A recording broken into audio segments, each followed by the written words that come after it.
Hello. This might be my. How do I put this? Like, I think after today, I might have a little break in terms of like streaming Endfield for the sake of playing the game because after this, there's sort of nothing that I really need to show in the game because once we're done with the character story quests, and I suppose if we finish some of the side quests, it becomes a bit like, what are we doing?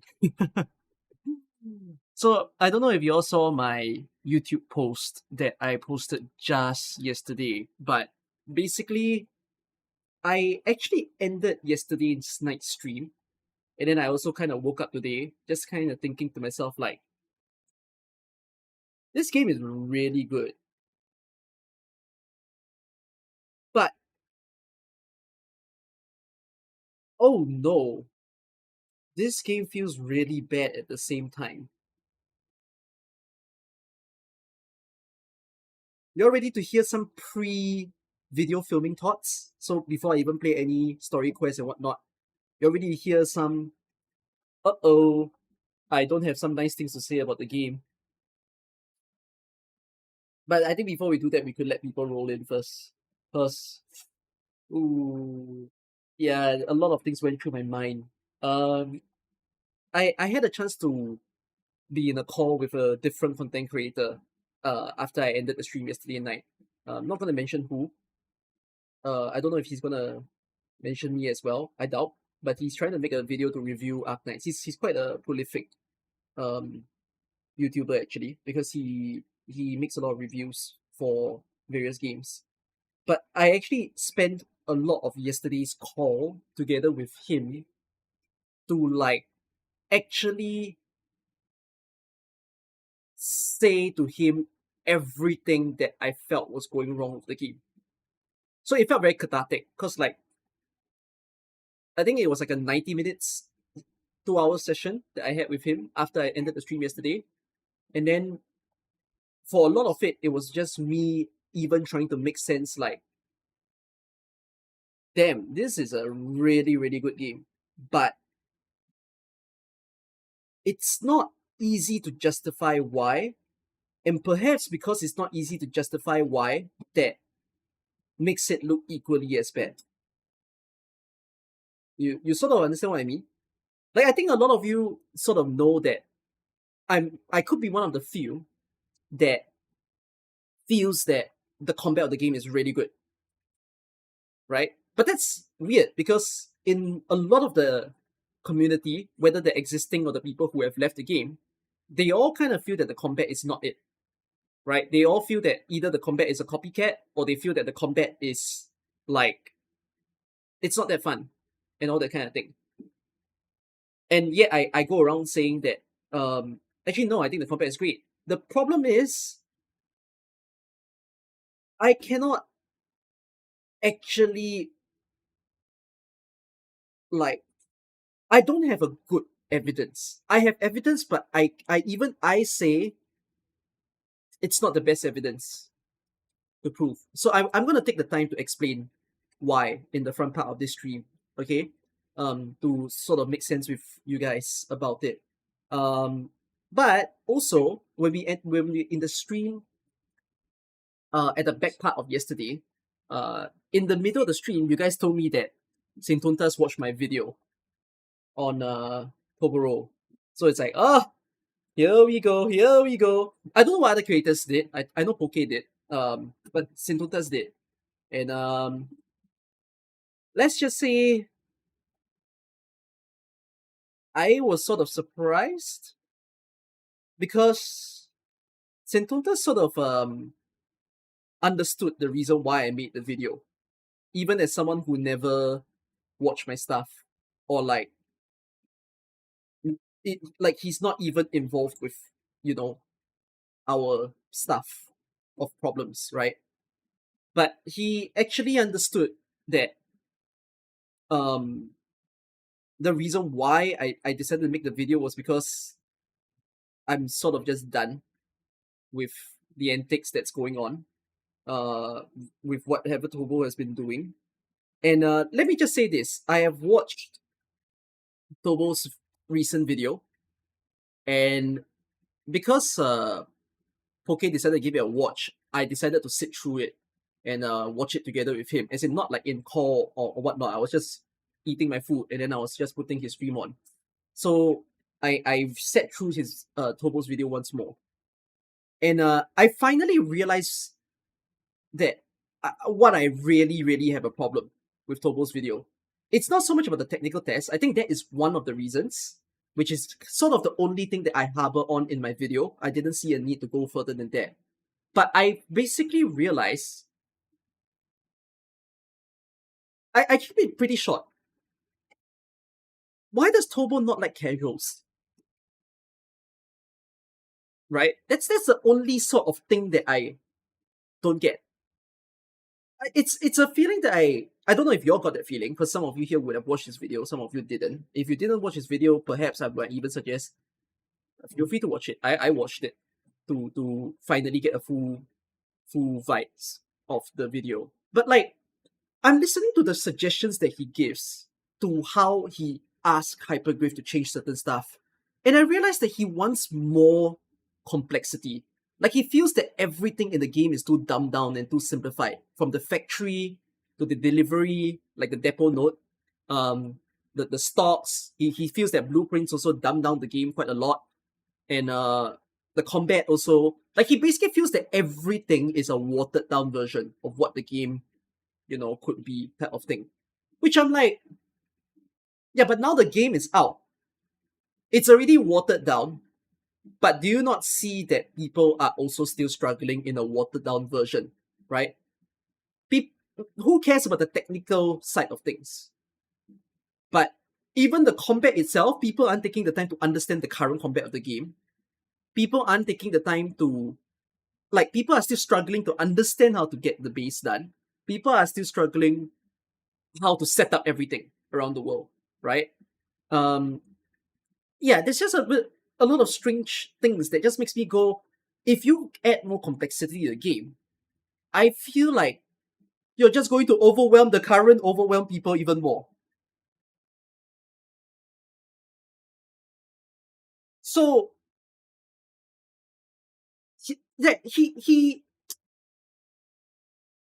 just find it strange because he feels that there is a need to he feels that there is a need to appeal to people who wants a niche game, who wants a good game. But I feel like his demands is not so much for a game. Sorry, his demands are more so for a game, rather than a gacha game, a live service game. To which it's like, a lot of people are going to try. So for what fault is it that Hypergriff is trying to attend to the fact that so many people are going to have a first take into the game? So that's something that I basically understood even further when I gave his video a second watch again. And like, I feel a bit apologetic because if anything, the video that I made, I feel could have been better, not in the sense of, oh, I should have been critical of him. I've actually hit a juncture where I'm like, oh my god, I wish I was more critical to him. Because I don't think people understand that while they say that his takes are fairly, it's criticized well, I feel it in the game. I feel like the same people who say I feel it in the game, one, perhaps did not go far in the game, right? They're still in the tutorial part, they got off the game. They built a little bit of the base and then they say, no, I'm feeling all these problems right now. Tobo's articulating it for me, I'm out. And then afterwards, later on, whether or not they stick in the game is quite something else. There's also people who stated that they went further in the game, and that's when they start to feel that a lot of his suggestions becomes very strange. Because he has a lot of pinpointed part about how he feels the game is too handheld and too guidance. To which I agree, the tutorial can be very, very guided. But he then went on to say like quest markers are very annoying. Right? The circle that you need to follow to go to somewhere. He hates the fact that it points you every little path, which I'm like, why is that a problem? Like, What's wrong with a game trying to guide the player even further? There's nothing wrong with that. Even if it feels dumb to you, it's not dumb to someone else. And then he also decided to talk about how he doesn't like Chen at some points in the video, which means he actually articulated what he puts on like Twitter or something onto a video. Because if anything, he's like the one person that I know. I think there are more people, but that really doesn't like the characterization of Chen.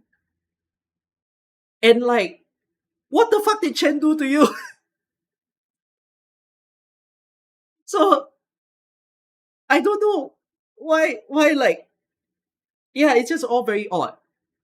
The way that he complains things. Like, I think the things that he complained about are fair, but the suggestions that he gave do not quite compromise for the fact that the game, who cares if the game is for everyone? Or like, who cares if the game is for a big audience? That's what the company wants, what? You're not the company. Let's start off from there. You are not the company. If the company wants to do that, you don't control them. If you really care about the company and they want to appeal to many people, why shouldn't your suggestion be how to appeal to these same people? So basically, I've come to a realization that, oh my god, I could go further to explain, but I'm not going to. Okay, I can do it in this stream, but I'm not going to do it in the form of another video. There's no reason for me to like extend this, thing that people sees as a drama. But instead, I think the video that I made is more so like, I just need to give him a slap on the wrist. Like, stop. Please stop. Like, either you like the game or you don't at this point. That's like the thing that I have. So Sentuntas watched that video. And I'm just a bit surprised that Sentuntas understood what I'm trying to explain within my own video. And the shocker that I sort of have is, as I'm watching him review, Sentuntas actually said a lot of things that I don't expect to hear from a person who is a bit of the one. Like, a lot of people are complaining, right, that Synth is causing a lot of drama. To which, right, actually, as someone who is an outsider looking into his content, the singular thing that Synth is complaining are two things. One, the gacha isn't very good. So it's to the point that he has a very harsh word where he calls Hyperglyph greedy. Yes. Then the second thing that he puts off is that he feels that the game is, he's complaining about the fact that the game feels like a job. So greed and the game feels like too much of a chore, right? And those are his two big narratives. And yes, there's misinformation that is put into place.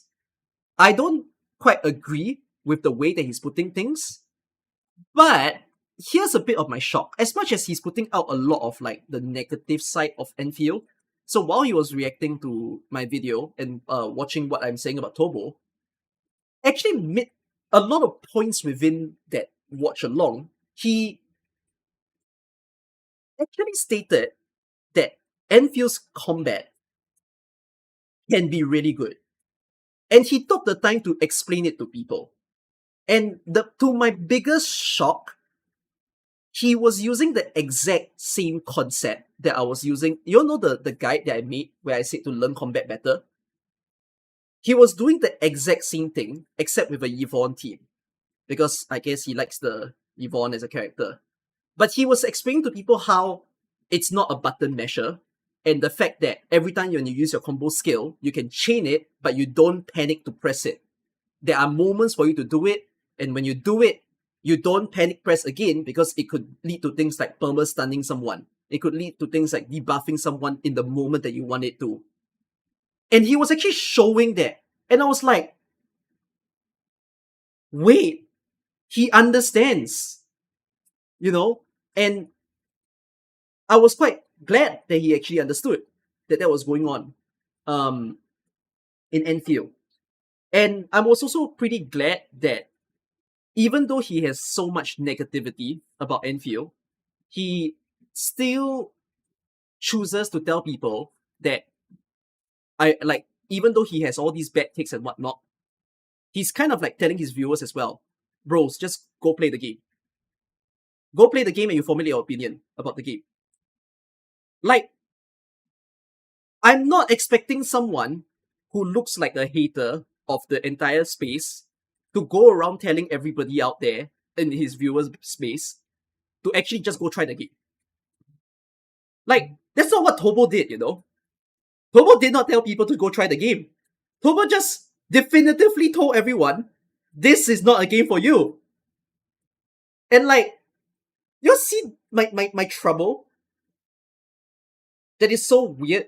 And like why I don't quite have a problem with Saint, because there's a part of me that almost feel like Saint is.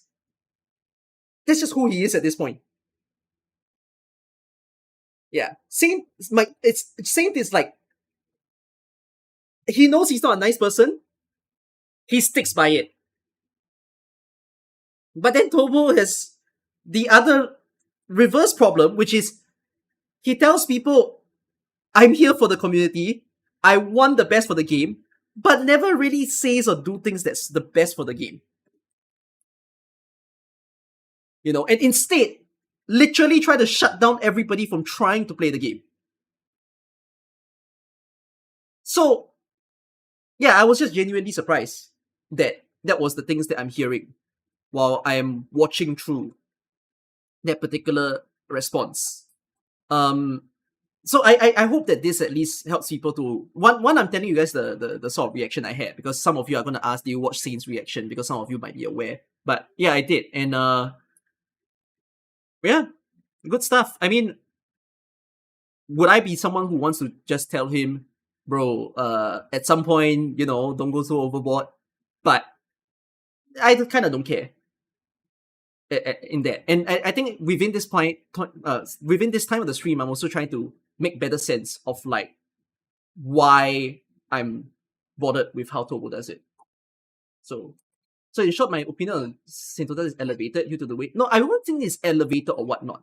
I just think I'm actually glad that, however critical he is, that he also understands that I'm just fed up. That's like the minimum. I'm fed up with the way that one of our people who calls himself an AKCC is behaving. You know, that's about it.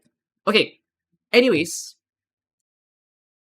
now I'm gonna, because more of you are here, I'm gonna make a video about this, not through this stream, but I'm gonna give you a bit of a video teaser of sorts to tell you like what I think is a problem in Endfield right now. Okay, like really, really bad problem. So hopefully you all can sit back, popcorn a bit, and get ready. Okay, because the next video that I make, right, I basically just decided I'm not gonna say too. I have some good things to say, but I think I have a lot of not very nice sounding things to say about Endfield. So let me start off with this. Number one, okay? You all know I played beta test 2. The first thing is, I just finished Wuling yesterday. Why is beta test 2 the exact same as the exact game launch? Like, you all need to know something, yeah? I finished beta test 2, also finishing Wuling, and then afterwards getting the screen that tells me I'm done with everything. So I've just finished the game yesterday as well, and I have the same end screen at the exact same time. And like, I just, when it ended there, I just sat there saying, what the fuck just happened? What's the difference? So, I said this before beta test 2 was going to come out, that I don't want them to do beta test 2. This was before they even announced beta test 2. But I was telling everybody, please don't do it. Because to me, right, when you do a beta test 2, and if you somehow didn't have any change from going from beta test 2 into the main game, you almost like reveal your hand. Do you get what I mean? You basically like show to everybody this is what's the game gonna be, and then like they make judgment from the beta test to whether or not to play. But then for the people who make the judgment who wants to play, right, they're gonna be like, hey, I played that. Nothing changed. Then how come I lose some of my account progress for? Like, why? It basically wasted people's time. Yeah, I played a lot of beta tests too. I played it to the finish as well. So you imagine like I repeated that whole entire phase. So as a content creator, like I really support Hypergraph. Okay, it's as a big AK player, as a big Endfield player, but like especially to content creators, not just myself, I feel like they've placed all of us in a weird spot. Every single one of us, because we want to do good for the game, we want to react well to the game, but then how to react when everything's the same? You'll get my point for this. This is the first big gripe I have. I didn't realize it's a beta. Yes, but should the beta not perhaps reveal the full hand? You see? So with their so you see the marketing strategy that they did in this game launch is they hired like a lot of content creators to make promotional videos, right? You can see all the videos are paid sponsorship, paid streams and whatnot. Like they do a lot of that. But these are also the same people who already played CBT2. Like for a lot of them. So I don't know if it's like you leave everyone with a bit of a sourness of like, oh damn, it's all the same. You know? You think beta test 2 was just to build hype. But so this was my POV before beta test 2 was out, before it was even announced. I specifically said if Hypergraph did it, I think that the problem it becomes is reverse hype. Do you understand what I mean? By reverse hype? Reverse hype in the sense of it hypes up people that the game is going to come out, it looks much nicer. And then the opposite problem became, oh, content creators are there to tell people why to play the game. But because they were hype at first and then afterwards no change, then the hype goes down. Right? That everything just woo. So yeah, I just find it odd. But then again though, this is like a past problem. Meaning like it's not something that I want to harbor so much on. But I think you'll understand why it doesn't feel great, right? With me saying it like this. So that's number one. Okay. So nothing changed. And then I need a small segment to talk about gacha. Alright? Because I think there are gonna be some of you here who feels that the gacha is a problem. Okay? It's not something I want to talk about for very long, but when I make that video, I really need to talk about it also. The gacha of the game definitely feels bad. And it's not because of the system. It's the pool economy. So a lot of people are blaming the system. I'm not blaming the system. The system meaning like the 120 guarantee, the 50-50 being no carryover guarantee, but then it is a guarantee. Sorry, it is a carryover, all that kind of thing. And then like the extra 10 pool that you get for 30 pools, the extra 10 pool carryover, like all those things, I got no issue. Okay, I tell you what I have issue with. This game is very heavy, right? Super heavy. The problem is the game decided that rather than to give the pools to as many people as possible when they get into the game, they chose to, this is the entire pools of the patch, right? So I think some of you are listening in to some other content creators and you hear that the free to play amount of pools is like 200 or 220, 240, anywhere along that line. Okay, you are hearing these numbers or 160, whatever it is that you heard. But these pool calculations, right, are basically every game mode, every chest that is scattered all over the map, and every quest as well. So everything all over the world, right? So when people make those videos about the free to play pools being everywhere, and the fact that one, the game is already so big, it takes so much time to play, it kind of becomes a problem where the game can be very free to play, right? I assume a lot of you here got your Lavitain. If any of you haven't, I hope you get her soon if you were trying to pull for her. Okay? But you guys here, for a lot of you, I imagine as well, are more hardcore in the game. You guys are playing the game a lot. The trouble at hand is there are also tons of other people that are not any of us. They're like people who are working adults, the people who are schooling students.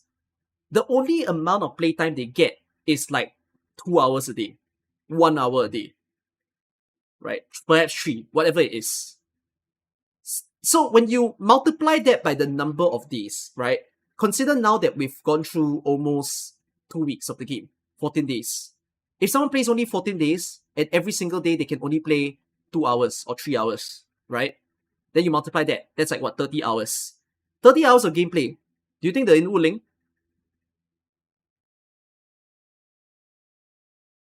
Like, there's people who's still not there yet. So, by not being there as a free to play, it becomes a bit of a. Now, they want to pull for a character, they cannot. They might be a story skipper, sure, but even then, there's a lot of gameplay, right? They have to build the factory, they have to complete all of the quests that lets them traverse the world, they still have to level up. So, it becomes so weird when you tell people, oh, you need more pools? Just get to Wuling, bro. But Wuling is not a one-day problem. Wuling is not something you get overnight. Like, if we see any content creators, minimally, they're at least taking 1 extra day. And when I say they take 1 extra day, and if you talk about the first day they play the game, that first day is not like a 12-hour gameplay. That first day is like a 24-hour gameplay. Where they're rushing it for 24 hours straight to get into Wuling. So, it feels very strange to scatter the pools so far apart, and people will just feel like, oh god damn, I cannot get the pools. So that I think I have a bit of a problem with. Like, how do you appeal to or attend to those people? Do Genshin and Wuwa not scatter pools like this? This is a bit of maybe my side of saying what I'm gonna praise Genshin and Wuwa for. It's scattered, but it's faster. It's faster for you to get the pools that you would get. And then, okay, here's the thing, yeah. This is also where the reason why people who play those gacha games are going to be inclined to say that this gacha is worse. Because you don't get enough pools by not getting to Wuling, right? You cannot pull Lavitain for 120. If you get it in under 120, like you get it in 80 or 70, you're gonna be like, hey, that's good. That's all my value for pools gone. I want my 50-50. But then, if you think about that in the other games, right, where it's the 50-50 pity guarantee thing, if people lost on the first world, like for in this case, it's Mondstadt, right, of Genshin. If they lost in that first world, 50-50 is carried over. They might not have enough pools to further pool at that point. Like, perhaps the banner is coming to an end. They don't feel that bad. Because they're gonna think to themselves, fuck, I lost this banner. Well, I guess I have another banner that I know for sure I'll get that character. So, you see how people will then feel that the current gacha in Endfield doesn't feel very nice. Especially for people who come from those games. Right? But that's the thing. I think a lot of us here kind of agree Enfield's fine. Enfield's a good game. Like, even as a gacha, the system is good. If you play Arknights, we're used to it. Having a guarantee that is low is good. The problem is when you put the time to get the guarantee to be so long, the impression is wrong. So here's also the thing. A lot of gacha players are coming into this game with the assumption that, okay, yeah, this is something that I don't blame the players. Okay, I might feel the blame is a little bit on the devs. You all have been seeing all the Endfield advertisements, right? The Endfield advertisement is get up to 135 pools. Yes, there's a poster for it and everything. But I've been watching all the Endfield ads. And the Endfield ads, right, always puts the code get 135 pools without the details in their Instagram shorts, in their YouTube videos. 135 is the guarantee, right? If you put the 135 into Levitain's banner, you're guaranteed, correct? The problem that I have with that is the video makes you think that you are going to get the character fast. But that's not the correct thing that's happening. You don't. You cannot full pull the banner on day one. So I'm not saying that it's a bad thing that you have to play the game in order to get the pulls. It's just, it doesn't feel good. You pull people away from the interest of the game because they get in, then they're gonna feel to themselves, oh, the game. I just clicked on something that said I could do it, but I didn't. And yes, that 135, half of it was not the limited banner pools. Half of it was the beginner banner pools. So, you understand what I mean by I want to defend the gacha system, but I can't defend the impression, one, the advertisement, and two, the game gives.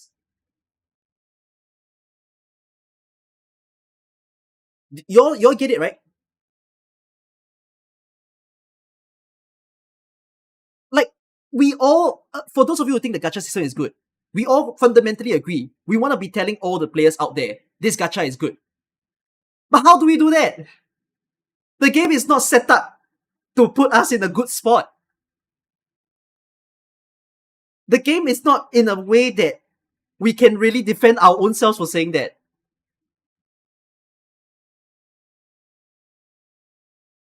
So, that's the thing.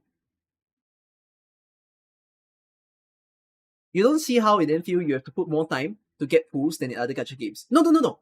I've explained this just now. That the reason why it feels as not as bad in Wuwa and Genshin, for example, is exactly because they have the 50-50 carryover system. That is the reason why people are complaining. Because, like I said, not everybody can get to Wuling in this time span of Levitain's banner. Some people are playing really slowly. So, the thing is, if people just pull on Levitain's banner and they lost the first character, they then will be thinking to themselves, man, why didn't I just get the system from the other game? Because now I don't even know if I can guarantee Gilberta, since I don't have enough pools. Right? I'm gonna have to try the 50-50 again later on. There's no guarantee. So, you don't feel very good as a player coming in. Yeah. Okay? That's the trouble I have with the gacha. Again, not the system. I don't have a problem with the system. I think this is the best freaking gacha system of any of the big titles. But I have a problem with how, even as someone who supports it, I cannot prove it.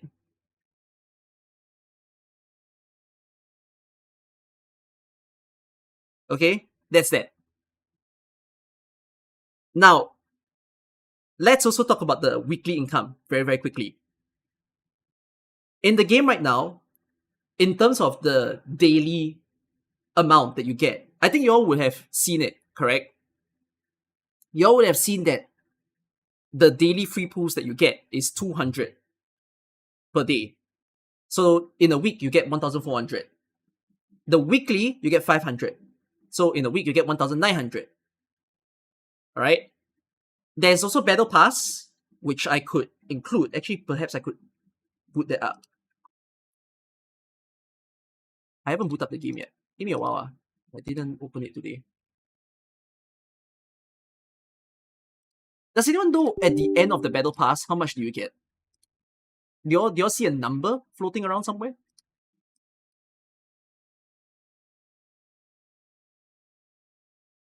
At the end of the Battle Pass, as a free to play, and as someone who gets used the OG spend.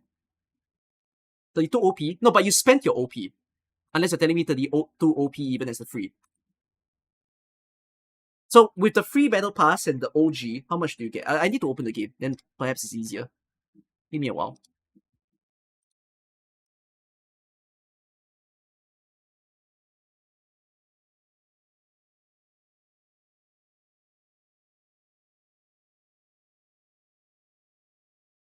You can get 5 that it costs. No. You guys are talking about the cashback. I'm talking about the Oro Barrel. The Oro Barrel that you get.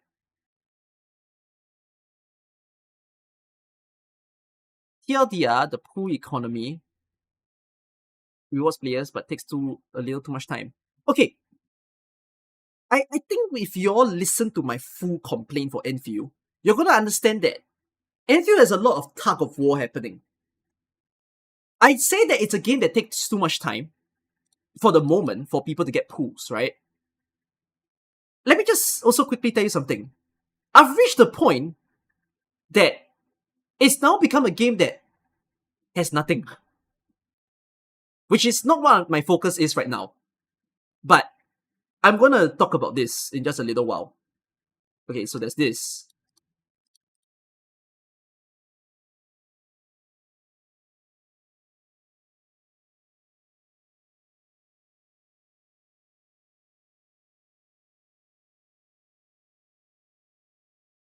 What is the battle pass? Where's the Oro Barrel? 100, 100, 100, 200, 200, 700 only? Wait, 600 only?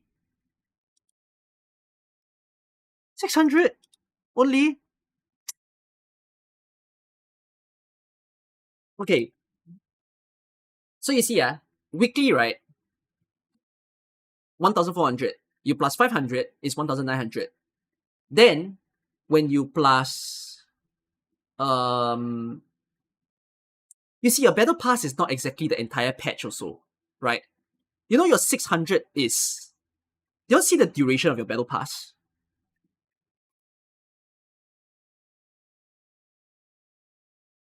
Your battle pass is for the entire banner. Lavitain plus Gilberta plus Yvonne.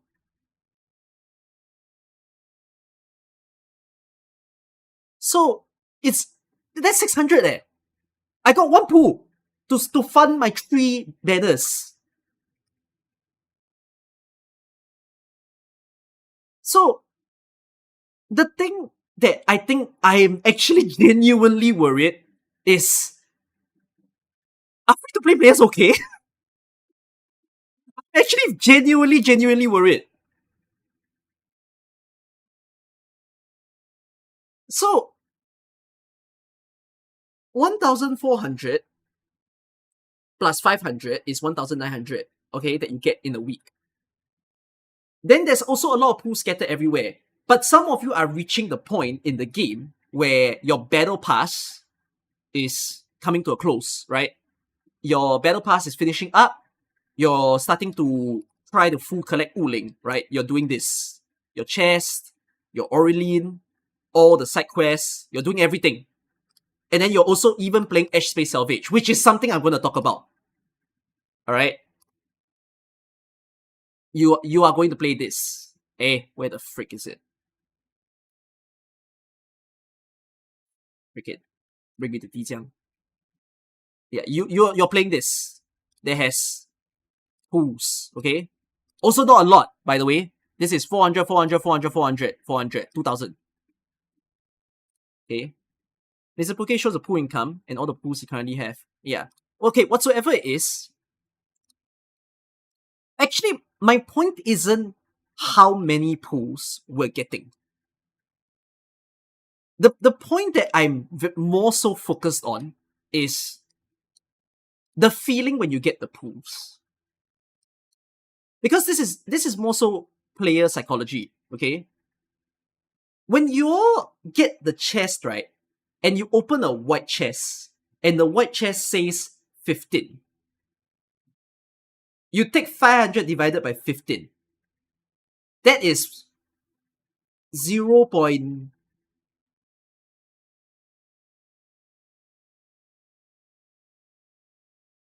0.002. It's like 0.2% of 500, right? So when you open all of these, it starts to become a bit like,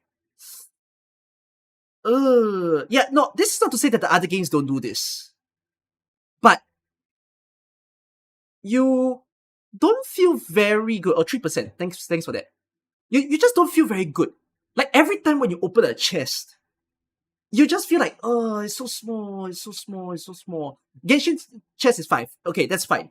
But you get what I mean by, I think people feel a bit taken aback that when you take a 15 chest, right, don't you just go, oh my goodness, how many more 15 chests do I need to get? Right? Or how many more 30 do I need to get? So it's all about that feeling.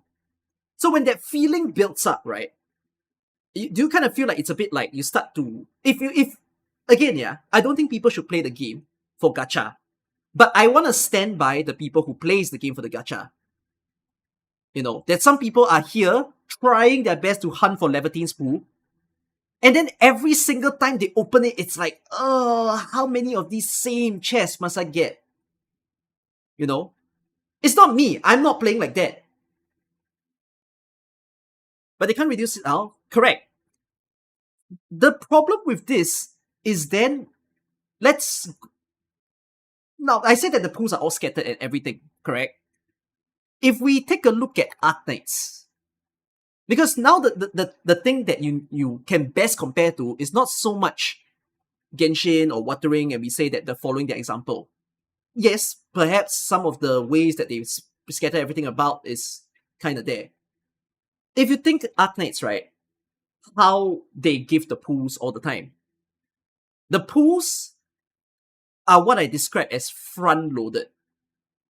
So even if you don't play the stages and whatnot, right, you're not trying to get the pools necessarily with hard work every single day.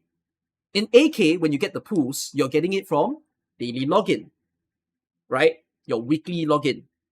And then when it comes to Annihilation, that you get that 1,800 or random right now in the game, you just do it once. And then afterwards, you are out. Correct? So,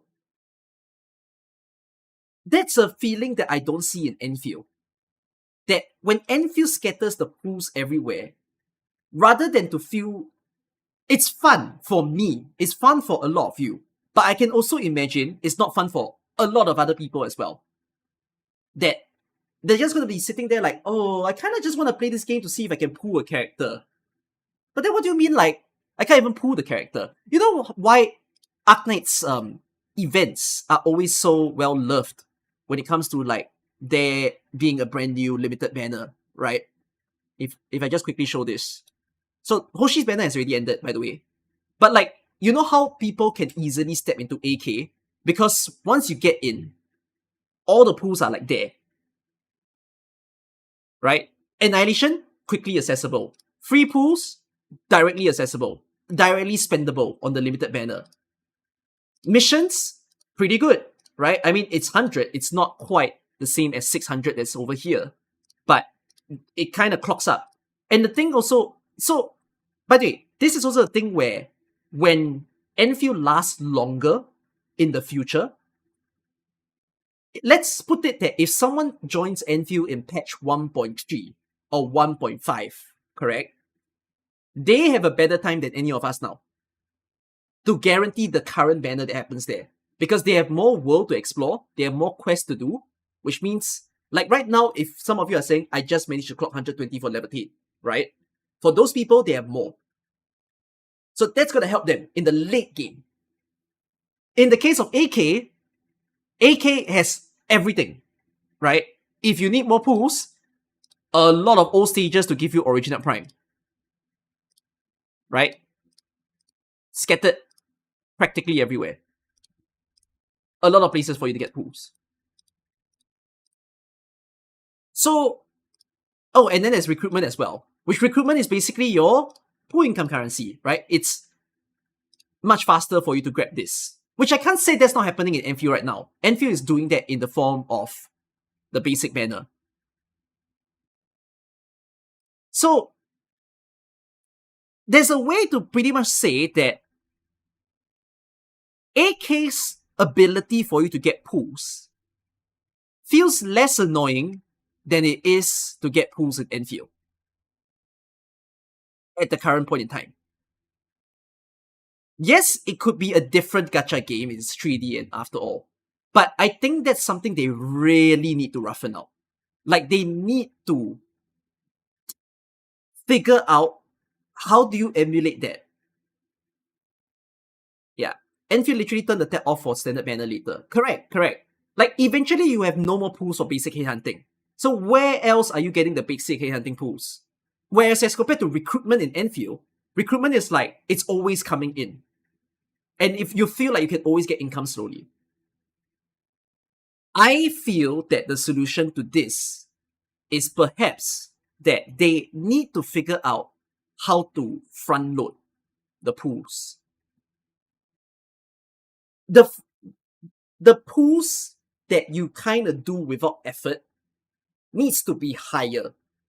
But it might mean that the pools that you take to put effort needs to be lower. So, there's that. By the way, some of you are going to say, well, isn't Endfield like a very generous game because you don't have to pool for any characters, you can play every characters, which is what I'm saying as well. So, that's going to be something that, like, I pretty much feel that you can't quite tell people that yet. That they can just play everything and don't care about the gacha. We're not at that game state yet. To be able to really say that. So, no, yeah, you see, what some of you are saying exactly the same thing. If I say that we front load the pools and we pull down the pools that have effort, the problem is the ones that have effort starts becoming a bit not very sure if I want to put the effort since it's not a lot. But I just find that it's they need to tally it somehow. Something needs to increase, I feel. Because it's not comfortable right now, right? You don't feel very satisfied, do you? When you finish, like I told you, in a week you get 1,900 from doing your weeklies. 1,900 is 4 pools. 4. Well, what's it? What's AK? Just to be real quick about this. AK is 100, 100, 100, 100. AK is 1,800, 3, 500, and then afterwards,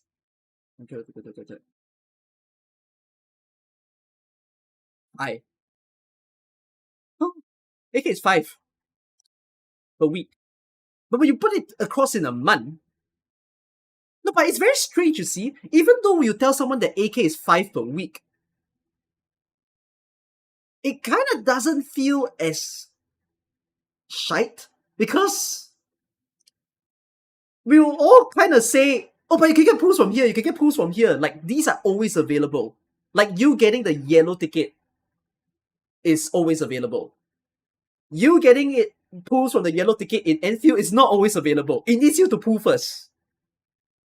Right? Stages are always there. Monthly login only gives one. I don't know. Why is it so strange that we don't? It's not comparable to AK because we have permanent units. Okay. This is a good wrap up for the gacha stuff that I'm thinking about, which I kind of want to ask Enfield again to think about this. Why not just do if okay? I don't even think they need to change the pool economy. Sometimes, okay, there's actually one thing that if they change, I feel like it would fix a ton of things. That is, don't fucking give me limited units. Just don't do it. And I don't know if you'll cite me on that. You want to do limited units, you can do it like the AK style. Do it sometimes. But no. Don't do it. It's the reason why people praise Arknights, even if people think Arknights gacha is shit.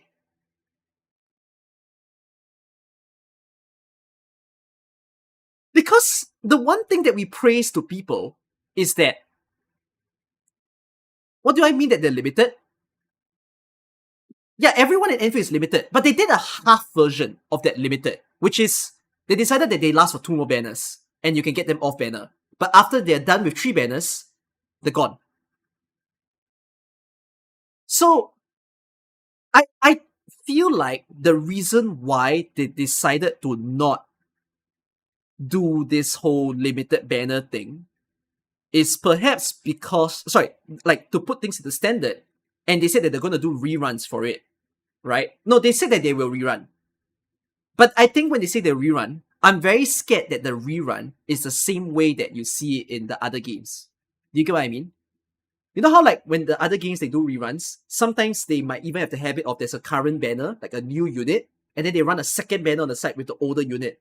Then that becomes a problem where your pool currency is split between the two. You get that? You don't feel good, what? Like, oh shit, there was this old character I skipped, and then, oh man, do I pull for that character or do I pull for this new person? Right? They can fuse the... No, they don't fuse the banner. They always run it two side by side. Right? Then you just will a little bit more. Well, it's still fine because for the character that you do not like is meta. Yeah.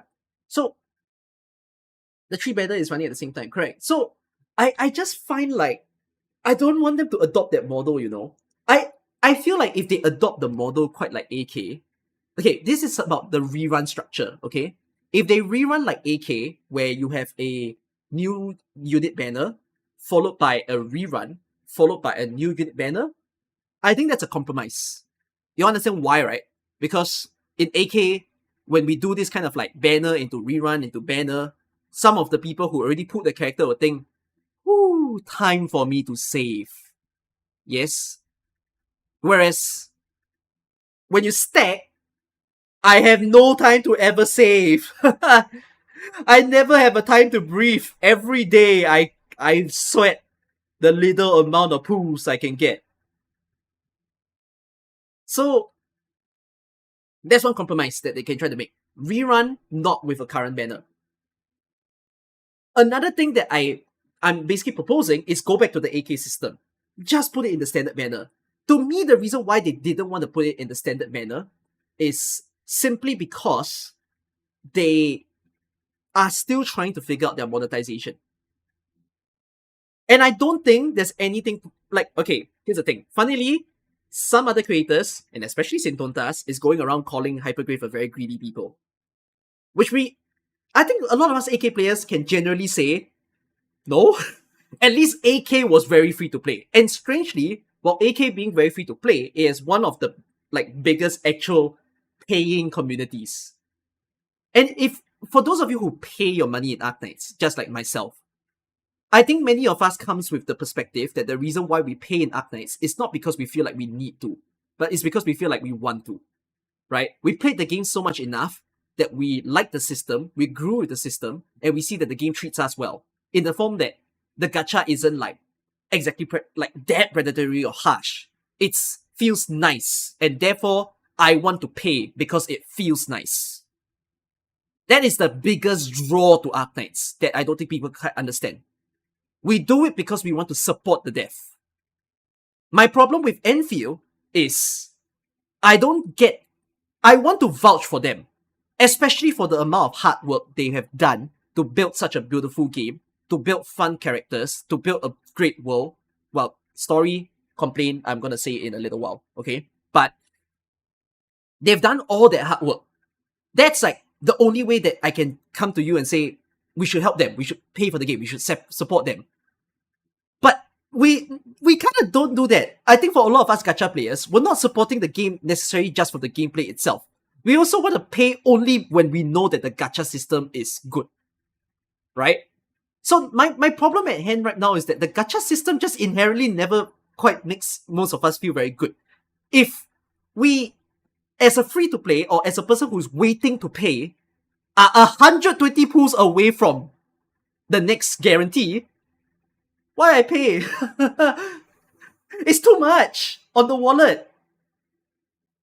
Like, I don't know if their strategy is to bank in on the biggest spenders of the game who are willing to sink everything and spend the full amount to top up into one character.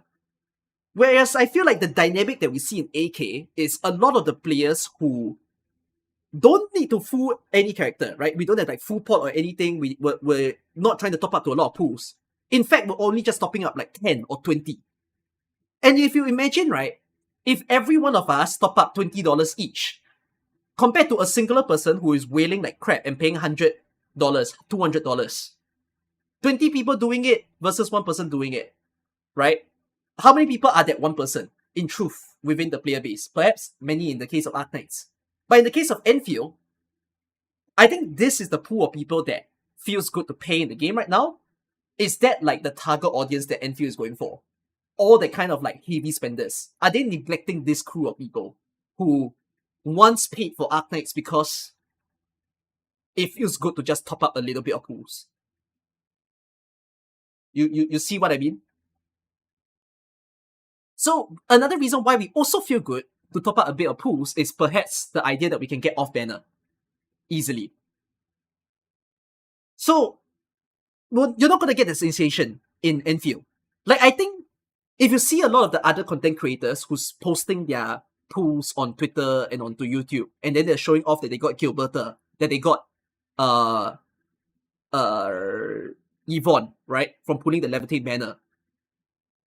I don't know if Hypergriff is looking at it and realizing that that sensation is actually perhaps a culture shock for a lot of the people in the other games. You all agree? There is some level of a culture shock that people are asking, wait, aren't they the next banner? Why are they in this banner?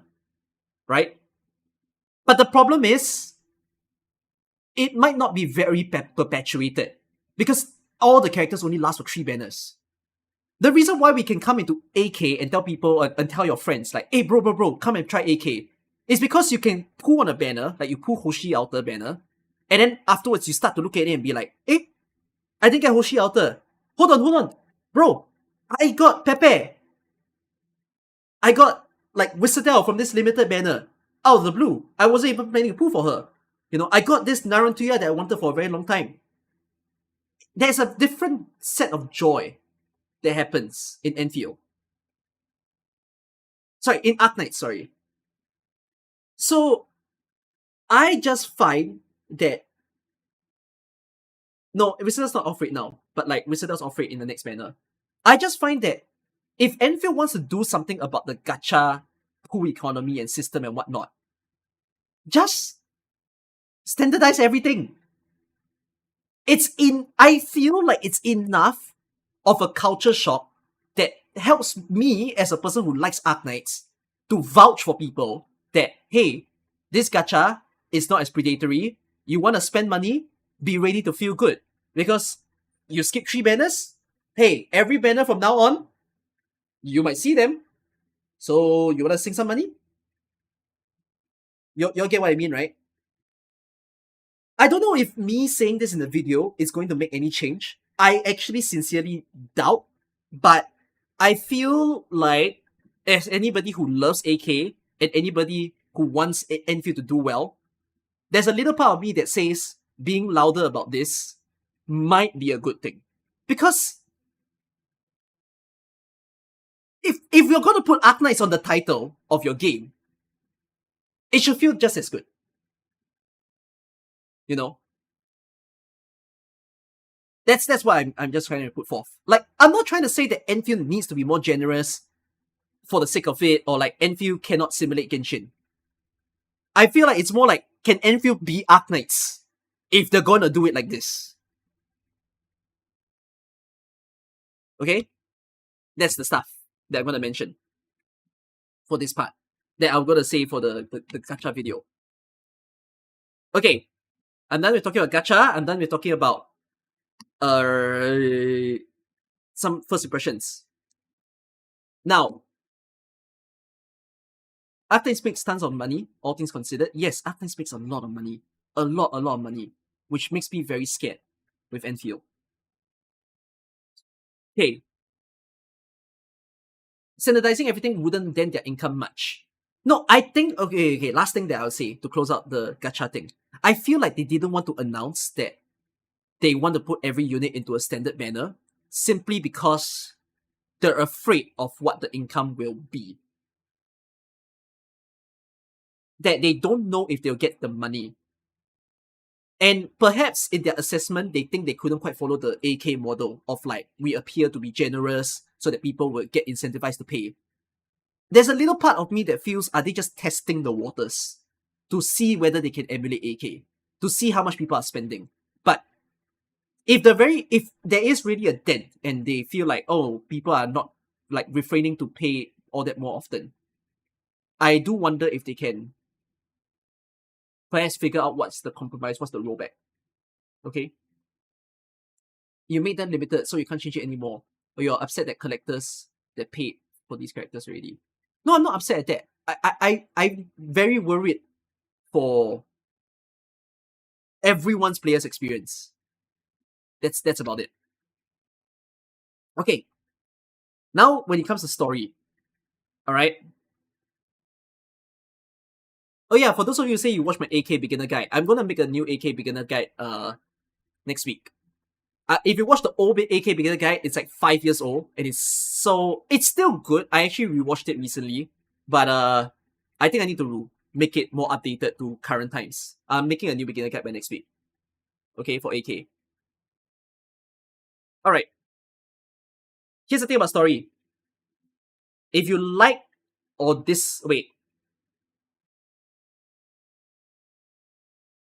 let's see how fast the chat will run. Okay, if you do like it, don't say anything. If you don't like the first 3 maps of Valley 4, the Hub, Valley Pass, and Original Science Park, say me. You just want to see how fast it runs. I'm specifically pointing out it's just the first 3 maps.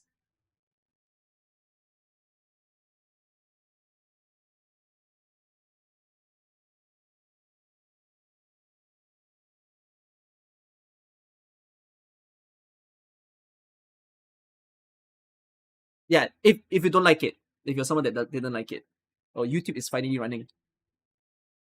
Oh, that's not good. Well, Hypergriff is not gonna feel good if they're actually secretly watching this stream.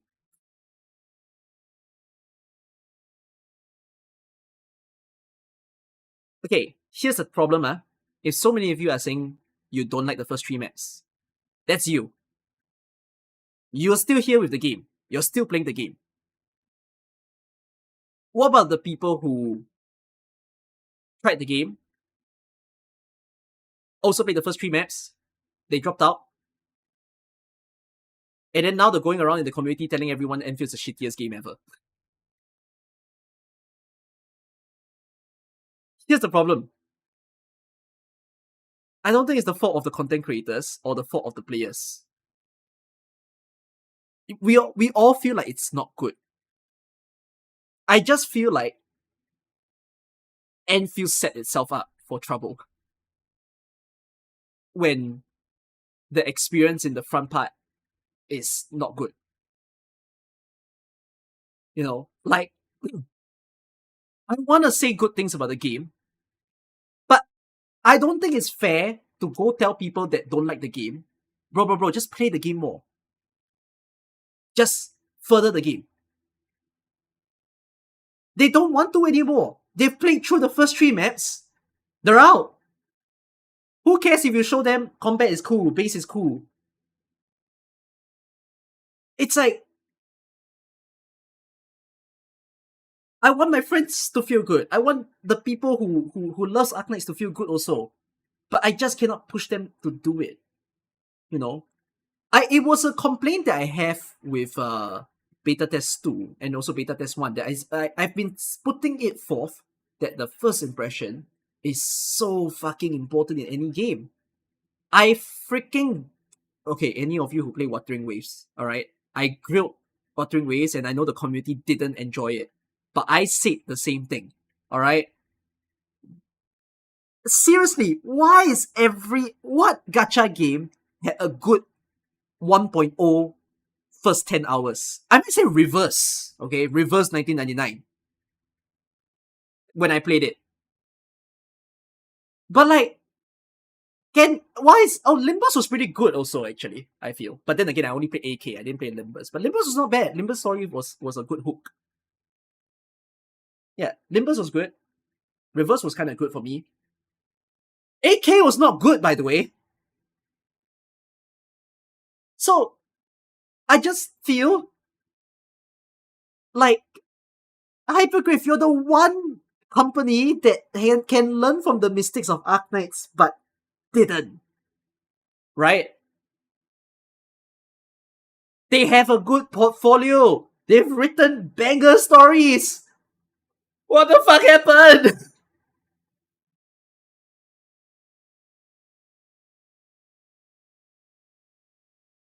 So I don't know how to vouch lah. Let them cook. Yeah, I'm letting them cook, but I wish more people can sit with me to let them cook.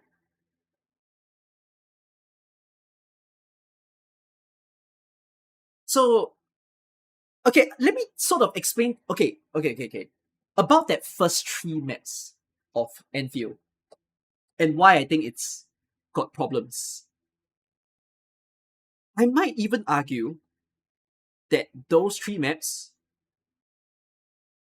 are weirdly worse than Arknight's first 4 chapters. Like, I cannot believe I'm saying this, but the more I think about it, I feel like that's my conclusion.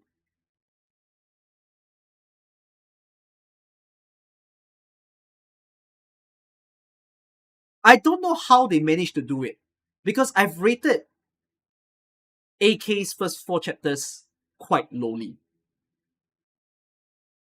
But I didn't know I can go lower. So, I feel like the problem at hand is there is no antagonist to feel interested about. There's no conflict to feel bad about.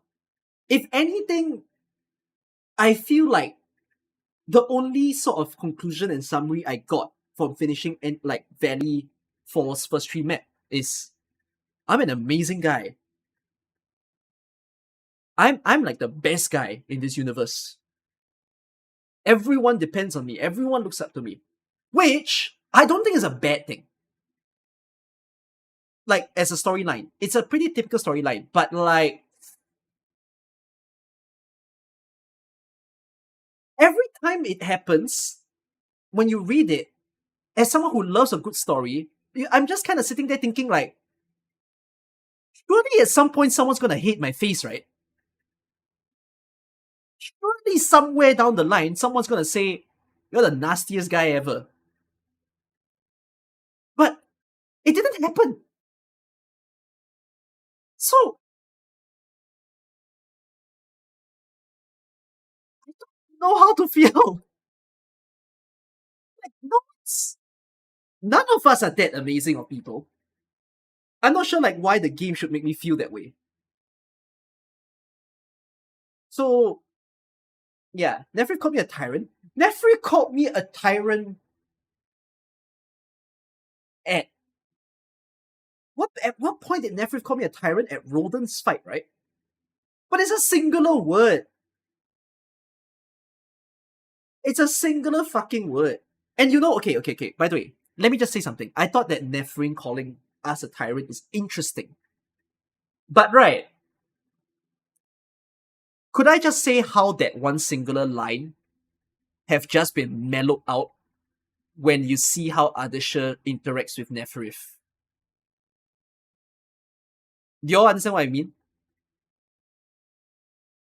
Ardasher's behavior with Nephrith almost makes you feel like anything Nephrith says at this point doesn't matter.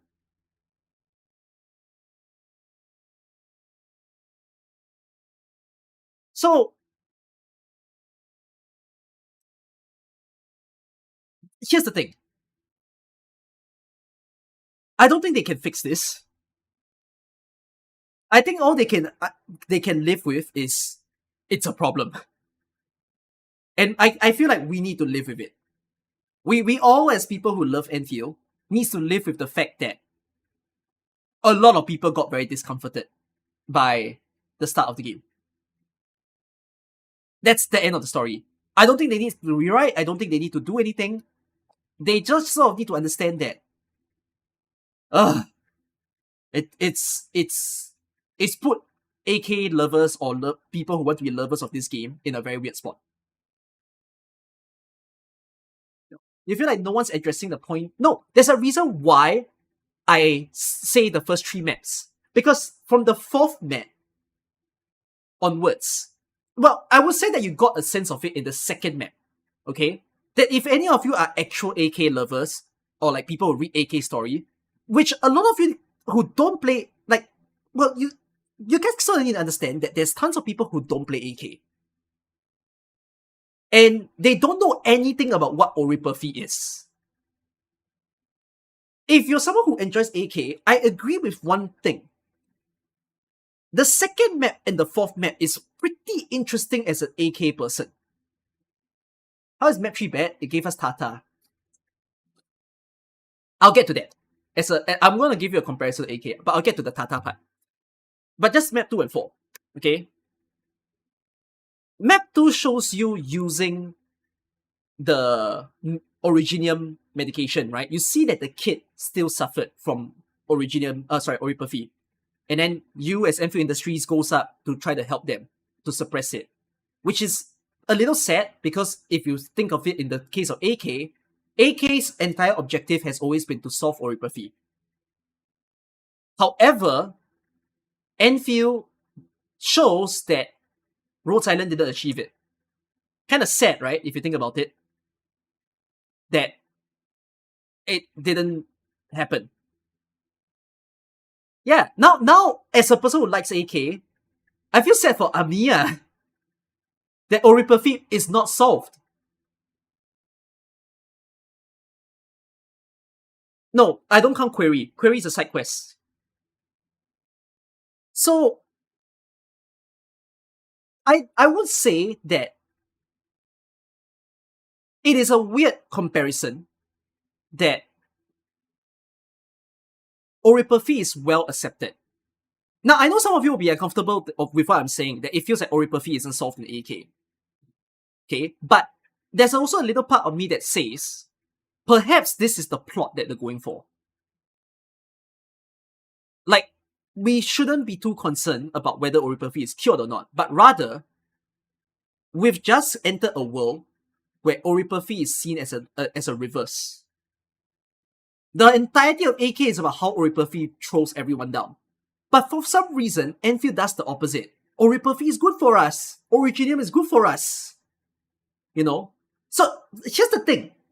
You only feel this if you're someone who plays Arknights. I don't think you can quite feel it immediately if you don't play Arknights. That if you think a little bit further about the way that the story is written, it's kinda weird what they're going for here. So, in map 4, where they showed that you are the one that planted the tree, right? The Originium tree. I think as a lore perspective, that's very interesting. Because it's like, everyone just royally accepted you. for being the person who feeds everybody, who's given prosperity to everyone, right? So you start to understand the glaze a little bit more. But I feel like that is a little bit of where the glaze starts to become a bit. Are we really that good? As what some people put. If you think a bit critically in the story.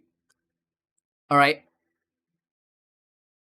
So, I don't think when you read the entirety of Valley 4, it's that weird per se.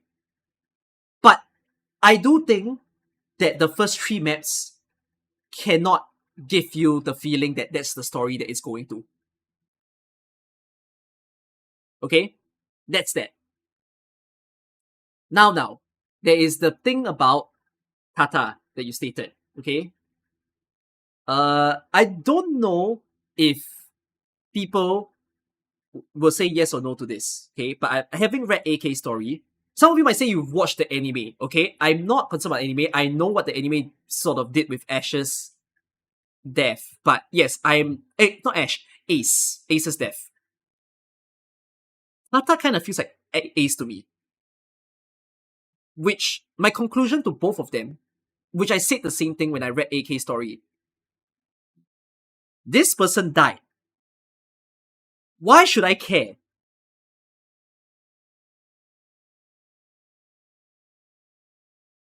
Like, I've not spent enough time to be with this person to really care about them.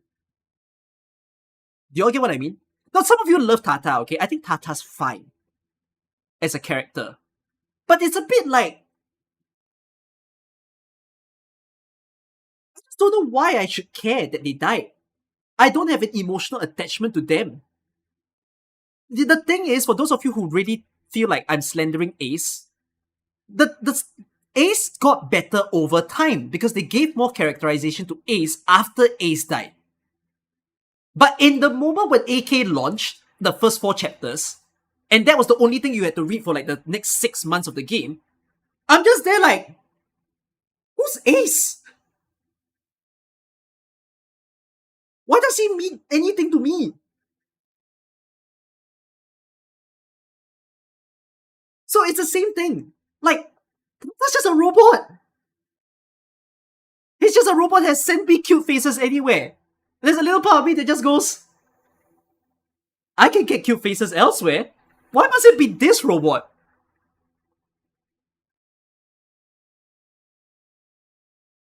So, I don't know why they went with such a storyline.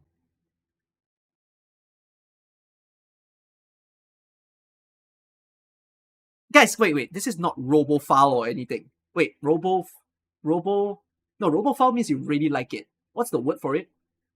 Robo... I had this word when I played Danganronpa. People were saying Robophobe. Yes, Robophobe. Okay, I ain't no Robophobe. Thank you. Because people were getting at me for saying goddamn Kibo from Danganronpa because he's a robot. Alright guys, go up on Twitter now.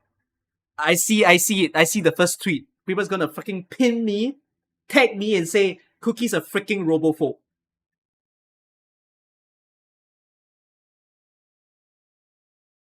So I just find it very why is this story so simplistic in a sense with the way that they wrote it?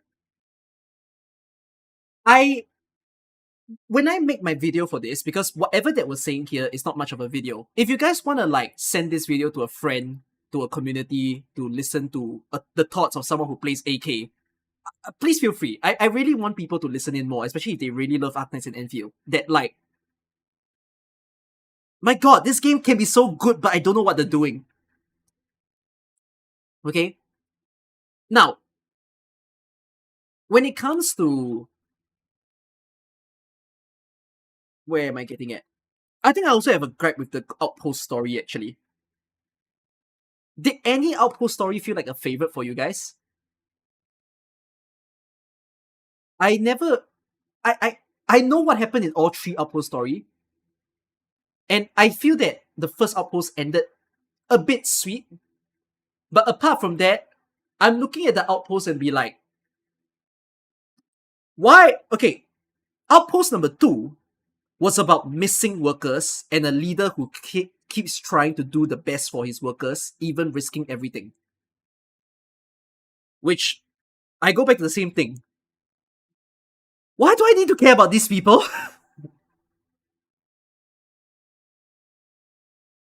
And then the third Outpost story was also the same problem. Why is it that I need to go through 4 tiers of two boys who cannot agree with each other?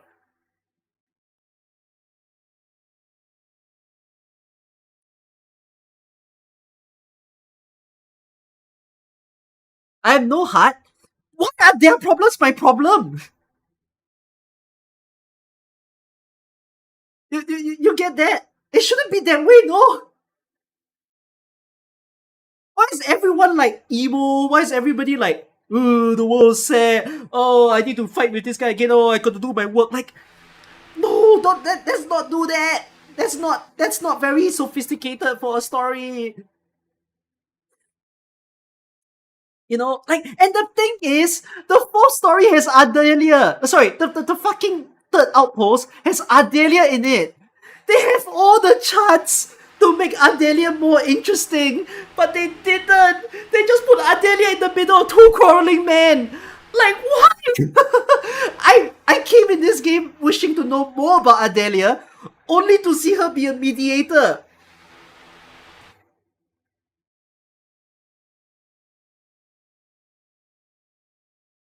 So yeah, I'm sad, basically. Like, what did they do with Valley 4? But here's the thing, I don't think Valley 4 side quests were all that bad, you know. My favorite side quest of Valley 4 was the one where there was the salesperson, for your note. That one was good, by the way. If you didn't, I don't know if you tried the salesman story quest. That was good for a mini story. It's the one where there's the business guy from TGCC asking you to set up the zip line for promotion. And then afterwards, it became this whole feud where people tried to impersonate him. Like, that was good because for me, right, even though we were in Valley 4, it was giving me a glimpse of what TGCC could be. Do you get what I mean? That felt like there was weight to the story because I'm not in the Kazimirian land of TGCC just yet. But seeing the dynamic of these three guys, yeah, it's the scammer story. The dynamic of the three guys quarreling with each other made me think like, ooh, will we see them again in the future? You know, and like, what's it like to work there? Yeah, it's a story for world building. You see, and I couldn't believe that there was at least a quest that made me go, oh, you got me a little bit hooked. There is also another one which is do you all know the robot stream? There was a quest about the robots all going to the same place. I thought that was freaking good also. Because it felt like there was a good, like, it's weird because you see, okay guys, this is me not, trying to probably vouch for myself not being a robophobe, okay? It was just very fascinating to see that people created the robots and have service for other people. And the fact that it's such a weird, not say weird, but unusual thing for you to hear that when robots go to die, they go to a single place. Yeah, it's the one that ended with a field of flowers. That side story was so much better than Tata. Yeah. So it's like those are the kinds of stories that I'm really looking for in the game. You know? And I don't know why they don't do that enough, lah. But I'm just glad that there were glimmers of it. That goes to show me it's not all shit. You know? Like, if you guys haven't experienced these side quests that I'm talking about, go and experience it. I think they are really, really well written. Yeah. I've played Yvonne's story, by the way. Guys, the entire experience of this main game is the same as beta. Okay? I've already played Yvonne's story. I've already played Wulfgard's story. I'm playing them again today to just see them one more time. But, yeah. Pretty much the same thing. I think Yvonne's story felt like a better epilogue than the actual epilogue of the game. Somehow. But it was an okay story. I saw some of you mentioning that you... What the hell? I saw some of you mentioning the... What quest was it? At FireMonkey008 Roof. There was a quest that you guys said that you liked. Let me see. Do we know if they kept Genie's Oripathy being terminal in the main game? I think so. Oripathy is always terminal, what? Are there any more side quests that you all really like? They changed... Sorry, they only changed Wulfgard's story to add Rossi in. Yeah, I write my experience as a feedback. I don't really bother, to be honest. Your favorite quest was the hidden quest inside the hole. Is it the guy that was like... Is it the guy that needed food? What's Ode to Oak? Have I played that? Let me check. Ode to Oak. What is Ode to Oak? It seems like I'm done. I don't see it in my quest list. Someone remind me? The guy who got stuck. The guy who got stuck? Granny Jenny? Is it the one where you climb up the quarry? And then she tells you about the story of the crane and how she wants to, like... No? It's not the crane one? Granny who lost her memory and thinks the tree is still alive. Oh, that was good. But that wasn't a side story, right? That was a main story, is it not? There's a reason why I said map 4 isn't all too bad, because I think Ode to Oak was the one that made it feel good. Oh, it's a side story. So I just stumbled upon it along the way. Oh no, is it like a side story that got meshed into the main? So it became like, it looked like a main story, but it wasn't.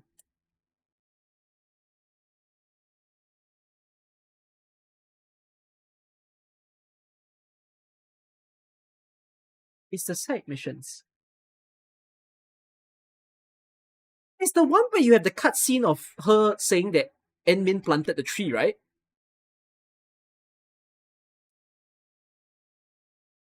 Oh, I seriously thought that was main story. Oh, it's not main, They put it to side. What? Putting that to side is crazy, eh?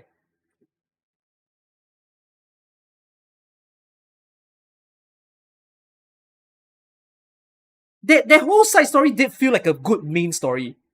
If you guys are saying that it was side and it was skippable, that's kind of crazy.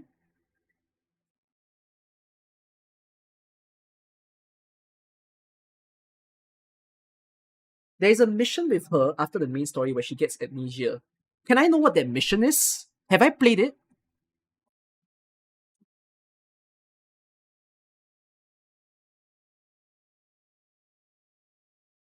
Can you all help me check? Why don't I don't know that she passed away. But I don't have the quest anymore.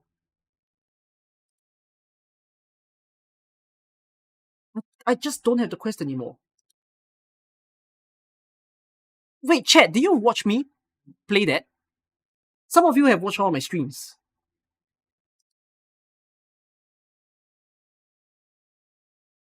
It's in my messages.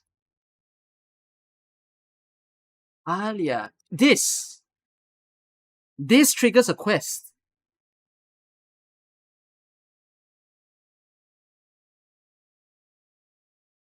Oh my goodness, I didn't know. Perhaps I'll play this today, okay? I'll play this today.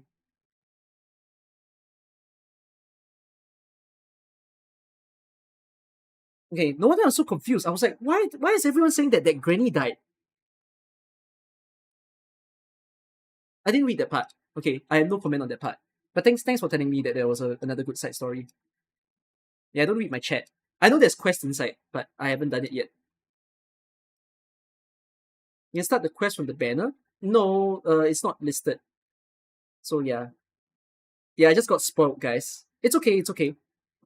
Hey, whatever there is though, um yeah, I think they had done some pretty freaking good side quests. That makes me say it's not all doom and gloom. That perhaps my advice after this is do more. Do more good things, okay? Less of the bad things, shall we? Don't talk to me about Wuling side quests, because I've not done Wuling side quests yet. I actually, when they announced that the game was going to launch and I was still playing beta test 2, I actively avoided all the Wuling side quests because I said I'm very fearful they keep it all in and I do not know. Like as in it's repeated. So yeah. What about Wuling main story? I thought Wuling main story was fine. It wasn't amazing, it was just fine. Yeah. The worst quest in Wuling was the well quest. Okay, wait. The worst quest in Wuling was the well. Is it the one where they ask you to drain the water? I can't wait to do that. I can't wait to do the drain the water quest. I think that quest is just funny. I think some people are annoyed, but I think it's actually funny.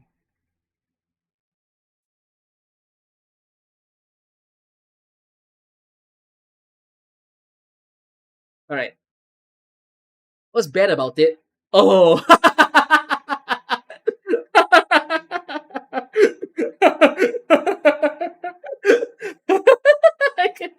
I just think it's so funny of a quest. I'm so glad they did it. I just need more of it. They should do it one every map. It's just good. It's so different. No games make a quest to annoy you that hard. And I need it. I need a quest that's that annoying every single time. Did they complete it? It's just funny. It's funny to suddenly need to pipeline the whole entire way to drain, and like you just need to go there, and then you're looking at it and you're thinking to yourself, "Oh my god, it doesn't complete in like 2 minutes. It completes in like days." Like, I love a quest that goes to say, "Go the fuck to bed, come back tomorrow."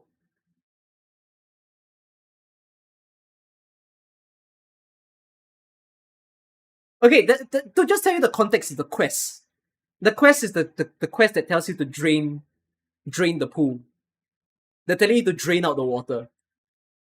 It's so good. I'm so happy. I appreciate. Yeah, in a way, Valley's Force annoying quest that is of that par was the robot fixing one. Which I find that weird as the choice of annoyance because you could have just, I don't know, there's I think a lot of other ways to make it annoying. But they didn't. The reason why I don't quite like the fixing robot quest after some time is because you're still doing it in Wuling. Don't some of you have this feeling when you finish Valley 4 and you're like, yeah, new region. And you see the same goddamn 3 boxes and you're like, why are you still here? I like the robot quest as well. But don't you feel so weird that when you're in Wuling, that thing is still there?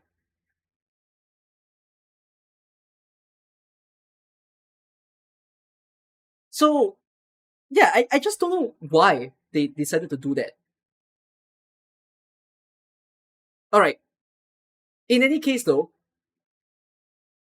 my advice to the story when I make my video review once more, soon enough, now that I finished the patch, is that they really need to figure out how to keep the good stuff. Like, whatever the story is now, I don't think they can do anything.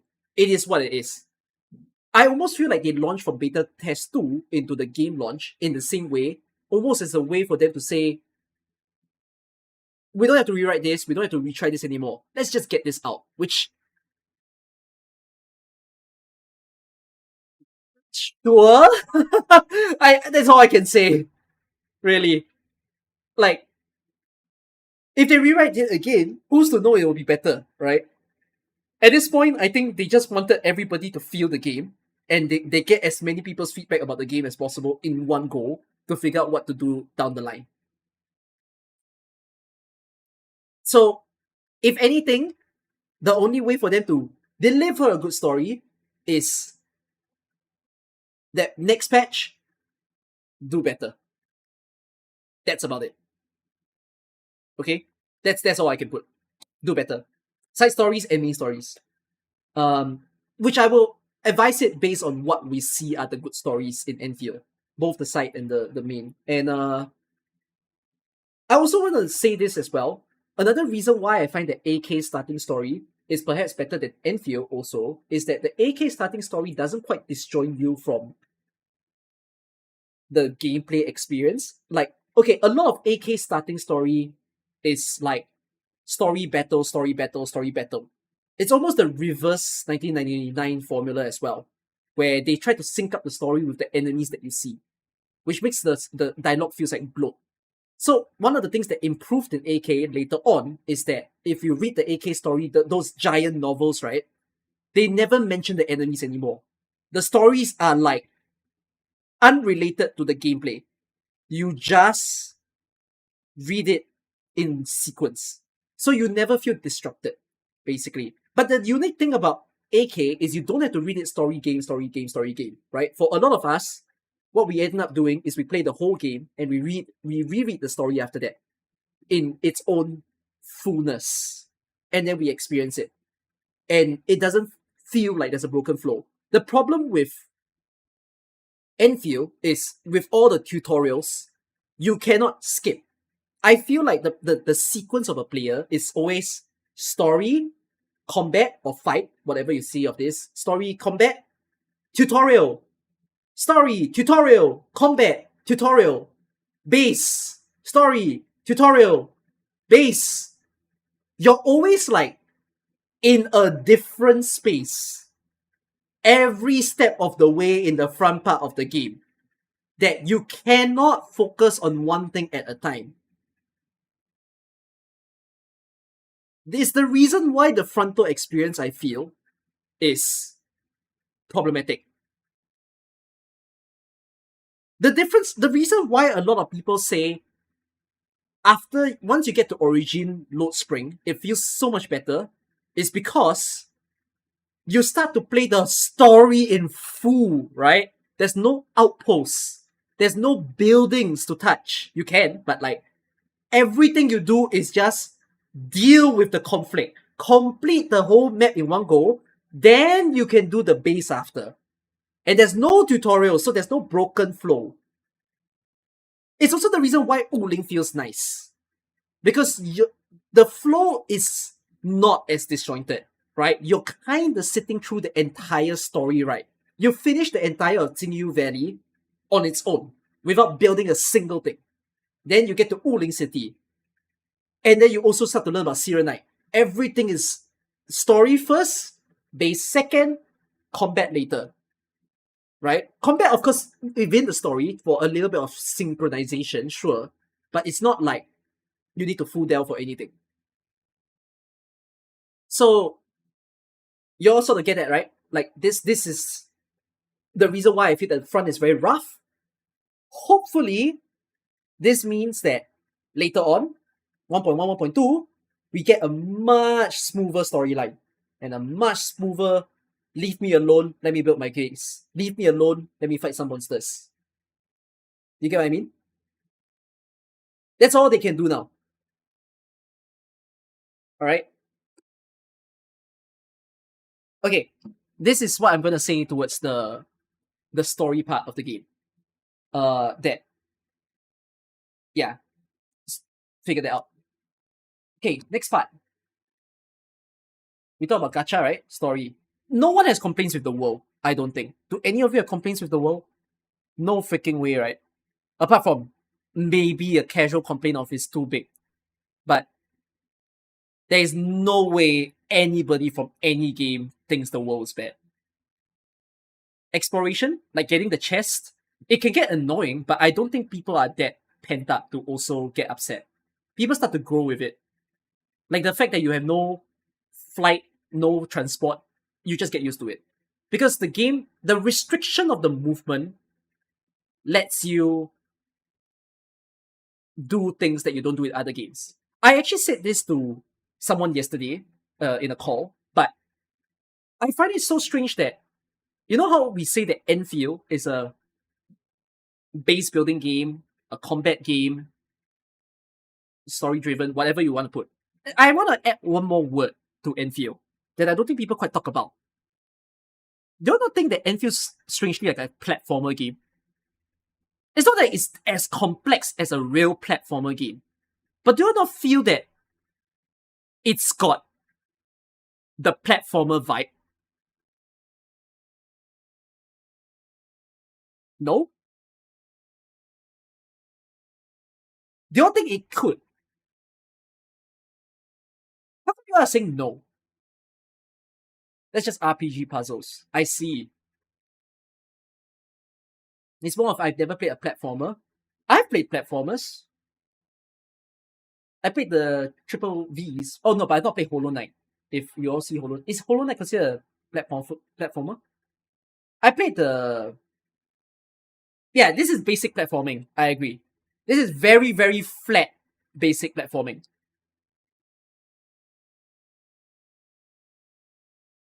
Yes. If Enfield has platform, then Genshin and WoW may come in. Okay, fair enough. But I like the fact that the movements are restricted, and it lets you think about it, right? Like I think you have seen how I play, and I think some of you play it in the same way. That every time you go to a certain part of the map, you start looking at where the Orleans are going. You look on the floor, you see a shiny thing, you look up, you realize, oh shit, there's a zip line coming down, right? Like there's a lot of little parts that makes you realize what you could do with the world. That I think is pretty interesting as to how a lot of the world's not connected now, but later on you start to realize if you unlock all these little things, the world rewards you for finding them. You know, all the shortcuts and everything. So there's that. But yeah, I don't think anybody has a problem with the world per se. It's perhaps the best part about the game. Alright? Okay. I think the last part I need to talk about is combat. Yes.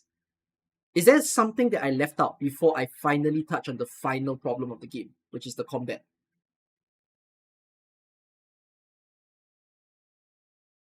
Do you think there's something else? Sanity, like the amount of time to build, I don't think there's a problem. Well, I'll quickly say why I don't think that's a problem. Space base. Ah, good one. Okay, combat system is interesting. Okay, the fact that you brought up the base, good one. You just reminded me. Okay, I already played Ash Space yesterday, by the way. I'm gonna just keep it straightforward. What the hell is this game mode? I save it for when I talk about combat, okay? If I forgot, please remind me that I'm supposed to touch about Edge Space. Okay? It's not endgame. I genuinely want to say, what the fuck is this? I wanna just harshly say, I don't have a better word for it. It's legit, what the fuck is this? It's an extraction based mode. Yeah, but if you actually see the extraction game mode, it's not this interesting.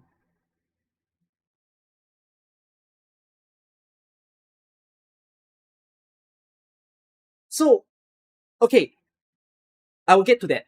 Let's talk about the base, okay? The Tixiang base of the game. The game promotes itself as you build your factory, you automate stuff, you wake up, you get money, you get currency, you get all the things coming into you. You feel good because you are contributing.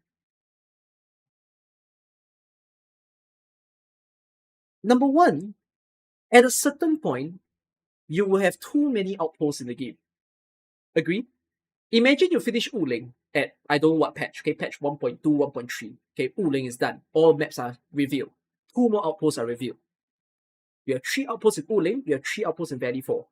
Perhaps they release a new region, you have another outpost. At a certain point of the game, you have 10 outposts. Must I check every single outpost to sell my products, to perform my stocks, to perform my depot node? At a certain point, we're all gonna get lazy to do this.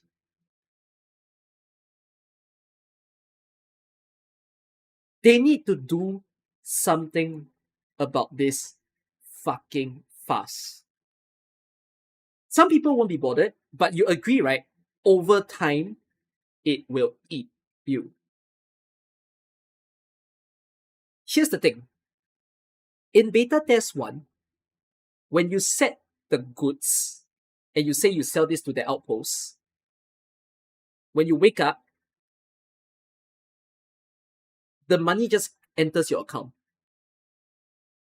What I'm saying is, it's automated. Why did they remove that? I don't know if this comes as a culture shock to you guys.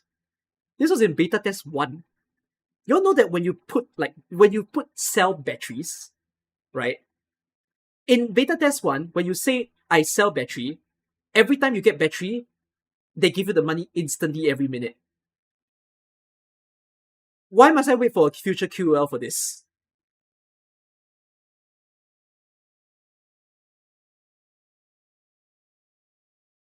I don't understand. I don't know if it's a coding thing where they think that it's very intense to code this. But I don't think that's true because your base is running in the background, correct? Your base is running in the background, clocking in every new thing that goes into your input.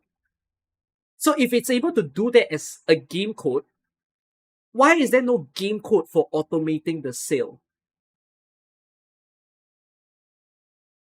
You know? You'll get it, right? I don't know what's the thought process behind this. Yeah, another thing is, okay, some of you are programmers here. Another thing that I sort of see is if they think that the game code is so intense, they can just make it when I check the outpost or whenever my money pops up on my screen, check outpost sale, add to the money value. Like, there are solutions to it, but I don't know why they dropped it. So, they need to do something about that. Yeah, they could even make the sale per hour. There's so many ways. Okay, that's one. Outpost sales were automated. Okay. Secondly, in a game that promotes automation, why must I check it on Dijiang?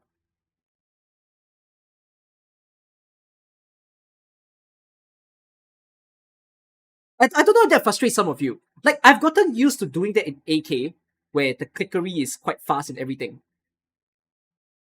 But I don't understand, like, when the prime of Endfield is supposed to be everything comes into me, I don't know why I keep needing to fly up there. And oh yeah, you're right. There's no claim all. There's no fucking claim all. Where's my fucking QOL that I see a singular screen that says pick everything on like a bottom row tab? That like literally AK has it. Holy shit, I'm crashing out. Why? Why? Why does this not exist? Like you see this is your base layout screen. You can click them one by one. Why can't I just click everything here? If you insist that I need to go to Dijiang.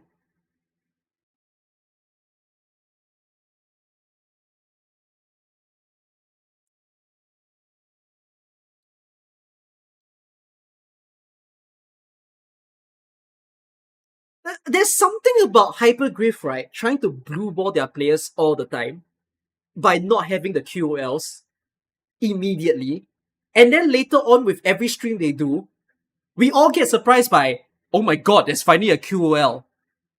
I've said this before, okay, guys. AK first launch, where the biggest frustration that was not fixed for months, and I think even more than a year, was the fact that this fucking collect all button did not exist. Okay? I don't know what's with Hypergriff being so allergic to freaking QOL, but we had to click every one of these every fucking day.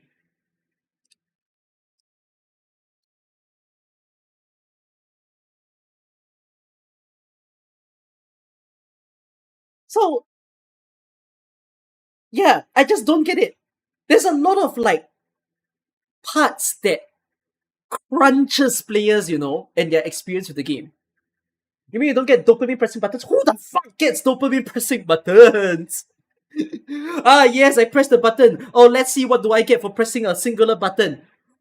Oh my god. Oh, 500 LND. Oh.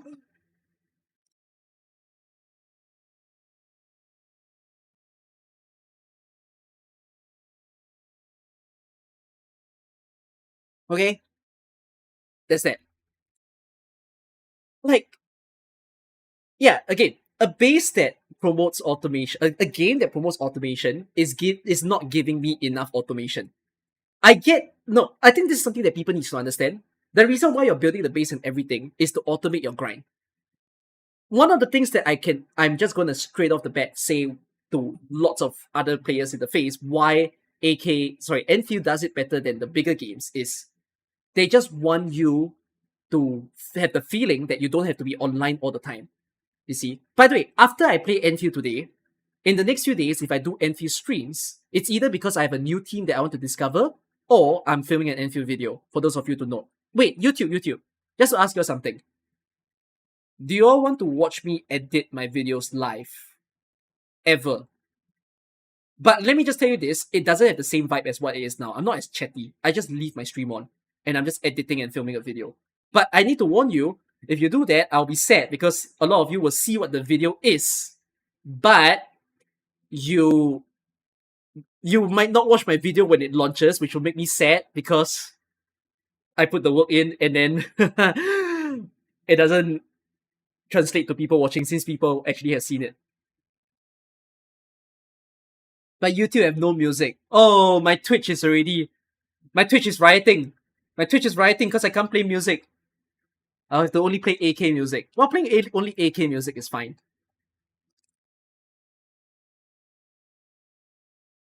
Okay, for now, I just promote to YouTube that I do it on Twitch, but it's been on my mind.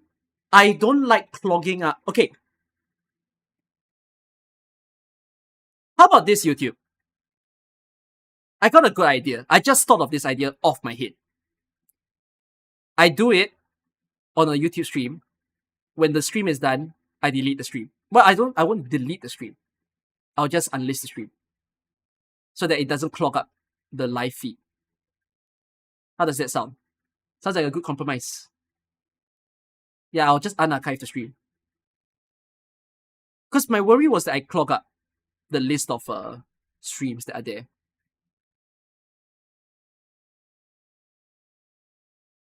Sounds good? I can try next time. Make it Twitch exclusive. My Twitch people wants to feel special. Okay, just to let you all know, I've been doing this for like the entirety of the past 2 months and 3 months. That I always love to record. Like I always be streaming when I film my videos. It's also a way for people to, when the second monitoring me, listen to what I say, and then come into the stream and say, "Wait, Cookie, did you just say that? Are you sure?" And like figure it out. Make it membership only. Bro, if I make it membership only, people are gonna be like, greedy motherfucker. This guy is the epitome of what hypergriff is. My hyper greed. I wouldn't mind, but like, I can't put it in that position. If you want to support me, just support me. If you all don't, it's fine. I shouldn't put you in a position to. That's about it. So yeah. Okay. That's sort of what I'll put towards this. Okay. Anyways, let me come back to my main point. That was a digression for me to just let you guys know that I always edit my videos on stream. Anything about automation still left. But yeah, I just want to say to the people of other games that after today, since I'm not going to play it again, I don't have any real reason to still further play it. Oh, thanks, Carrie May. Yeah, because I'm basically done, by the way.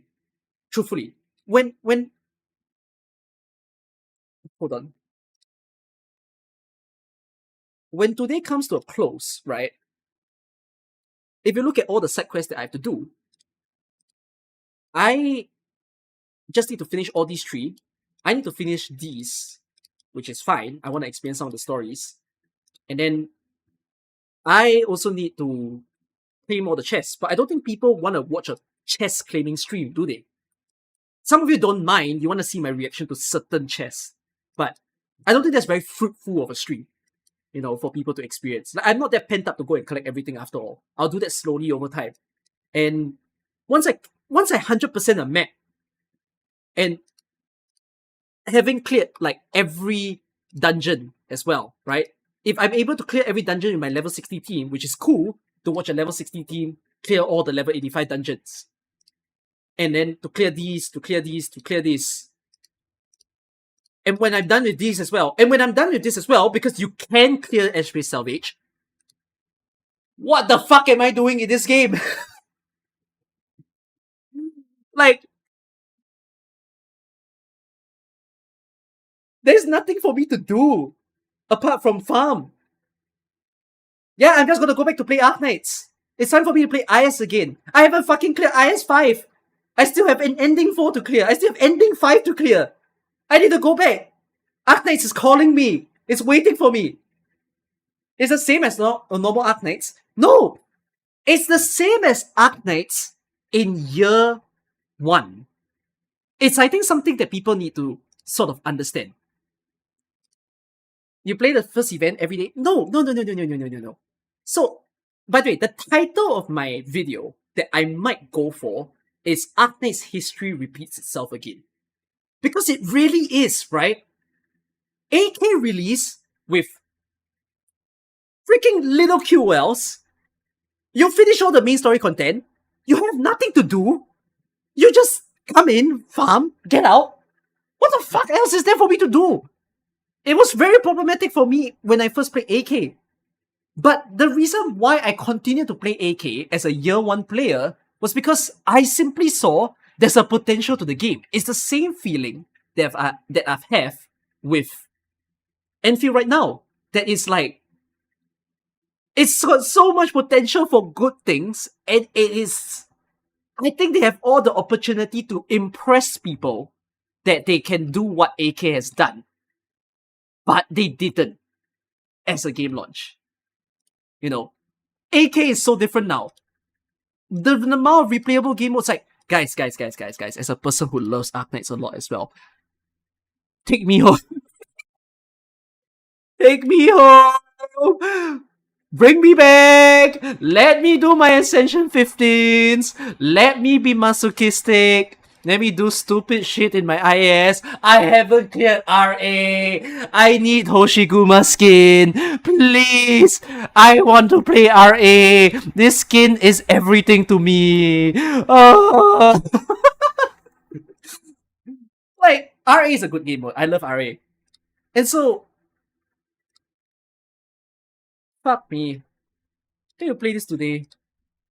Okay, I'll play this later somehow. I'll remember. Probably at the end of the stream. Okay. I think that should be enough for people to say, yes, I am a creator who wants to create for Endfield. Videos. Good videos. And stream.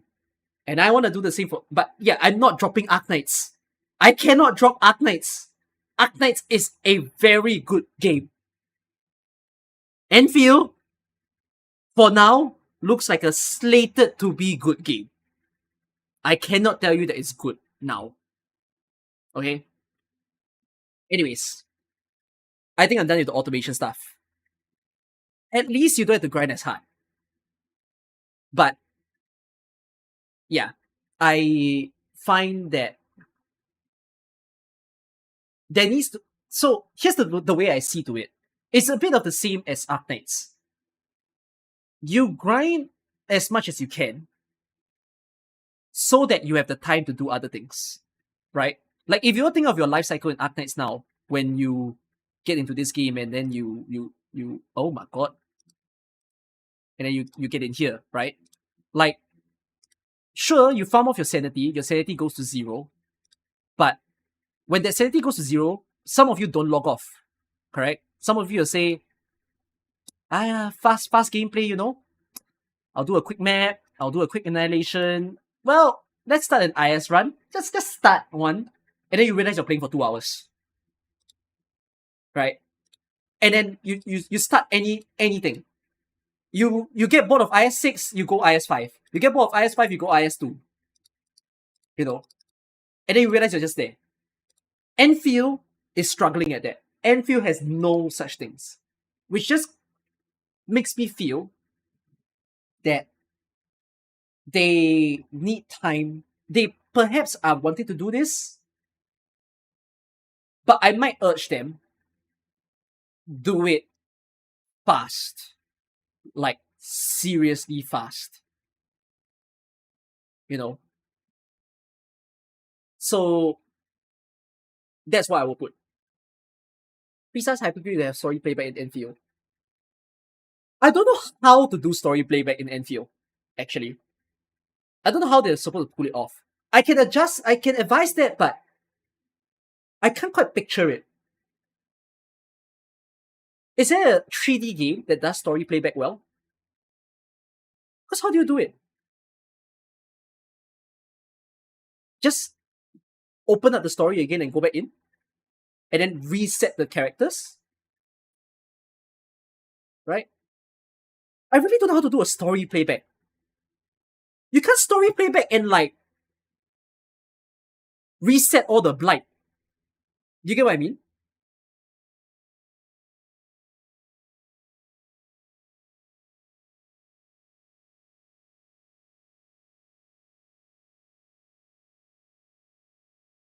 Thoroughly Relief lets you only watch the old 3D cutscenes.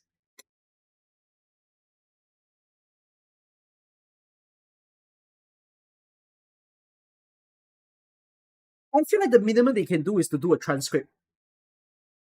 Like when the story ends, you unlock the transcript. Almost like Arknights. It's almost like you're reading Arknights in a visual novel form. You get what I mean? You can't replay everything. Perhaps in the transcript you can click on the scene to replay that cutscene.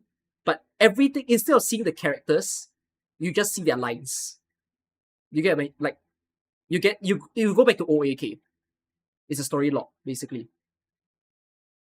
That's, I think, a solution that they could do. But people don't want to read. No, but there are people who want to read.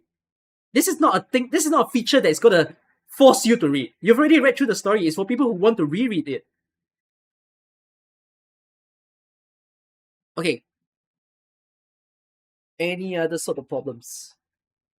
I don't care about the sanity locking you from building your units. Cause, like I said, personally, as I've advised a lot of you, do horizontal investment over vertical investment. Because you get to experience more people, you get to learn more strategies. Shall we add on combat? Shall we? Oh, so what do I think of this combat?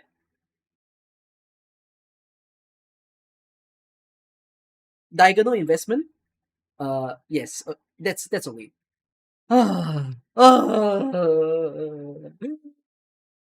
Combat. Okay. The thing is, if you actually understand the combat, because not everybody understands combat in a sense. The trouble that I think it has is, why is the combat so full of potential, but there's nowhere to unleash it? I don't think the problem is that the current combat is bad, or that the current combat lacks depth. and therefore we need to backspace and go back to range aiming stuff. I don't think that's the way it should be. It's more so there's nothing to put your team in. You know,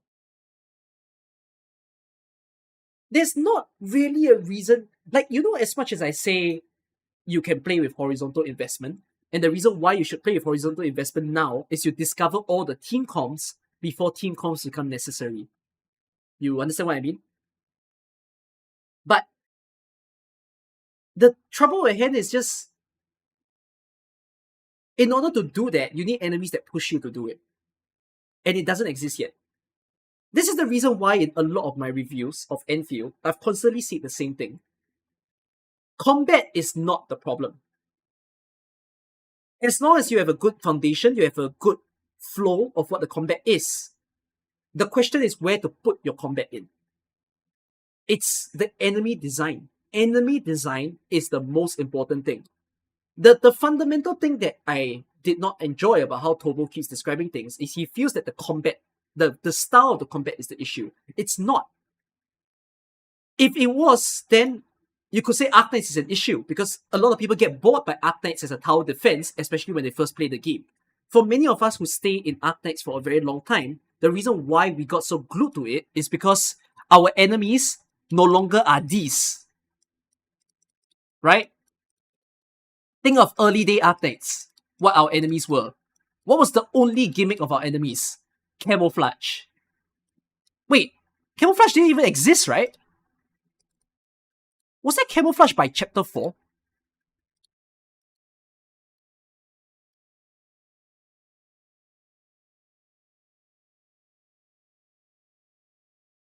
Chapter 4 was ice. Oh, chapter 4 had bind. Mindcasters. Which mindcasters are cool when you see them. Oh, chapter 3 was the camo. Yeah. Which is something. You know. But no, I can't say that Endfield launched with no interesting enemies. I think Endfield had their own fair share of perhaps interesting enemies, right? Like if you see in the case of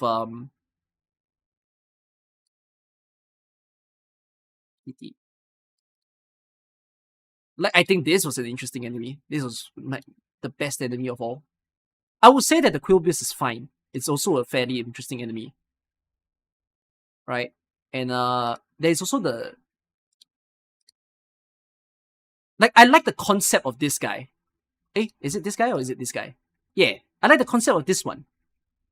Where it's a very simple mechanic. Don't hit other people, hit this guy first. Right? It's good. Do some there's a difference in objective. Right? And I know a lot of people don't like this guy. But I might even say there's a purpose. It's stagger, which most people don't appreciate yet. Again, the game doesn't push you to need to do that.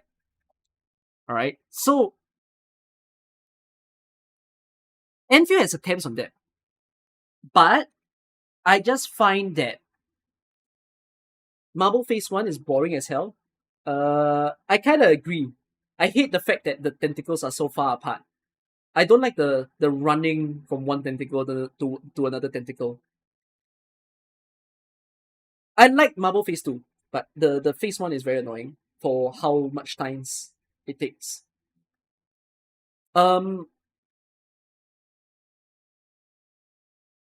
Yeah, I just find that they need to work on that. They need reasons for people to switch up their teams. People shouldn't lock their teams, like in the form of Spiral Abyss, where you can play with one team, you can't use that team anymore, you go next. No, it should be like, there's this stage. What's the best team that suits into it? The daily dungeons try to do it, but they're not good enough to give that impetus, I would say. You don't understand why enemies have no resistances? Well, simple. Because when AK launched, enemies also didn't have resistances. Right? If you look at AK, enemies also didn't have. right? Nothing. There's zero resistance. Well, that's weird for me to say because there's a caster here. And he says he has Ares. And then Ares, this guy has B defense. This guy has S resistance. Yeah, I wish that they just went like, oh, here's a guy that just wants you to go full physical. Here's a guy that just wants you to go full arts. You know, it would be cool if they just let you do it. But yeah, it doesn't exist in the game right now. Because of that, right, you just never feel the push to change your team at all. You know, in Endfield, the only enemy that has some form of a resistance is this guy. No, wrong guy. It is also wrong guy. This guy. He's the only one in the entirety of the game with a letter B. No one else has a letter B in the game. Not even the slimy boys. Not even the tiger has a B, by the way. The tiger has a C. C. There is no A grade, there is no S grade in the game yet.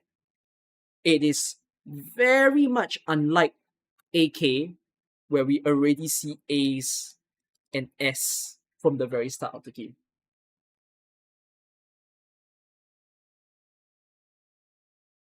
You underestimate how gacha players want to adapt to the enemy? I know. So to me, right, they started the game just trying to ease in everybody. You know? And like, I think it's fine to do that, but they really need to give me some challenge fast about the enemy to help me feel why I need to change the playstyle. You know? There's that. You personally don't have a reason to change your playstyle ever, but you also have no issues doing so unless the game forces you to get creative. The sad reality is you'll keep button mashing and win. Correct. The reason why a lot of people call the current game I can just button mash everything is because there is no enemy that encourages you to not do it. Like, if you all saw my video on the combat of the game, right? The worm was an example of an enemy that I showed to people that you can counter it by just constantly stun locking him. But actually my argument kind of fall flat when there's multiple enemies. Because, oh, I can stun lock the enemy. Then how about the other enemies that's around? How about the second worm that's around? Right? So it's a cool tech, but I don't need to do it yet. There is definitely gimmicks in the game, right? The dodge is too strong that some attacks should never be dodgeable. There are some attacks in the game that are not dodgeable though. At least for now, but not every. Wait, can I just understand? The part where Marble Agglomerate has the beam of light and they say jump, right? You cannot dodge, right? You have to jump, right? It's one of the few things where you can dodge. What? Despair. Despair.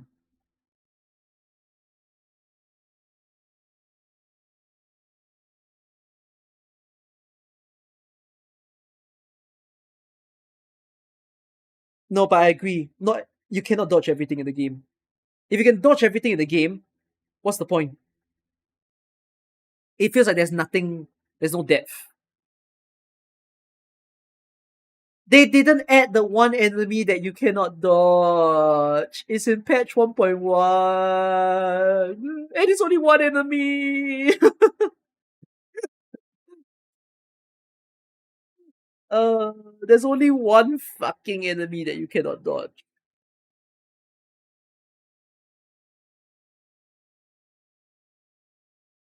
There's another enemy that you can't dodge, what? Right? No, but okay, I would say that certain enemies lets you not dodge wrongly. Because some of the enemies in Endfield have a unique range. Am I showing the game? Okay, I am. Like, for example, if you dodge into the enemy, well, I won't say that everybody's a master of dodging, and I think you all agree with that. That, for example, what's the one that shoots it up? Is it this guy? Yeah, I think it's this guy. This guy where he spawns the triple stone coming out from the ground. If you try to dodge but you're still in the range, you actually fail the dodge because it considers you as you're sitting in it. So it will still hit you. This was a thing that I was trying to solve when I was doing beta test 2. Because I kept pressing the dodge button when you do it until I realized you can dodge, but the rule is you cannot be in his range when you dodge. I think it's the same for this guy. It's the same for this one. It's the same for the ram as well. Like when you use the ram, if you're so dumb that you stay in his like line of attack, right? You dodge forward or backwards, you will still get hit, I believe. So you're in a way cool that the game has ways for you to not always cheese a dodge. That's something I appreciate, but not enough, I suppose. It's the same for X Armor Beast. That is like there's this one attack where he has the butt slam. So if again you dodge into his butt, then you get hit.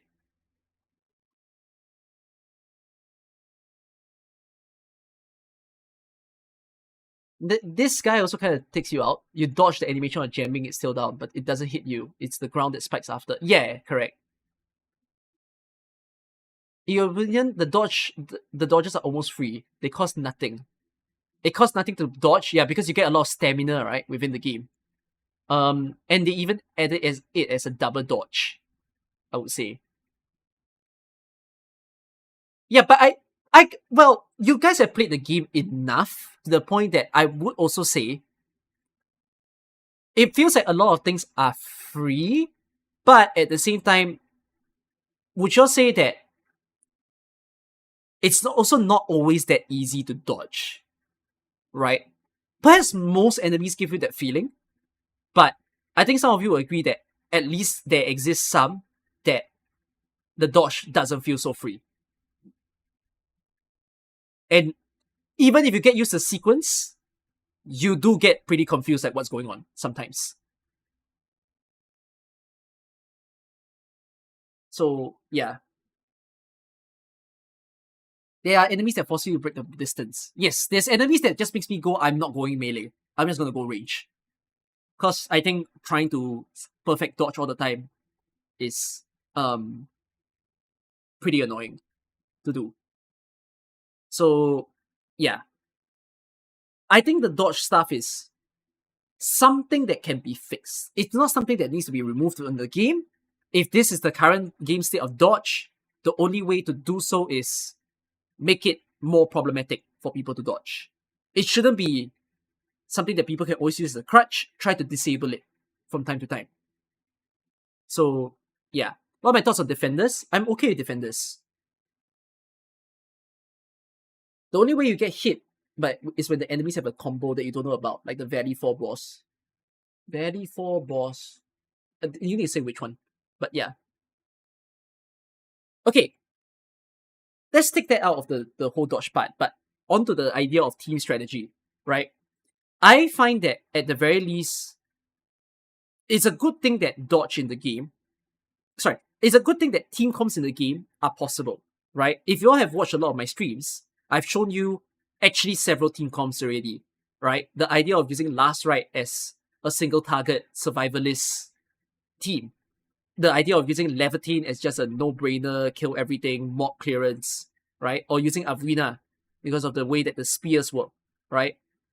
Plant all the spears down, be able to zap it all in, hit onto someone. Now the trouble with this is you have all of these mechanics, you have all of these cool things that can happen.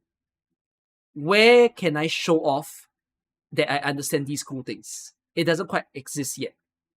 You know, it's like when we play AK, there's the smallest things that every single time when we see a new event, of course, there's the whole thing where people sometimes say, "Oh, we're just whistledelling it and whatnot." But when you see like every single stuff, right? In the case of like these guys, for example, that came in chapter 5, these are the ones where you start to learn. Perhaps you don't block them. Perhaps you need to rush to kill them, right? And then this is the one where you learn baiting is important in chapter 5. Like AK has done a good job from the later launches as well, which is something that I hope Endfield starts to emulate. That they start introducing people that makes you go, hold on, I really might want to find a dedicated person for this. You know, that is like these two needs you to kill them as fast as possible, unless you have a way to crowd control them.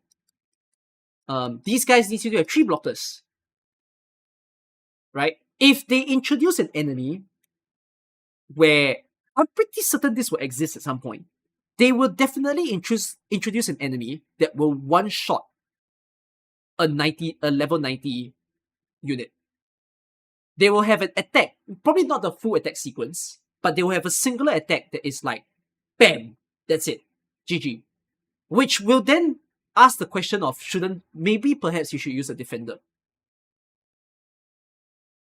You know? And then likewise, like all of these little things that can be mechanics in the game. Or perhaps this one. Here's the thing, if they introduce the concept of a sentinel leader in a squadron of like 10 mobs, this becomes very interesting. Because the idea of a sentinel leader is you cannot attack them. Right? You should attack them last. You have to kill everything before you attack these guys. Or they bring the Lancer in, just a dashing guy where you're killing some mobs, but then these guys are running in. So what I mean to say is, they need to gradually be able to prove to people that they understand what enemies' design can be for Endfield, since they created such a game. I think we all have ideas as towards it, but we hope that it goes fast. One, enemies need to give complexity. You know? And they need to give like the question of perhaps I want to change my team. Right? But why did Sentinel could definitely work? Why didn't they do it on launch? At least an interesting idea design to keep us hopeful. I know, it's just weird. I would like I said, I don't think it's like so off-putting that Endfield doesn't have it. I think we see glimmers of it. It's just we don't have something that's very solid about it. So whatsoever it is, let's then also go to the question of, okay, we see that the combat has potential, it all comes down to enemy design. Even if you have killed the enemy already, how often can you replay your understanding of that?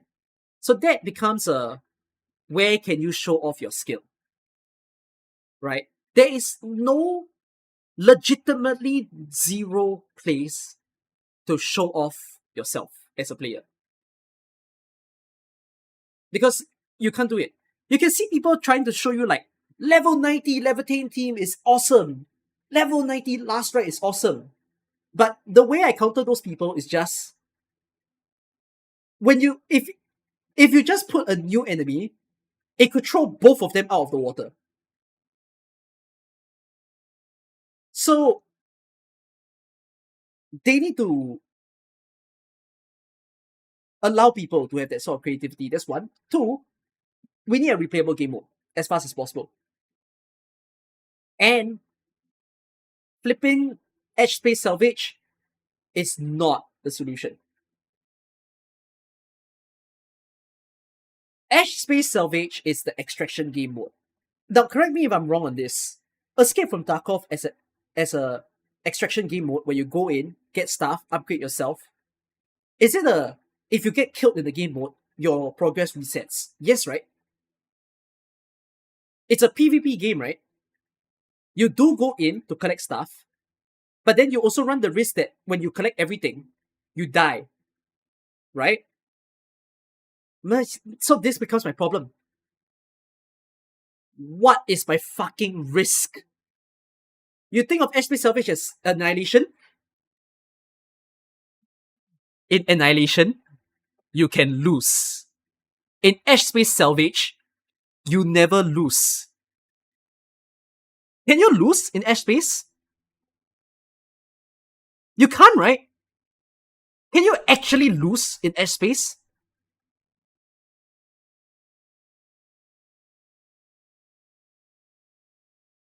You're not sure why want some people struggle so much at launch? No, I don't want people to struggle at launch.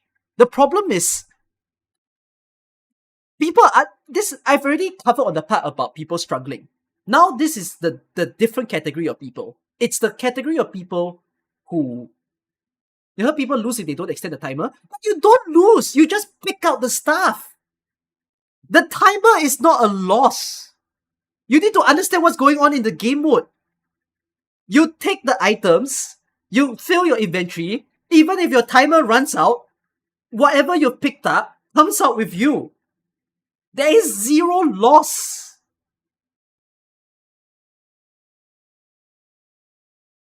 It's genuinely, in the history of Hypergriff, the strangest game mode they've ever made. It's not even a game. Games have risk, right? Games have things that make you go like, I could do this, I could do that. Like, even me trying to play a fucking dress-up game would be better than that. It's that harsh that I want to put. Like, you know, like coloring games, connect the dots. If you ask me to like customize the costume of a character, those have no risk, but those are fun. But this one is like, I'm just going in, take stuff out, come out, convert into my pools. Why? Why do I need to do that? Seriously, I don't understand that game mode. Like, do any of you think that game mode is good? And like, do any of you think that game mode has a purpose?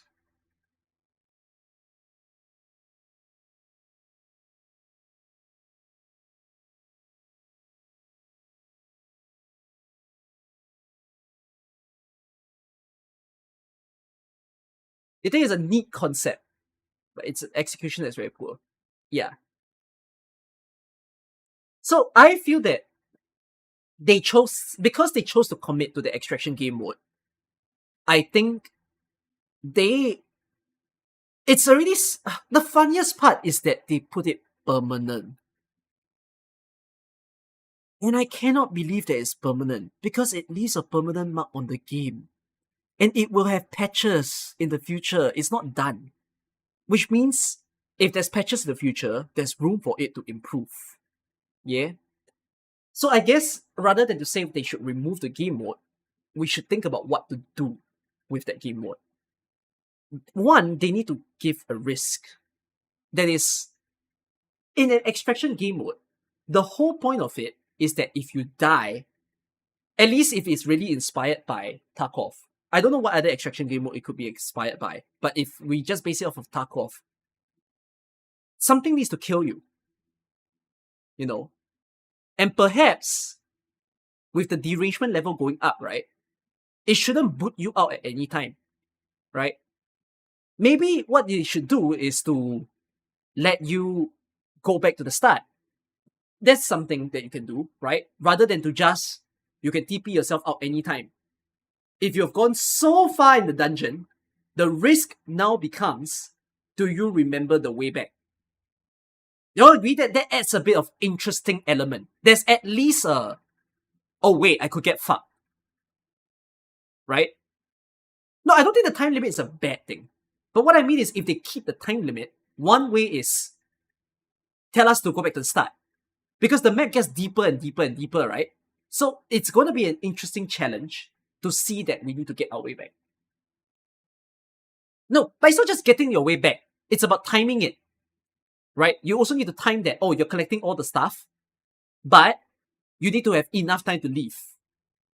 And if you need to have enough time to leave, an interesting thing they can do is while you're on the way back, do the enemies respawn? Right?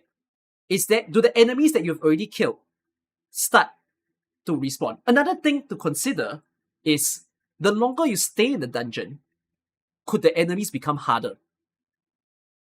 This is very Stronghold Protocol, right? As the dungeon progresses and you are trying to collect as many things as possible, why leave the enemies all at the same level? Couldn't you punish people for staying in the game, like staying in the game mode, even longer? You see, time is not a bad mechanic. In fact, time is a wondrous mechanic that can do great things for a game mode like that. Since the whole idea is, oh, I'm collecting stuff, but I need to get punished while doing it. Wouldn't it be more annoying to farm it for rewards? No? No, I wouldn't say so.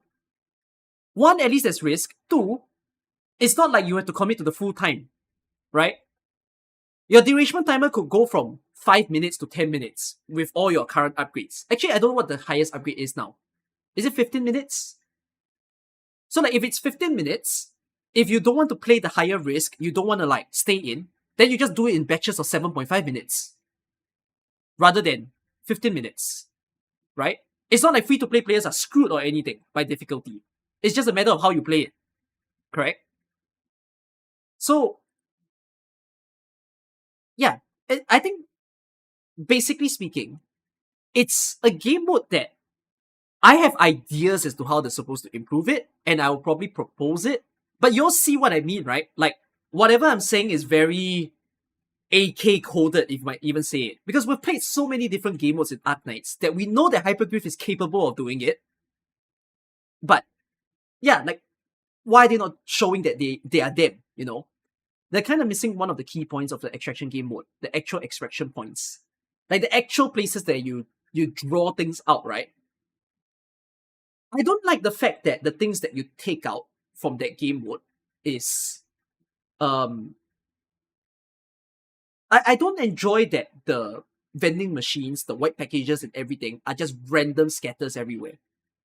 Like there's a little part of me that says, shouldn't there be very specific points for the items to be at? So that every time you receive a mission that says you've got to get that specific item, you know the pathing into the item now. And then you grab that. But you know that it's really, really far in. You know? So I just find like there needs to be something that they do with that. So to me, it's a very fixable problem that they can do. Yes. I know all the items are fixed, by the way. The packages and everything are all static, so you can memorize. But the thing I don't find very fun is the fact that the items are like many. You might feel that it's many, right? Like there's a lot of white packages, there's a lot of white crystal nodes. But how about not many? How about one? One that is deep in. And then not just one, several ones. So that you know that you're always going for an objective, an objective, an objective. And then there's obstacles that's in the way. You know? Like, you know the part where they show all the zip lines spawning?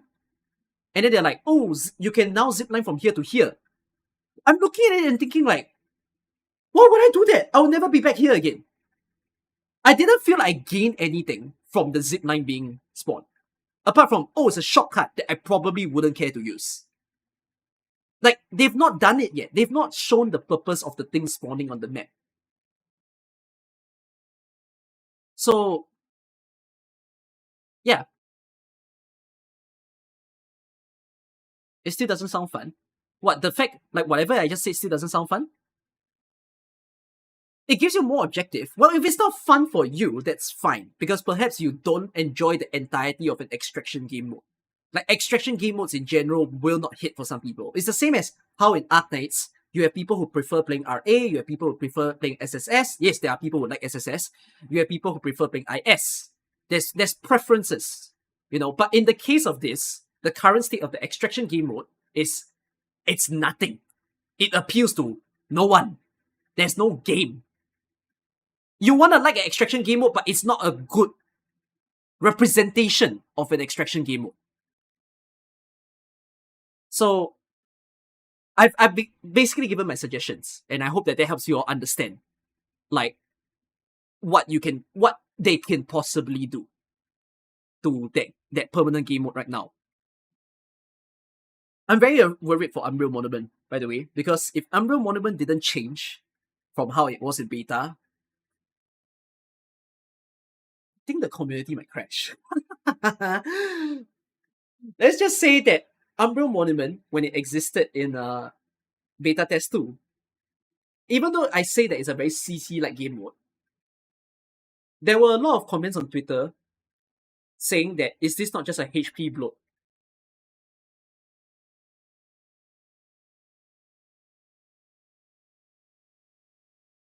Yeah.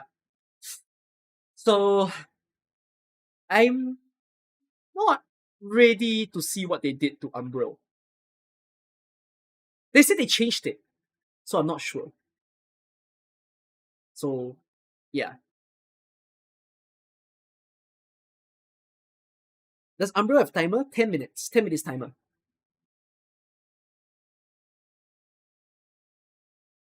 Okay.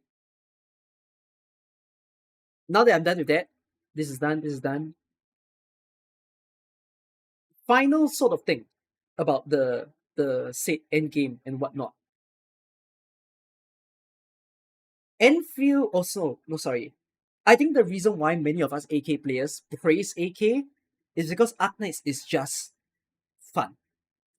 Even as people who don't like the tower defense genre, I feel like a lot of people don't click in the game simply because they haven't realized where the fun is at. Like, what is the part that is keeping all AK players to still play the game? Be there, you know. I basically, okay, by the way, I called a certain content creator yesterday, and he told me that he played AK up to chapter 6 and he couldn't click. He didn't see why. And I just straight up told him, like, I asked him, what type of games do you like? And he says, oh, I actually love roguelites. You know, I actually like the idea that you can scale your units up and everything. And then I just told him, yeah, there's a roguelike in Arknights. And then he was like, really? No, I'm not naming who, guys. I'm not naming who. But um, he said that he feels like the tower defense will click with me, but I kind of just told him, go get in there, go and try. It might change what you think, because that's the reason why many of us want to represent Arknights. That we realize they can be so innovative with this. I improve edge space salvage is one thing. Another thing that I would just say is, like, hyperglyph. You are capable of this. Show the people of other gacha games what you could do in AK into Endfield. This is the genre you chose. You chose, like, if anything that I feel towards how people say is a very Genshin-like ZZ and whatnot.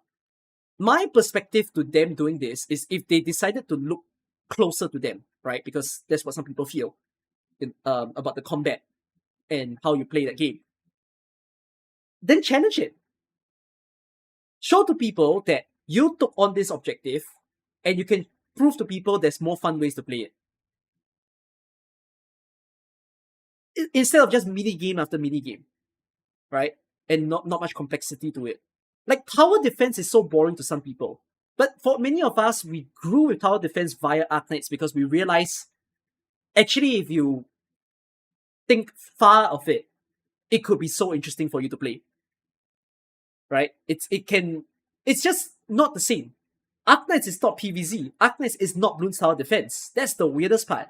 It's a whole different style of tower defense.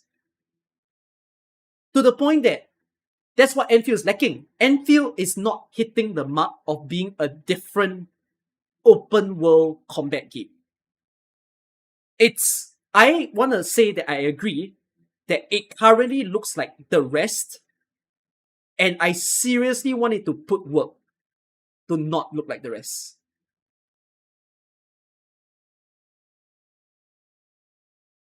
So, yeah. IS wouldn't work in Endfield. It works in the OG because the roster is huge and you have 13, 12 slots of them. If I was a game dev, no, I disagree. If I was a dev and I think about what you could do, I have an idea of how you can create a roguelike that is actually incentivizing you to have many people in that combat. Do I feel that Endfield feels similar to Genshin? Combat wise, no. However, playing loop, yes. The combat is not Genshin, but your daily behavior in the game is quite the same. There's just no replayability. That's the biggest problem. My biggest gripe with all the other games, which is so funny because you'll hear that from other creators, right? We always say, oh, people are drama farming because there's no content in the game. But it's not wrong, what? All the other games have no content. But Arknights is full of content. Endfield is basically like the other games, not because the combat is similar. It's because it also has no content after you finish the content. Like, I'm not saying, for those of you who are still in Valley 4 and those of you in Wuling, you have a lot to do. I'm not done with the game yet. But whether that is content is what we're debating right now. You know, that there needs to be things to make me want to log in every day. So, yeah, I think that sums up my pre-video teaser.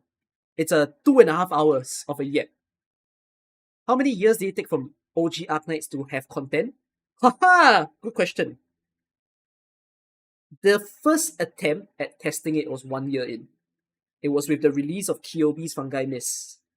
Well, they also had content contingency contract, which was 6 months in.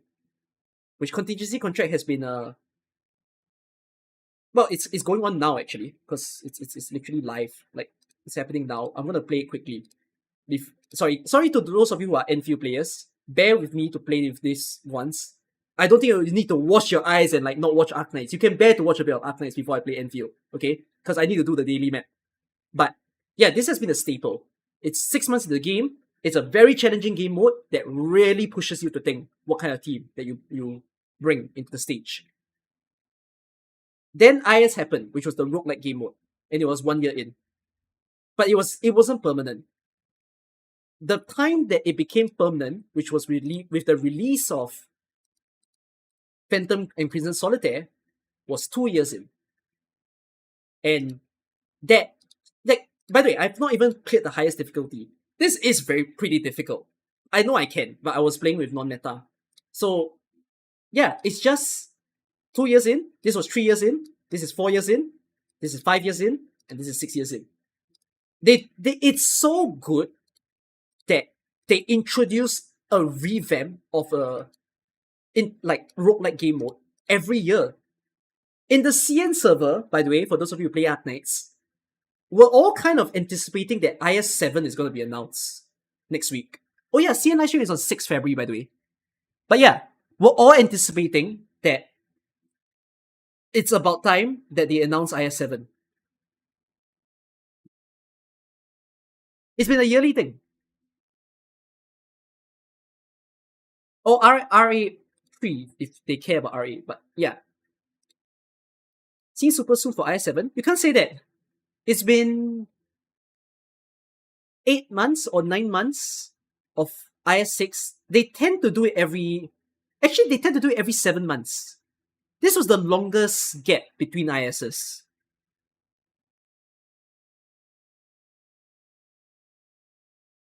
Yeah, IS is literally what every gacha needs. A replayable content that's enjoyable. Yeah.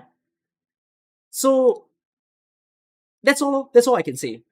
I hope that you all understand also that this is like me trying to explain this to you guys is what I mean when I say, like, if I see someone calls themselves an Arknights content creator, I sort of wish that the advice they give can speak like an Arknights player. Also, one of the reasons why I'm angry, you know, I'm talking about that video, but it's been like that. It's been something I've been explaining. You know, I don't give a shit when the other creators from the other games comment and suggest in respect to their own games, because that's them. But I think there's a bit of a difference when you're a lover of Arknights and like you really, really see the amount of hard work that Hyperglyph have put in and what they can do for a game, and then you get pissed that they didn't do it. And rather than to just piss on them and say that they're the shittiest company, how about actually suggest them how to be them? Okay? So that's all that I shall explain. Okay? That's my pre-teaser. 2 hours and 45 minutes. What a ride. Are you ready to play Lavitain story quests? Well, not after I speedrun this daily map. If you all want to share this to other people to watch or something, please do. I think it's just nice. I wish the AK community can hear what I have to say about this.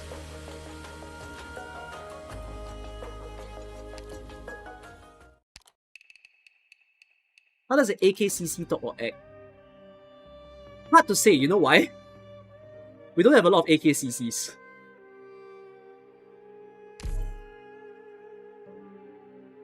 Hey, why am I in IS? Yeah, this boy missed IS already.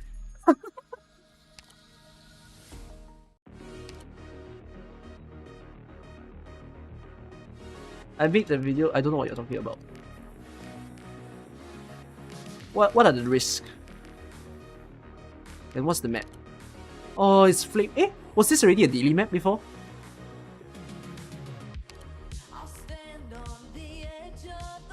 Screen? My bad.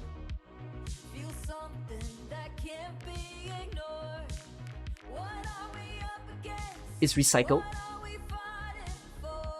Okay, hold on. HP attack. Grotesque. Inflict more burn when near a burning reed bit. Resistance and defense. Wow. HP and attack. When they activate their force field, ASPD on nearby friendly units will be reduced by 50. What is a force field? Who activates a force field? You? Who? Dueling Companion Guard. You? Oh. Oh, you reduce our ASPD. Wow, I've never actually registered that it was a bad thing. HP and defense. DP. Reed Bait will be ignited at the start of battle. Not fun. Oh, Reed Bait deals 200% arts damage. Okay, you can't deploy anyone on it. Dublin Spec Ops will appear on the battlefield. What is a Dublin Spec Op? Ignites reeds upon passing them. Is that bad? But the reeds are just here though. I guess they'll walk here. So I guess this whole lane is banned, basically. But then some of them will be invisible. Huh. Deployment limit. Oh, deployment limit reduced to 7. Max squad reduced to 10. Guard and specialist increased by 2 times. The use of blasting kits. Why do I need a blasting kit? Oh.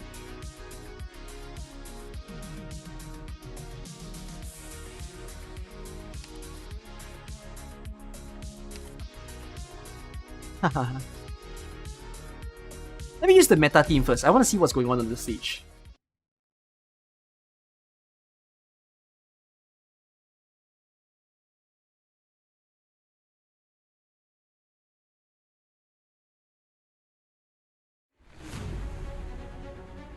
Let's see.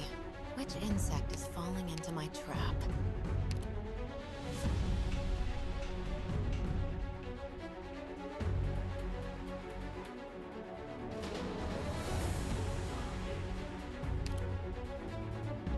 Oh my god. I'm listening. I know what better reach your step.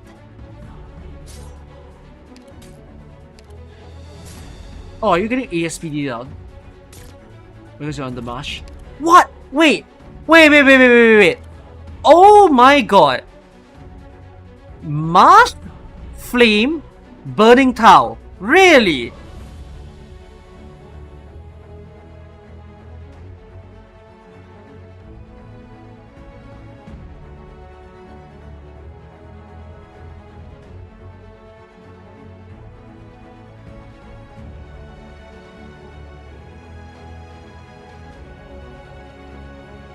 What?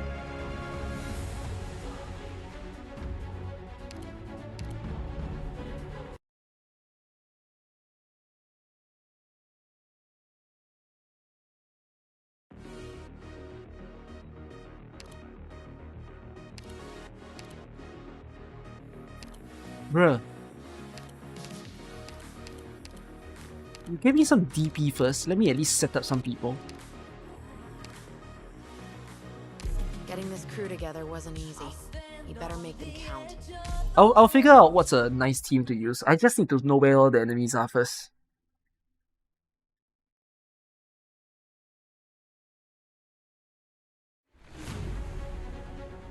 No time to waste. Does this debuff the enemies? Does the top part debuff the enemies? Oh wait, but it slows them down, right?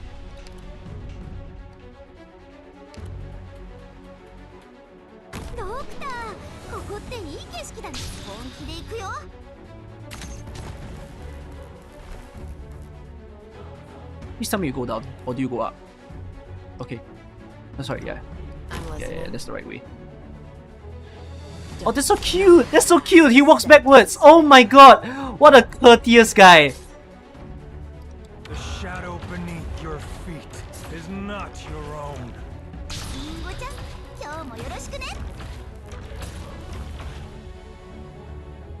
I got this. The killing urge does seize your flesh. Don't nothing can mask the scent of despair.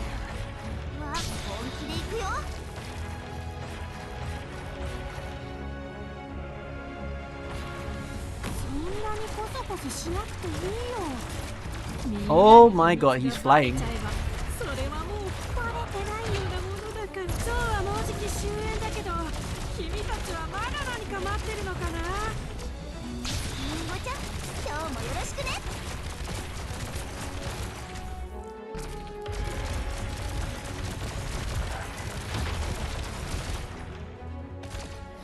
I can't quite kill him properly. I know what nothing can mask the scent of despair. Okay.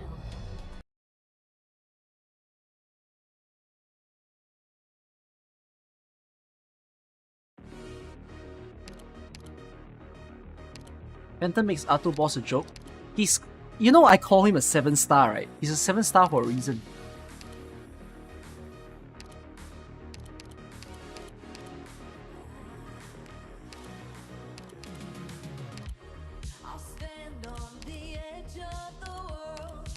Why is there a red box on the right side of the map?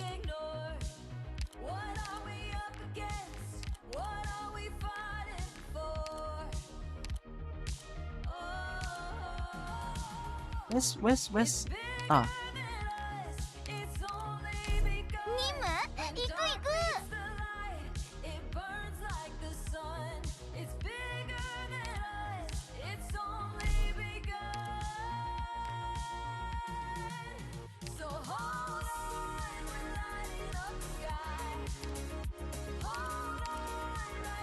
When will I get this BGM in Endfield, huh?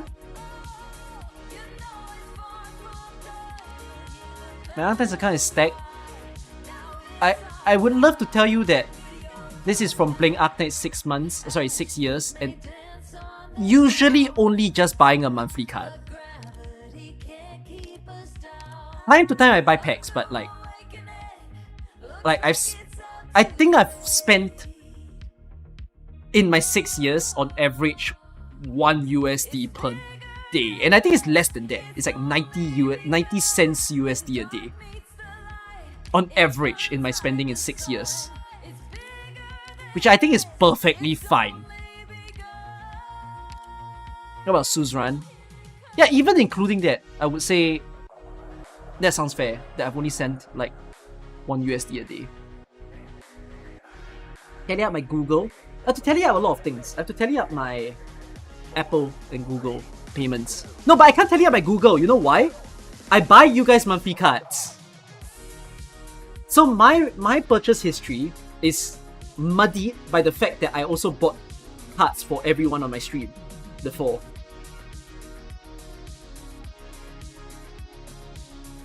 It's like $350 a year. Do I spend 350 a year? I wouldn't say so. Especially not last year. Last year I think I spent like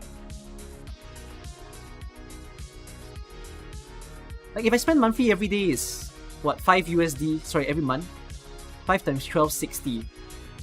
I spent on Trogodia, but even when I spent on Trogodia, it wasn't that harsh. It was like 120 maybe. And I always buy chip packs. I buy chip packs because I'm stupid. I can't include my chip packs. It's my mistake that I didn't farm. So I'm not including those purchases. Oh, I think I only spent like 150 last year on Arknights. And like, if I were to say this, I spend more money on Arknights merch than I do in-game.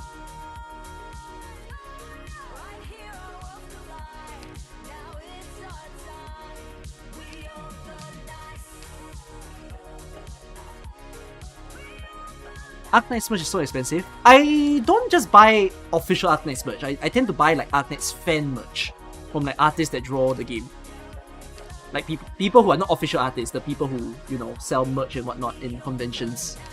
Pretty sure I spend more money there than in-game.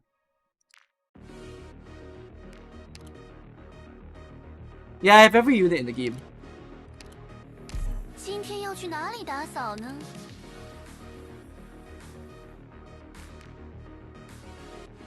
Sorry, yeah, just give me a while to think. I'm like trying to figure out what's a good setup.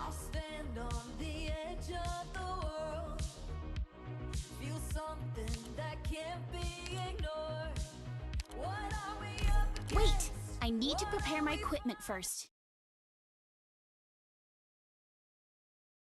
Spending in Arknights is actually actually worth it because you get value.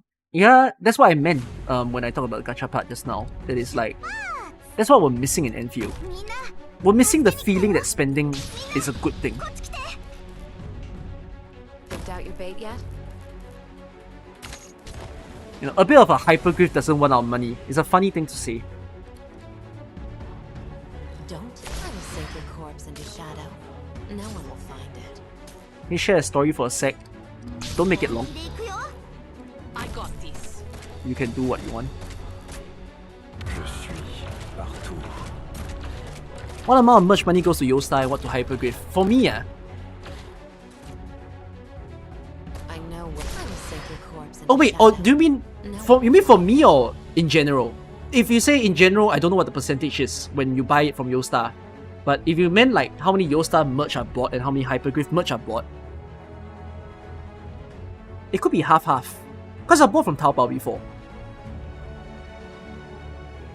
Is Yostar a publisher or Endfield? No. A tooth for a tooth. It's Hyperglyph who's publishing it. The killing urge doth seize your flesh.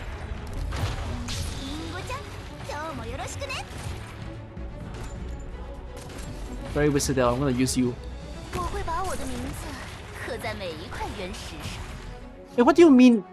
What the fuck? I thought you're paralyzed. 好消息 What the hell? Why are you not paralyzed? 连灰都没剩下。 Pretty unfair of me to use Wizardel there, but oh wells.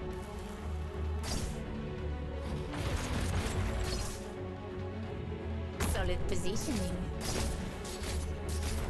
I guess I still had to break the bottom one, right? That's a problem.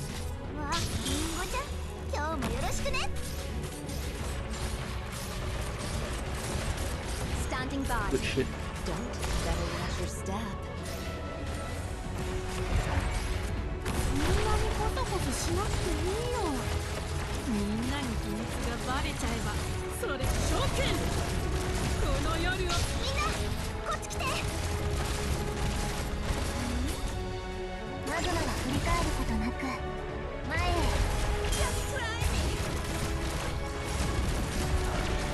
Uh-oh, uh-oh, uh-oh, uh-oh, uh-oh. I'm gonna have a problem with this part. I know what's better watch your step.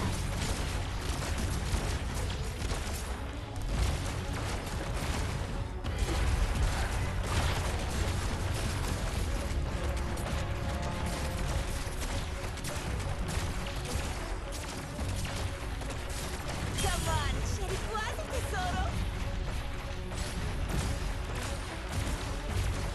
I think I cheesed this like hell, didn't I? Yeah, I probably did. This is overdose cheesery with Tragodia. Tragodia makes this too easy, as usual. そうはもうじき終焉だけど君たちはまだ何か待ってるのかな I didn't use Warfarin. I did use Bagpipe.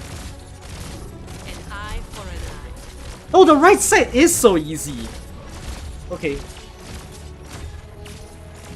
Removing Tragodia would be an interesting thing to think about.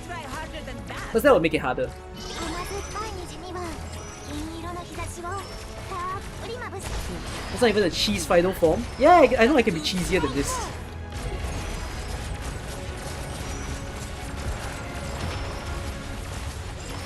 Oh, what's with this thing? Bruh. My guy's stun locked like hell. I know what you think, Hydra. It's because of resistance that he's stun locked. どう I think しよ so. うかな君の GG! すぐに分かっ Will I care to optimize this? No, I'm gonna play Endfield. Mission accomplished.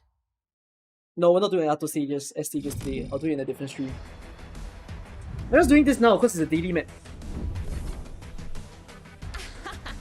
Slice them up like a millefeuille. How do you Alright. like it?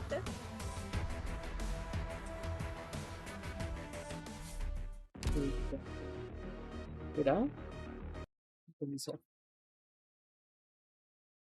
Short 3-hour pre-stream as usual.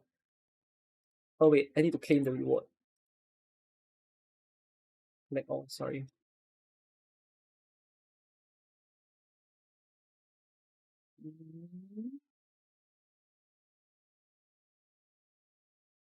Where did you farm a Keaton? No. You farm this. Yes. Right.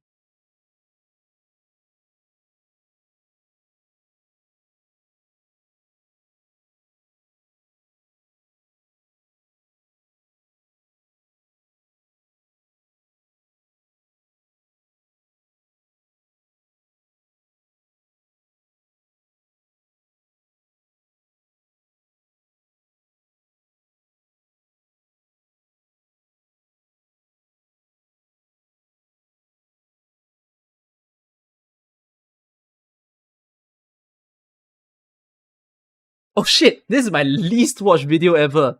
Oh, that's crazy work. No one's watching my IS6 second ending video, if y'all didn't know. That's so sad.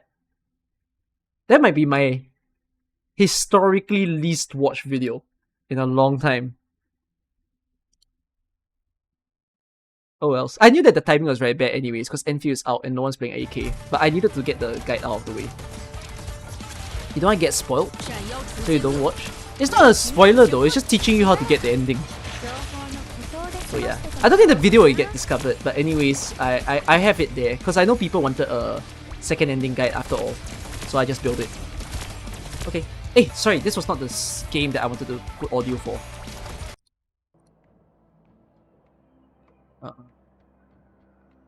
There wasn't much of an issue whether or not people watched the video in my eyes, since... Yeah, we were hoping to post it before Endfield was out, but then too late.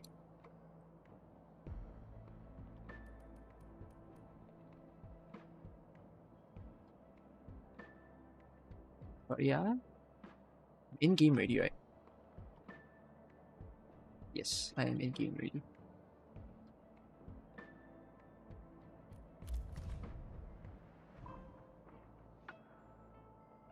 It's like IS3. Yeah. Bro, you're watching me right now. I did mention this. I think the phenomenon now in the Endfield and AK player base space is that so many people who play Arknights happen to be people who are on mobile phone. So for a lot of content creators, actually the experience of playing Endfield now, the experience of making content for Endfield now is almost like people are resorting to faster techniques to get into the eyes of the viewers, you know, who just wants that kind of fast content, and not so much of any, like, whether or not there's a proper care and whether or not there's a promotion to the game. Like, no one's caring about that. People just want to get the information fast, which is not what I cater to, because, you know, I don't think I should do it that way, right? I think I should at least have some assurance that I know what I'm saying. But with everybody on a mobile phone, no one can watch YouTube. No one's gonna split screen YouTube on the side. So me being a video maker now is the weirdest time that I've ever experienced as a content creator, since how do you make content while no one tunes in, right? But I think as long as I understand that I'm making good content, I don't really care whether people are watching, to be honest. I think people will just gradually find it. And if the YouTube algo hits me, so be it.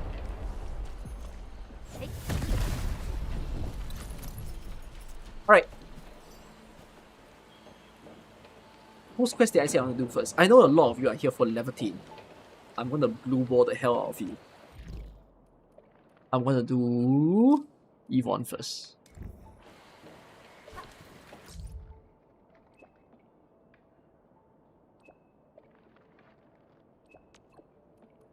What does it look like?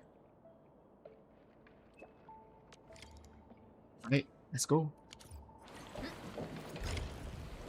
Yvonne chapter 1. Which I also said that implies there's a chapter 2, but there's no chapter 2 right now in this patch.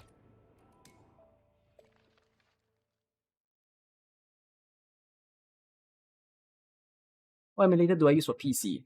Don't know which one to use because you got LD Player on hold. LD Player is one, Mumu Player is the other. I was using Mumu Player.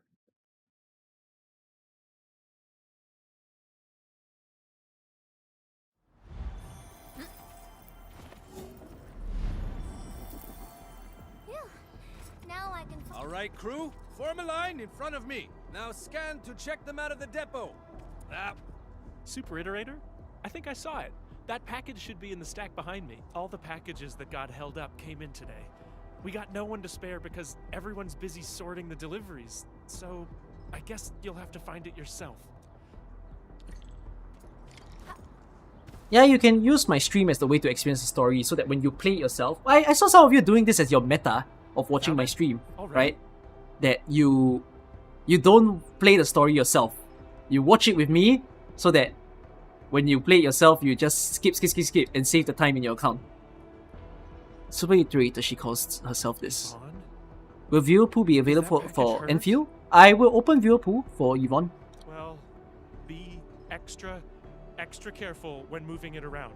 I gotta work on something else, and I suggest you check the package for labels or descriptions of static blight samples.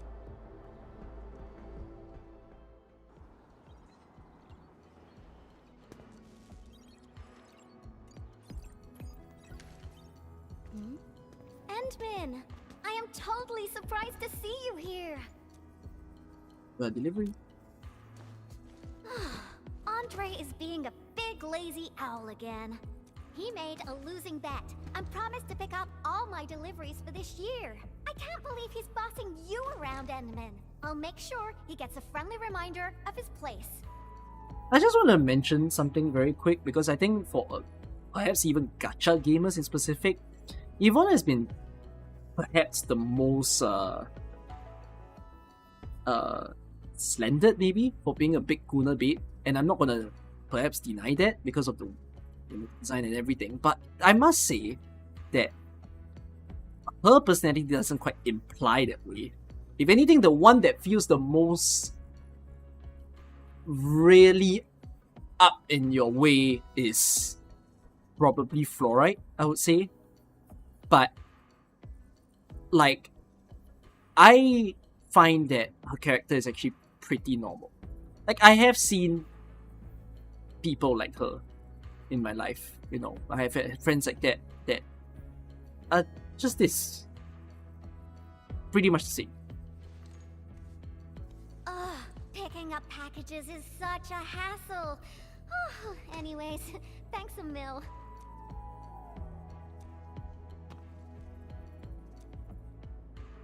Is it a package of research samples? Oh well. Oh goodness me. Thank you, Keto Mo. Not research samples. Previous troubles held up delivery. And now I got no use for it anymore. No use for it anymore? Is there some sort of autoplay in this game, besides the team being controlled by AI? You came at No. just the right time, Endman. My plan is...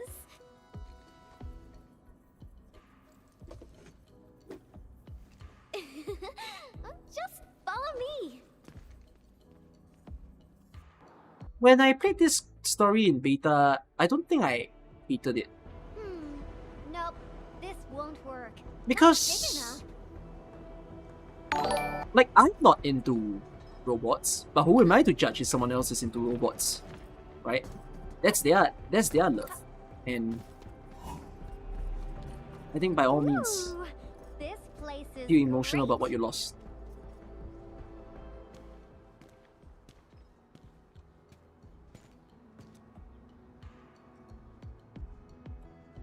Drawing is essentially the same as solving technical problems. You simply choose the most satisfying solution out of countless possibilities. I would occasionally draw a few things while looking for inspiration. Since I have no use for the paint, we might as well add a splash of beautiful color on this boring Oh yeah, I was gonna mention also, if people think that Yvonne is a Gunnar bait and whatnot, and like, or like even Last Ride or Fluoride, whatever that they are thinking, I think the funniest thing is, if you think, yeah, because one of you named her, imagine if AK Year 1 character gave you this in Endfield. Would the world be ready to receive this?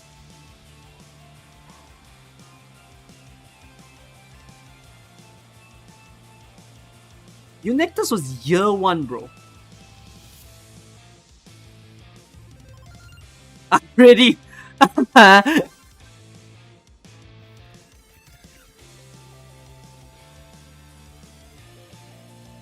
Like, oh, Tomimi is another one. Tomimi was also Year 1, right?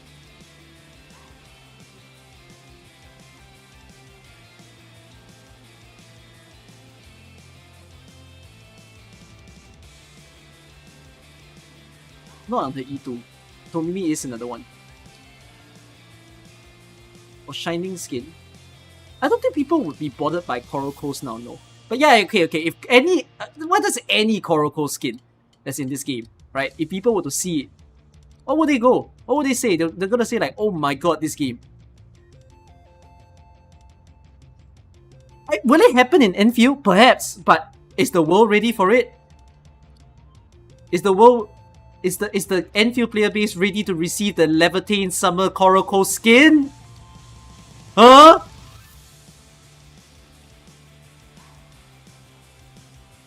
Back to the game. Don't just stand there, Endman. Grab a brush. Niti? Yeah? So? Endman, don't tell me you're scared of the Collinses. You've got nothing to fear. I'll cover you. The science park is really banged up, so we'll start rebuilding it eventually. I say we leave our signature. Yeah, I saw the on mod of the ruins Coral to Coast skin also. commemorate this entire mess. I guess I'll leave my mark.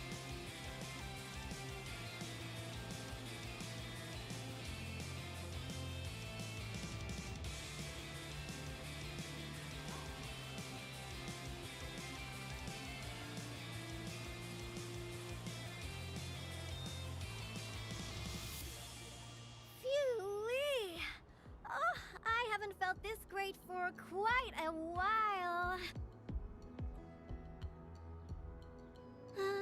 Actually, Sorry, I always thought the when I saw that, legendary administrator of I looked at it and said, Industries what the frick am I is looking at? super When I saw it in beta. tough, serious person.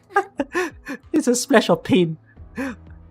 It's not a complete drawing When yet. I was a kid, I read about you in those educational science books.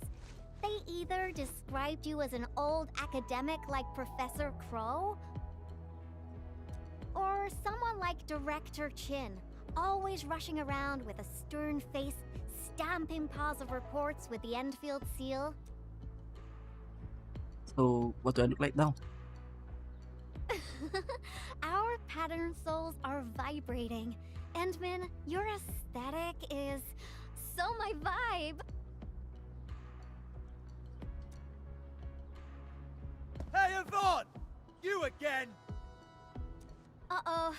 We gotta run!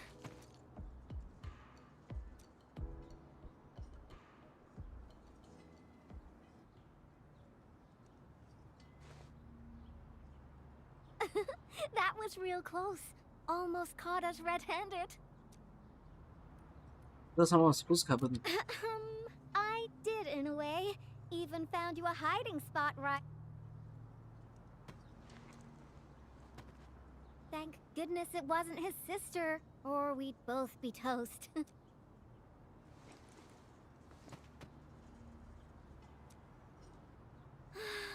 So, what do you think about our graffiti? Think we're missing a theme? I've seen plenty of awesome graffiti, like at the Obsidian Festival. Every piece is a scream from the artist who drew it. See, this is another nice ring to the AK players, which is like, is the Obsidian Festival here? Will we see Obsidian Festival?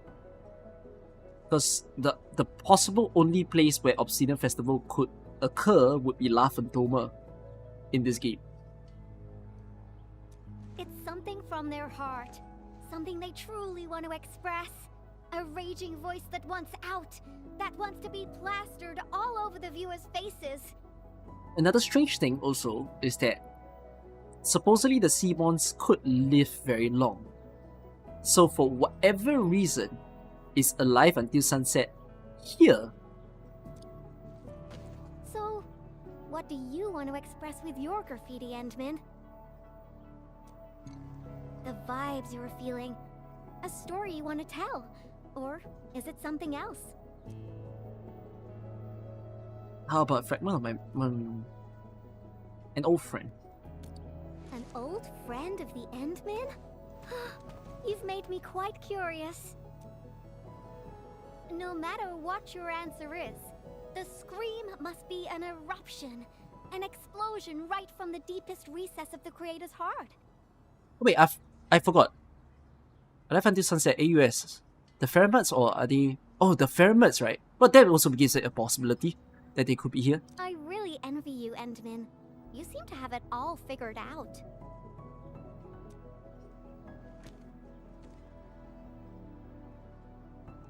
What about you, Yvonne? Got anything to scream about? Me? I don't know yet. Brainstorming things on your own often lands you straight in a bottleneck.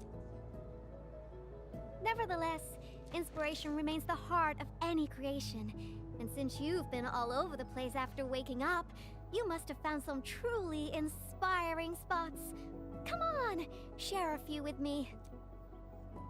The place where I first saw an anchor.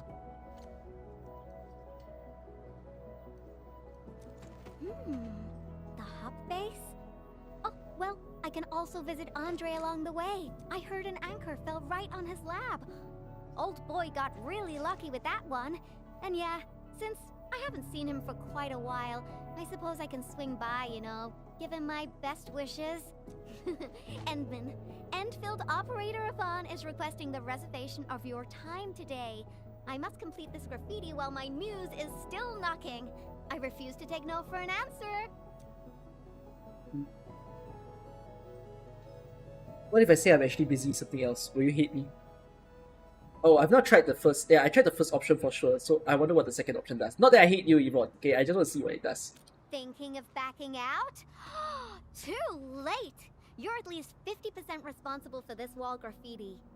We're in the same boat He's now, a bully. Endman. Like Originium slugs on the same leash. There is no getting away. You gotta stay with me and complete this graffiti. And you better not think about escaping. He's keeping you on a leash.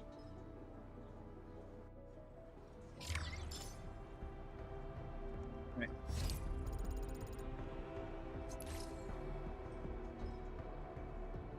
M-Dash gave this game a bad review after he lost at 50-50.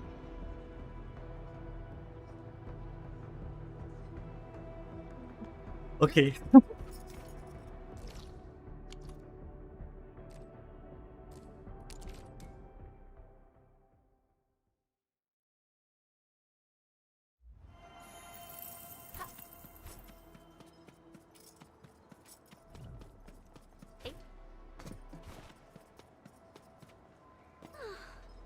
haven't been here in quite a while. Maybe we should draw something here as well. But let's head over to Andre's place first. Finding inspiration is the most important thing. M-Dash crashed out about what? Sorry, by the way. So, the person who called me yesterday, I'm not mentioning who because I don't know if he wants me to tell, but he happens to create content for Gacha as well. And I basically didn't know who he was. Like, he told me his name and I didn't know who he was. Then I talk. Then I was like, wait, let me check out who this guy is. I was like, oh, it's you. Oh. And then I just had to tell him, like, so even though I playing Arknights, I play Endfield and whatnot, right? Especially for those of you who watch my streams a lot, you kind of know I don't watch gacha content in my free time. Like, I just do other things when I'm offline. You know, like right before this, I was watching Valorant. And otherwise, I'll be playing my rhythm game. Or I'll be playing, walking upon the land, like, I'll be watching another esports. I'll be watching if Lost Ratones can win the next match. That kind of thing. And this is what Endfield I don't watch much gacha content at all. I just enjoy streaming to you guys, and afterwards, like, I don't want my mind to be filled with gacha, you know? Especially when I stream and I make videos, I'm already filled with like 5 to 10 hours worth of gacha in my brain. I need that cleansing.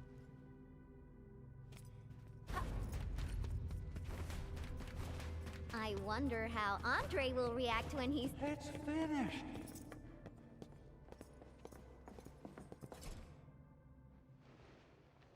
Power system, auto controls, originium warmers. They're now completely bust. And my massager as well.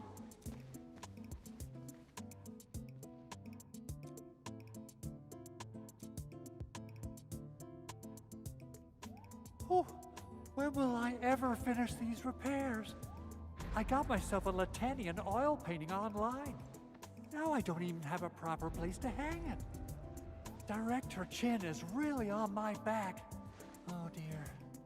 I got too many things on my hands. I must fix this lab, or it'll be of no use to me.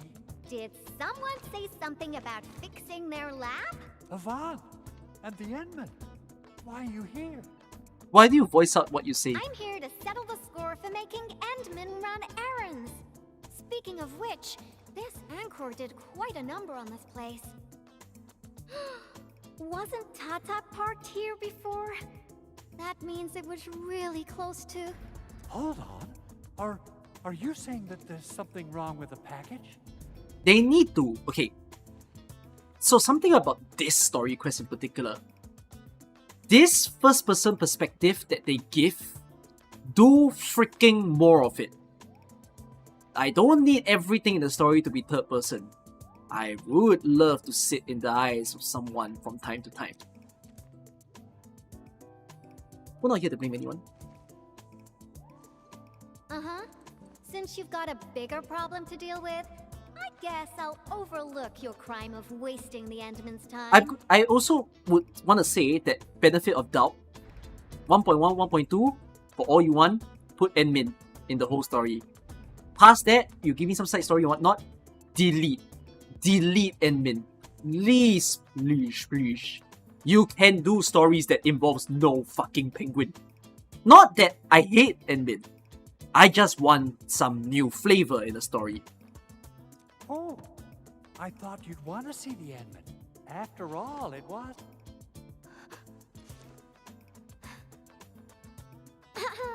I decided to pay you a visit because I heard your lab got struck by an anchor. You should be thankful.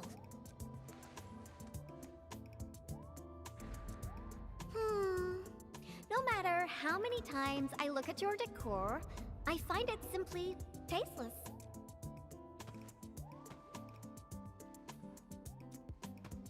Your lab needs a total makeover, and I happen to be an expert in that. Bet you know who has the most stylish practical room in Valley 4, right? Absolutely, but, wouldn't this take up a lot of your time? No matter. Since I'm already here, I'll help you transform this dump.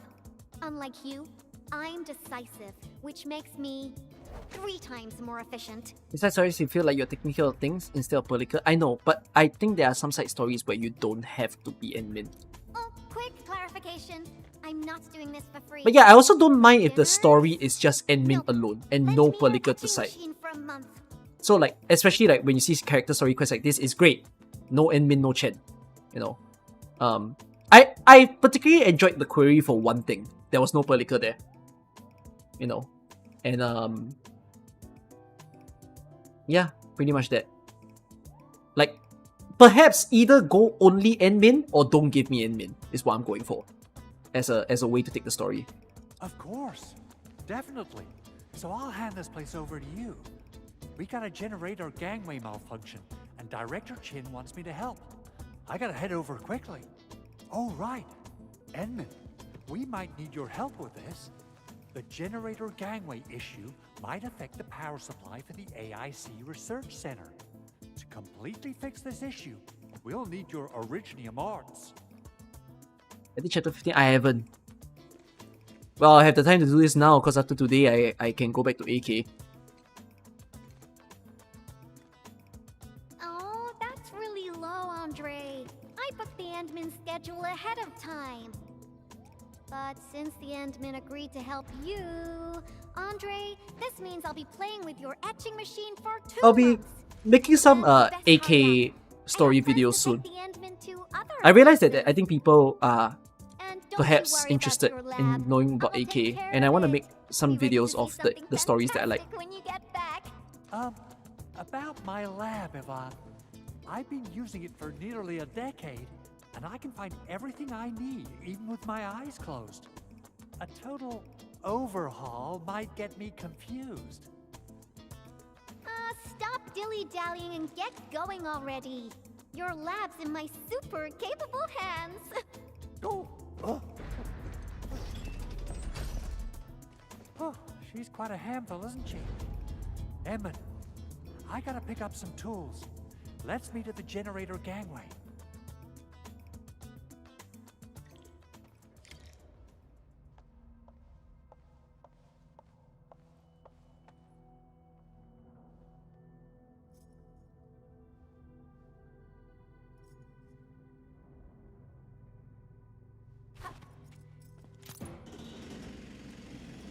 Oops.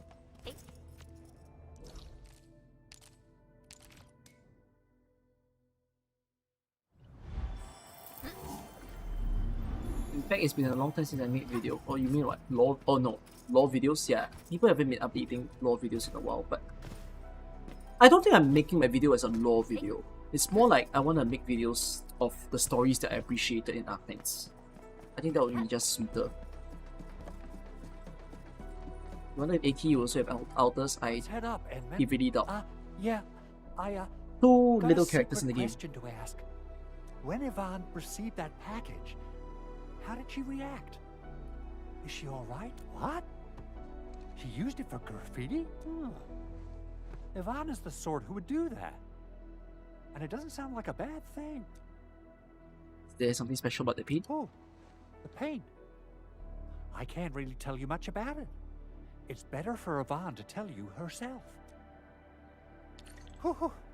I get a little worried and jumpy whenever Yvonne swings by my place. Though technically, according to the project organization, she answers to me. Nevertheless, the girl has the best and most creative mind I know. You gotta pay the price when you're working with a genius. She trusted none of us in the beginning, but as long as we share the same goals, we'll eventually end up working as a real team, right? Some people hate the This is slowdown the walks key in this game, facility but of honestly, the slowdown entire walks is just to let you AIC listen to the Research story. Center. We're counting on you, Edmund.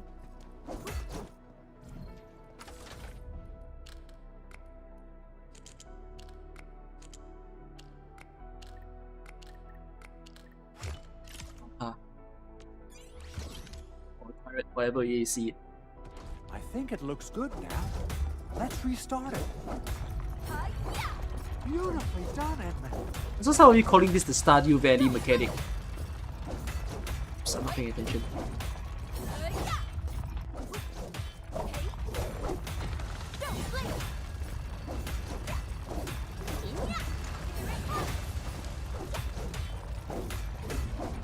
You attack a bit slower.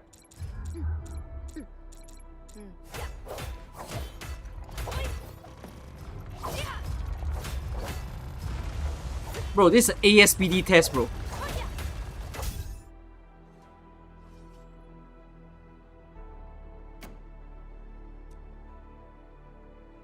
Superb, Edmund. I wonder how Yvonne's doing.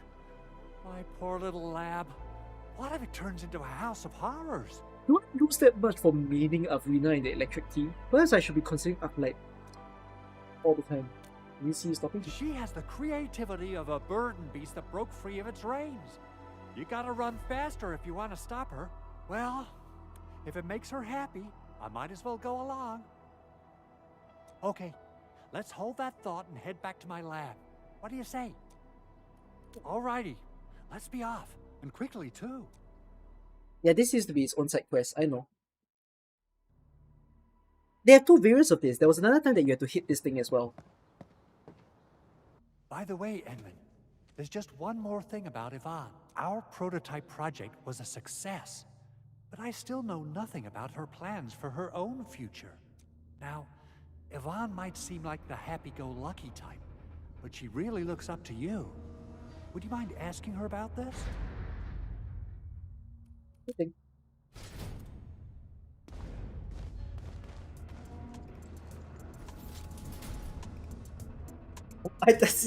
Why do I need a torso shot of Yvonne? Lab, and the result is major non-conformance. But I fixed everything and even freed up a lot of clutter for you. I also upgraded your lab bench. When you have people over Yeah, for apparently dinner, that's the just plot. Tap the button twice and it'll auto-transform to potty mode. As for that auto massage machine, poof, the motor is even older than my great-grandfather. They don't make it anymore. But I managed to get it working again. Please, just apply for a new one. This suite is incredible. You fixed them all? By Talos, you're awesome, Yvonne. Oh, Fabian just messaged us and asked where you are. Did something happen? The Endman and I are planning to create something spectacular. So, we experimented with some ideas at the park.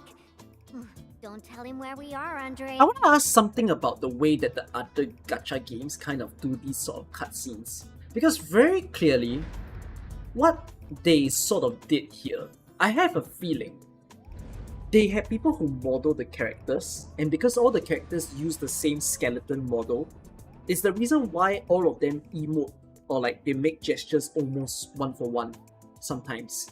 So they do this storytelling almost by this like library of shots, right, that they do.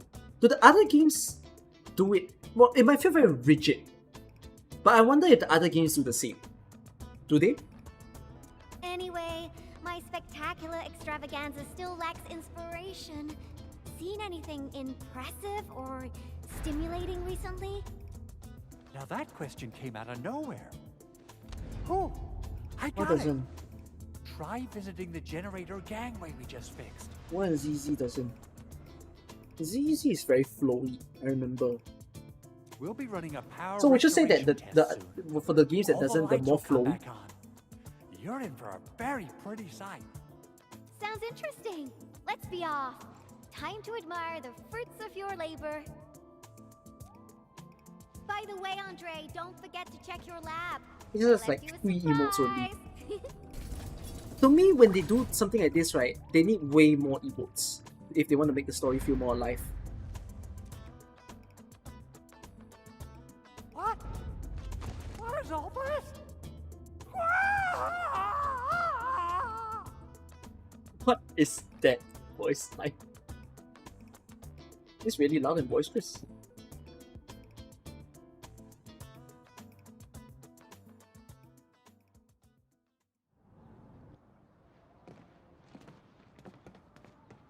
My lab. I just hope that they can do something about the rigidity of these emotes, because it feels like it can look really good, but because they're limited by the library. Because I think the work process of how they design this story is that someone writes it, someone models it, and the person who pieces the writing with the It's all right. gestures As long as it's good are looking basically enough. people who like You gotta it's like trash the splice, old basically. To take on something new. they put it all together Change of style. Isn't that bad? Really? from the library of assets that they gave. So it becomes a thing where the people in the modeling team sort of needs to play the help of like adding more things. Yvonne, look. Lighting is back online.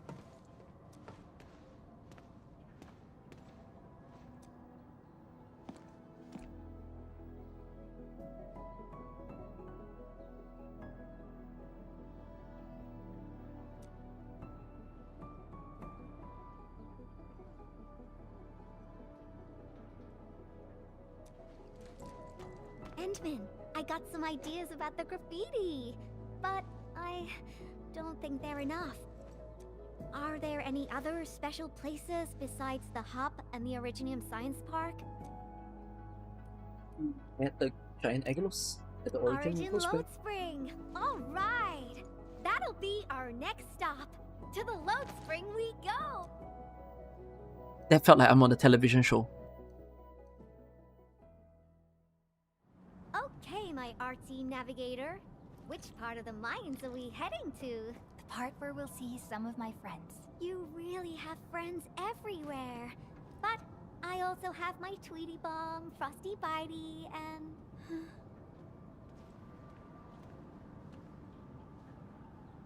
I felt sad when I read that line also in beta. There's gonna be like... There's gonna have all the Yvonne fans screaming like, "No! I'll be your friend!"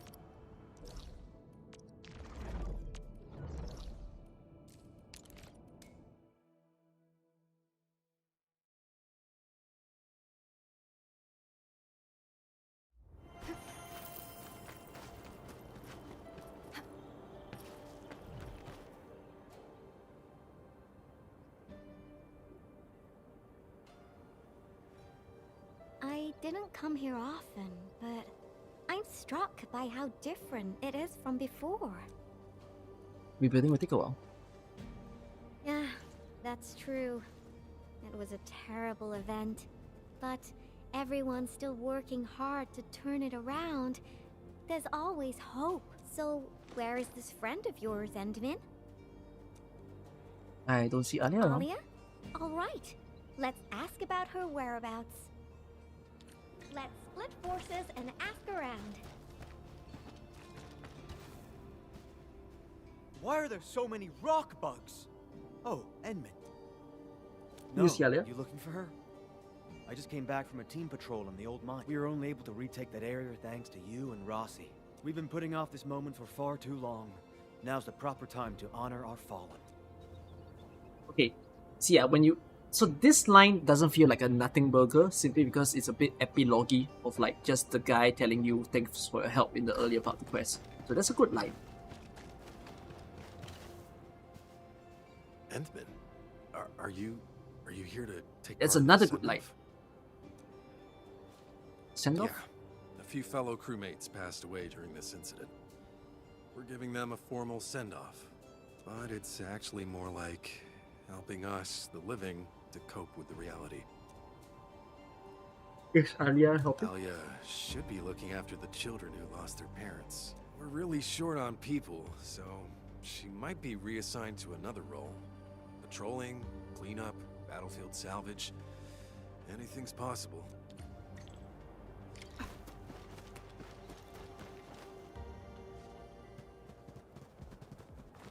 Oh, I didn't mind this little mini game or quest, because at least they I'll don't guide play you. with you. I'm a mangler beast, and you are a bunch of baby burden beasts.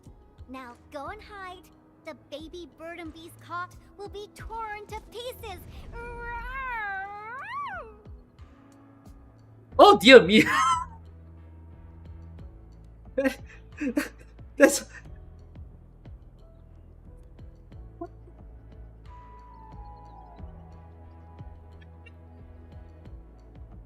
That's quite a roll. Ah! The mangler beast is coming. Hide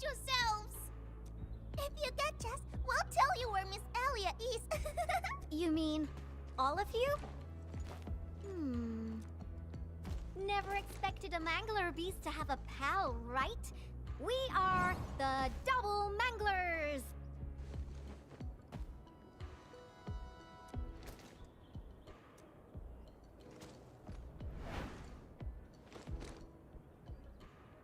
Better hide yourselves well.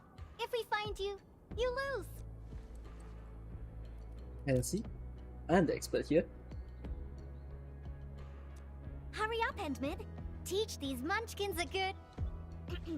I mean, if we find them all, they'll tell us where Alia is.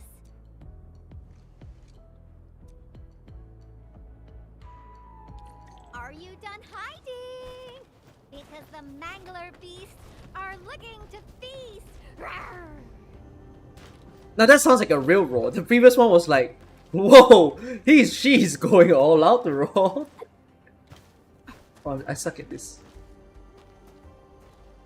That's not the kid. No running away, Endman. The game isn't... Whoa! Roar, family. Is it not a kid? Baby Burden beast here. Endman, Roar, let's see if hi. we can catch more of them. Oh, funny. How about that? They wouldn't climb up.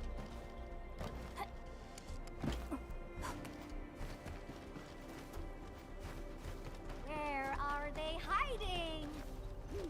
You can't... You're cheating! You're using the Mangler beast see-through vision! I got one, dang it! I refuse to lose! Found one! Another point for Yvonne. Aw, Yeah, I really don't mind this quest. This quest is very beat cutesy. you, Endman.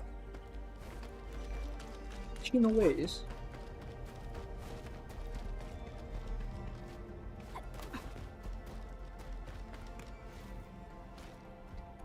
Oh my god. No I can running scan? away, Endman. Well, I shouldn't The scan. game isn't over yet. Where did you go?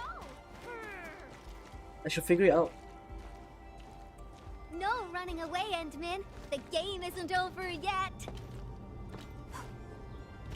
I'm trying to run away. No running away, Endman. The game isn't over yet. It's the third time in a row I've had to hear that. Oh, she found it. Aww. I won! Ha! I'm the most powerful Mangler beast ever. You got a lot of catching up to do, Endman. This Man. is so fun! Can we play again? Not now. You gotta keep your word, kiddo. Now, tell me where Alia went. Fine. Miss Alia said everyone's heading to the Cradle of the Ages, so she definitely went there early. Is that so? Well, thank you very much, my baby bird and beasts. Next time, we'll play some serious Bastion defense with my Tweety Bums. Yay!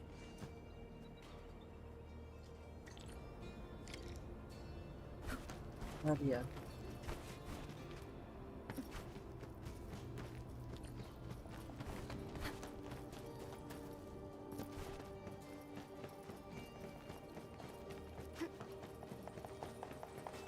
What the frick is wrong with Boudica?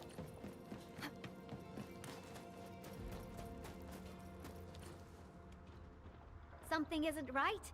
Frosty Bitey, prepare for battle. Incoming! Bad news! I kill the bird! Here's our chance! Sterilize this area! Scratchman! Forget about my blaze through! Here's my chance! Oh, I'm using Akekuri.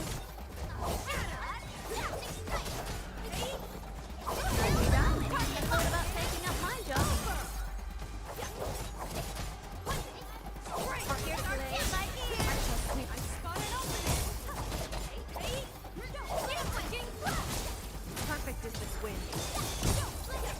You can't escape this. I shall sweep through. Forget it. Incoming! Bad news! I shall sweep the rest. Thank you, Endman. Oh, this was my mistake. I Didn't expect the Angeloid to be crawling all over the place again. I must warn the others quickly. At least the place is safe for now. Before I forget, I need your help with something. The Endman said you're super familiar with this area. Is there any place that looks particularly impressive? I actually could have taken you to quite a few places, if you'd come earlier. But now, everything here has been wrecked by anchor shockwaves and Angelos attacks. Even my favorite spots have changed completely. The mining spot, the watchtower, and the plaza. Granny said there used to be a great Originium oak here, and it was a beautiful sight. We want to restore this place to its former glory, but I don't know how long that would take. Your name is Alia, right? This is for you. What is this? It's just paint. I wanted to use it for a painting and ordered plenty of cans. You can have one. That's interesting. Just picture how this place would look after it's rebuilt. Mining trucks cruising along the roads, tower cranes swiveling about, and glittering Originium crystals showering the entire place with reflected light. When that happens, just use this can of paint and draw that beautiful looking oak. Sure. Thank you for the gift. Now that you've mentioned reflections from Originium crystals, it reminds me of a place that might interest you. Oh? Tell me about it. The Cradle of the Ages. That's where the Endmen fought and defeated a giant Angelos. Although none of us witnessed My the Endman fight, glaze is real. that moment definitely deserves to be immortalized. A giant Angelos? Would that be the Triangelos? Endman, take me over there, please. And you gotta tell me what happened back then. Give me as many details as you can. Are you going to draw me? The Cradle. That's also where we're going to perform a ceremony. We should go there together. I'll lead the way.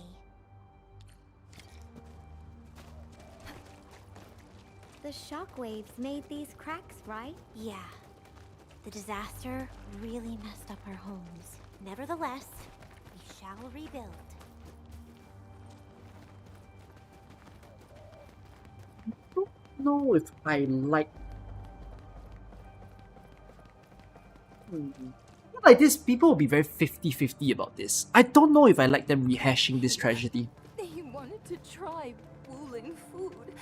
I could have taken him there. Akekuri is disturbing!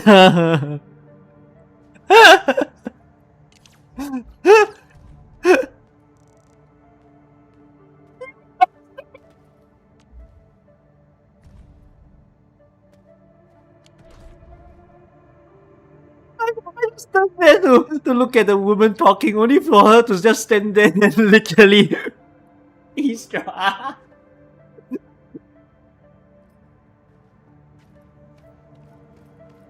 It's not something to be scared of. After passing away, life becomes a breeze of wind. We shall reunite with those who left us. What's the chronology of this? No, this should be before the Wuling arc.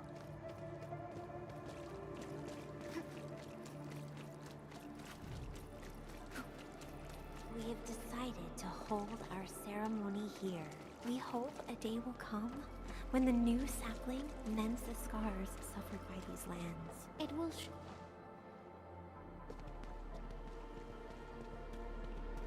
Endman, look there. Those are the kids who played games with us. Everyone's praying and saying farewell to their fallen friends. Oh, Let what? us ease the Action and acting? sadness away. Bro, it's a story. Keep them close in our memories. The living shall carry on and bear the burden of nostalgia and dreams. Thank goodness you came here in time, Endman. Who knows what would have happened otherwise? I thought they helped us afterwards. Tata. My baby bot protected everyone.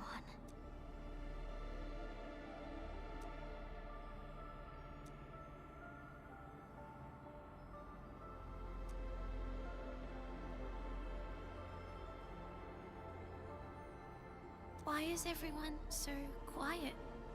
Mom, Dad, where did you go?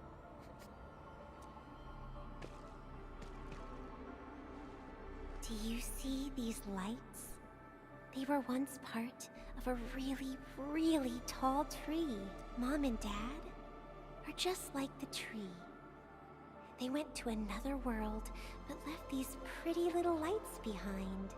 These lights shall protect you, just as they protect this Originium sapling.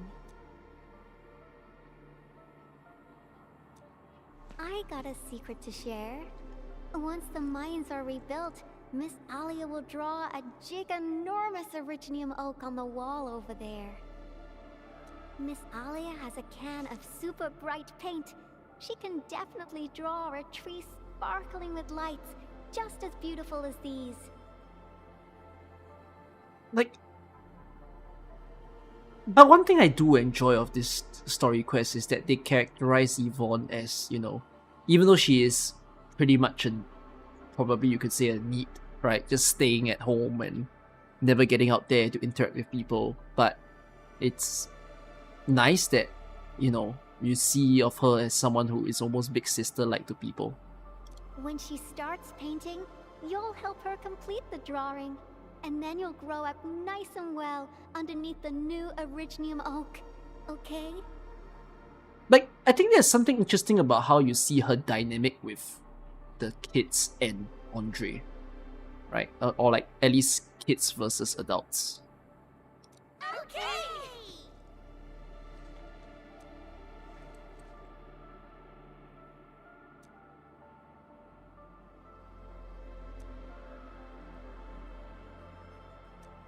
Endman, I've decided what to draw. Our next stop will be the Ether test site.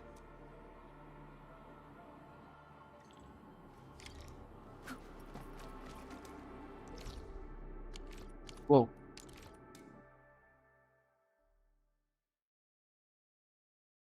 No, but yeah, I don't think this story could quite amplify how complicated it is to tell a child that their parents are dead. Like, it's not that simple in the real world. The fact that the kids just miraculously be happy is a bit... You can do more than that to show how it's not that straightforward.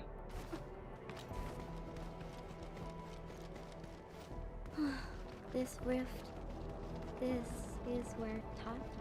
Yvonne, are you alright? Me? I'm A-okay, Endman. Let's go.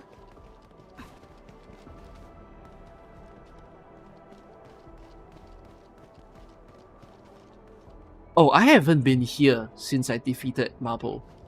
And I mean, I always play Marble with, you know, the scene like that. But actually, when I stand here and look like that, okay, that's quite a sight, actually. I quite like what this place looks like.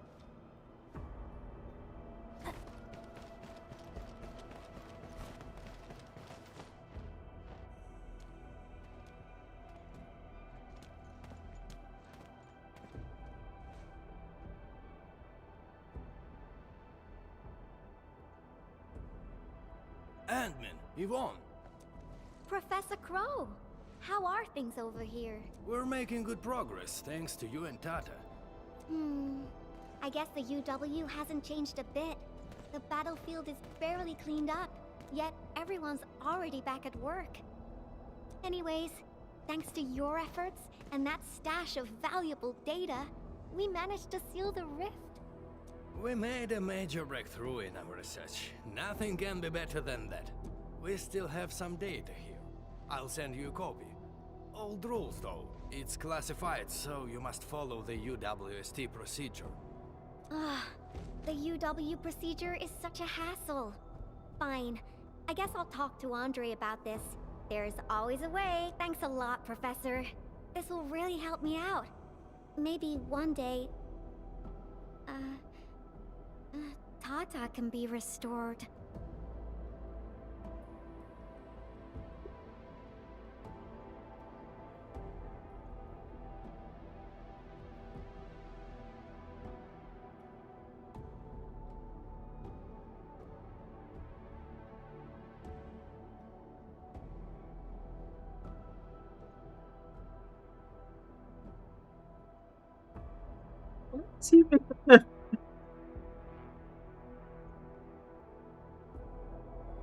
Like I thought that I was gonna say I was gonna say Yvonne's eye shaking was nice. Right? He's making that face. Restore it. Her and then go to him. He did it midway. Greetings! Are you Yvonne the Genius? Can I take a photo with you? Huh? Genius? Me? A photo with you? Seriously? I've read a lot of your papers. Professor Crow keeps talking about you. I totally didn't expect to run into the actual you today. They're laughing. No, I was laughing because Yvonne's moment is so emotional, right? That in the sense that, you know, you see her eyes shake when she mentions Tata. I was gonna say it's such a nice touch. But for whatever reason, Crow popped up with that face that just silenced me from saying that because I'm like, why did you ruin the moment?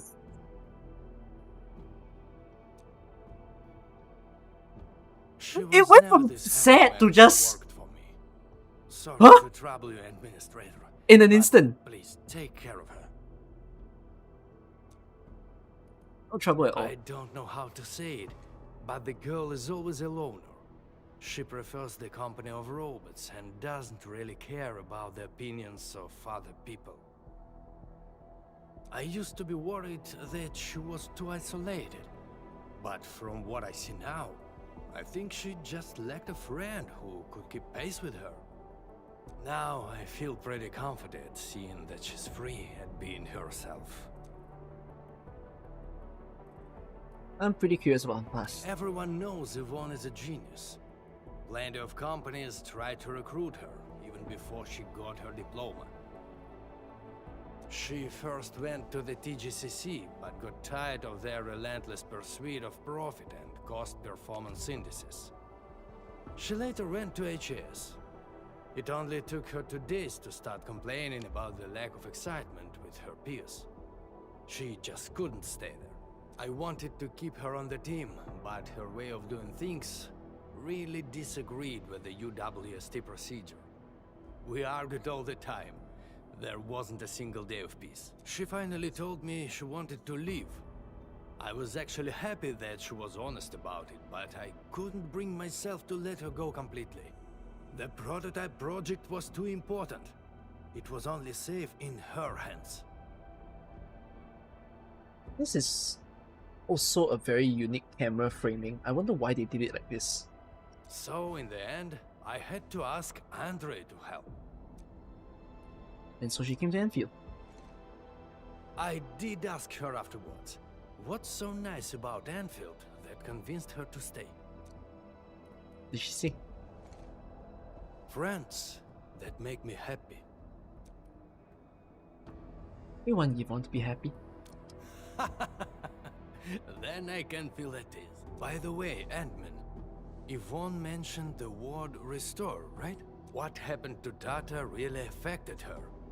She never intended to make Tata sacrifice itself to stop They need that to evil. slow down this head tilt. I don't think people tilt their head that fast. Perhaps Yvonne felt Yeah, people tilt their head responsible like for this. the robot. Not like what he did. But I can see she's I've not seen it 3 mentally times. prepared to make another unit herself yet. Can you? Professor Crow, what are you going on about with the Endman this time? Endman, don't let this old boy mislead you. Let's head back once we finish collecting what we need. Collecting? We're making a painting together. Oh, don't you want to share the inspirations for your new work with me? Not a chance. Well, if you can keep your opinions to yourself, I might consider showing them to you. Alright, I think I know what it means. I'll just admire the work once it's finished. By the way, Yvonne, have you found more friends that make you happy? Right here all along. He has such a funny small tail. Sorry, this is the first time that Crow shows his back, or at least his full back, that I cannot help to see.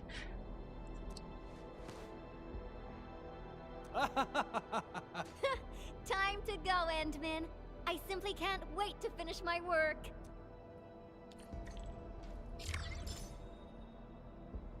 It's complete. Eh? Eh? Eh? Eh?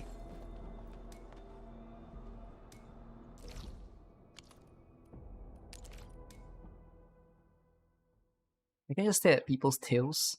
You're not wrong. That's very rude of me. I'm sorry, chat. Ah, you see. Now the painting is getting better.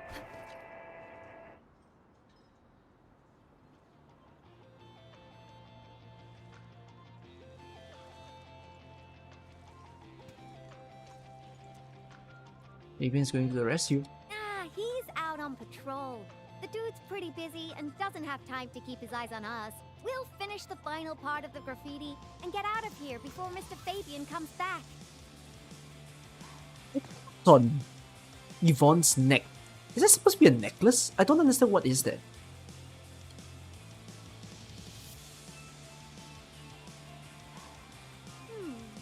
I finished the What is painting, this? but it lacks the final breath of life. It's not perfect enough. It's a choker. It is a choker, I guess, because it goes up to her neck. But like, what is this thing? It's just some weird design. I think it's missing something. What do you think, Endman?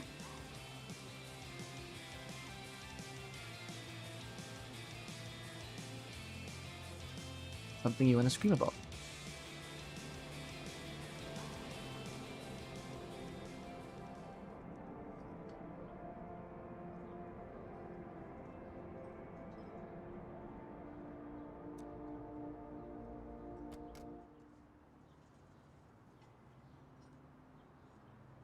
So, Endman,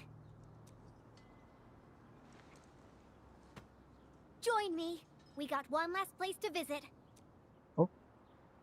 I don't remember what was this last place. The lab?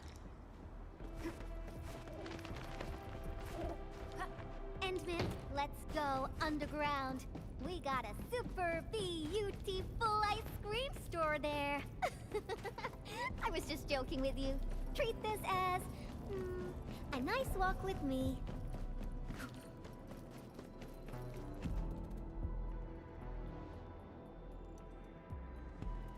Now we got trouble on our hands. Wait, I see UWST crewmates.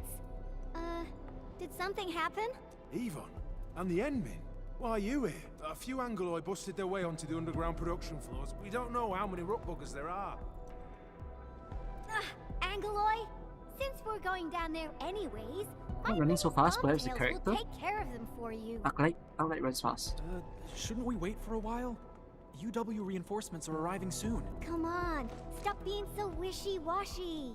Things will get a lot worse if the Angoloi start breaking apart the machinery downstairs. But... Don't worry, Yvonne and I will take care of it. Heard that? That's Spake, the Administrator. Leave your problems in our capable hands and worry no longer. Then we should stay in touch. I'll notify our security bureau. I don't know if running speed depends on character. It's a myth for now until proven. All right, Endman. Time for a cleanup job.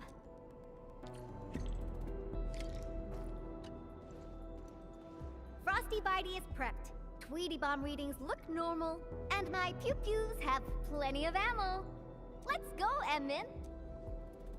Great. Now, stay really close and try not to get lost. Well, well, Endman. Seems like fate brought you right to me. Wow, you see. Oh, but why is it Endmin? I mean, okay, this is fine.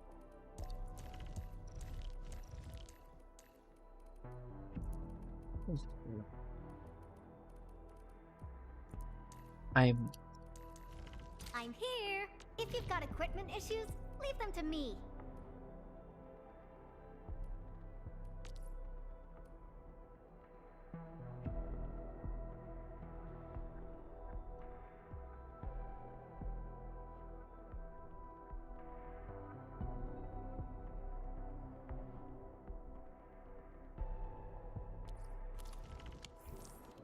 Oh, sorry. Frosty Bitey is prepped. Let's go, Endman. Great. Now, stay really close and try not to get Endfield lost. won't stop progressing. Finally decide.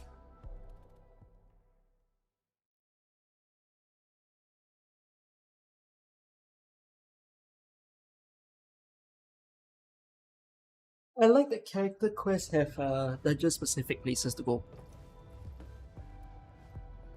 It's so dark. Endman, over here. Let me turn on the lights. And Yvonne said, "Let there be light."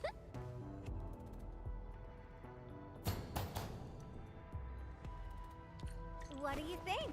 Much better, right? Interesting. Finally back. I worked here before I got my own lab. Professor Crow divvied out that assembly module for me. Funding was pretty scarce, so we had to make do with second-hand machines. But don't belittle them. Plenty of new UWST tech came from here. Your tools don't matter much. As long as you got the vision and technique, you can paint the perfect work. You're right. Now I'm itching to head to the lower floors for more inspirations. This is it. Time to finish our magnum opus. Oh god, that's a word I like before. don't fully remember the meaning. Huh? That alarm light has been activated.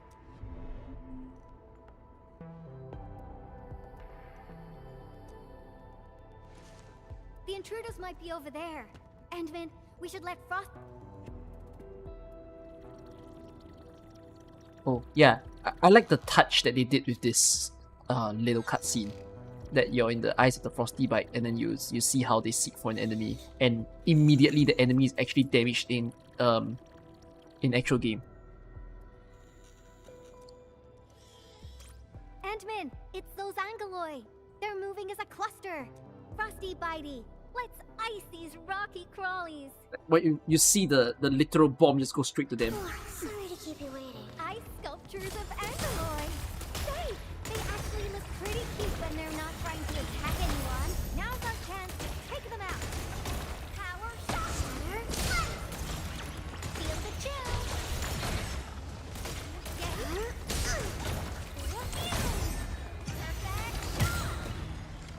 I have some too high level for this.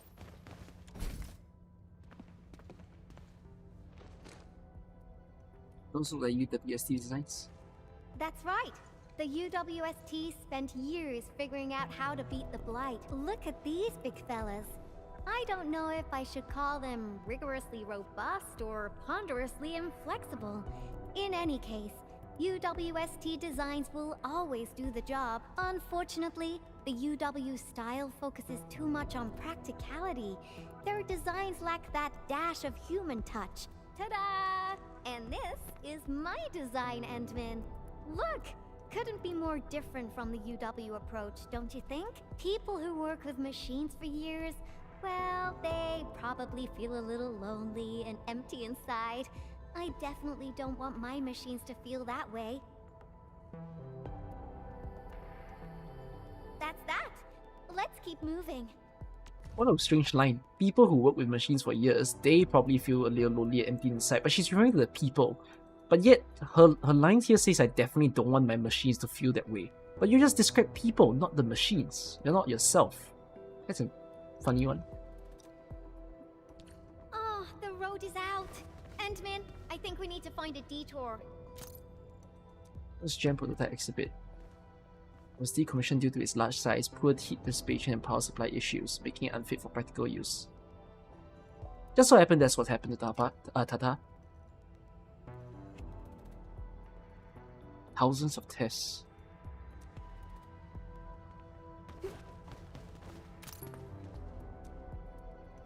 Designed for deep incursions. Production discontinued due to high cost and frequent decommissioning.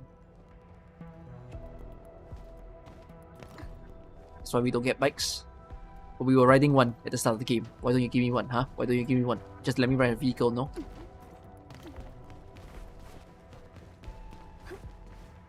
Where the frick am I going? Look! I think we can get across from here. Feel free to hold my hand if you're scared. We invite you guys. Chat. He wants you to hold hands. Come on over. Let's take a look at the sitch inside.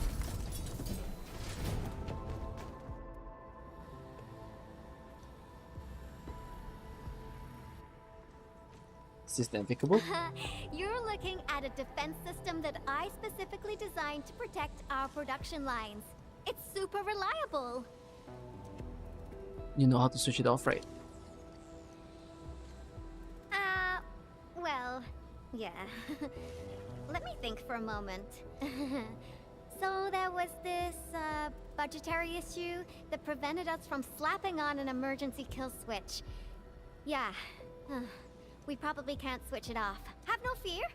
I got an idea. Alrighty. Let's just follow the goods. Hey. Ow, I'm so sorry. Ow. I'm so sorry again. Ow. Ooh. So this is how things on a production line see the world. You don't... I'm so sorry for this Yvonne bullying.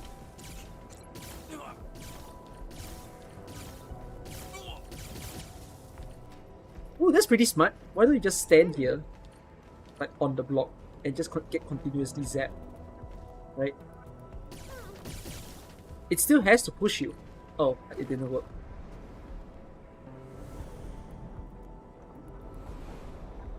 That's the elevator. We can use it to leave this room. We can... Oh! That's it! Over there! We can head out by the production line output port. Oh god. Ow.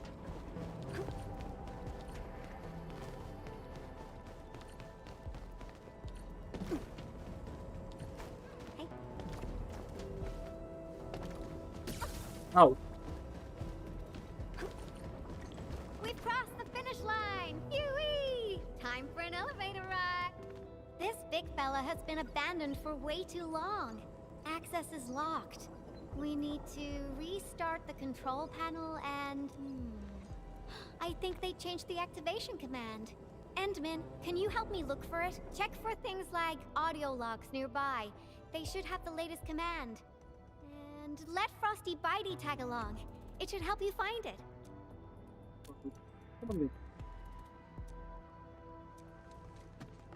Take good care of the Endman. I'll hack the control panel. You find the command. But robots are sentient.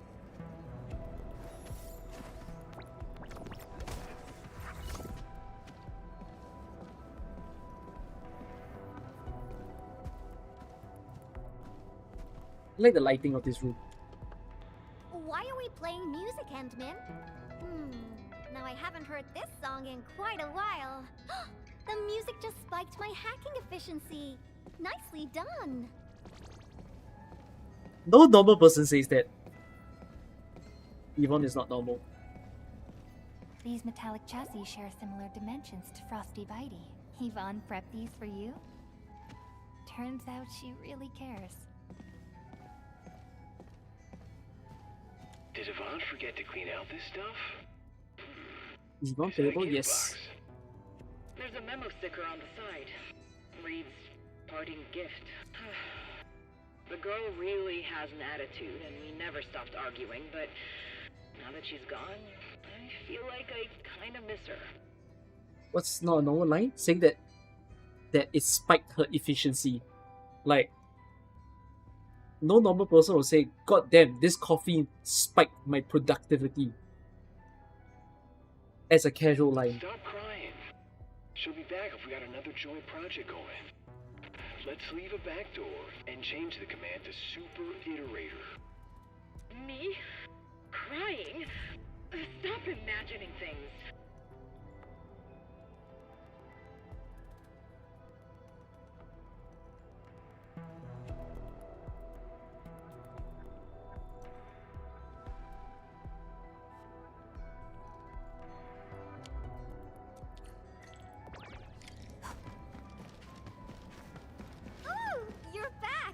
Got any fat loot to share?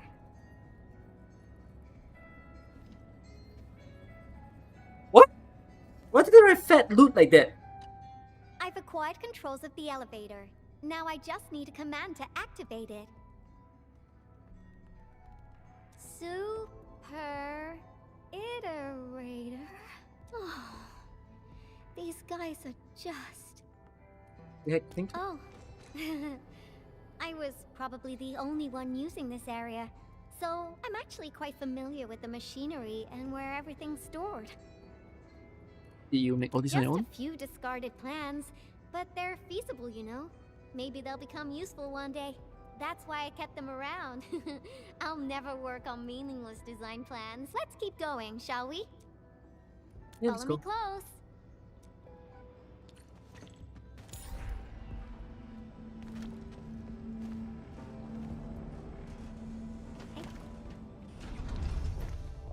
I can never be crushed in this game.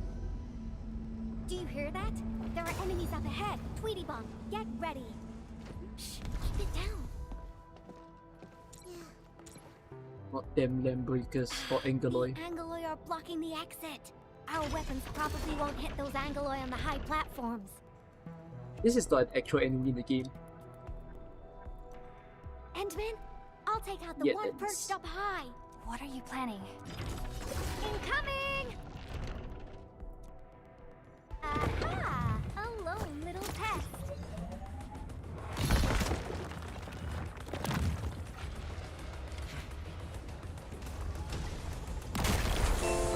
The whole goal of this hide, right? Bomb. Job done. Whew. This cleanup work is pretty exhausting. Let's go through that door carefully. Was fast. But yeah, I appreciate that they do story quests where the place is designed specifically just for itself. Need more of these, you know, doesn't have to be a world exploration. This is how side stories can be done within this game. Cruising for a bruising.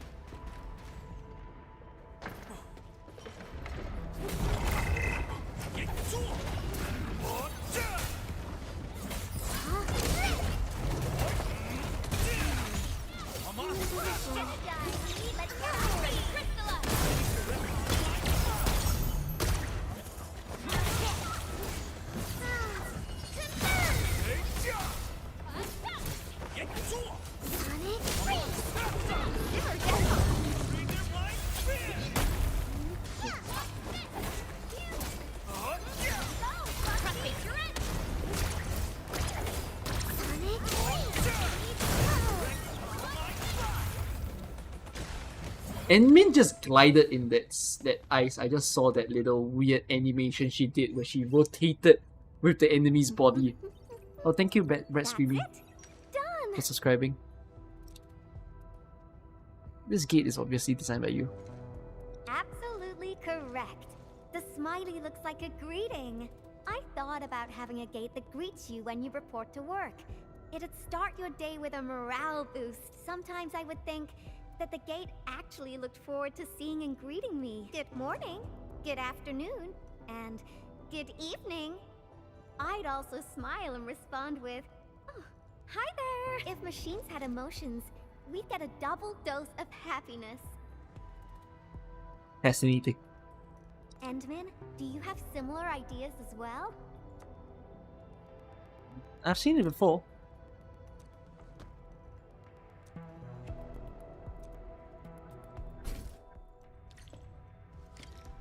We're getting closer to our destination. At the double.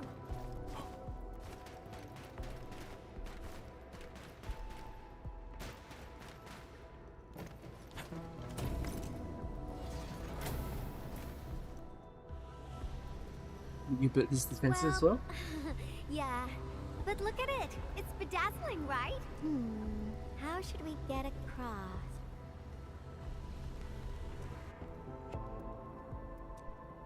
It may look super impressive, but it's got a design weakness. Let's find a way through the... That's pretty bad. Oh god. Whee!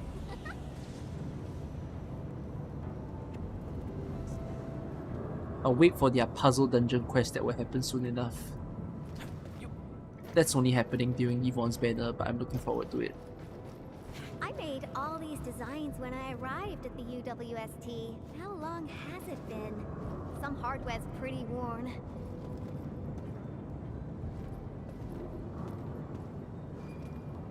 Ow!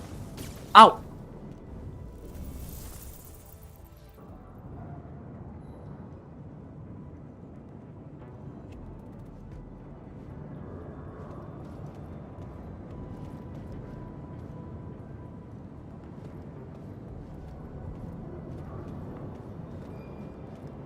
say anything, chat. Time to press on.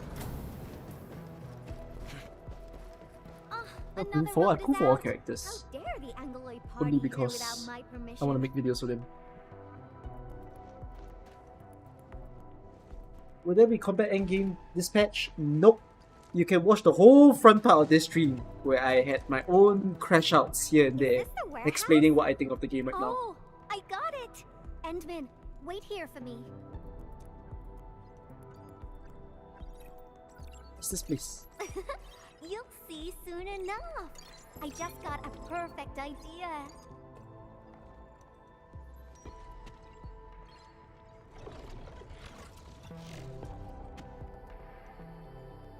An idea now? I'll handle the path, and you'll take care of the Angloid outside. The legendary Endfield can definitely pull it off. Go, go, go! Fine.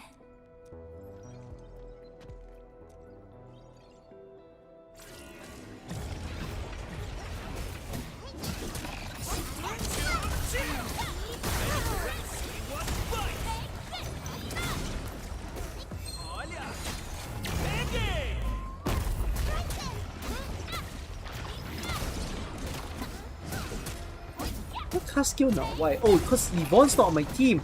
You useless Yvonne. I'm thinking, why can't I summon Yvonne?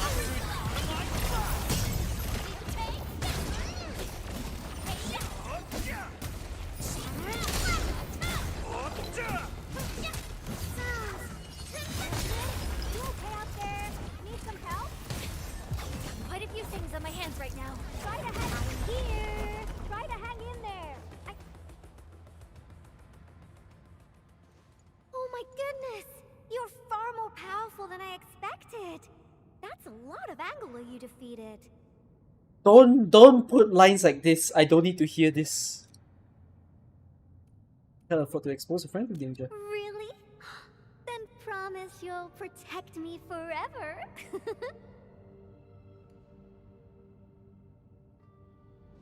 Ah! Why? Enough games for now. Once the drones finish laying down the boards, we'll be able to cross. I really haven't been back for a while. The problems kept coming, and I totally lost track of time. What are your plans for the future? Oh, why do you sound like Andre? You're both asking me the same questions. Truth be told, I got no idea. Sure, I made plenty of plans, but I didn't think any of them through. Oh, got it. I'm an Endfield operator now, so I guess I'll be following your orders for a while, Enmin. But I gotta make this clear. If my projects get into trouble, Enmin, please promise me you're on my side. Of course, I'll be down Really? inside. Then you better be mentally prepared. Great, let's go. Slowly, slowly. Great, it's working.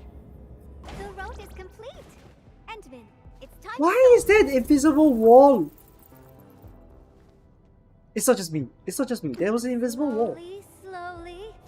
Great, it's working. The road is complete. Endman, It's this thing. I jumped and this freaking thing blocked me. All right, little ones, time to fly again. You guys are up there without me. Last one.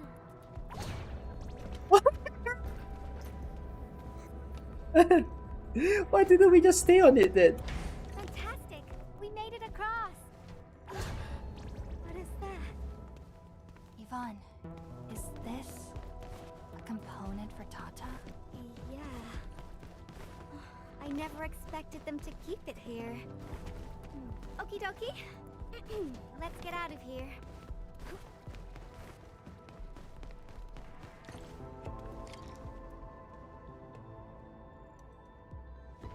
What a bully. You left your robots up there.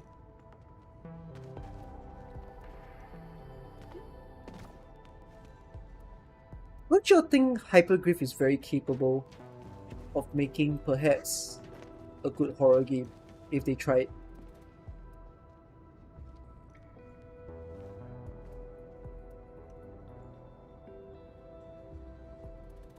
I would love if Hyperglyph can do a horror game. Because I think they can design a really good map. Hey. This inspiration-seeking journey is nearing its end.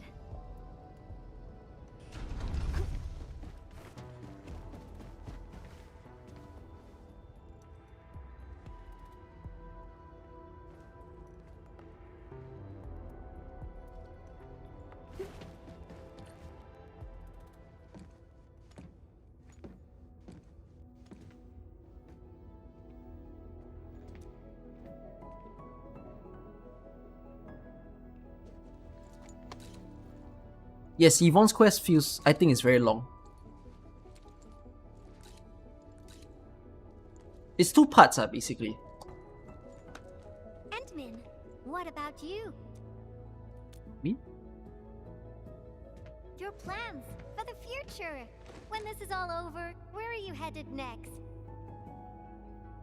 I have my own mission.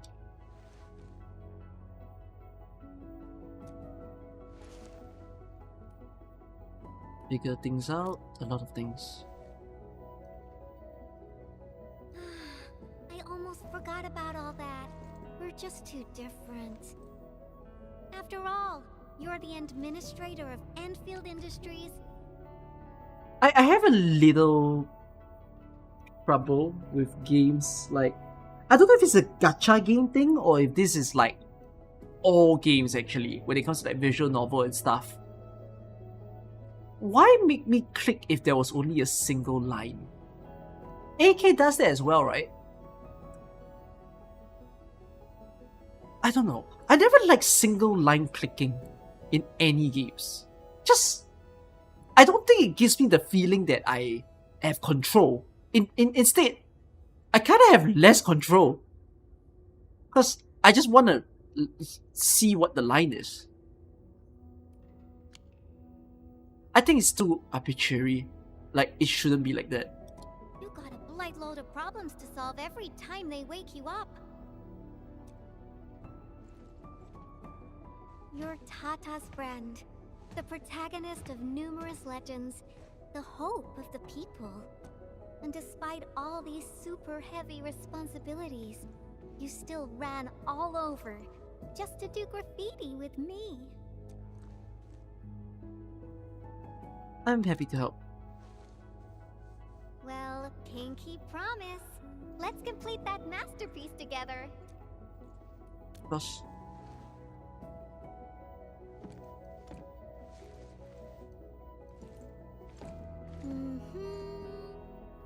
It's a deal then.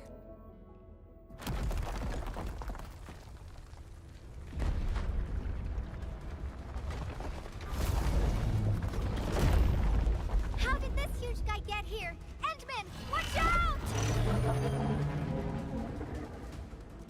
This Angelos is enormous. How? Endman, Ross and I Oi! will assist you. Let's do this together. One more shot. Holy shit, he turned to me. Feel the chill. Passion supercharged.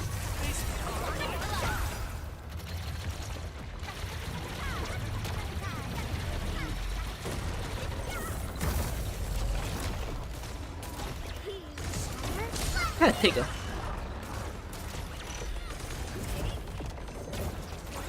level is he?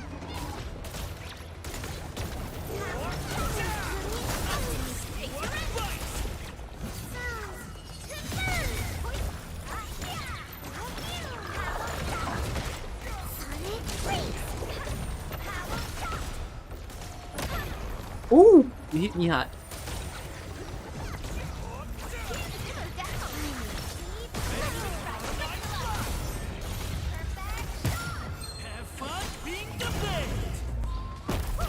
Yvonne feels more straightforward hit-wise. Yeah, pretty.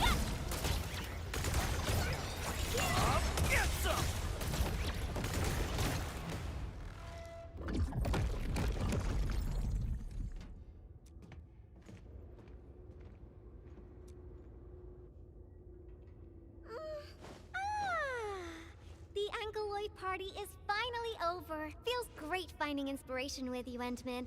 I think the This should be far enough for us.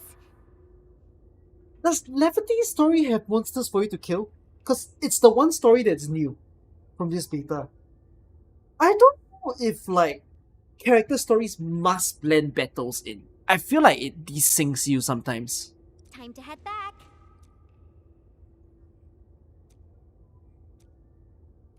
You're not going in?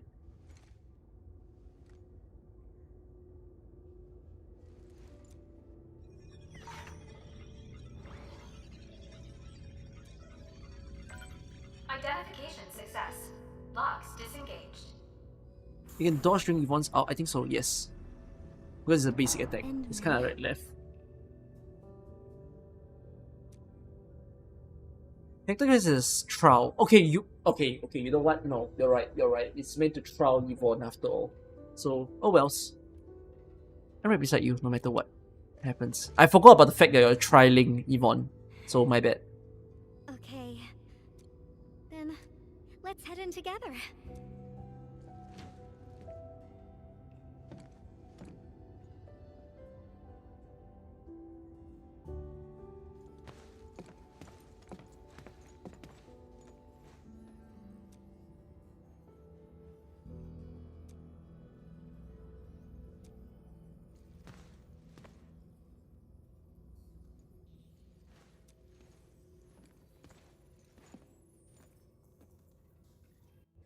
This place, it still looks the same. This is my favorite part of the quest for sure. I mean, it looks very cute. Decrypting the ether energy was a massive undertaking. I emptied 10 crates of bubble coffee just to compute a new constant for the depth stability test.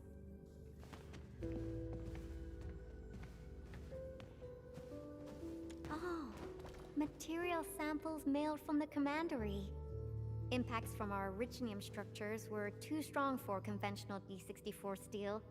UWST application procedures can be a real hassle. I would have paid for it out of my own pocket if it had been available on the market.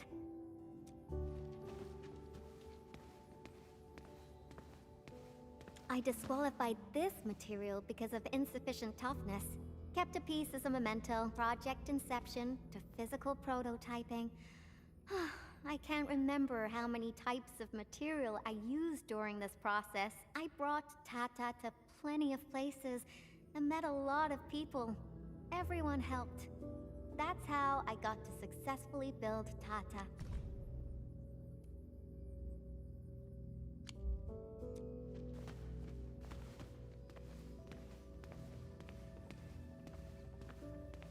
Oh, that. I'm surprised they didn't erase it. I wanted to write a motto here, but got stuck for days. In the end, I decided to write something simple. Just a self-reminder that designs must look good.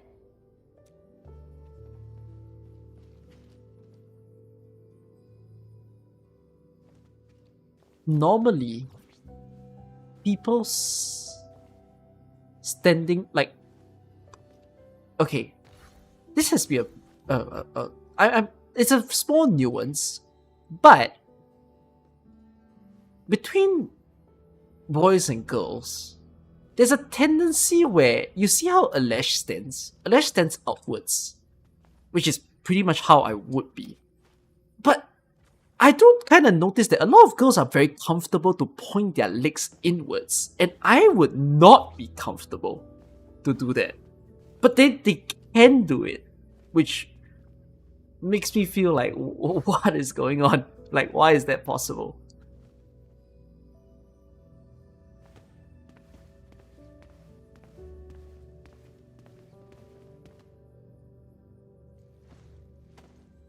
Thing in between. Nobody, nobody even so. Like, it's still uncomfortable. Your leg doesn't twist that way. As a guy.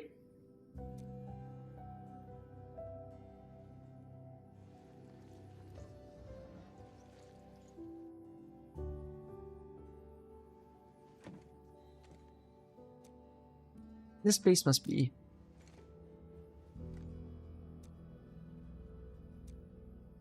That's right. This is where I first started working on Tata. Initially, I treated it as a vessel for conveying my ingenious ideas. A masterpiece capable of ending the ether side threat. I wanted it to protect the latest witching hour fashion, popular music albums, and upcoming movie sequels from New Rankwood.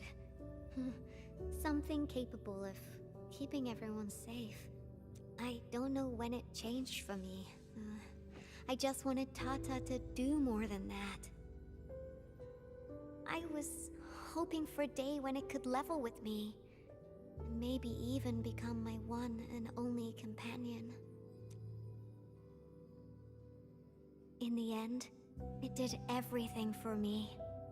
It protected my friends, and ensured everyone lived peacefully ever.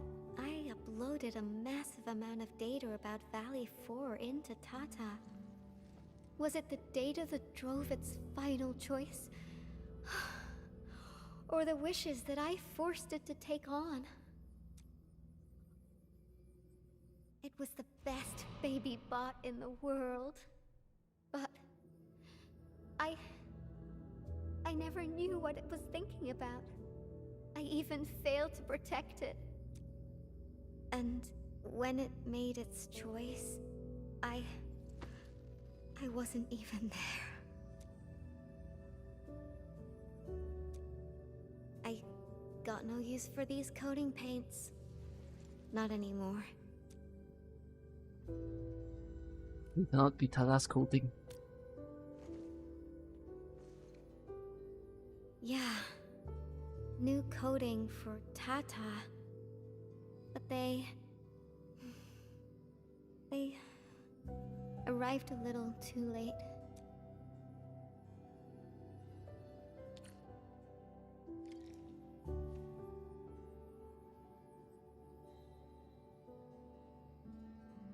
I do like the name of this quest, that they call it Finally in Full Color.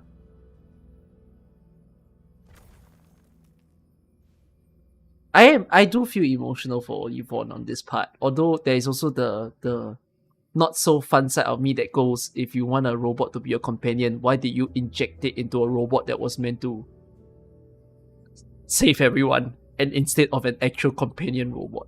That's the not so fun side of me speaking, but yes, I do feel emotional for her.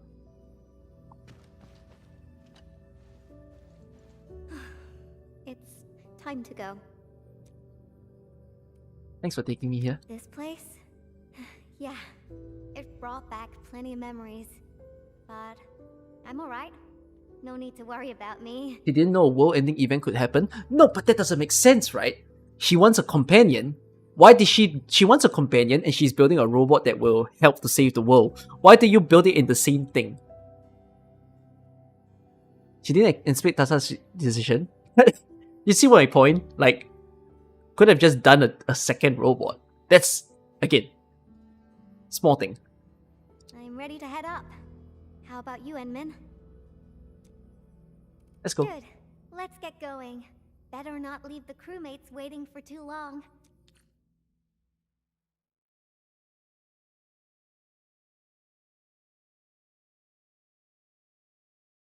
Right. Robot could be recreated. Well, you could say no because of the medical. If you read the whole part of the story, where in Valley 4 they were talking about how it's a robot that was injected with the mathematical model. But then again, is that what gave the robot its emotions? Like, I don't know. Small thing. This is almost like story loophole type of thing. But I can't care enough of a robot to fix those loopholes. Ah, I knew you'd be alright. You can take over the cleanup work. Much appreciated. Seems like we're racking up a serious debt of gratitude. Oh, Yvonne, about that graffiti. See the loophole? As in... Okay. I confess. I drew that thing. It's just... And I'll clean it up, according to procedure. Was it that hard to build a second robot, I suppose? No, that's not what I was trying to say. Sure, we have our SOPs and everyone knows you drew it, but Elisa told me that everyone kind of likes it. Huh? Really? So, that graffiti is half done, right? Then Crow said that she had added an adaptive emotional module that he didn't think was possible. Yeah, correct. So the question becomes, that's what she gave, right? Yeah, I remember that happened during like Crow was so shocked at the emotions the robot could feel, right? Not so much the method, like the fact that the robot had the life-saving capabilities. So yeah, it's just a little bit like, do you have to do it in that specific robot if you are looking for a companion? But perhaps she wanted to front load a robot? I really do not know. I was about to ask if you could finish it. What? Are you alright? Elisa said the same thing. Do you really treat me as a tedious bore? The attack really devastated the park. Morale is at rock bottom. But that work of yours is a true spectacle. People are really happy to see it, and hope it can be completed. Your work has breathed life into the park, and everyone's thankful. You've been looking for me? Just to tell me this? Of course. But I must remind you, this is an exceptional case.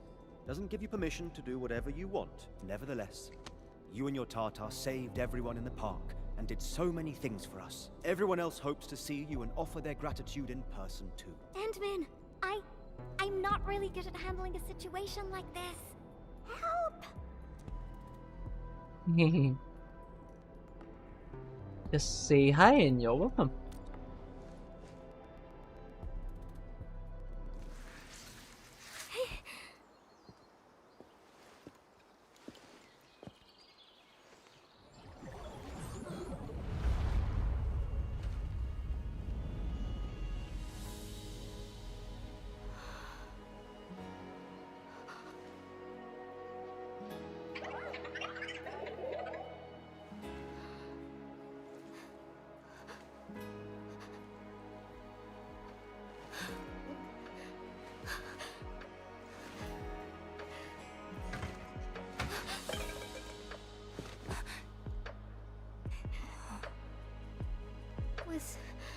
Was Tata scared?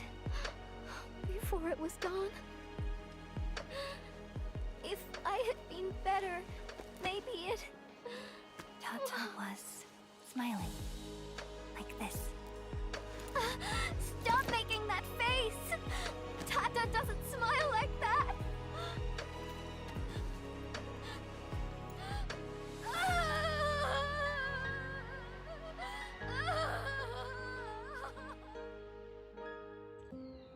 But I like that line a lot. I like the line where she says, was Tata scared before it left? Because I think that's a genuine question that I even think about when seeing that scene.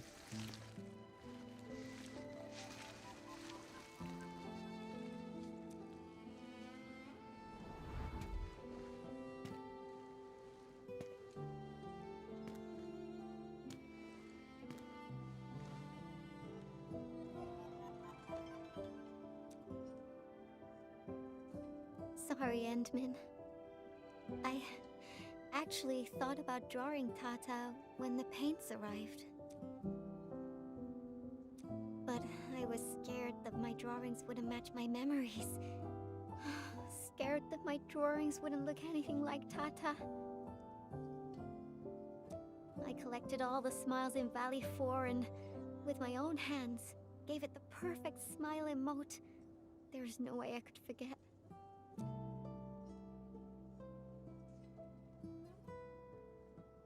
All of us found it hard to accept that Tata has left us. Left us? What do you mean? I won't allow that! I'm gonna restore it! And this time, I'll protect it! I won't let it leave me again. You see, now this line becomes a bit weird because that's kind of the question, right? Because that's what I've been on about. If you're a robot technician, you can perhaps try to do something like that. Why am I sniffling again? It also happens to me from time to time. Really? I don't believe it. It's a distant dream. And when I wake, I always fail to remember what the dream was trying to tell me. The tears never lie. I constantly feel that there's someone out there waiting for me. Stop saying things like that. It sounds like you'll be heading somewhere far away and never come back. Yes, I said this in beta, and now that I see the line again, I said, is this foreshadowing? Not just me. The entirety of Endfield. We're all headed towards a faraway destination. That's right. No one's gonna let you do this alone. There's me and everyone else, and... Oh, we got some time left. Follow me, Entmin.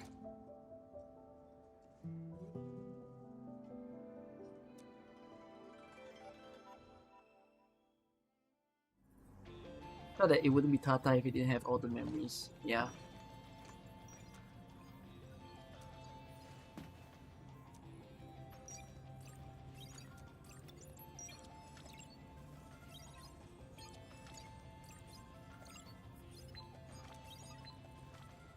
Tata uploaded some data at the moment of the explosion. This, together with the files from Professor Crow, what exactly comprises its memories? Language models? Cognitive algorithms? If I figure this out and transfer it to a new chassis, unfortunately, Tata was trying to complete its mission, and didn't have time to upload the backup model. Endman, if Tata came back but forgot everything about its journey with us, would it still be Tata?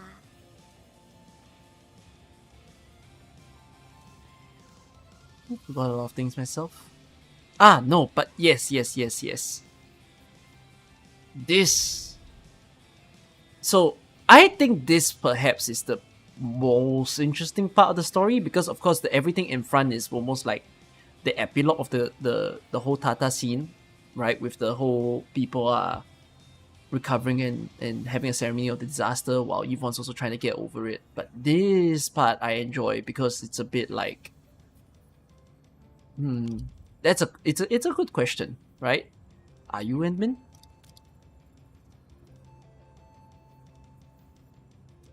You're not the same as Tata, Endman. I guess you're not that different, actually. You're both a unique phenomenon in this ever-changing world. A novel form of continuous iteration.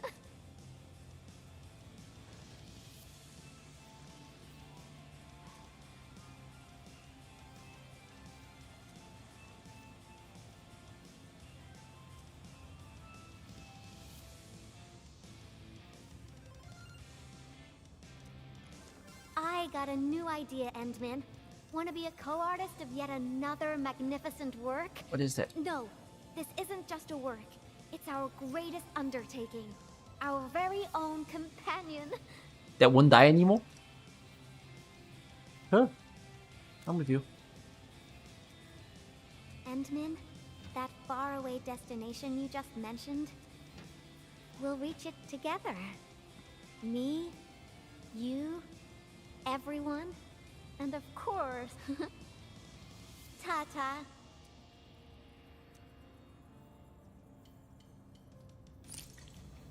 The Scream and the Prototype. Nice name. I like that.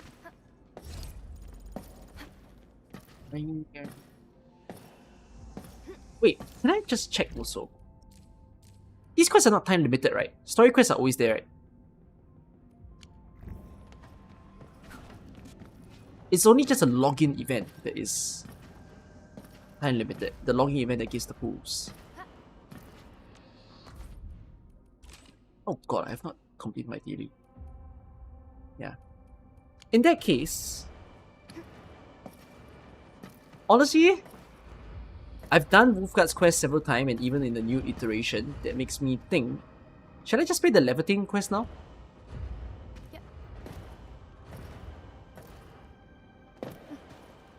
I don't think you guys are too interested in the Wulfgard quest. I think you are more interested in the Lavitain quest. The Wulfgard quest is more so about him and the Lambreakers, and like how he's used to have this one friend, but then this one friend kind of just, you know, wasn't a good guy for him after all, and drags him into places. So, yeah, shall we just do the Lavitain quest? It's the new one for me to get through. Alright. After you finish Yvonne story quest, you go back to the graffiti. I'm aware that you can interact with the graffiti so that you can still spend time with her. It's something that they let you do. Yeah, if you all want to, you can just have it here. You have your own little interaction. But it's a nice ending summary of the story. Of the place. Well, let this be something to make you feel reconciled, having sat through all the tutorials of the game. Alright. Why is there a mail? Oh, I just had a lot of things not picked up. Wulfgard has a nice backstory and epilogue to start the next map. Yeah. Last quest was your least favorite. Ooh. Hey, let's do it. That's interesting. That you're the first that says least favorite.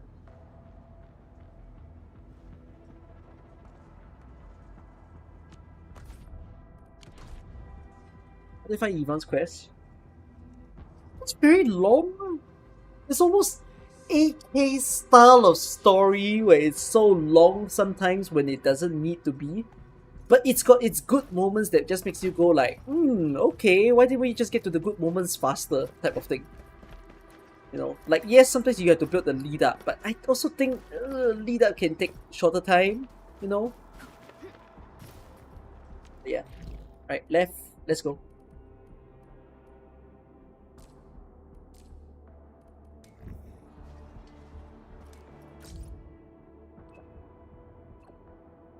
After all that's happened recently, any memories return to me? No? Don't you reminded me to monitor your condition closely?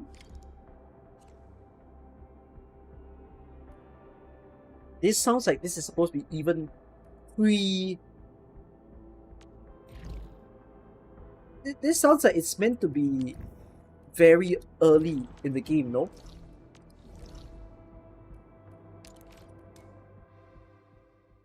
Oh, I'll play the Oak to Oak quest after this for you guys.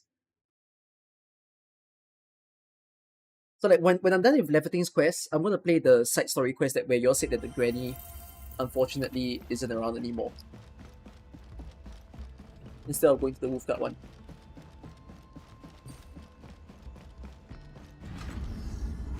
Oh. Oh hi. It's this room. Did you have any dreams recently? What did you see in those dreams? It's okay. Take a deep breath and close your eyes. Try and recall what's happened so far. Would save us again. Fresh new beginning. Might just forget our promise. And your faith. Travel forth. Administrator. You still remember those? I mostly recall the events of Valley 4. Is that so? It's alright, Endman. You have a strong bond to this land. Those feelings will slowly come back. As we journey on, you will encounter more people and events connected to you. Perhaps a day will come when your lost memories return.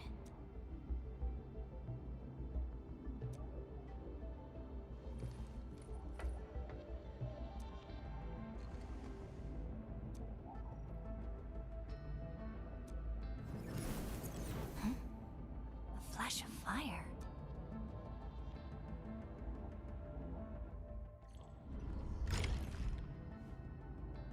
Let fire consume the Ashen Pass. Interesting name.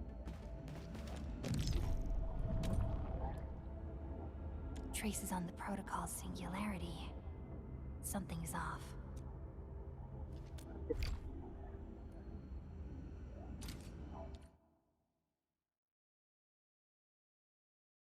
I sort of shouldn't. I feel like I wanted to pay male and min, but it's okay.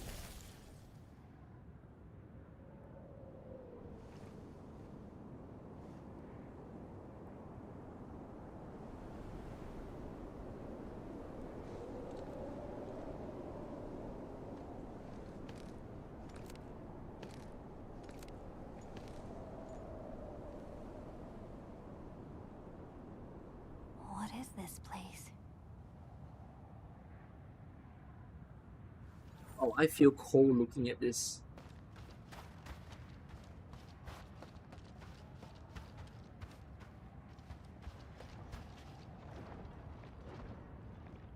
Someone's up ahead.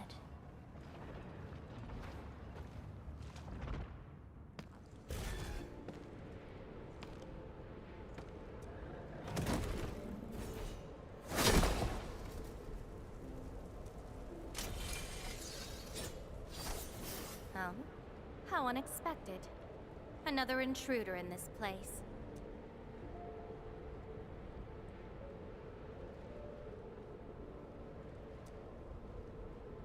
What's this place?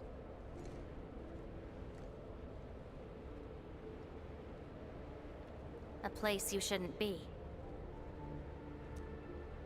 Leave now for your own good.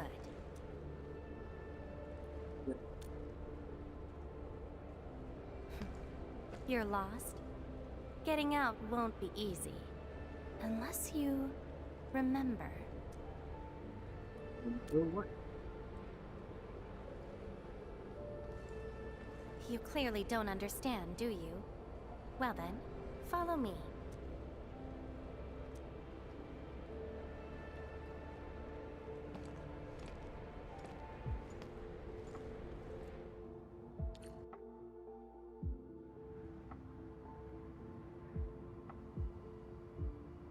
Over here. Be careful. Sorry, isn't there another game that does this animation of they show you the character's face first and then into this ZZ, yeah, Triple Z. They do that, right? Whenever you enter the battle, they start with this, going into this.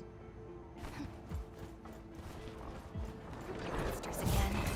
You, go hide somewhere. They're angry. The frick do you expect to charge?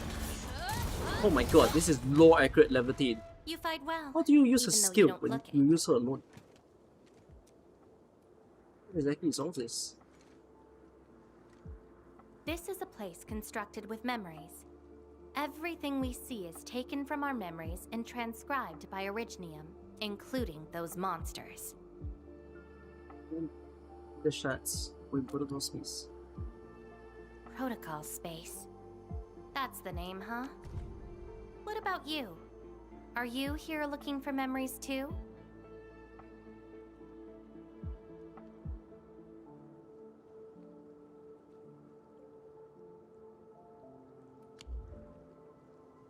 I lost my memories, a lot of it actually. No wonder. I can feel that. Meeting you here is no simple coincidence. Only those who forgot their past end up in this place. And you happen to be one of them. Maybe some memories too? Worse than that. Not only did I lose my memories, my mind's filled with experiences that weren't even mine to begin with. So I found a way to come here. I'll figure out where I'm from, what I actually did, and who I'm actually supposed to be. I lost memories here? What do you think? I came here chasing after them. Let's move. We'll search around for hidden memories, then I'll take you out of this place.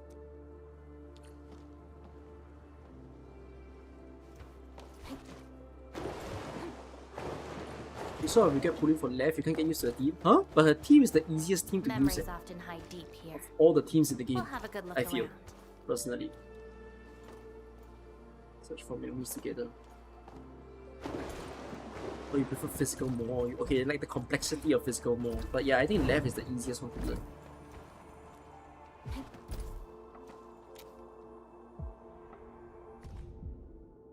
The figure staggers forward, eyes ablaze with yearning. He reaches out, seizing the blade. Fire climbs his arm, searing into flesh, merging with his form. Flames of sacrifice ignite, unseen power flooding his veins. Foes wail at his feet, reduced to prostrate, kindling. He believed he mastered the flame, yet fire has never truly his to command. A slumbering will stirs, seeping into limb and mind, usurping all. When the inferno fades, the wielder falls, only embers remaining. Dying cinders cool, the blade lies dormant on the cold stone, humming a silent dirge. All returns to silence, awaiting the next arrival.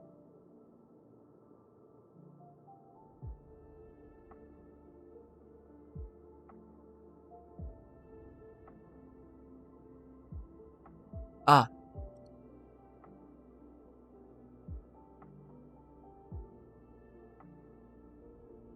No. This is about the sword.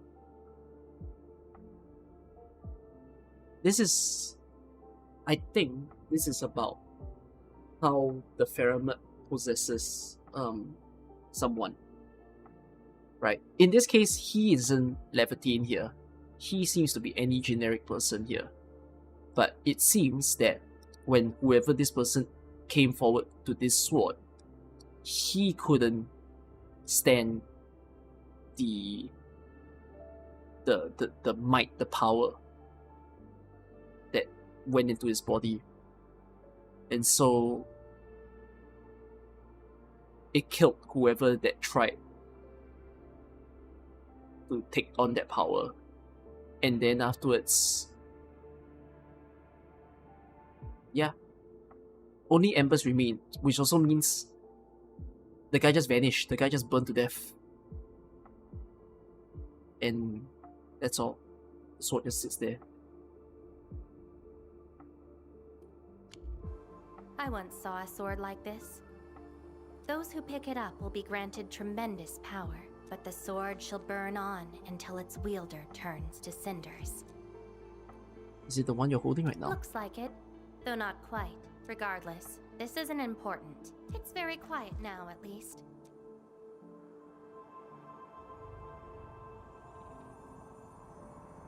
What's on her back? It's almost like a rose.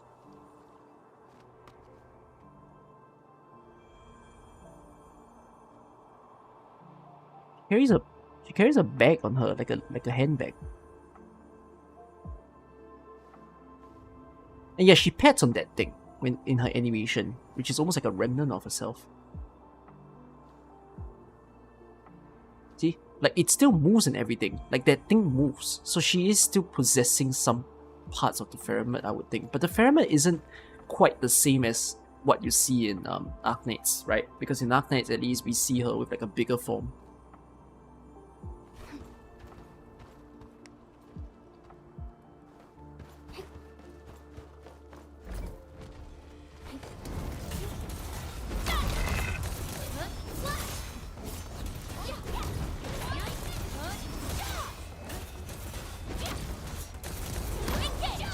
Was Enmin running too?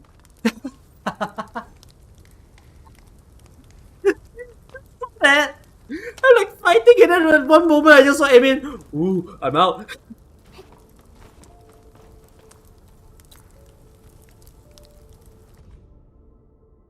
You guys got Lavitain. You guys got Yvonne and Levitain's banner. Get more pools. You have enough pools to get Lavitain. There's enough pools in this patch to get it, so you might as well do so. O Colossus wreathed in flame, you once raced across the earth, tides of fire in your wake. You once wrought ruin as kingdoms fell silent. You once perched atop the throne of embers. All who defied you turned to ash. Cinders drift over the snowfields, a testament that the magma never dies. We, your devoted, kneel upon those ashes, calling through the frozen night. Awaken from slumber and once again score the world in searing glory. Let the ancient fires reignite. May faith and devastation endure as one. and illuminate the ages.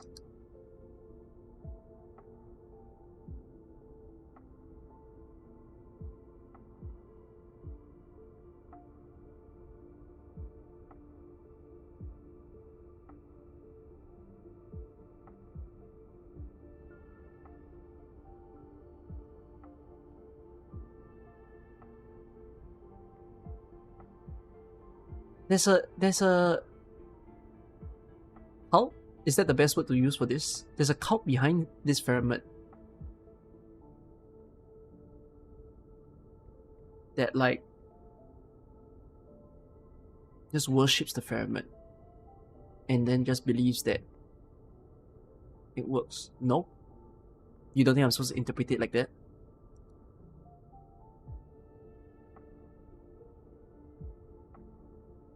It feels like it is written by people who are believers though. Does the game even give you enough pools for all 120? I did 120 pools for Lavitain, so my answer is yes.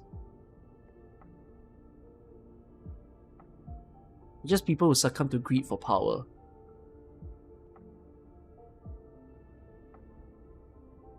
Is it? That doesn't feel like how it's written. Old Colossus wrapped in flame. It's almost like a perspective of someone speaking to the Colossus directly. Right, you referring to Colossus, you referring to the Colossus here. Same. All who divide you turn to ash. I'm pretty certain this is supposed to be read as people worship this pyramid. Yeah, and you're devoted. This pyramid was once something that was worshipped before by a crew of people. And it's to the point that this crew of people knows that it's a destructive pyramid. But then, they don't care. They feel that their faith, and even what that comes beyond it, can be endured.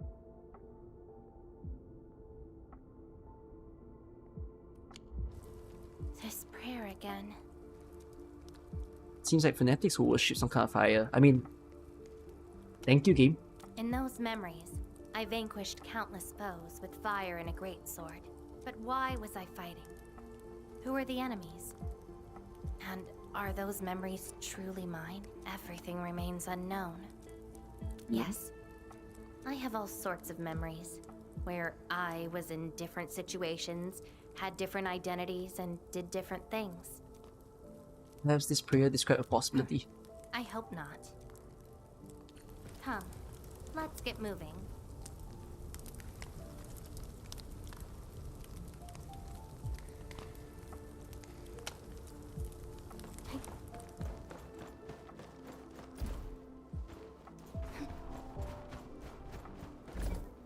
By the way, to the person, I know one of you pointed out the BGM of this world was very nice. It is very nice. I kinda want this BGM pretty bad. It's hella chill. It's massive vibe zone. Like, I need this to be like lobby music. It's kinda soft though. Needs like 5 decibels up. Boreal wind snaps out the last ember. The warrior's life fades into withering silence. Charred branches lie buried layer upon layer beneath the relentless snow. Sorry.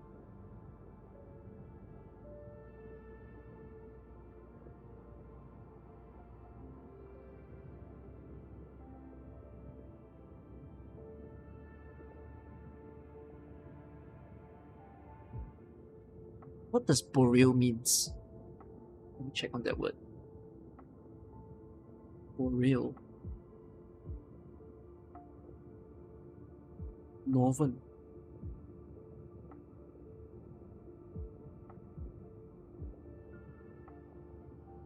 It's a Greek term.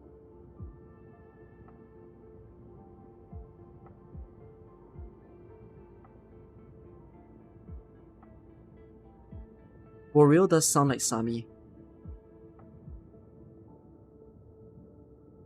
Yeah.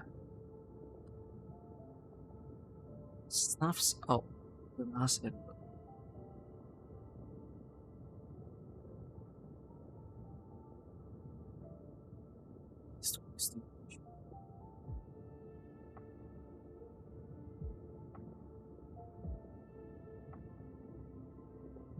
if this is canon, why does it sound like Surtur died?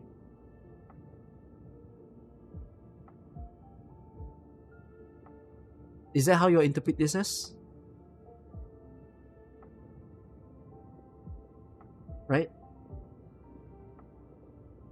It might not be Surtur specifically, to be fair. It might be someone died. Someone died while fighting Sami.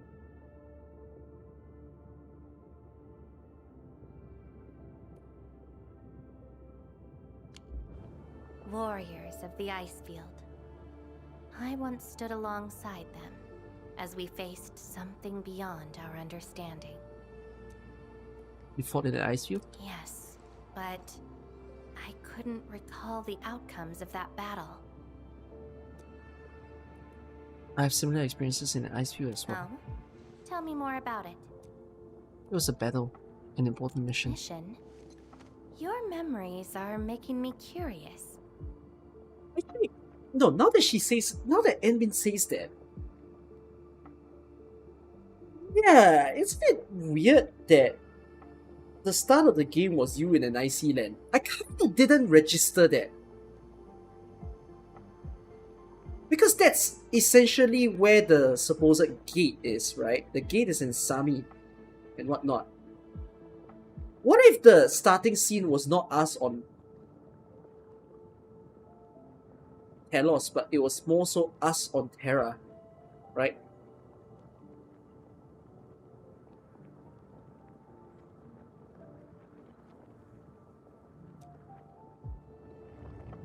I didn't think that we're at Terra. Yeah, I don't think there will be a random Patriot statue in Terra, that's for certain. Or could there be? I don't know.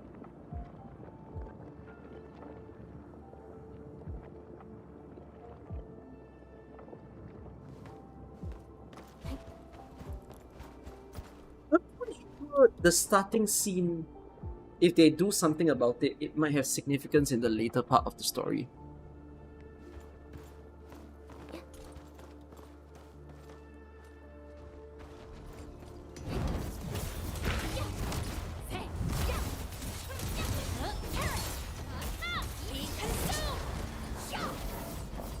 Last grave. The morning flotilla, oh, what is that word? Drifts beyond sight. A southerner lingers in the glacial hush, then steps on the icy surface, and advances towards the far bank of the unfrozen river. An age-old chain stirs with the toll to come. This is the hardest one yet. What is this saying?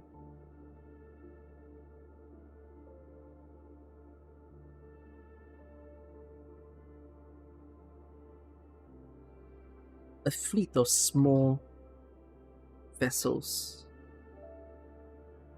It's more often a Spanish term.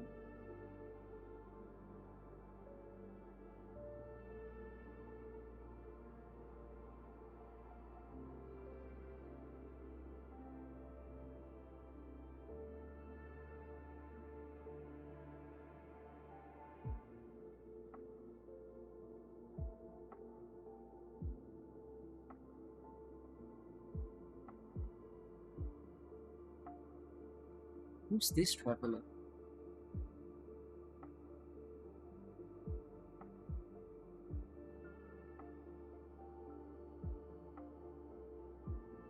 This is the hardest one yet. I'm not sure what this one's referring to.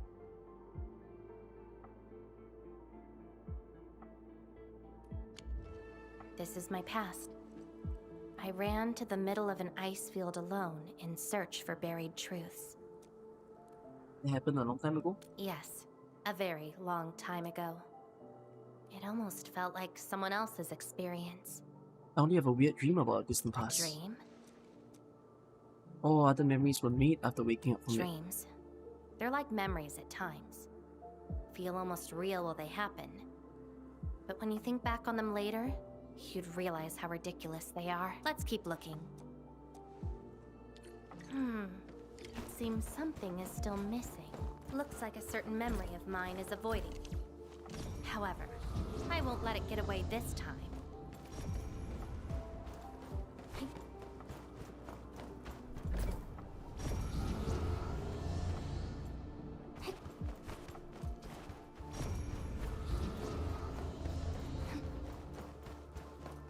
I like how you can use sound.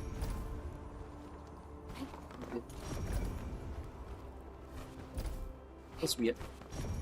Is it because I was going the wrong way or what?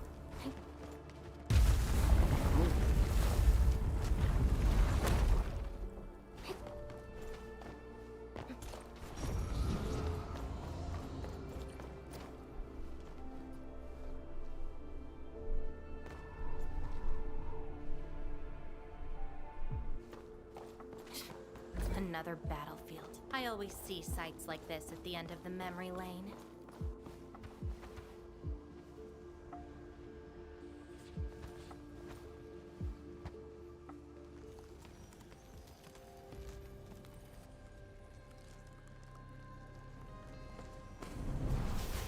We meet again. You're actually slower this time.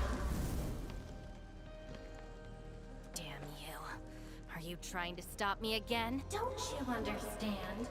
I'll never try to stop you. In fact, isn't my presence here the result you seek? Enough nonsense. There'll be no escape for you this time. Oh, you've got a companion. This feels rather refreshing. There are things you aren't meant to find. Let them disappear.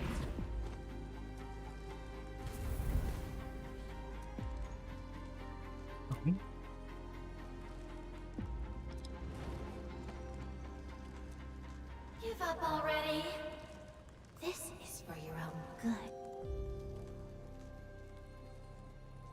Until I find out who I am, there is no stopping me. Then enjoy your aimless wandering, till oblivion takes you. Stop right there! Any Please, thoughts? let me out. Yes! Buggerloid. Oh my god, why are you fast? Reality solidification is applied randomly to enemies. Okay.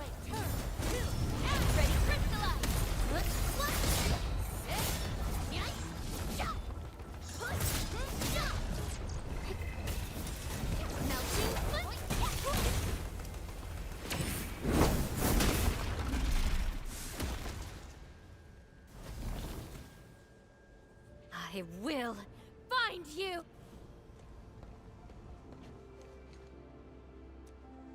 What? It's an old wound. There's no way those creatures could hurt me. Who's that thing that looks like you? Someone who's always getting in my way. I've searched many places, but mostly in vain. This version of me always shows up at the very end. There were times when I came close to the truth, but she had to ruin it all. What are you doing Chase next? her down. I must reclaim my memories. We shouldn't stay here any longer. In any case, thank you for your assistance, Endman. Why do you say it like that? Very weird. How did you... It's not that hard of a guess. I can't think of anyone else who could enter a protocol space unscathed, fight Angeloy, and run a pretty important mission. Meeting you has been fun. Until next time. Oh. Nice cutscenes.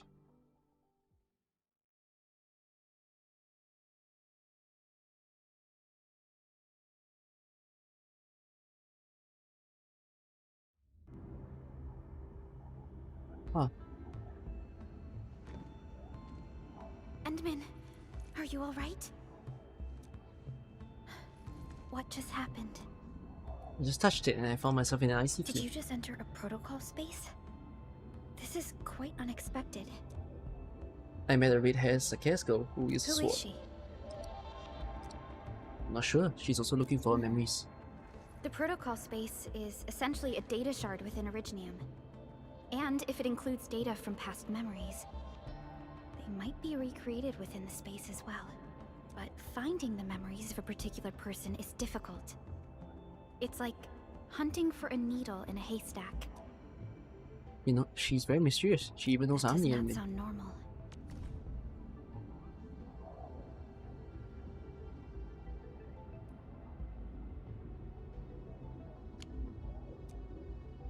He's also opposed by a shadow that resembles her. I'm afraid we lack enough evidence to reach a proper conclusion. I'll try to look into this. Wait for my updates. Hi, Enman. We recently picked up a few strange Originium reactions across Valley 4. And witness reports also mention some form of fire that accompanied those Originium reactions. Is she the cause of this? Enman, you have a lead on this? Yeah, someone looking for lost memories like me. Then perhaps it is best to have you investigate this. I'll sync the coordinates to you. Time to look for her in Valley 4.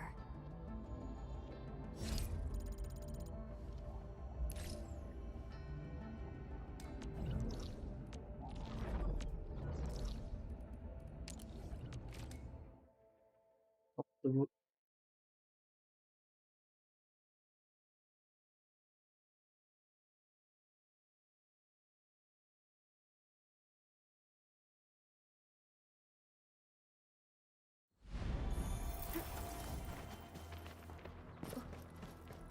Squeeze silhouette.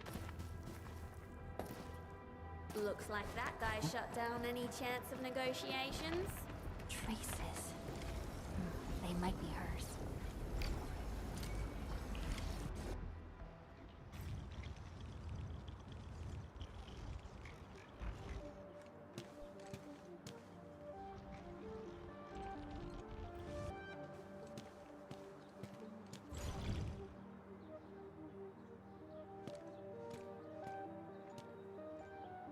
She's been here. Are these the traces she left behind?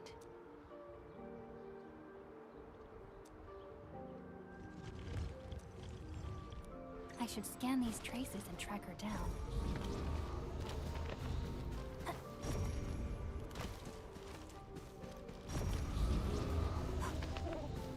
Hello, little fella. Wanna help look for my memories? What the fuck? This long ear seems connected to her.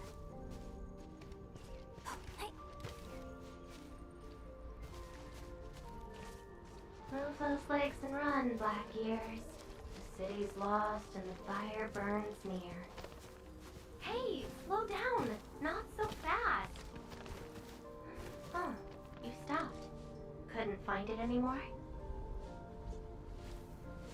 Alright, little one. I guess you don't want to leave your home too far behind. But what about my home? Are these childhood impressions real? Or are they just false fairy tales? Where did I really come from? She's looking for memories of home. My childhood and home. Where are those memories buried? Who was I? Before I became the administrator. Where should I go next? I should follow.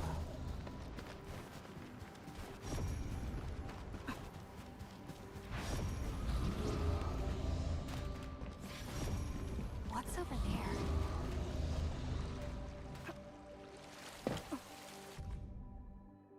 Surround cause of volcanic disaster in the Ursus Casimir's border. Sami demon phenomena vanish. Intervention by mystery figure suspected. Northern Sami reports demon activity. Phenomena lasted 3 days before sudden high temperature incineration. Witnesses claim a girl wielding a flaming great sword appeared in the woods, reducing all demons to ash. Her identity remains unknown. Baloney village mine incident solved. Have I heard the word Baloney village before in a certain story? Origin slugs to blame. After thorough investigation, the cause of the recent emergency at Baloney's village mine has been confirmed. Officials state the incident was triggered by original slugs. The affected mine is now fully sealed. and the situation is under control. Specialist teams are addressing residual risk to prevent secondary disasters. Recently within the borders of Laevetain. With Surtur's story in AK, is it her operator record story?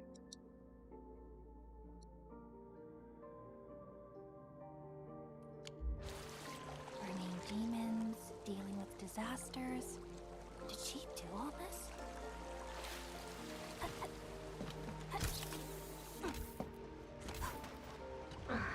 These old records are useless.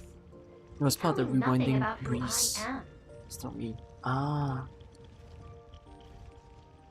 What's she doing rewinding breeze again? Wasn't she with Meteorite or something? And then they were on a mission and then Surtur just kept like going off course because she kept saying she needs to find her memories and Meteorite was like, alright, fine, you do your own thing. That was what the story was, right? They were in Balloony Village for that. Time to look elsewhere. She still didn't find her memories. But does my role as the administrator really tell me who I actually am? And how did I become the administrator? The Jenner, Andre, and all those people remember. Can't quit here. I should keep looking. She went over there.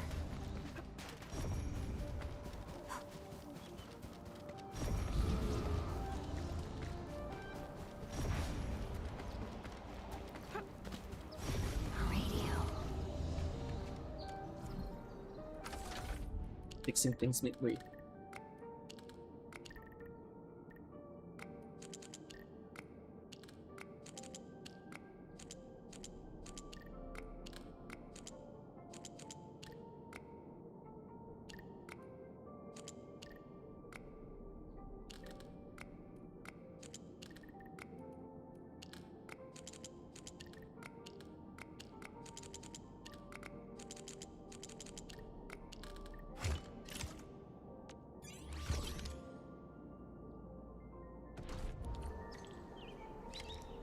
The trail has gone cold. If I can't find my way home, no. The annoying stuff is messing with my memories. Gotta get myself an ice cream break. Yes. I really needed that. We just toss your ice cream. What? I'm down to the last popsicle? Ugh. If only they had a furnace for candy-flavored ice cream. Threat at the cradle of the ages. Eliminated. Residual anomalous originium reaction. To temporarily close these areas, unauthorized now. The cradle of the ages. Huh. Perhaps another gateway to memories can be created there. Where is she going?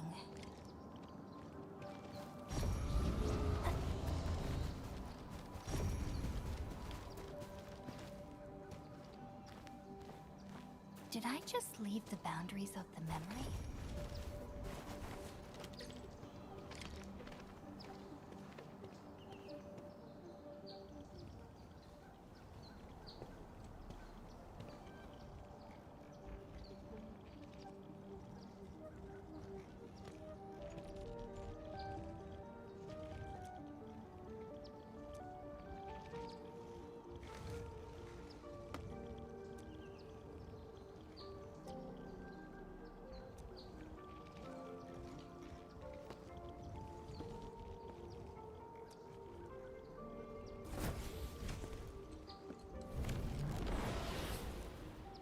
She's left.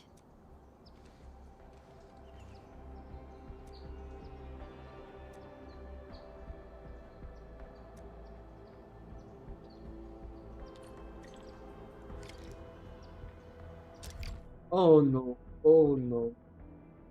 Oh no. Something just hit me. Is Surtur's love for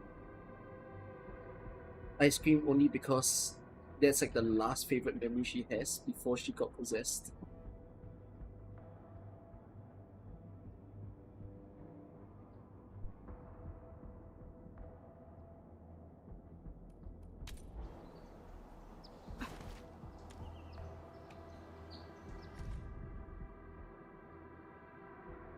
Home, ice cream, family, nursery rhymes, furnace, soul, piano, still, starry sky. Desert, seaside, vengeance, high tower, cellar, shepherd, library, integration room, land cruiser, vein, snowfield. Sea of rootless blossoms, mountains hanging, inverted. Fields of original wheat, where torrential rains ignite. A lifeless cradle in the ruins of the giant oak. No, the ruins of the great oak.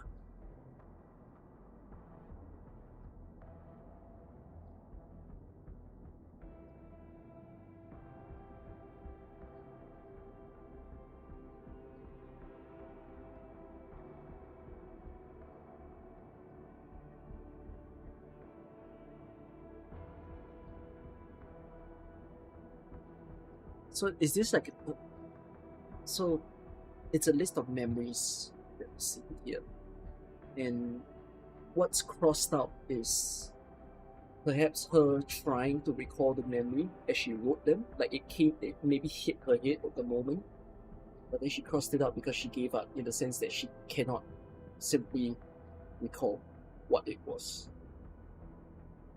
She can remember that it was ice cream, she can remember hearing nursery rhymes. But then again, noting down her memories and crossing out what's not hers.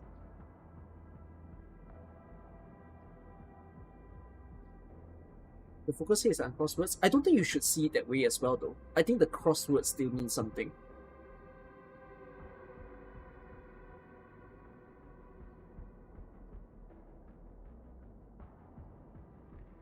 Crosswords are not her memories, you say.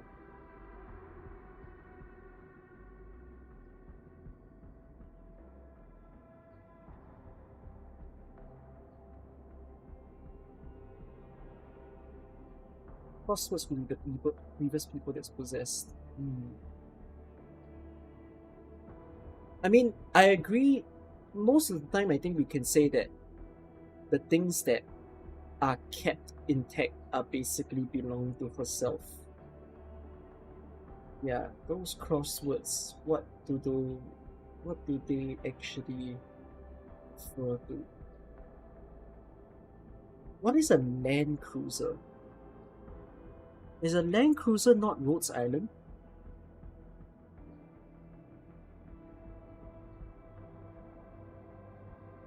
Well, I searched Land Cruiser and I got fucking Toyota Land Cruiser.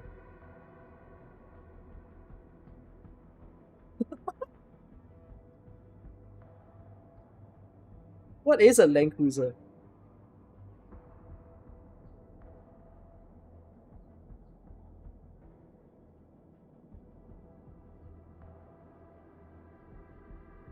Why is it that when I search fucking Google, I search what is a Land Cruiser and it throws me this shit?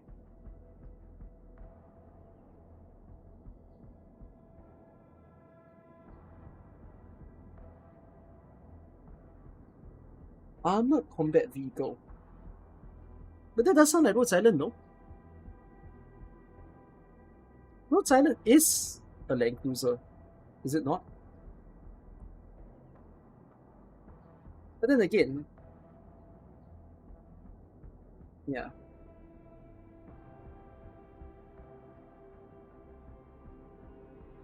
So she thinks that RI is still part of her memories, it seems. Seaside is interesting. Why does she remember this? Why does she validate the Seaside memory and the Vengeance memory? But then the other memories also become very weird. Like, what are they about?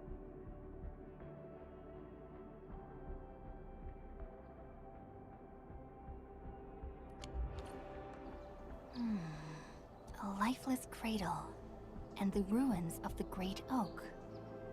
This feels like the cradle of the ages.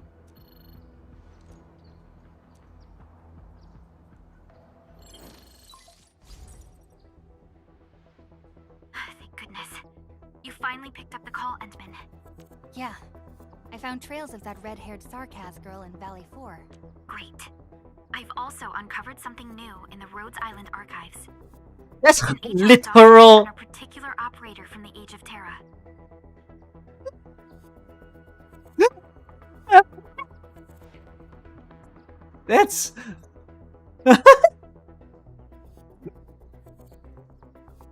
My Arknights. Red-haired Sarkaz, fire, and a sword. The appearance and abilities of this operator match your descriptions. Her name is Surtur. What you saw is probably Lavitain, a reconvener with close ties to Surtur. So that's who she is. Records from Rhodes Island also mention that Surtur suffered from memory impairment. She had chronic polymnestic disorder, and never knew which of her memories truly belonged to her. When she first opened her eyes, she only saw the ruins of a small town, solidified lava, and a sword of unknown origins in her hands. Her mind was filled with all sorts of fragmented memories. She could not answer who she was, where she was from, or what she wanted to do. Surtur was later recruited by Rhodes Island. She spent plenty of time in solo operations in search of her memories. Did she find them? No, if we're just looking at the Rhodes Island archives. As for Lavitain, after her awakening on Talos 2, she continued her search for her actual memories, just like Surtur had done.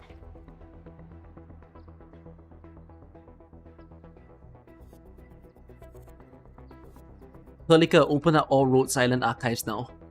She hasn't been in contact with Rhodes Island for quite a while. And who is that shadow that looks like her? Release the Rhodes Island files. I've made a few deductions of my own. I'm starting it. Lavitain may have started on the wrong trail.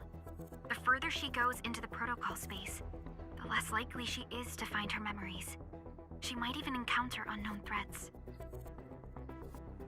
Does the game explain reconvenience before this? There's a file for it. You go into your files. It's right there in your Intel archive.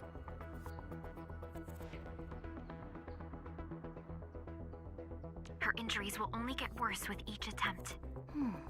That explains her old wounds. I need to ask you for a favor, Endman. Please, help her. You're the only one we have right now with unrestricted access into the protocol space. Of course. Leave it to me. She probably went to the Cradle of the Eight.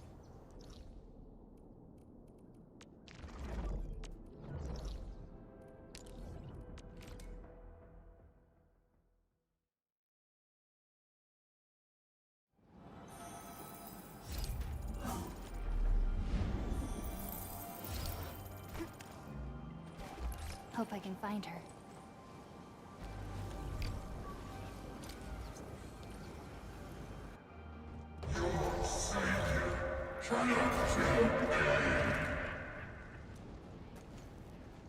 Rodan? Will Endfield come and save us? We must call the Endmen.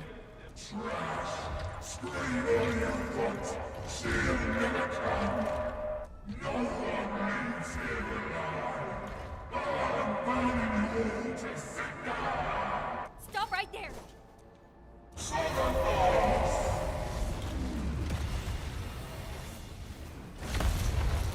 How is this possible?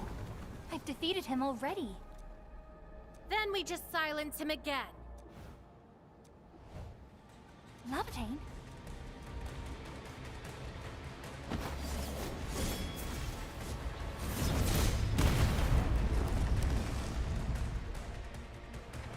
My Lavitain doesn't do that in the main game.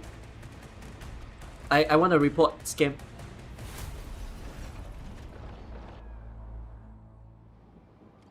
Careful!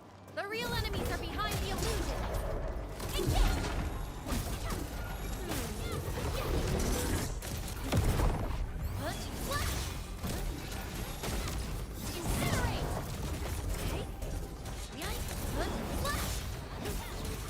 Be consumed!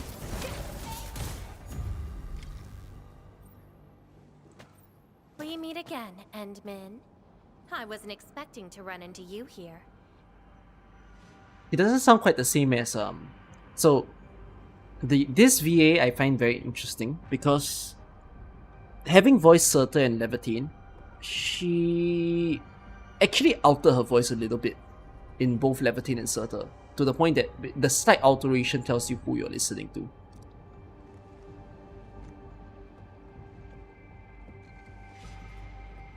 What exactly was that? Took the question out of my mouth. I had nothing to do with that big noisy dude. His name is Roden. I defeated him in Valley 4. Wow, so you couldn't remember what just happened?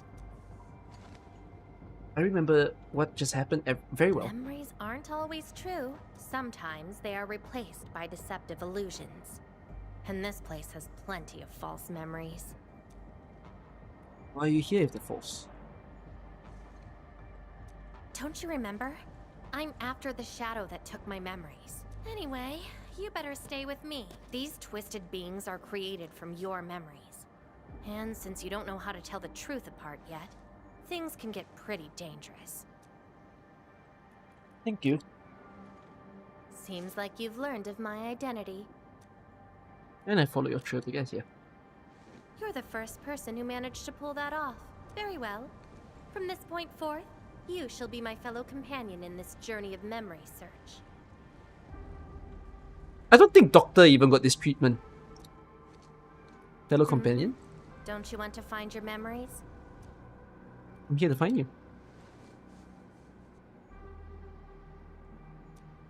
Interested in me, huh? But isn't that because deep down, you're curious and hopeful about finding your own memories? Well...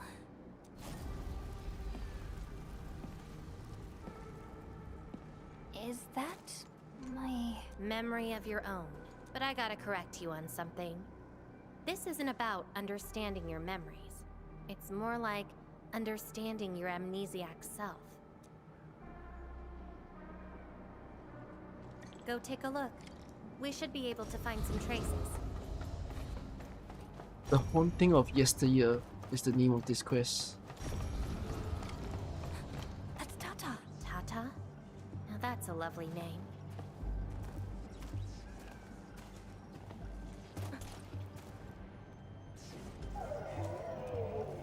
So, play it safe, okay? Don't break my baby bot again. Wait. Something's wrong. This is a falsehood?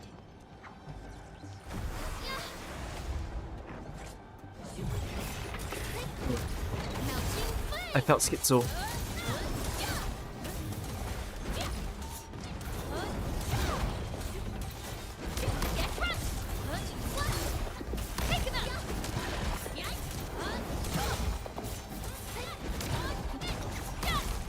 So this is Tata? Yes, I escorted it. So what we're seeing here is a reflection of your inner fears. If I fail, Valley 4 will face a terrible disaster. And I thought the Administrator, Guardian of the Civilization Band, would be someone with ironclad resolution. The real one turned out... They did not.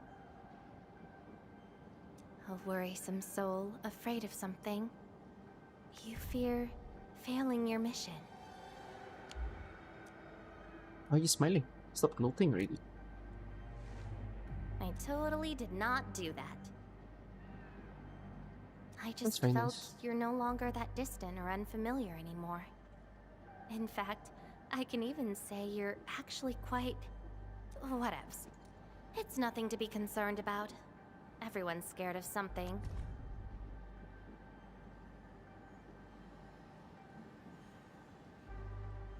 Enmin was once a distant figure?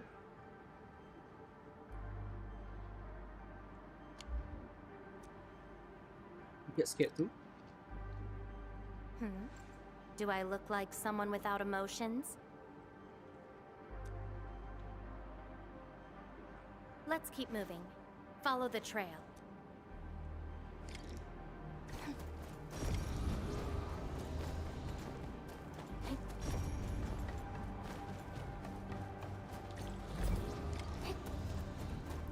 That's Andre and Jenner. I didn't expect the Endmen to be back. I haven't seen the planter of the Great Oak for many years, but Having lost so many memories and powers, I don't know if the Endmen can continue to lead us. the Endman is no longer the hero who saved us. Perhaps it is wrong to expect the Savior to appear twice. They don't trust me.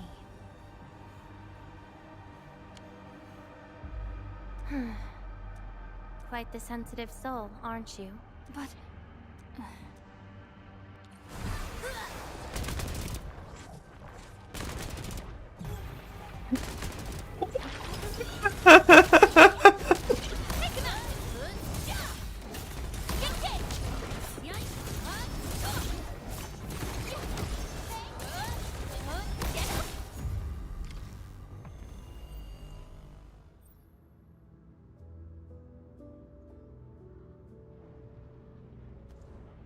Are those two friends of yours? Yes, but they reminded me before the hibernation.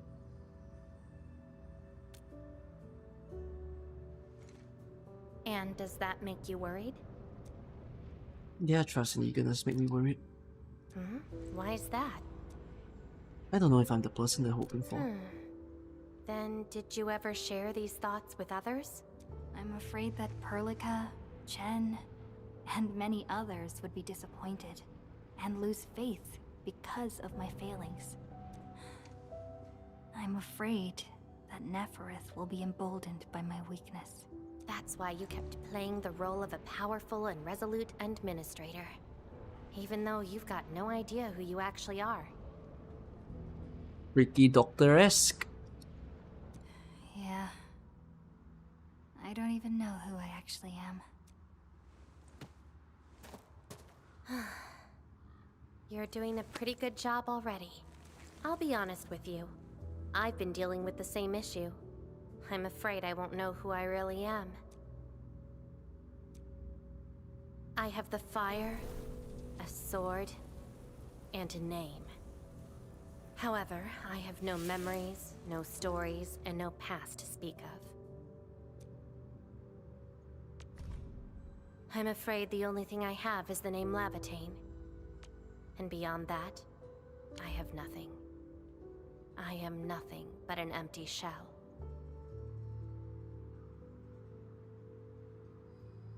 An empty shell. Maybe I'm the same thing. No, you're different. You have a mission and you fight for it, while This feels like we're competing for the title of Chief Amnesiac. Kind of how it is also back in Arknights. Two souls with lost memories, getting worried and trying to make the other feel better. Can't think of a sadder story than this. That's why we're fellow companions, right?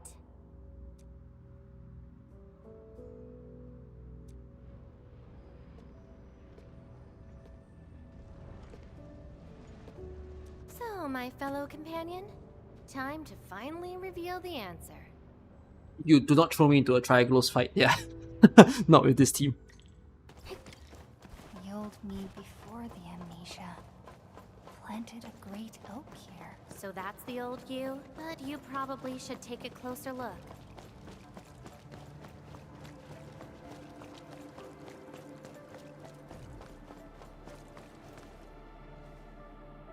Oh! That's an interesting one.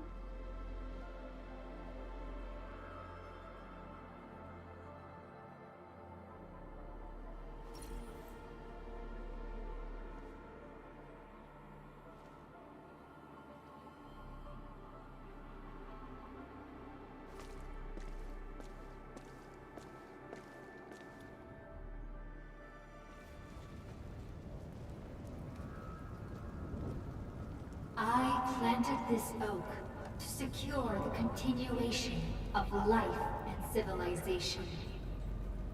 To rescue your new homes from the brink of death. To pave a path that leads to the future. Though years have passed, I remain bereft of my doom.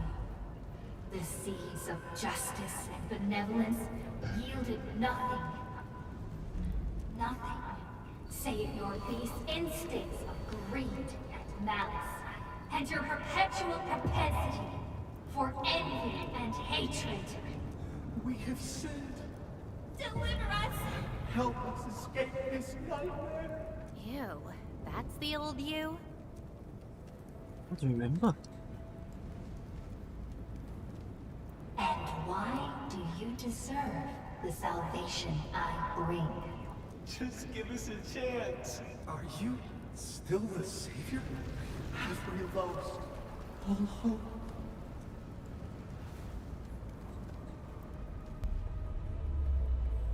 Pay for your sins. What was my past actually like? Seems like you're not ready for this. No.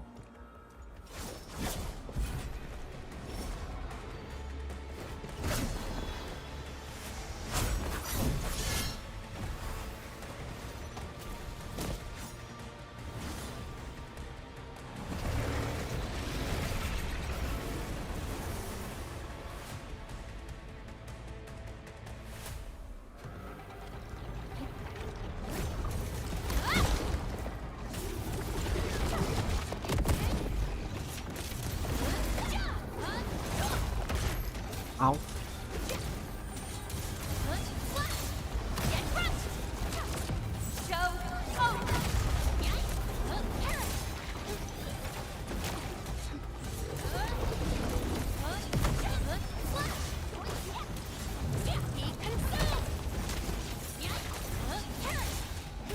Man, this team kinda long.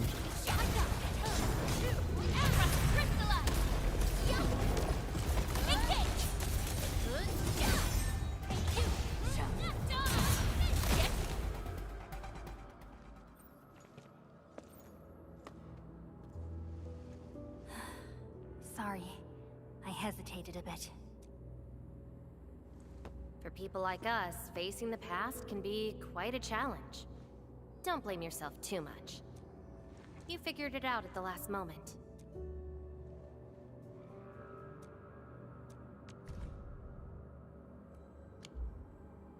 I have no way of knowing what happened in the past. Huh, that's true. I would have hated that almighty savior and that stupid speech. I'd rather have you like this. Thanks. But I still have one question. Does this version of me count as the true Administrator?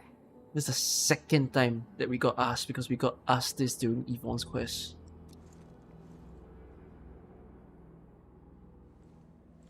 And I got another question in return. Who am I? Hey, I asked first. Who am I? All right, Lavitain. Reconvener? Yes, you're Surtur's. Surtur. She left me nothing but a jumbled heap of memories. Other reconveners with their memories know who they could be, what they should do, but I got nothing except delusional memories.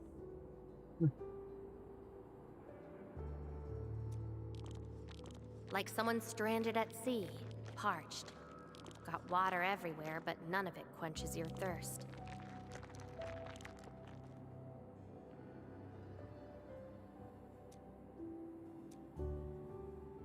I guess they woke you up, said you are their endman, then instantly got you in all sorts of mess, right? It really feels like I'm trying to become someone else.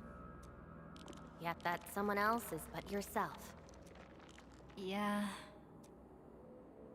Getting trapped by the past, and doing everything you can to break out of it. I got the same problems. So, since Surtur didn't give me an answer, I decided to look for it myself.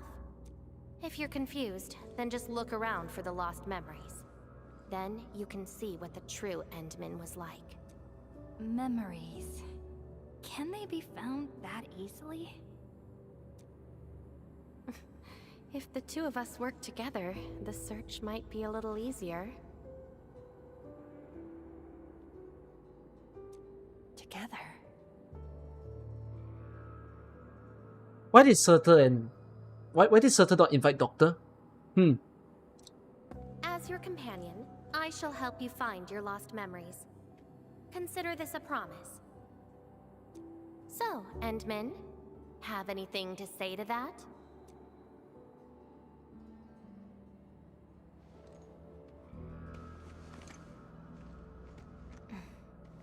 Where are we going next?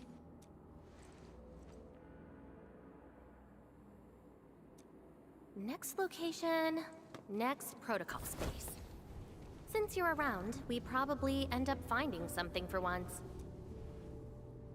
Okay then, let's go.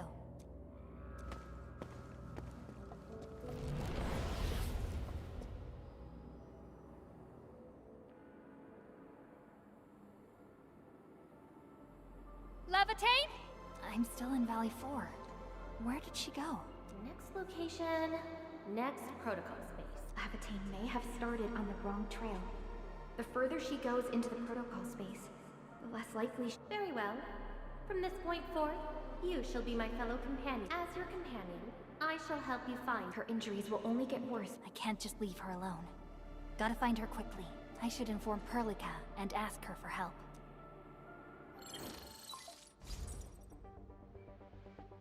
Endman, we just received the data from you. You actually found Lavitain. Good work. But she is very determined.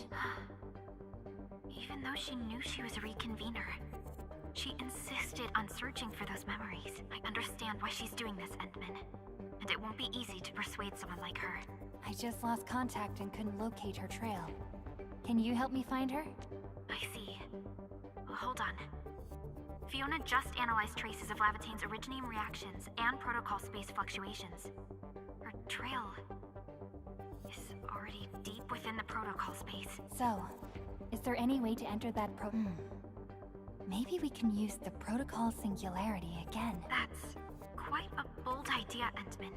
But your plan needs data of originium reactions directly associated with Lavitain. Did she visit other places? I can look around in Valley 4. Personally? Alright. I'll call Director Chin right away and get her and the hub base to back you up. Greetings, Endman. I heard you're looking for a red-haired Sarkaz girl. That's right. According to the data from Supervisor Perlica, this girl usually carries a greatsword. We did have recent reports of strange sightings in the valley. I'll sync the witnesses' data to you. I'll go talk to them now. Director Chin, your work is much appreciated. Fiona and I will make the preparations in the meantime. I'll be waiting at the stasis core. Witnesses.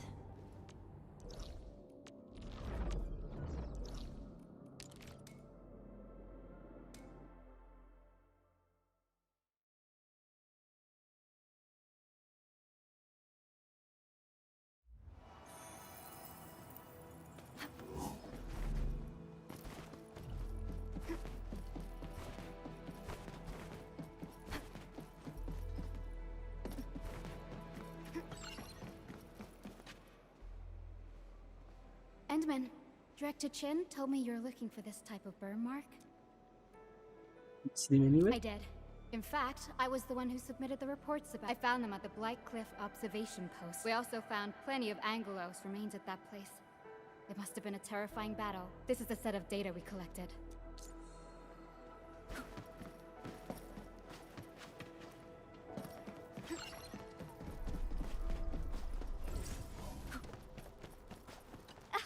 Oh, Endman, you want to talk? Seen a red hair girl? Oh, I remember her. I got a temporary assignment at the quarry. I, miscalculated the explosive payload. Everyone got really depressed and began writing their wills. Lucky for us, a huge stone blocking the exit was cut right in half. That must have been the work of your red-haired girl. No mistake about that. Here, the report of that incident. Hi. I will buy out your entire stock. Oh shit. No, let me buy out your entire stock. Yes. Why am I buying out your entire stock? I don't know. Just let me buy out your entire stock. Let me make sure you have a home.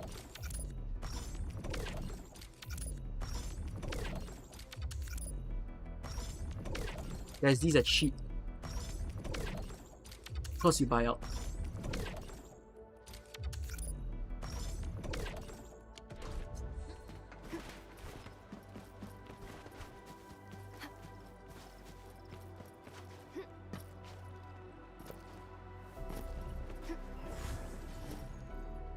Hold on. I'm gonna complete this mission. How's the stock market? Limit upgrade. Huh? How am I not fully done? I was missing something. One of you were right. I thought I upgraded everything. Holy shit, that was coincidental. That was an absolute coincidence that I checked in on it and realized that I didn't fool it.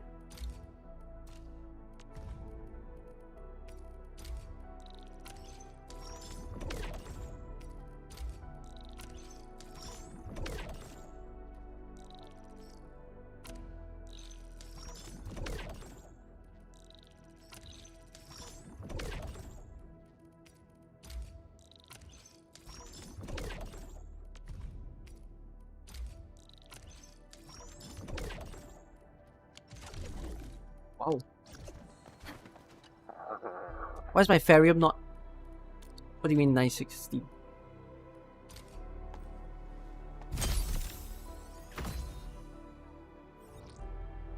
Damn, I was missing one stock the whole time. No, I can't upgrade anymore. This looks more correct now. Wait, hold on. Quick stock market check. New. Well, $700. $700 is not the... Oh, there's a 600. 600 is pretty worth to me. 4,000. 1,000. Could be higher. That feels like a pretty worth stock to buy. All in. All in. I mean, the lowest it could go is what? Like the price of this? 100 difference, 150. I can make do. All in. Right. Also, I don't think I transferred to these jobs. Sorry. Chat, hold on. Chotto. Let me just get this out.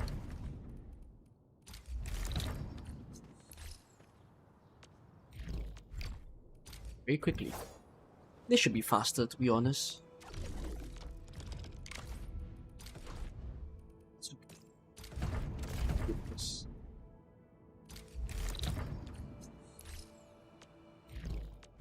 Now, hold on, guys. I need to get some extra money before the week ends.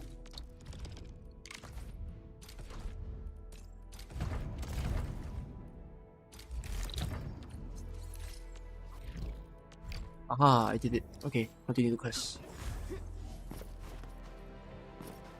There was a 370. Oh my god, 370 is very cheap. Actually, now that you brought me back here, I'm so sorry. I'm in the midst of finding my memories, but I am here to sell. I'm here to buy all your goods. Because I was not rich prior to coming here, and now I'm rich, and therefore you shall run out of stock.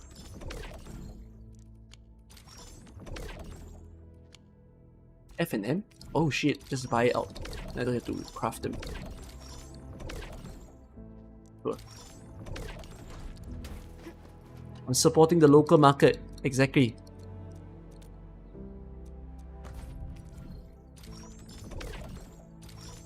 That's for collection sake, perhaps. Why do I need amethyst component though? You know what? Why not? Never mind. Not buy backpack is full. You useless thing. Get rid of this. Get rid of this. Get rid of this. Why are you holding on to all these?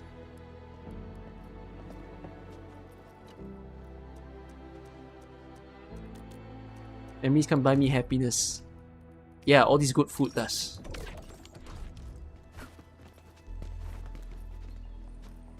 I think I've bought out the entire market probably. Where's my memories? Hey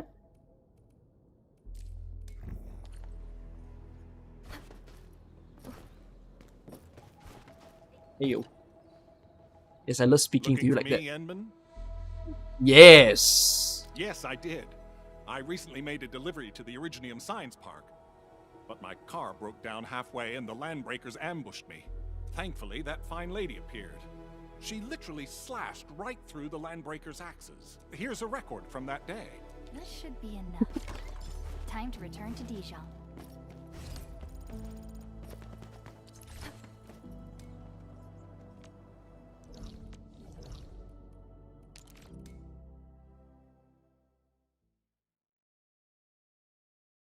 Anyone else here in chat run out of things to do in Enfield yet? Oh, if you feel that way, I very much suggest watching the first 2.5 hours of the stream. Because it was literally me giving a review of Enfield in a not very nice manner. Which I will do as a... Like, that's not going to be a video. I want to script my video better. But that is like me in one go telling you what I think of Enfield. Now that I've basically finished the game.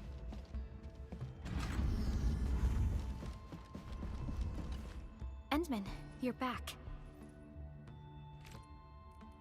Finding Lavitain in the protocol space is theoretically feasible, but risky too.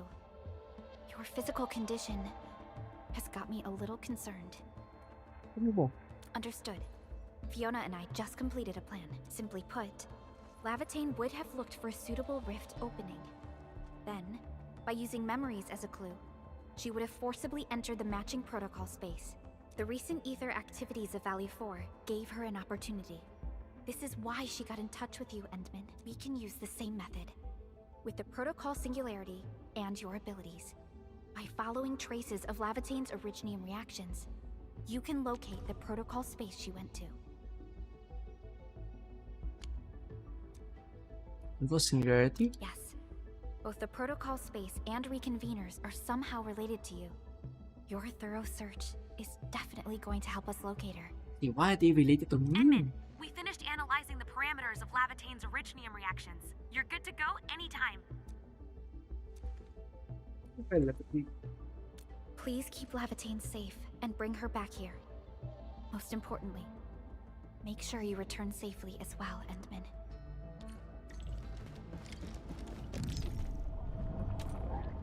Bomb switching. Bomb switching. It's so convenient. I'm back.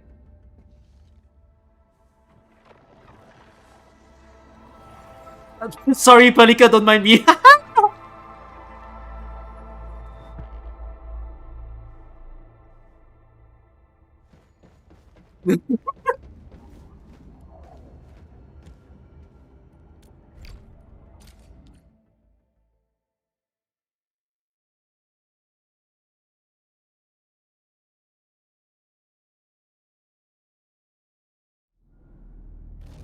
There's a quote on the bottom left.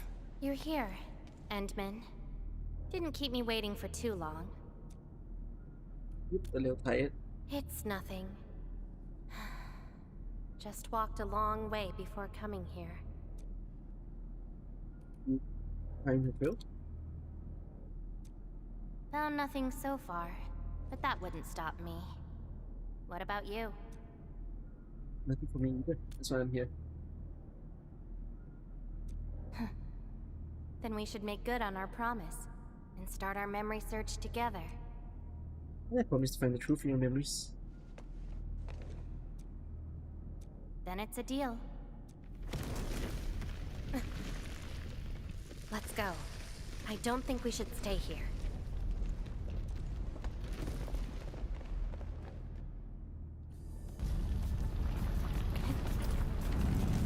What the f-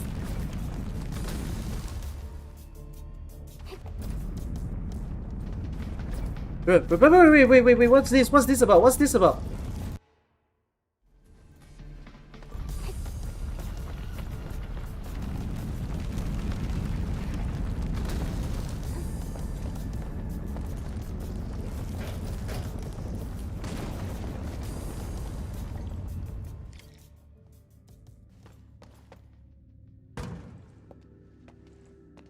This place. See anything familiar? Let's hope, but this And doesn't let's feel look right. around and see what they have. Your injuries are getting worse. I know. But an injured body is hardly a concern when compared with broken memories. Instincts tell me that the answers I seek can be found here. I never dwell on a clue that came too late. I just keep going and never turn back. That's how I'll find my true self. We'll leave this place, just like our first meeting. Indeed. We shall press forward together. Wait, guys. I do want to enjoy the Oak side quest that you guys told me about. I'm not doing Wulfgards today. I will do Wulfgard together with Gilberta. I think Gilberta will eventually appear within next week or so. So I'm just going to combine the two together instead.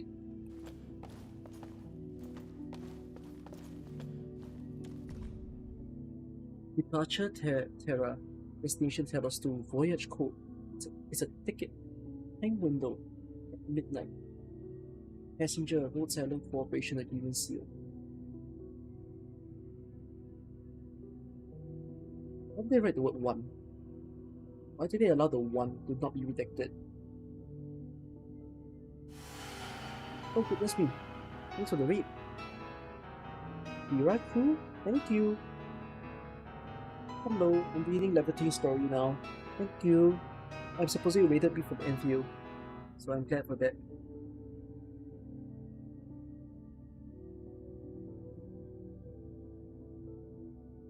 Probably people here. You have a Japanese name also, so I don't know if you stream in Japanese or English, but howsoever it is, thanks for bringing people here. I can read Japanese, but I can't speak Japanese, so just take note of that. Imagine if I have people who type to me in Japanese here, and I will actually try to understand. It might happen. So, yeah. Oh, you speak both, no wonder.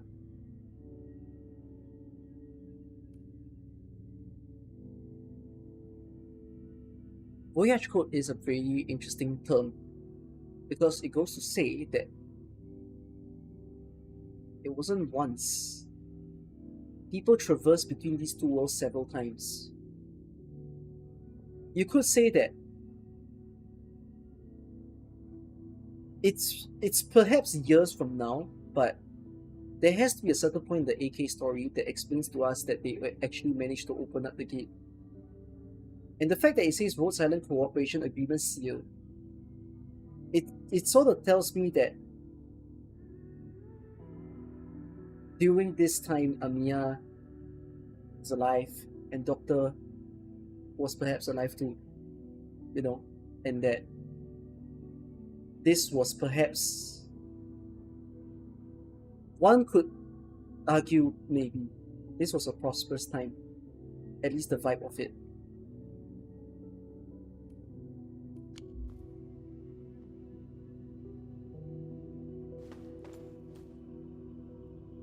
Is it mid to have endmin on level 60, skill 4, out damage of 22k? No. Bro, don't be fed by the numbers. Be more concerned about how good you're playing.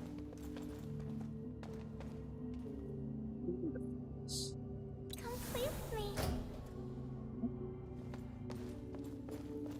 Talos 2 can be our new home. I want to go home. This isn't my home. If you receive this emergency call, please respond to this frequency. We can't call the gate. We've lost touch with them. The main channel has been severed. The attack on Sector is far worse than we expected. Central control has gone dark. The entire place is probably destroyed. We tried to seal the passage, but nothing worked. Those things flooded the entire floor. Our people kept disappearing. Tell the others. Our enemies are far more terrifying than the Angaloid.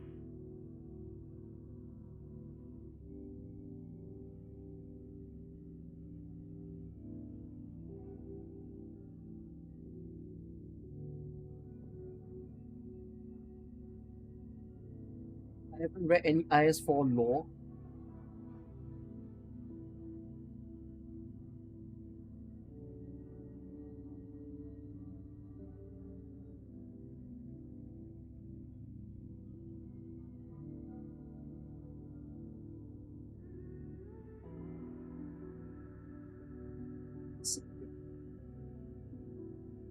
Yeah, in that case, that sounds like the collapsals.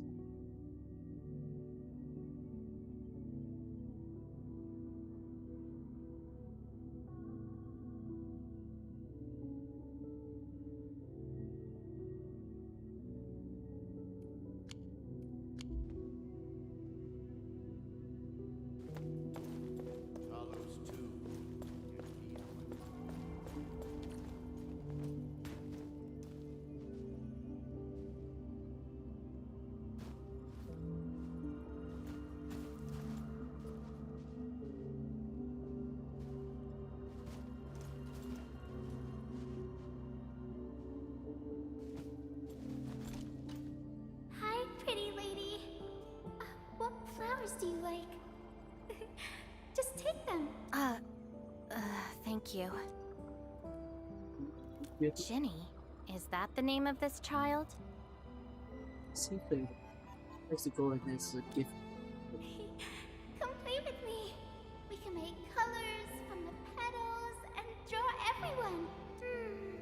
Do you like flowers? Can I explain the story? I can summarize it when I finish it. If you'd like, but remind me. Flowers. I remember something. A time when there was no fire, nor battles. I do think I need to read this nor a IS4 thing sword that you by guys my have been side. mentioning. It was the most idyllic moment I remember. Where the wind was soft and the meadows were quiet. I took my naps at that place.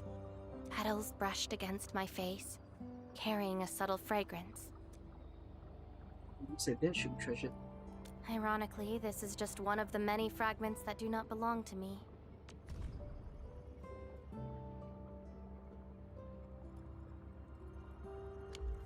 Yet, it is also one of the very few beautiful memories carried within my mind. So, have you seen flowers that make you happy? It's the option of indie ice creams. That doesn't count. That place has no flowers.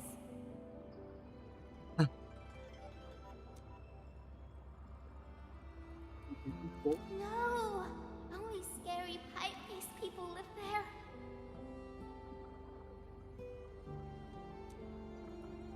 And other people's memories. Huh. Would you consider that your own happiness? Don't give up. Keep looking around. Have I played original Arknights? I love original Arknights. And I'm still a player of original After all this Arknights. walking, I hardly met anything that can be considered happy. Maybe it's just at the next stop.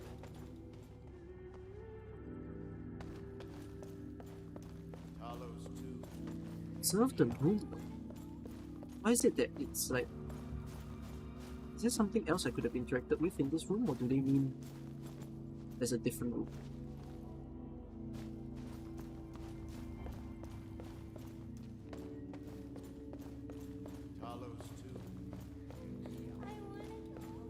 Is this war going to last?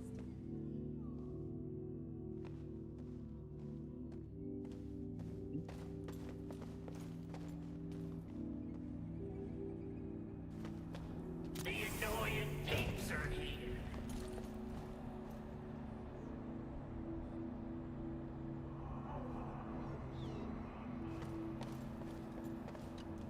I'll kill ya! Zip it, or I'm burning you to ash right now. Is this your enemy? Precious led by Nephrith. They created a crisis. Enemies. My memories have plenty of enemies. What were you like in those memories? All I felt were instilled fury, shame, frustration. You'll figure it all out. Perhaps. You, administrator, huh? Why treat us as your enemy? Oh, I'm here to help Lavitain. Help? Lies! All lies! An excuse to make your forgetful self feel better.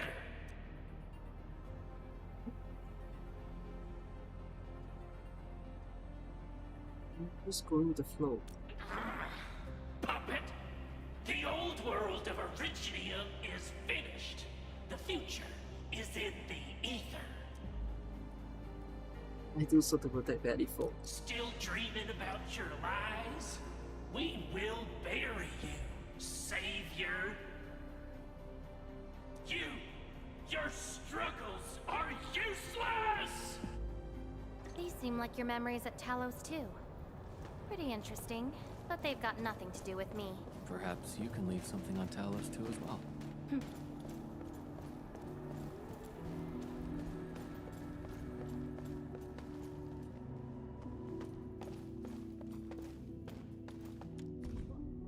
You mean you've been taking good care of the tree you planted? You mean who exactly are you? Excellent. Let's start our PASC plan.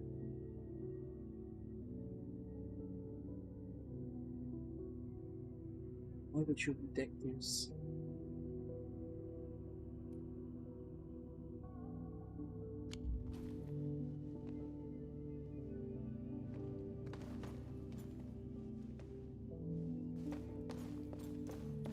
Welcome home, Ensign.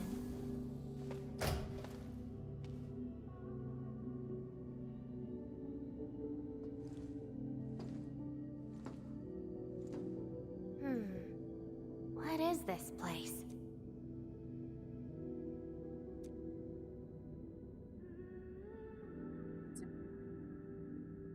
We forgot about. Home. A place welcoming you back, even when you've forgotten about it. But I found none of this in my memories.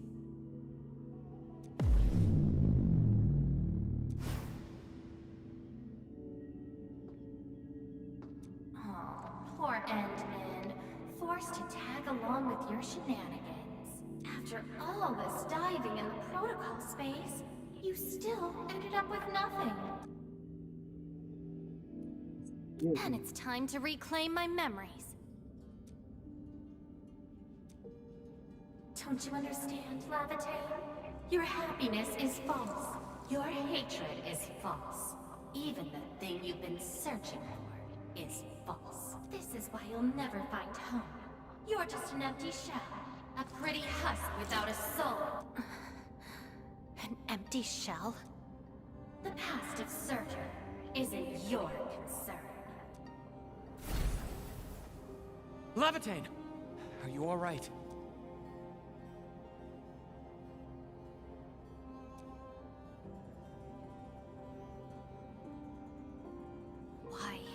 Why are you going against me? I've never opposed you. You're the one who keeps hurting yourself. I'm only trying to protect you. What you're seeking will destroy you. Since you started doubting who you are and longing for your memories, I have existed. You'll never find something that you never owned. Such is your fate.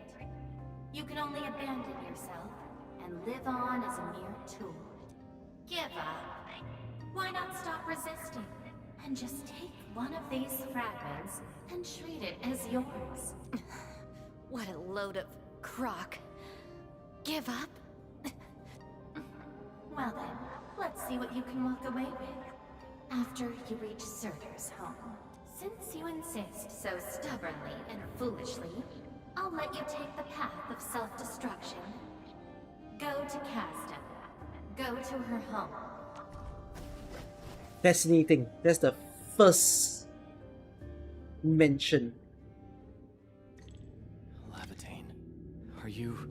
No, that's not even the first mention in AK, is it? That's her home. Well, she is a sarcasm, so you would assume it is, but yet at the same time, I think this is the first time they verbalized it. Are you alright? Even if this is going to take my life, nothing's more important than finding the truth in my memories. I can sense the whereabouts of Surtur's home. It's close. But time's running out. I gotta act quickly. Wait!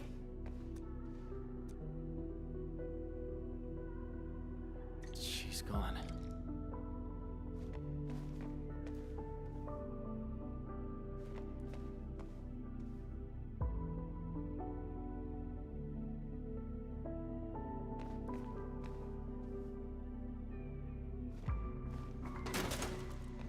Why would you do that?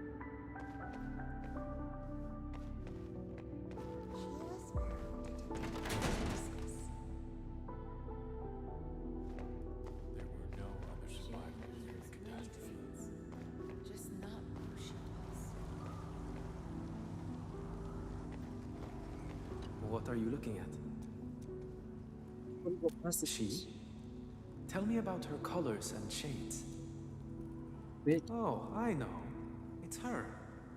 She brought the warlike hues and walked amongst us. Go forth and catch up to her. Oh no, what would have happened if I chose the others? What are Wait. you looking at? She. Tell me what happens if I choose the others. Tell me about her color. There isn't anyone with that color. I only remember the spotless blue skies of Sami after snow. Never seen that before.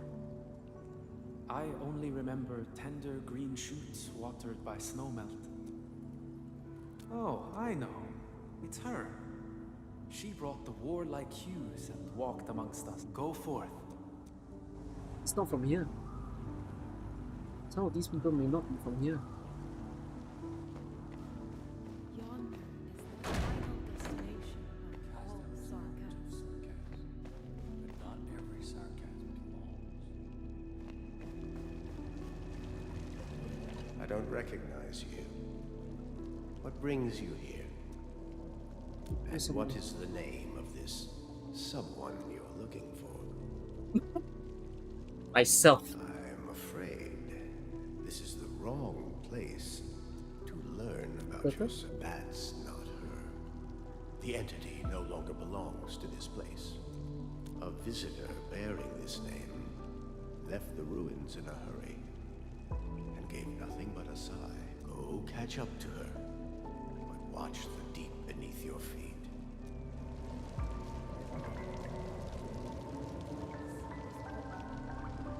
What's this supposed to be? Oh. That's not my fault. I just walked away and I slipped. What's this supposed to mean?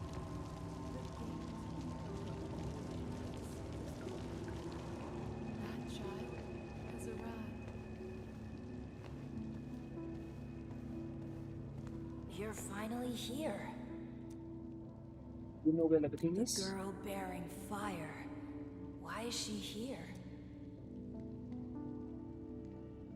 What's the rival? No. She's more than willing to harm herself in her own pursuits. Vengeance? Think about it. She cares little about hatred. Her identity is what matters to her most. That's her. And she's asking everyone if they had seen a girl with her likeness. Make yourself a guest at her home, but be quick. She is very exhausted.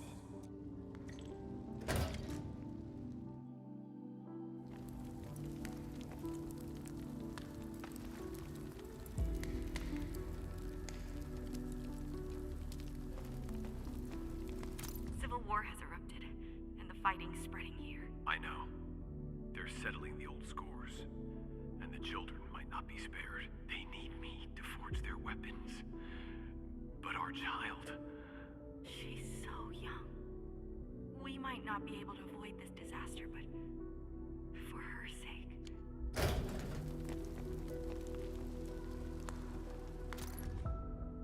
The chaos and nation accursed. A people without roots, we are fated to have nothing in a world twisted by Originium. In the land soaked by blood and war, we have been ordained to face one destruction after another. We no longer have a home. The home has been given way to barren desolation.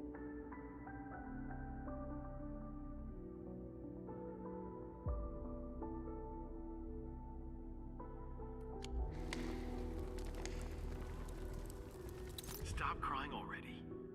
Otherwise, a Wendigo will appear in the night and eat you up. Don't scare her like that. It's her birthday tomorrow. She hasn't hasn't seen the outside world before. Once she gets older, the sun might shine over this place again. But now, I'm sorry, my love.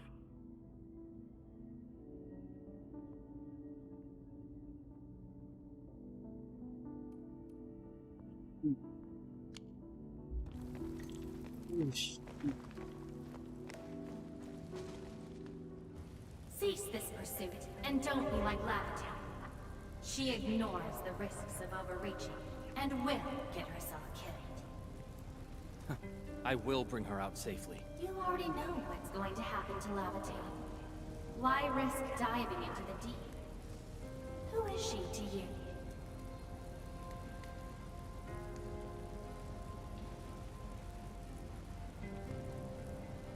Reconvenient and companion beyond space and time. Do not go any further.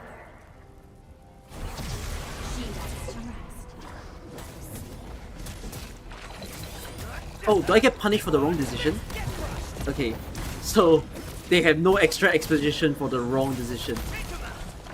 I see. But then again, they're not letting me choose something else. Unless all of them leads to this. Doesn't matter, perhaps.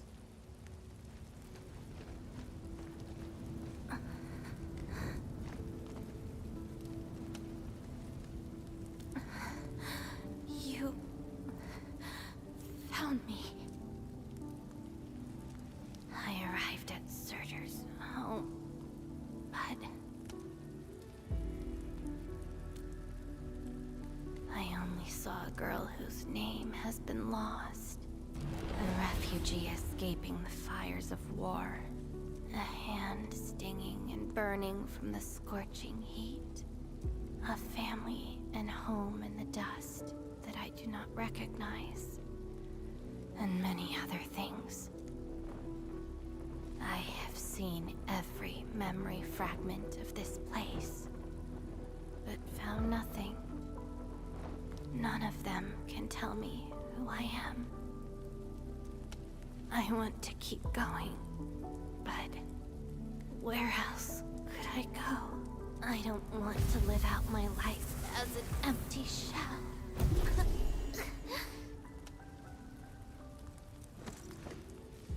No, you are not an empty shell. I bear witness to your existence. My existence? You are my companion. You ended my confusion and taught me to see through falsehoods. I remember your name, your fire, and your pursuit for the truth. All these belong to Lavitain, and no one else. But isn't this search for memories the sole reason I exist? No. It's self-discovery that gives you meaning. And I can help you. Do not give up.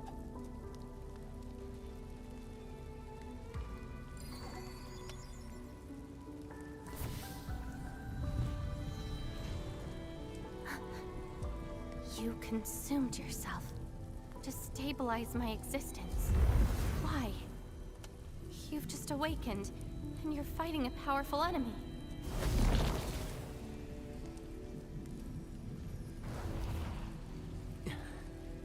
Because I promised to help you recover your memories. And helping another chief amnesiac like me goes without saying.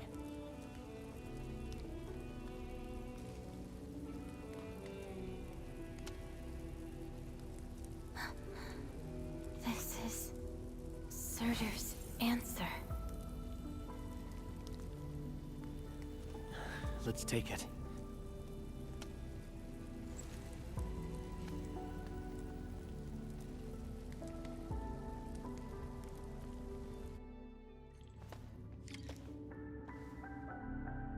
Okay, but by the way, you are right. I don't know why in the scene of Castle and the children, why are the parent and the kid felines? I don't think felines are meant to exist in Castle. Apart from that, My leg's a little heavy, that's kind of it. but I'm okay. It's nice having you around, Endman. We're fellow companions after all.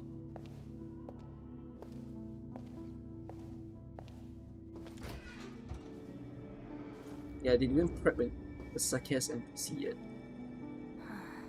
What else did Surtur leave behind? Farron Machard? I don't care.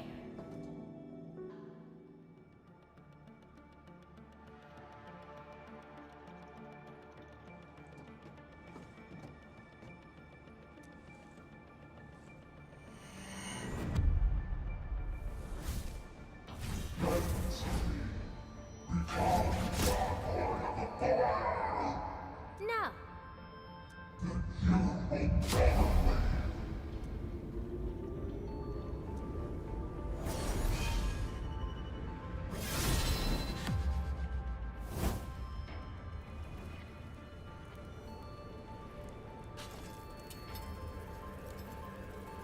I don't care how many people wielded you before.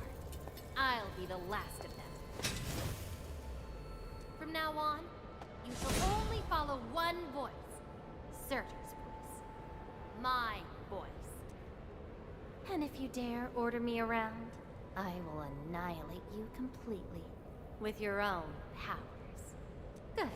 You're finally behaving. Now you can say goodbye to the flaming giant you once were. You're joining my journey. We'll eat good food and beat up people who have it coming. Journeys and adventures. Did she actually give up her memory search because of these?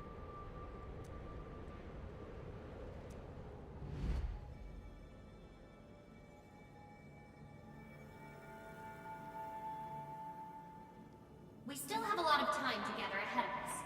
Keep your faith in my soul, right? Just wait for me outside and guard the entrance. I'm hurt. Ouch. My palm's scratched. Never thought there would be a day I got distracted enough to get ambushed by Originium slugs.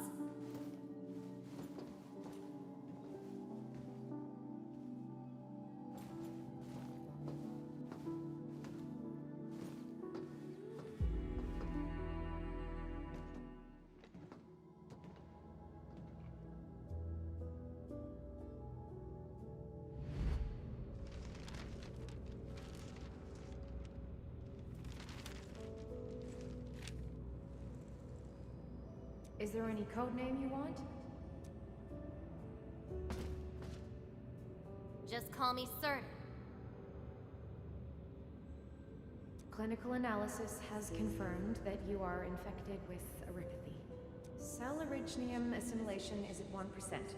No signs of infection on the surface of the body. Blood originium crystal density is at 0.1 units per liter, but originium arts assimilation... I don't know how to wield arts. But I can deal with all sorts of problems. Need a demo? That won't be necessary. We have a good understanding of your potential. Welcome to Rhode Island. I just hope you won't bore me. Don't worry. Our clauses and terms are not restrictive. This is when she joined Rhodes Island. She treated these memories with great importance. You guys really helped me out in that battle. Thanks, medics. Seaside holiday. And the beachwares, for me, past memories seem to be drifting away. But this doesn't feel bad. I'm more than happy to fill my head up with freshly made memories.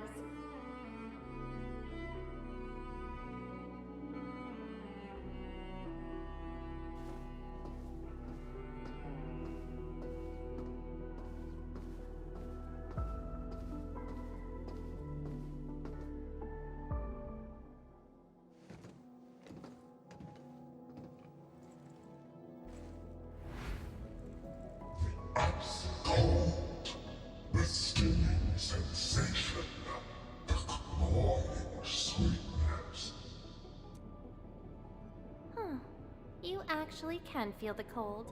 That means more ice cream is coming your way. Ridiculous! But why is the sensation so comforting?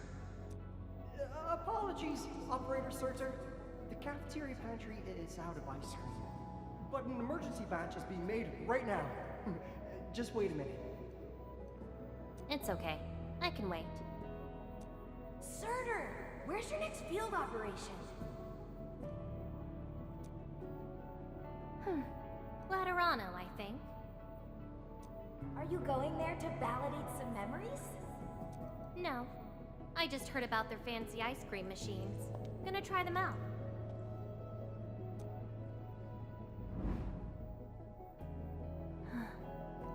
All the frustrations and pain from the memories. This is how they ended in peace.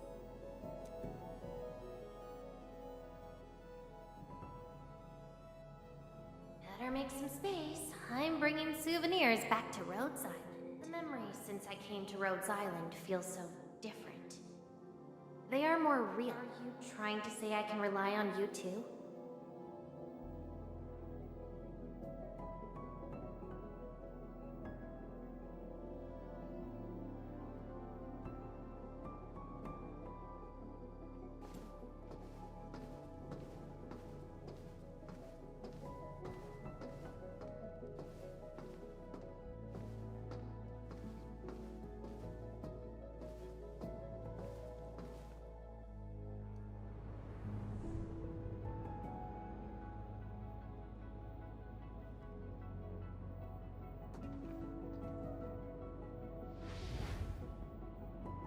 Congratulations on your first anniversary at Rhodes Island.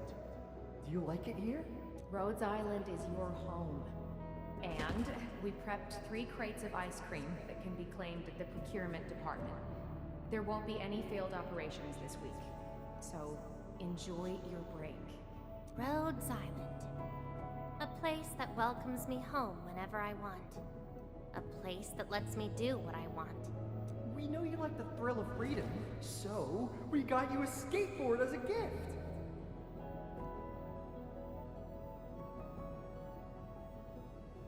A special lava slug blood brew cocktail, super cooled with liquid nitrogen. Don't worry, it's safe. No crazy chemical reagents were added this time, I think. Interested in an after party at One More Shot? Or enjoy the fresh air on the top deck? This place is my home. So why should I obsess about finding the last one I had? This album is an anthology of all the operations we did together. If you have trouble finding your past, just know that everyone's here for your future. It seems that people without a past can also choose to live in the present. Ah, so that's how you answered the question. Lavitain. If I saw this at the moment of my awakening, would I choose a different path? It's a shame, but it also gave you the freedom of choice. You get to choose how to go beyond the memories. Choice. She chose to love Rhodes Island as home.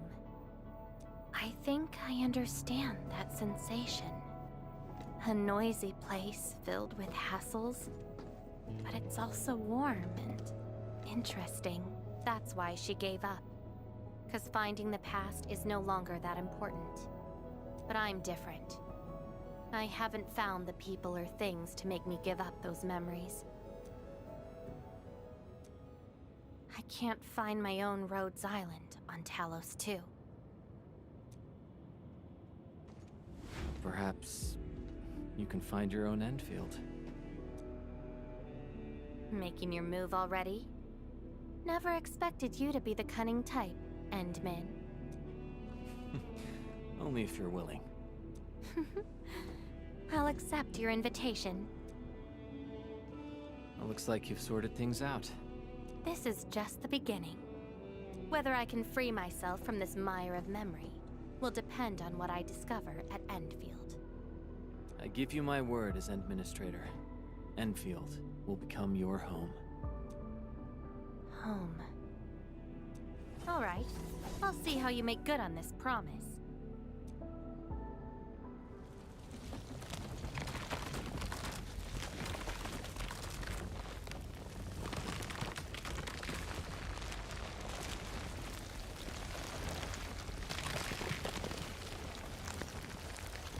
This is... Don't look back. The memories behind are of no use. Oh, but guys, I did cry. I cried to the part where they gave her all the gifts.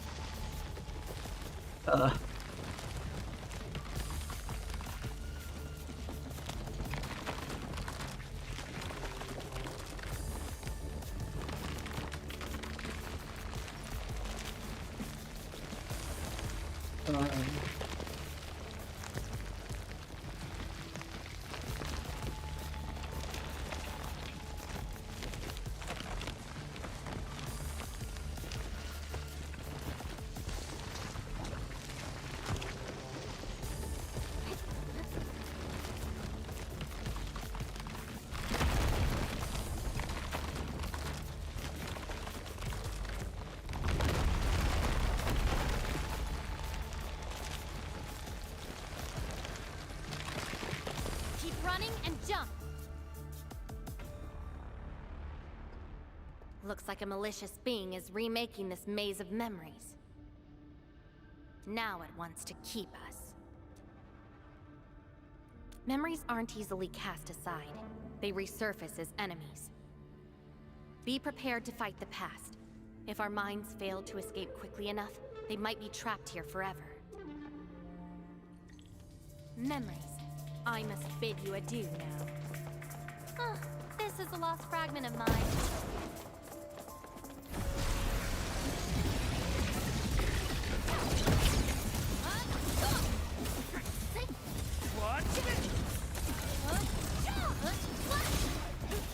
Get thrust! Melting flame!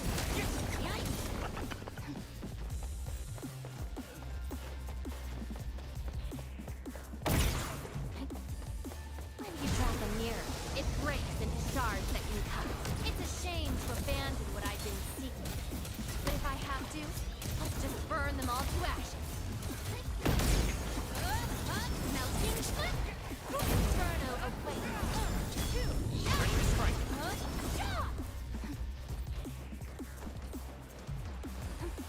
Tread carefully. Try not to drown in the depths of memory.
What's at the bottom of this? End of the maze, and a confluence of all remaining memories. Perhaps we can treat it as our final goodbye. Endman, why do reconveners need another person's memories from the past? They need memories for the legacy and identity. Then what about me? What about my memories?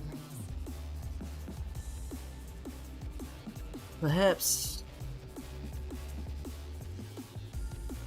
you're meant to say goodbye to them. That's probably a reason exclusive to me. Well then, let's make this a worthy spectacle. We just need to do one thing. Sever all ties to the residues of the past. Set them alight till they become ash.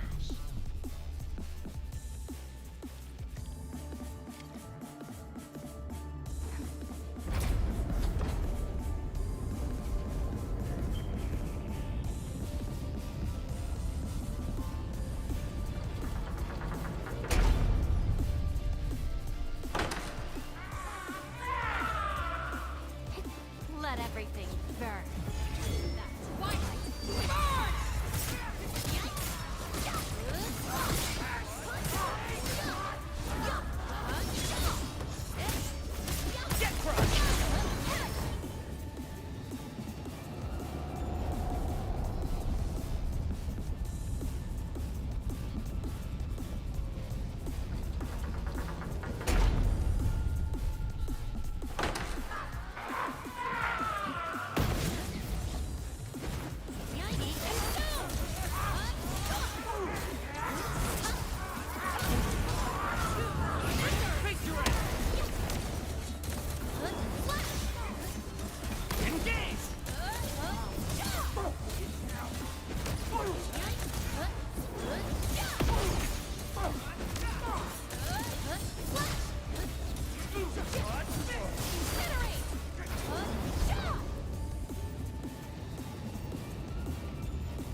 to make you yourself?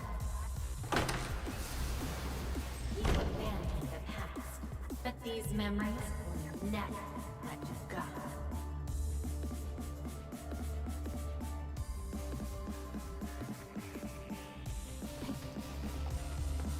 Go ahead and try, my past. I shall bring it darkness.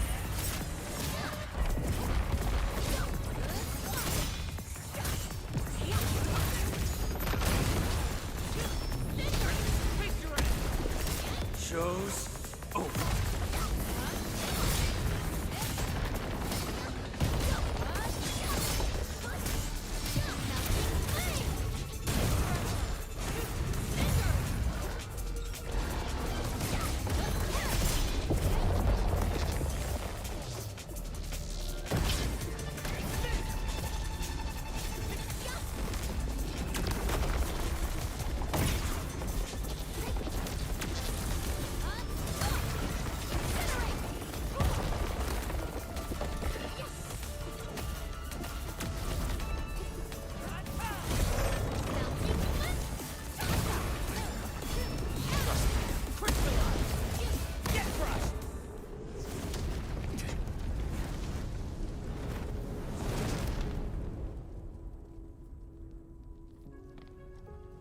Where's Lavitain?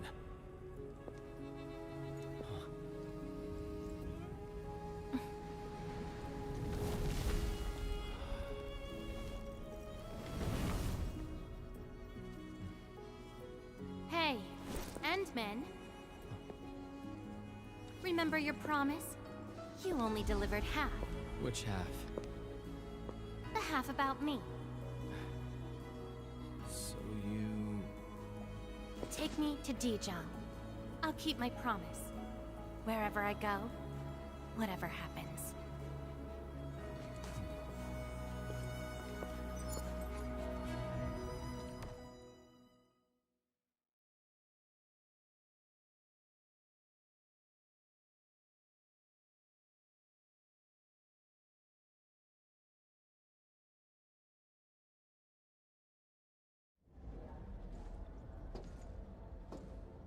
So, this is Dijong. Show me the places we saw in that maze.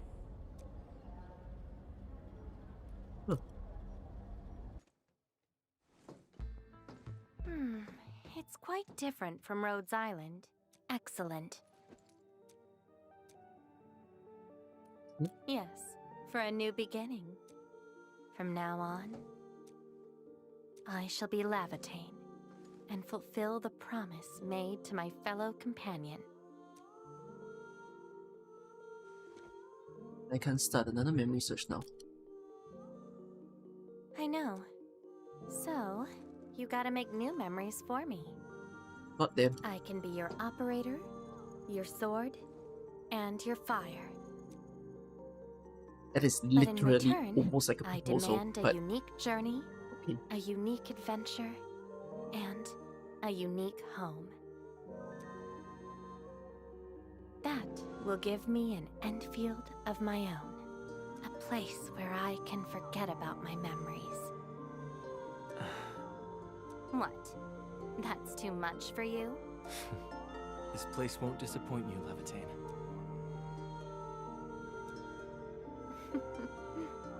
Neither will I disappoint you, Endman.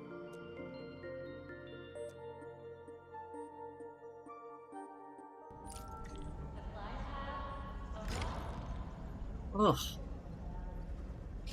It's done. Okay. I broke down at that part because I think it was a strange contrast with a lot of the stories that you read in Endfield so far. Because I don't think I thought about it quite like that, but it's kind of like,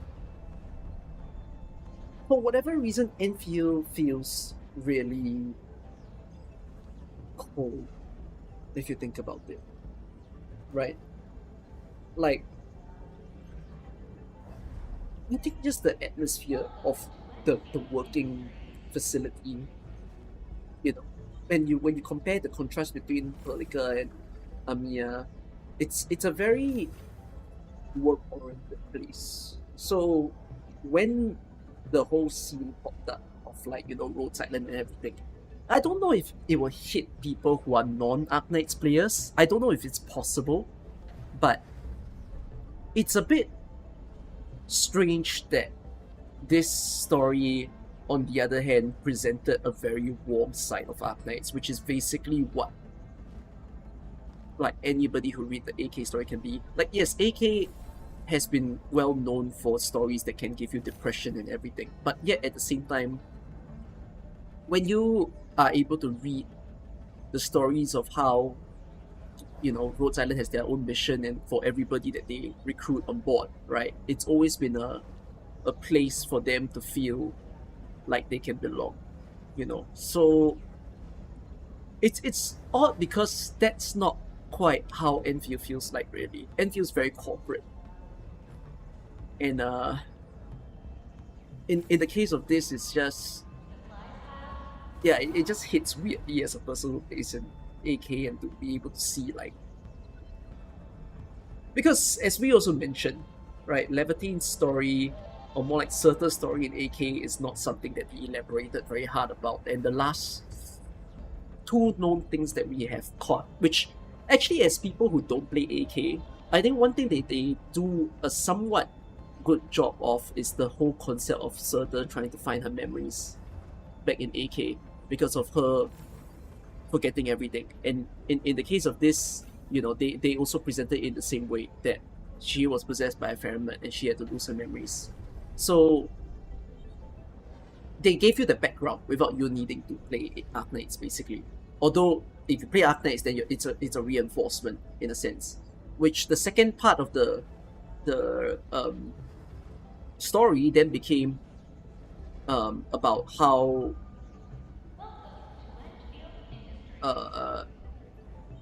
she went to fight basically someone within Sami. I cannot fully recall why, because as you all mentioned, I didn't read a certain IS4 file, but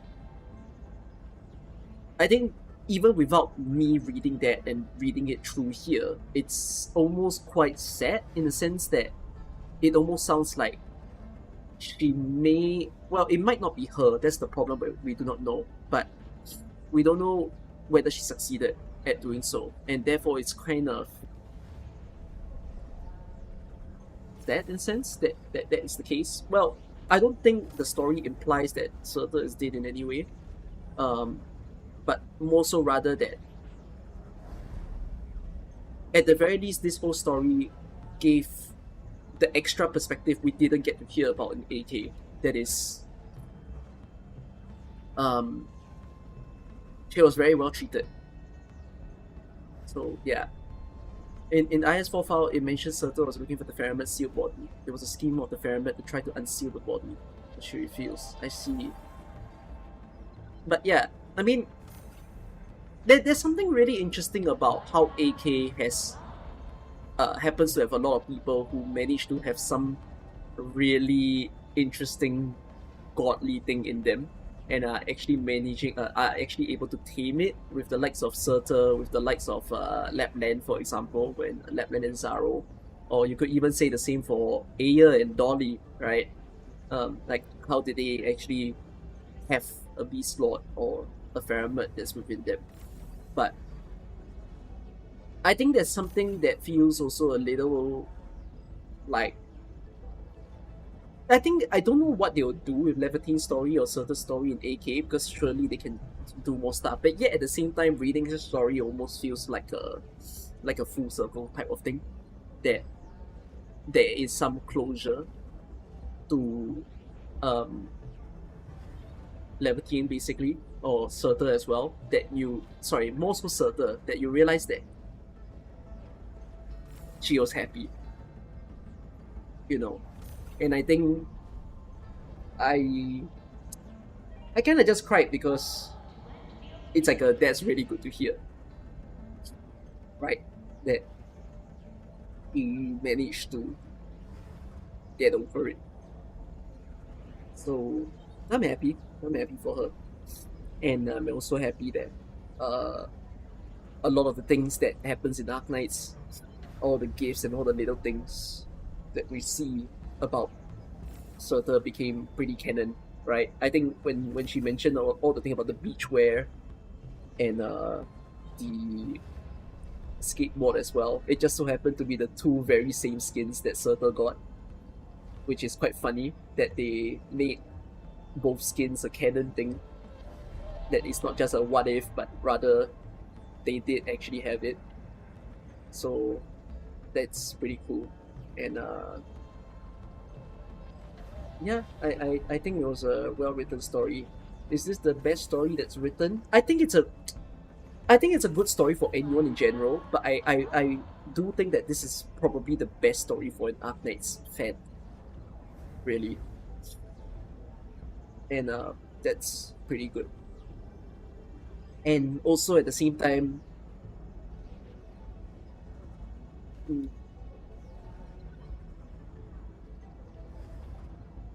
yeah, I think this should be the nicest written story thus far. I think a lot of good things that came from it, for the fact that it had its own design world space to fit this story, and I think that's always great.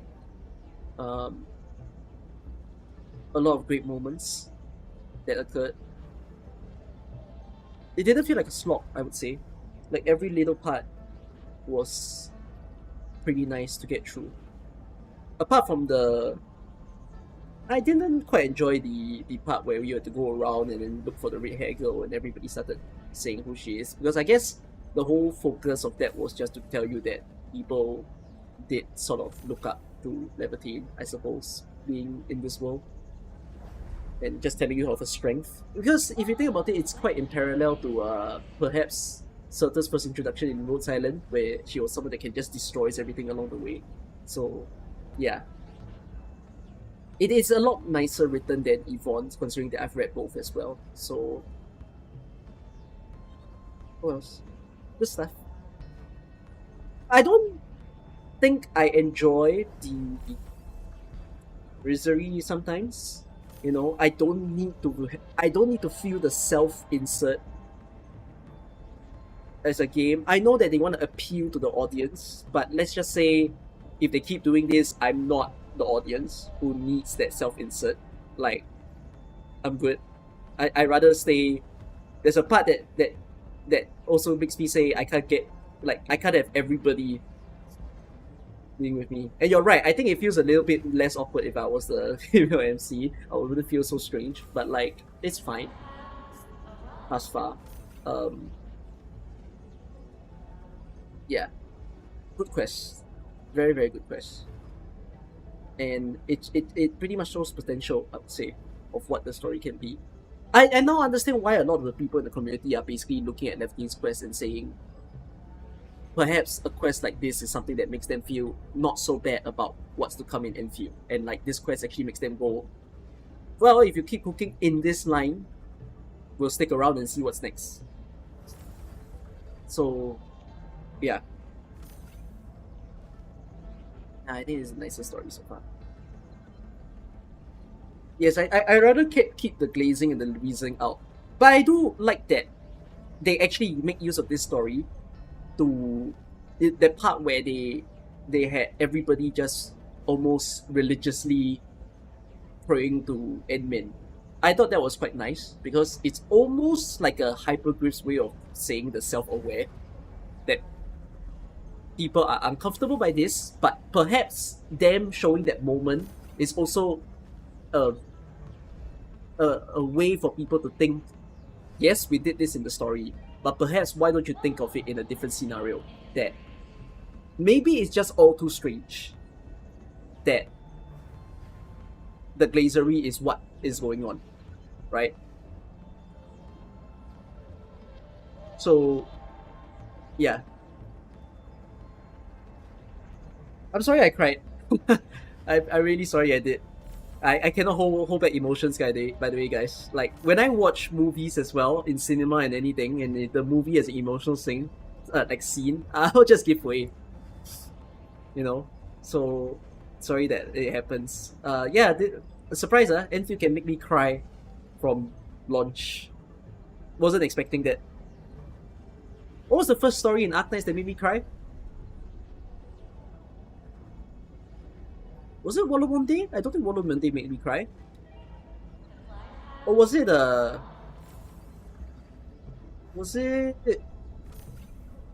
Wolomonde made me cry? I can't remember that I cried to Wolomonde. I know I cried in Prototori. I love Prototori so much that I want to make a video out of it. I didn't cry to Frost Nova. I don't remember who Schultz is. Yu Event made me cry, but it wasn't the first. I can't remember what was my first. But oh else. Okay, that's the end of my little review for Laevetain story. Well done.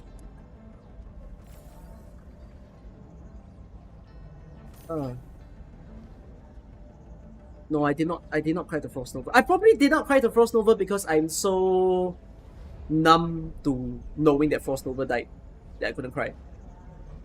But it was emotional. I'll give that. So yeah. Who is Shouts in Wolomonde? I cannot remember.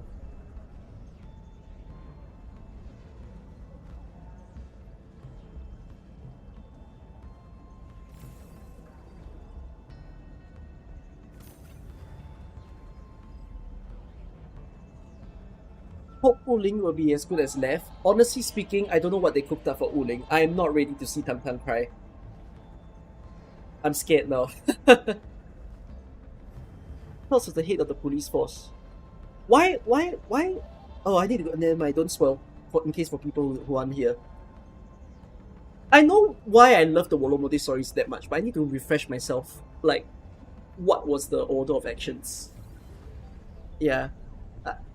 I think that little teaser that they gave of Tam Tam crying is enough for me to make me go like, oh no, not her. So, yeah. Yeah, I know. As soon as I saw that, it was like, that is the opposite of what you think of Tam Tam. Yeah. Wolomonde was a great story because one is that it was a whodunit story, but two, it was such a helpless story. It was a helpless story of everything that can go wrong at the same time to make basically the worst situation happen. You know, so it was quite a ride to read that story. And yeah. I think I will clip out my Lavitain story reading. I'm not gonna edit it, but I'm gonna cut it out and post it as a video. Because I think deserved that. It's a good story. And yeah. Quite glad. Oh wells. I apologize to ruin immersion, but like, does my sanity expire today? Endfield crisis team, ready for action. Okay.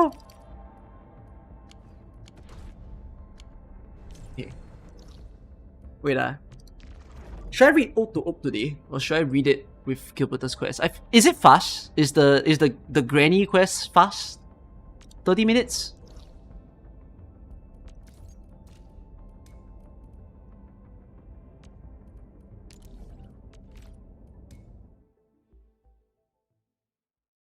Let's use them now. Oh no, I let it recharge a bit more.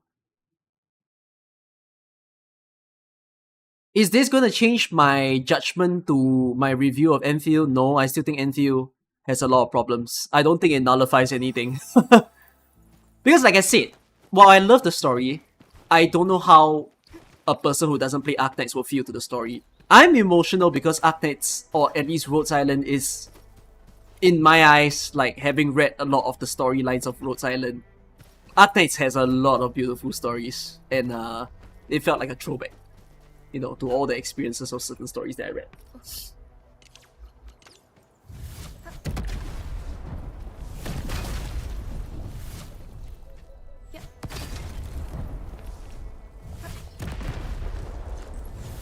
Better Lavitain story. Yep, my brother is I just came from a crying fit and asked, did I read Lavitain story? Which was the very thing that slaughtered me. Ah.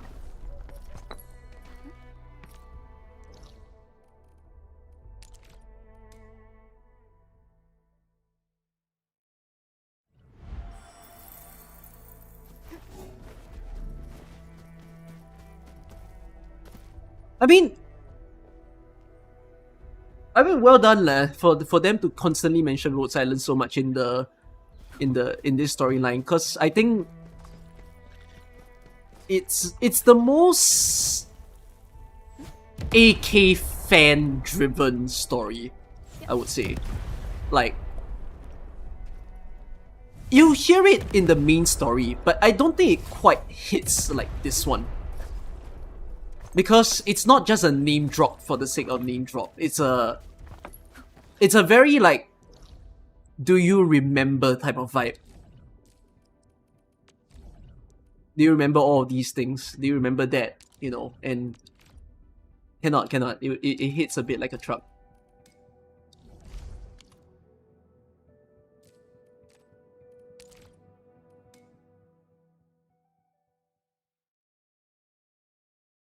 You feel like early on there's going to be a lot of fan service and name dropping of Road Silent. Well, I can't say that because they did none of that in any much of the other stories in the game.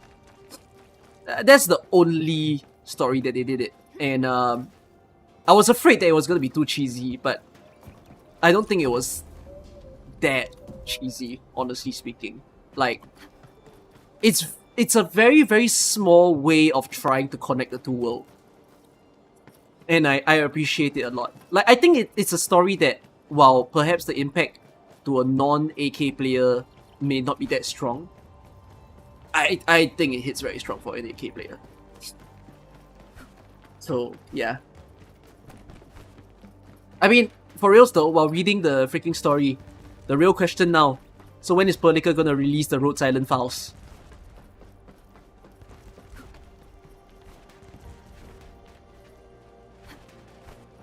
I keep getting lost on this map.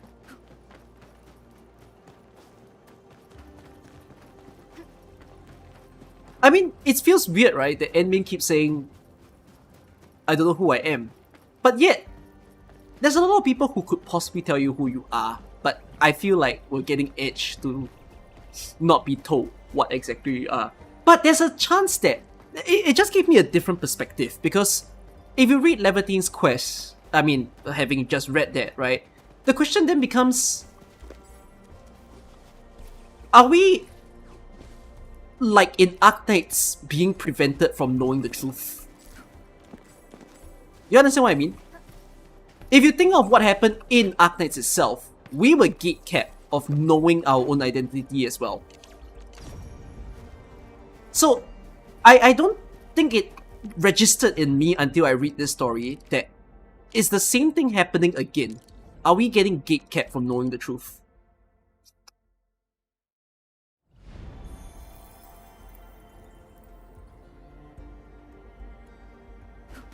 It's almost like as if the same plot line has just happened, where Amiya was also very protective of Doctor, and not wanting Doctor to find out everything just so instantly.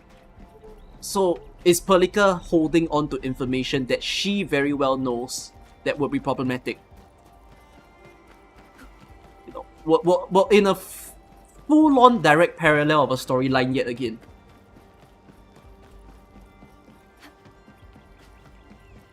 Yeah, I'll use my sanity, but you all hold on, I'm just collecting all my rare growths that are kept.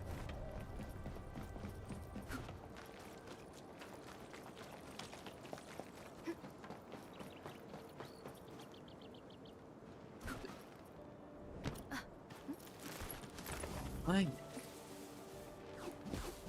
Half experience that is. Put my bombs away because I can.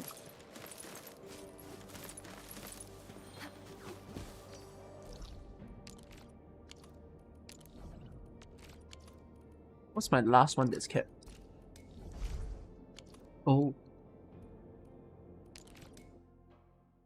You're coping, but you really want 3 siblings in Enfield. Cannot. If you summon 1 3 sibling, you summon all. So I doubt they'll do 3. I feel like they'll do something similar to 3 though, eventually.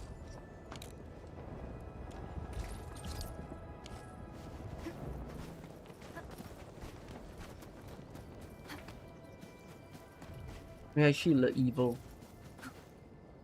Actually, you're right. Having a easy stash could be nice, but oh else. They mentioned that one of the siblings already traveled, is it? Yeah, I know about the sanity thing, guys. It's just hold on for a short while. You all don't mind that I delay a little bit. There's just one more story that I want to read, but it's not Wulfgard's story. It's the one on the granny one that you all said was very nice. I think it might be a nice thing to close it off on. I hope it doesn't break me again. I doubt lah. Lavitain's one is pretty strong.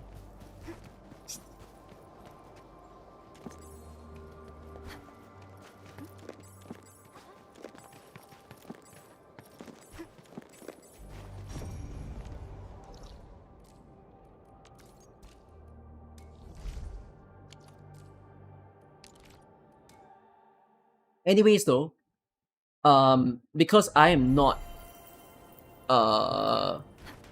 playing Wulfgard's story today in particular, like I said it's just to make one of the reading streams a little bit bigger. I was surprised that they released Yvonne's story quest out of the blue just like that. So I'm suspecting that Gilbert's story quest will also be released out of the blue somewhere down the line, like this coming week. So I might as well just read both of them together so that it fills up a bit of a stream time.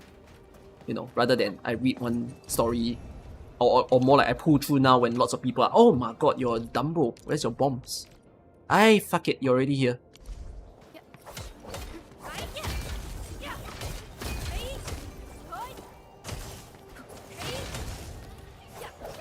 Oh, sorry.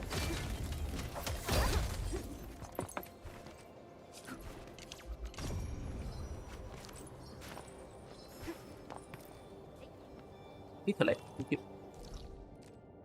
Is there anything that I need to collect here? Yes. Gotta be fast about this. Do you need to finish Wuling before you make golden gear? Yes, I think.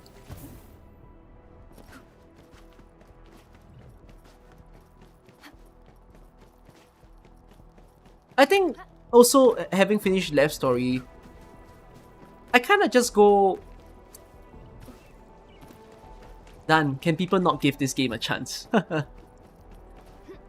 As an Arknights player and as a person playing this now, I just kinda think like, yeah, I've lived with the fact that some people may not want to ever play AK.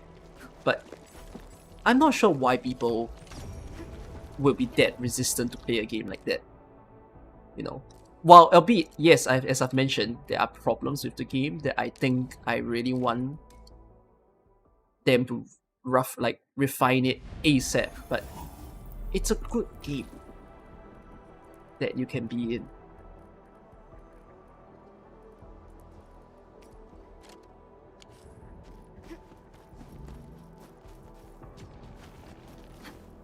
Oh, can I destroy that blight now? Perhaps. Because I finished Yvonne's quest already. Where is it? Where is it? Oh, hi.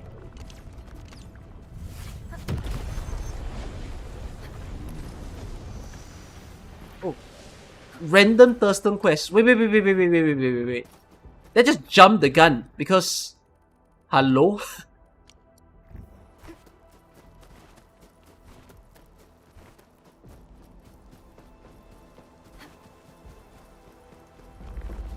Oh no, don't trigger.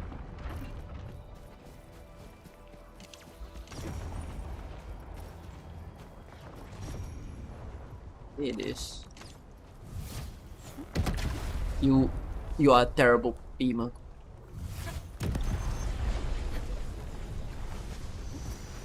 Finally my shortcut.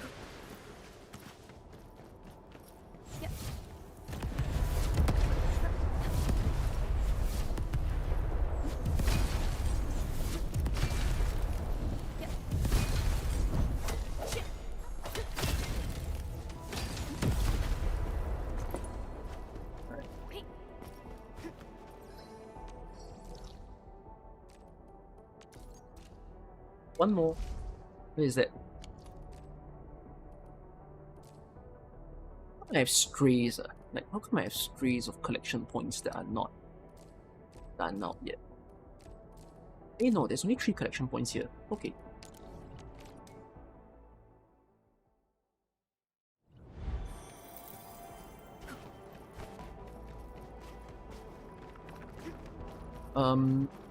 But yeah, since I'm putting the 2 quests together and there's really not much for me to do apart from collect my pools coming into the next banner, I will basically spend my next few days recording my videos that I want for Endfield and for AK as well. Yeah, it's gonna be take a break. I'm done with this patch. I can sell my outposts, just do dailies, since the game doesn't make me do things that makes me stay in for the time being. And until the next sort of updates. There are 4 spots. If there's 4 spots, how come I have 1 that isn't showing up? I mean, there are 4 spots. 1, 2, 3. Yeah, I can finally go back to Arknights. I can finally go back home. There's 1 under the bridge. Under the bridge? What do you mean under the bridge? Oh, the fork has 1. Oh, I know what you're referring to. I somehow... Wow! Damn, account gated. Man absolutely screw up his rare material economy. I'm kidding. It's not a big thing. But yeah, I know what you're talking about already.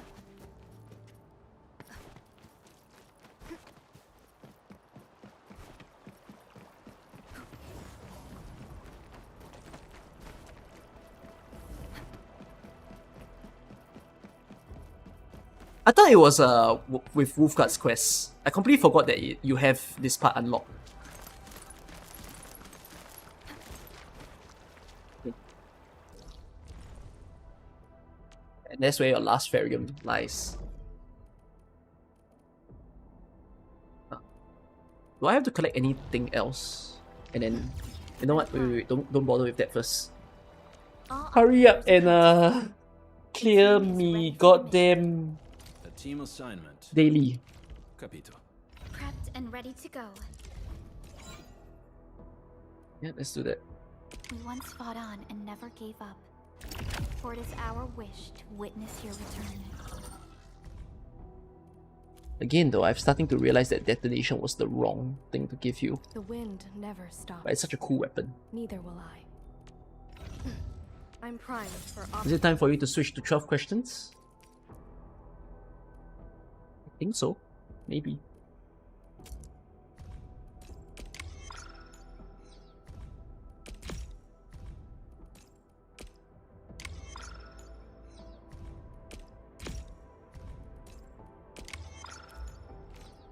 I can feel it breathing, and how it is a match made for me.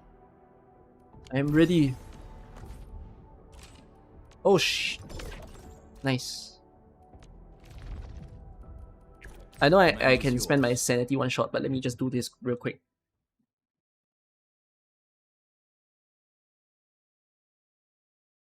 There's actually 5 collection points. Huh? There's another collection point. What?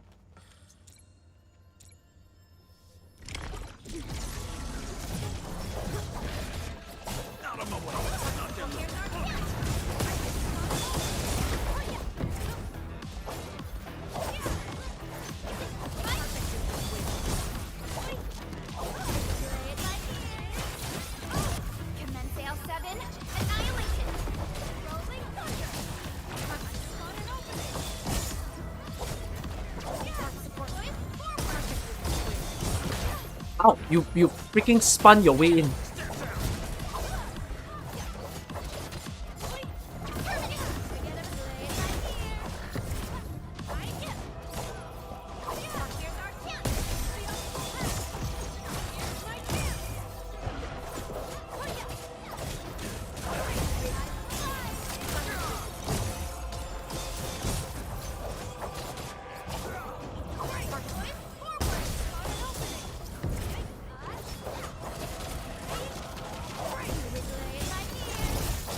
Oh shit, I did this without your lens.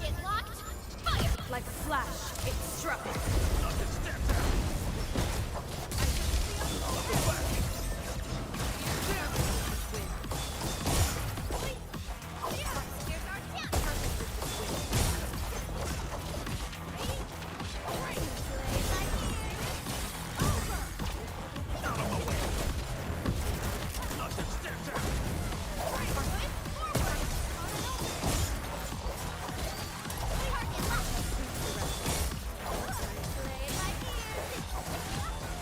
None shall live.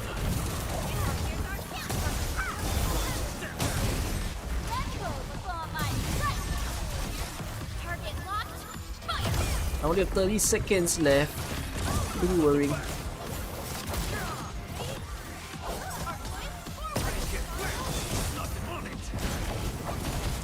And I still have a bunch of enemies left. What is going on? Is Arena really the way to go? Because Arknight has been misprocuring for me.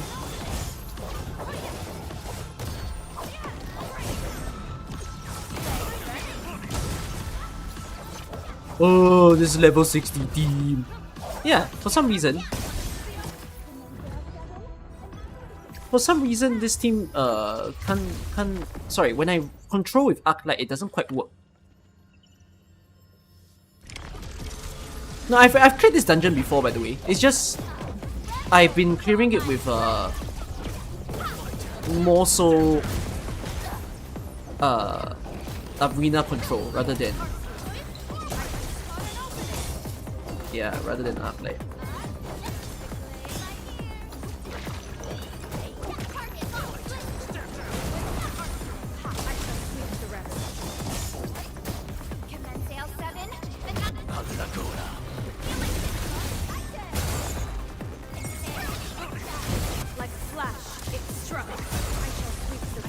Yeah. Even though Arknight hits faster, the problem is that depending on how much combos you're actually doing, I think it sort of creates a difference.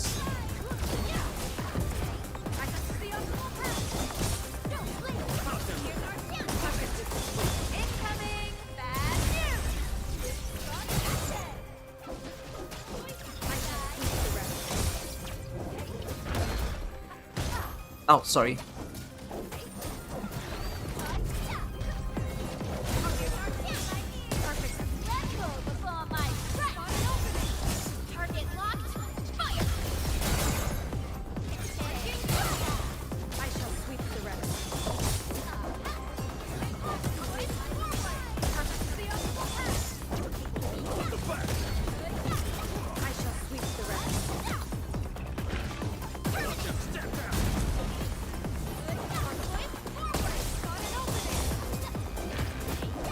I'm gonna win. Okay, learn something new.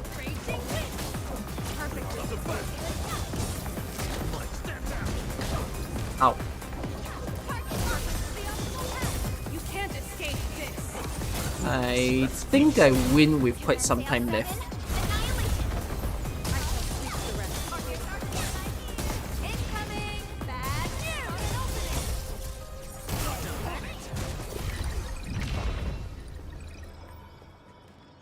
There was a 25-second left attempt.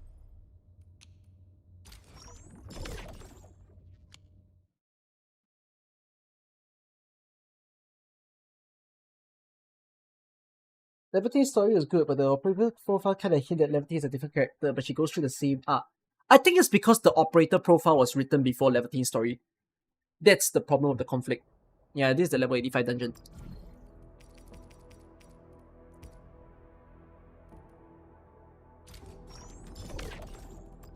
Have to deal with a bit of a sanity cap, so let's just quickly do that. The wind never stops. Yeah, I'm gonna go one more time.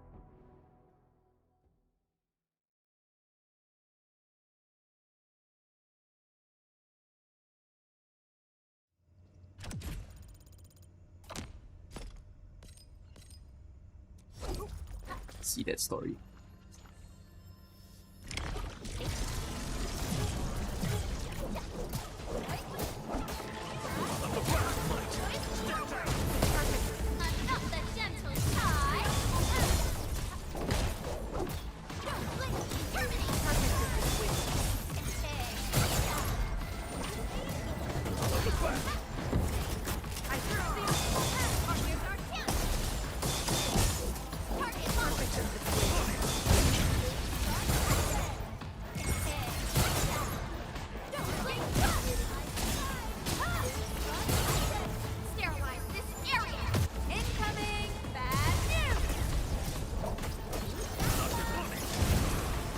It's nice and fast. I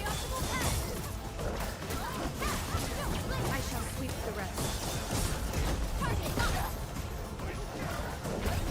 You can't escape this. Incoming! Bad news!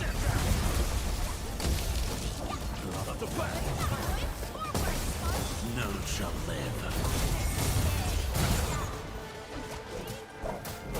Raging wind! Perfect with this wind.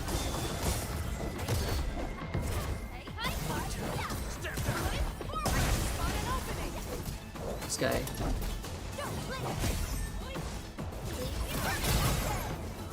Target locked! Fire!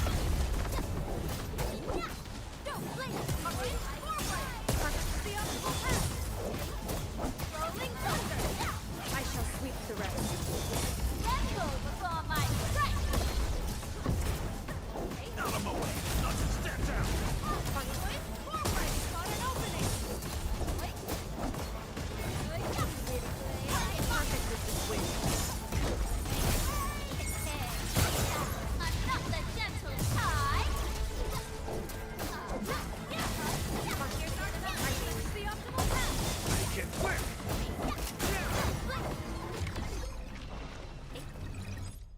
Nice. Okay.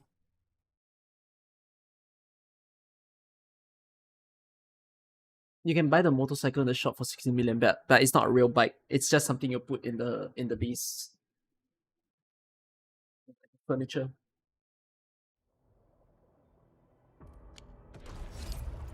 Okay. This is done. Hey, why are you drowning? I don't think there's anything I didn't do last minute, did I? Oh! There is. I forgot. Wuling also has its own.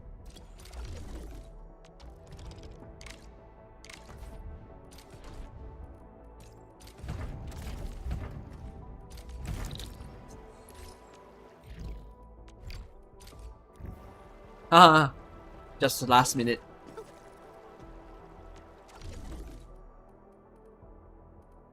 Wuling also has its own stocks, but do I need to check in on the stocks?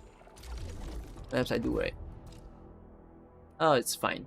Oh, they're so expensive. No, no, no, no, no, no, no. Hey, refresh.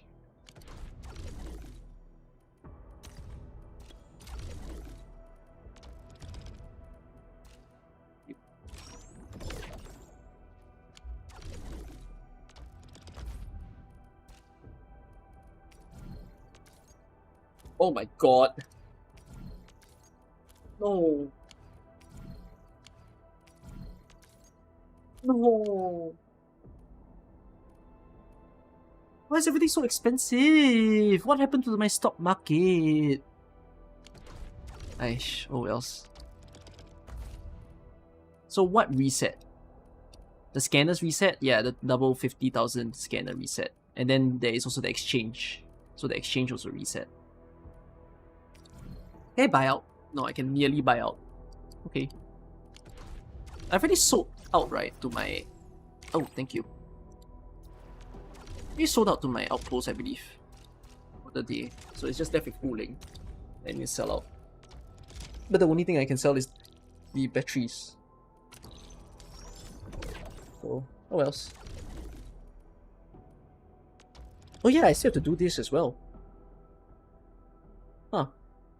Oh, but it's a weekly thing.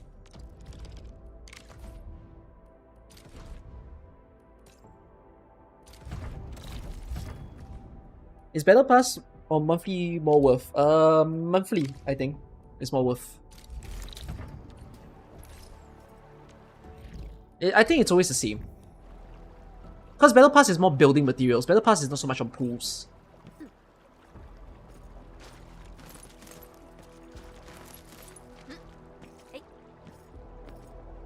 Yeah. If you care about progression, you go Battle Pass. If you care about pools, you go monthly. The base in Wuling is far in. The base in Wuling is at the end. Wait. Yeah, it's after 2 maps.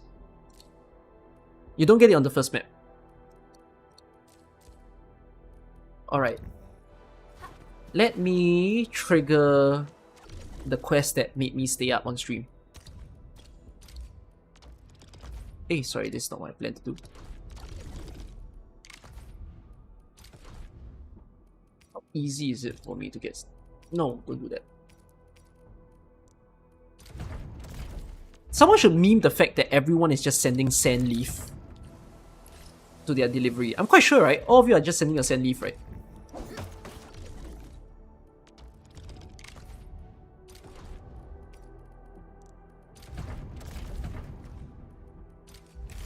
Sending bombs? Why are you sending bombs?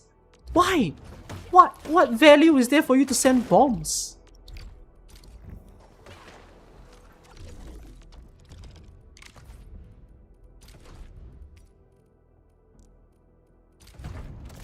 Explosive value, you're right.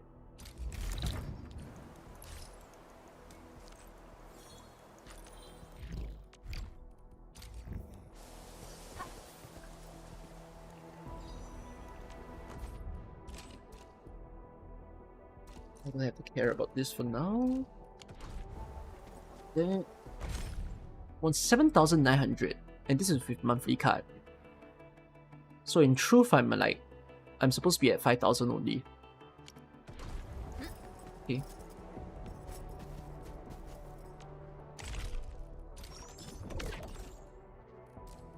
Complete the side mission. Ah. Yeah, it's pretty possible to finish the battle pass. I mean, I'm finishing it before the week is even done. There's still these things that I haven't done yet, right? The operator's stage guide. Can you finish the battle pass? Totally. Just make sure you buy the middle one, and you should be good. It should be able to enhance everything to the maximum. And hey, you could get the exchange crate or surprise, which might get you Oro barrels, you know? Why wouldn't you want some Oro barrels within it?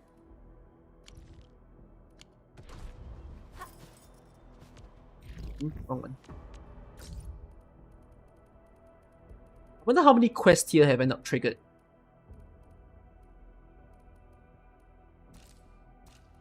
Alia.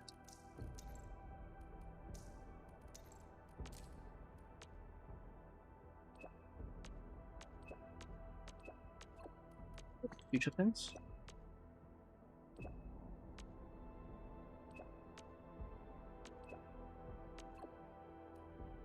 Yes, we choose.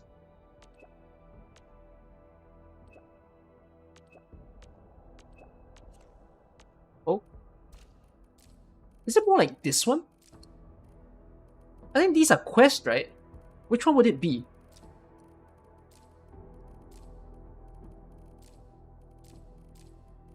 I think they are messages, but these are quests that I have not triggered.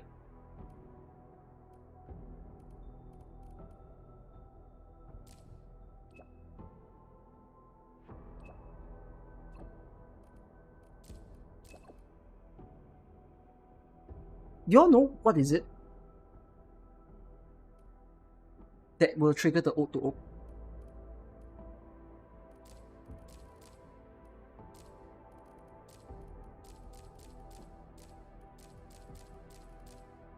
Hold on.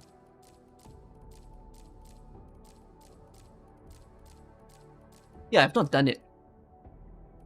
Rossi should have the Wulfgard one. Uh-huh. No, but I'm looking for a specific quest. It's the one of about Granny Jenner or something like that.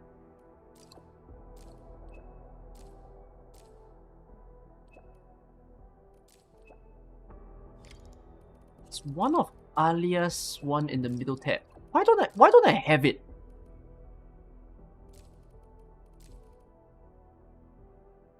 Maybe need to find it in the overworld.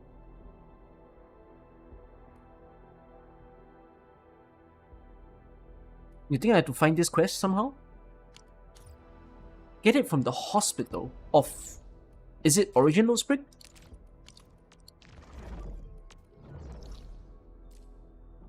You mean the clinic?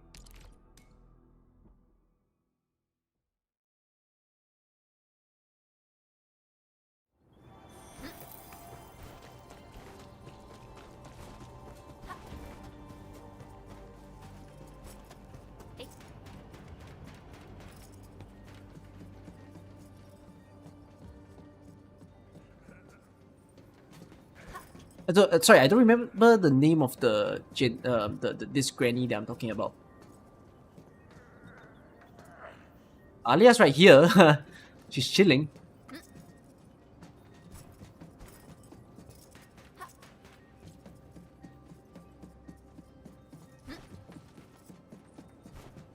I know my list of completed quests.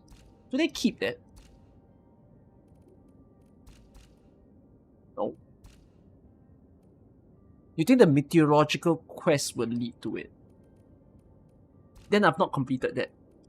How do you trigger the meteorological one?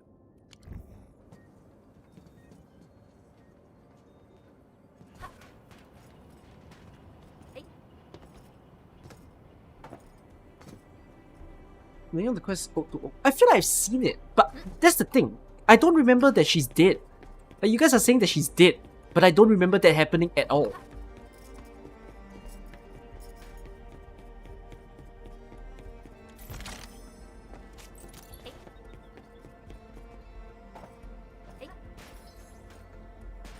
Well, okay, if you say meteorological quest, now the question becomes, how do I perhaps trigger that?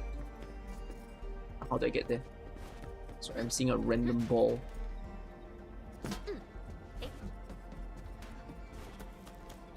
You should run into a few NPCs if I go up north. Okay, let's do that.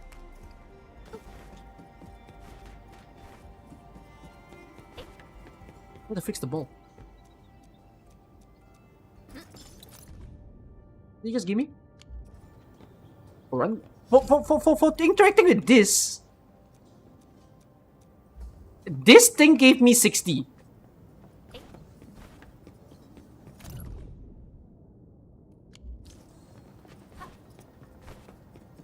Secret testament. Where was the ball? Oh, is it further up? Here. Scan. Look around. What chest do you not pick up? Okay. To the side we go. Hold on. Steak. Tao Ping. Pie. Vegetable. Fried rice. Noodle. Why is it crossed out? Or is it just the design? Is this the design? They've got fried rice. Green salad. Local specialties. Talos 2 flavor cuisine. Let workers have healthy and delicious food. Is that Comic Sans? Yeah, it looks pretty Comic Sans-y to me. You know how to reach regional level 12? Just keep trading and upgrading everything around the world.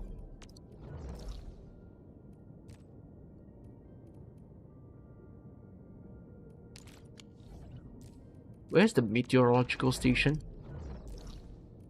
I am lost. Ah, okay.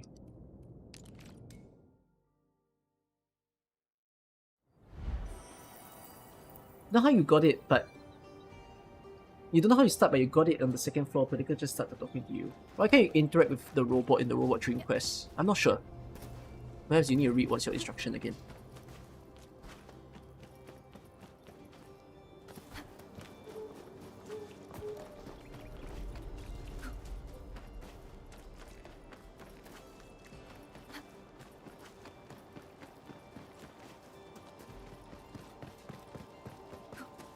Open up.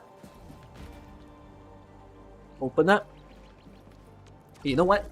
Let me read every freaking chat of mine and see what have I not triggered. Inside the trap. Still. What's up?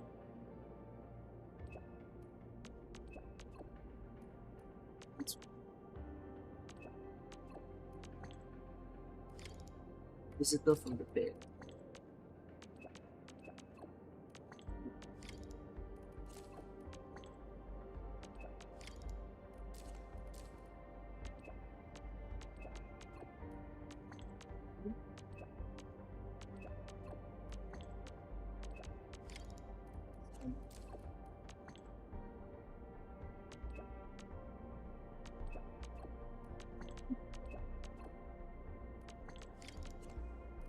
The one at the meteorological station is the emergency rescue.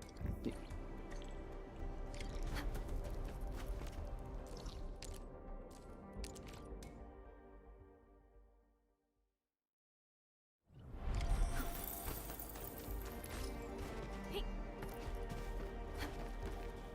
Is it possible to order another batch of medical supplies? A smaller... I also have other means to stabilize them. We lost the batch of medication shortly after we delivered it to the... Is there any other way? Can we move another batch of medication to deal with our current emergency? I'll know something. Don't worry. Molly will figure it out. Linica, why are you here? You're hurt. Go lay down and get some. For a moment I thought that was Adelia, but no, it's a little kid. She'll find the medicine. She said I don't have to be scared. Sounds like Adelia, right? Hi, little girl. Did Molly tell you where she went? It might help us find her. Might have to wait for the next daily reset for the quest and continue. Quick. Okay. Help her onto the bed. She needs emergency treatment. Why did... But...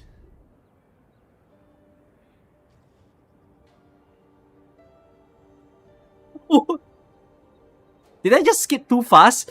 She went from a standing person to a person on the floor. I have some emergency medication with me. We can use that first. Endman?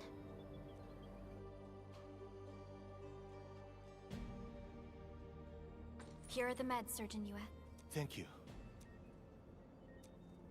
Molly. Molly. She sounds like someone very close to her. Why do you look like you're gonna walk into me and you didn't?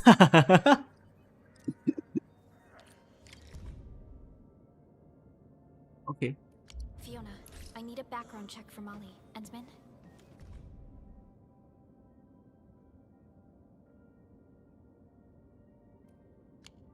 Working notes with Miss Molly's name written on the cover.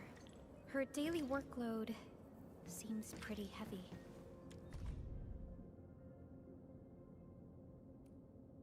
The handwriting on this note. It's the same as that in the notebook Miss Molly dropped nearby. Has she been investigating the medication? The Landbreakers. We've received her profile data. Miss Molly look at the work notes she took, and it seems she... Not the cool. How is she doing? The girl's condition has stabilized, but only temporarily.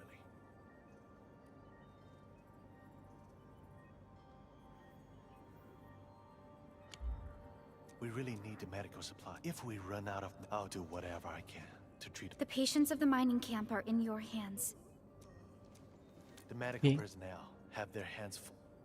So what? This quest needs me to go to the I believe it's the site. crucial. Enmin, I picked up a strong distress call, and it was sent from somewhere west of your... Okay. It's a meteorological station. But that site has been abandoned for ages. The Landbreakers. Actually, I went and take a look. Wow. Why does this quest just feels very strange? I think I did this quest back in beta, but I didn't care enough to read it because, like, I just didn't. And then now that I kind of speak through the lines, I'm kind of looking at it thinking, UWST crewmates. They've what been is going attacked on? by the Landbreakers. Endman, they must be the ones who sent out the distress call. He's getting ambushed!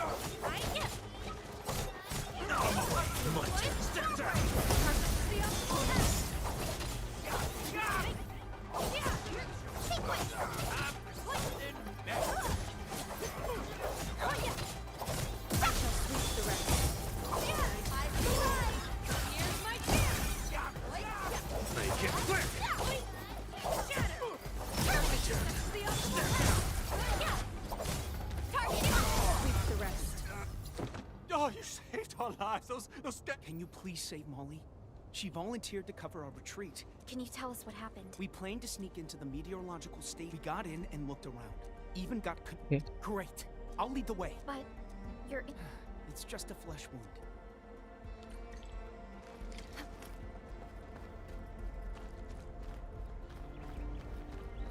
oh yeah, we're not even at the mineral. Okay. We're still on the outside. Can't believe this used to be our meteorological station.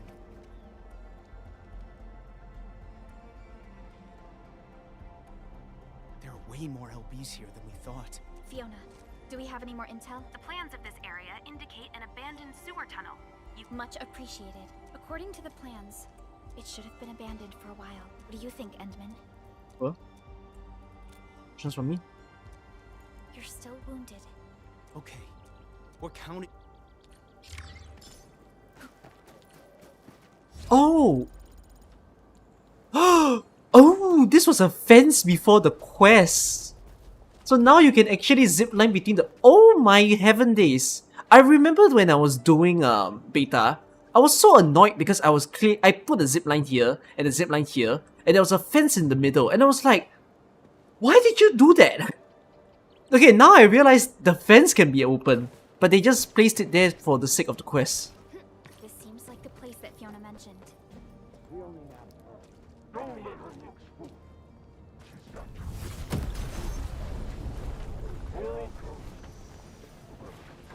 Looks like Molly really is here.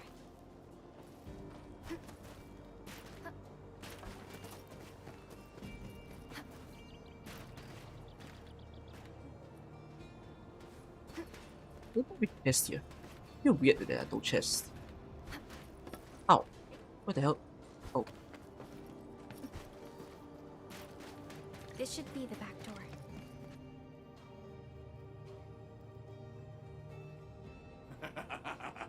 Why? I know you raided the caravan. The medicine. Stop! I'm not done asking.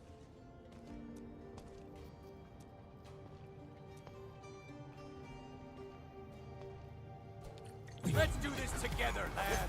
None shall live.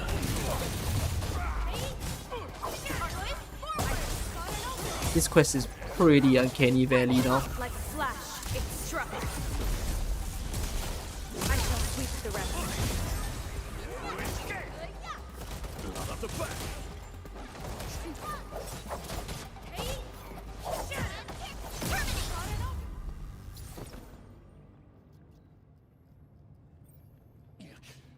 You met Robin. You'll never take him from us.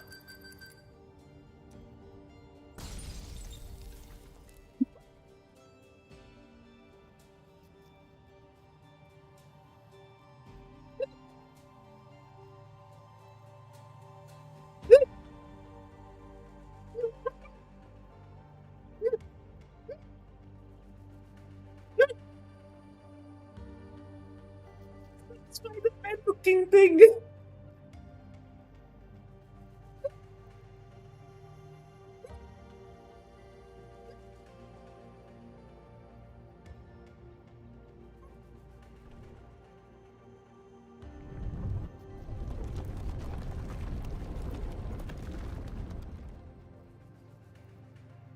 What happened? The blight is everywhere.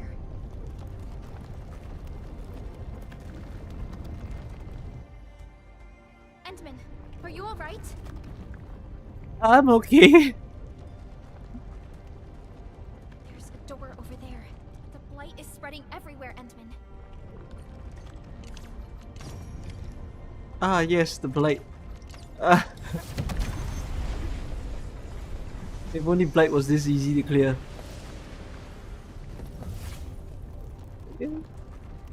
Oi, Aisha. Ooh, ooh. Ah, fuck!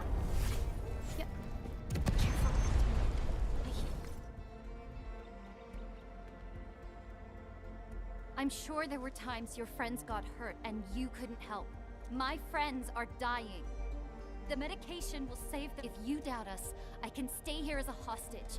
Just give the meds. Keep you hostage. Give the meds. Trespassing buggers who want to parlay. We don't parlay. We just take. You want these meds? Never!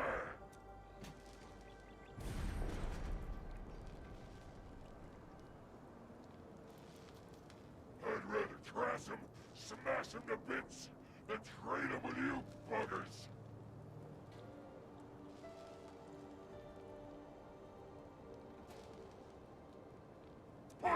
cage.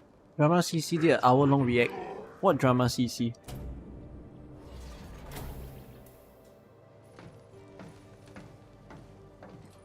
This nonsense.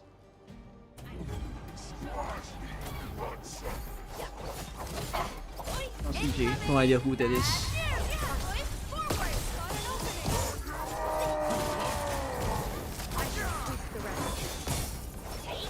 I don't think I would care.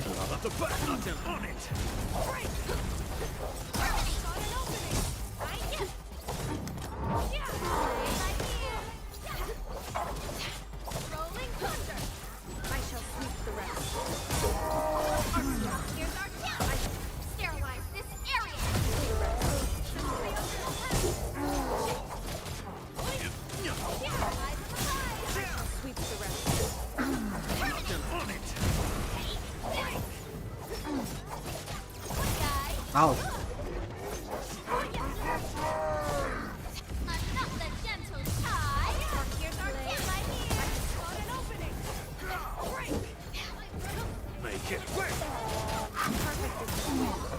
Is he some prolific person?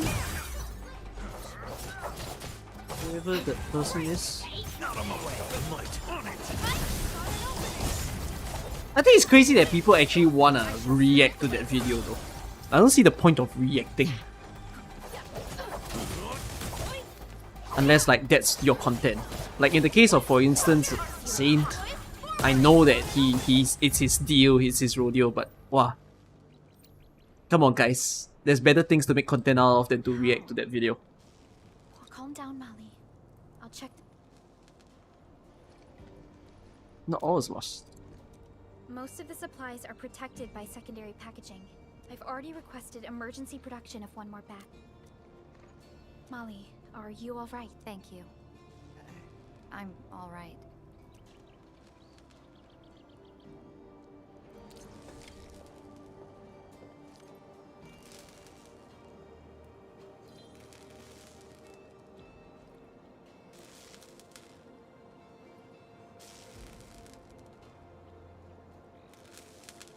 I think a lot of the people who... Unless people really cite like Tobo's takes on the game, which if they had a very negative experience, I would imagine they side with him. I think people just sort of understand that I'm just unhappy with how things can be presented better and it wasn't.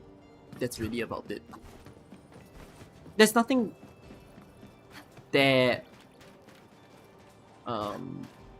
I don't know, absolutely horrible per se. Like Tobo didn't commit a crime or anything. It's just be better, I guess. Have I read the comments on my video? Yeah, I read I read all the comments on my video, and I can't possibly comment on everybody. Like I decided to not do that because and then just say it on the stream, since yeah, if I reacted to everybody, it's gonna take some time, and I don't even know how long people want to extend the conversation, or if they just want to put their view there. But there were some things that I realized my video confused certain people. Like for instance, for the people who thought that I bullied Tobo, but which is quite strange. I realized why, because I didn't say that the call that I was showing was not called by me. That was one thing. I didn't phone call him on that day. It was him getting upset with me over my reaction to his video, and he said he needed to call me, and I was just there like, okay, do your thing.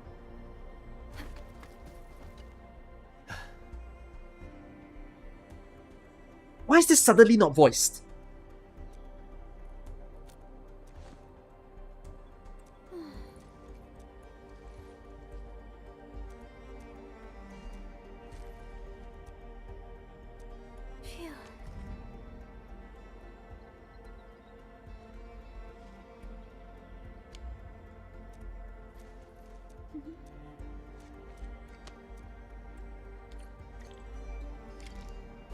Talk to Molly.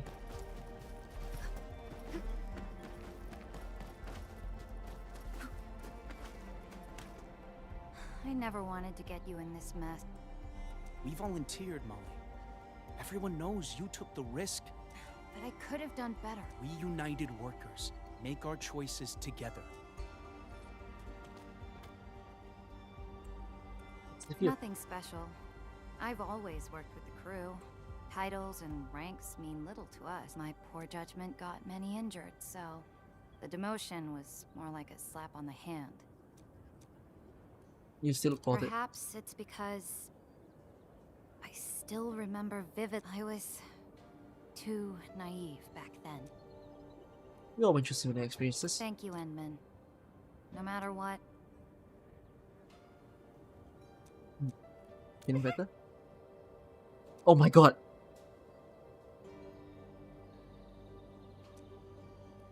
Doing the right thing might have its cost. Some regard the action as payment.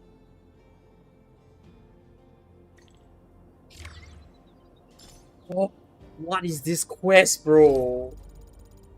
Fuck me. I got auto.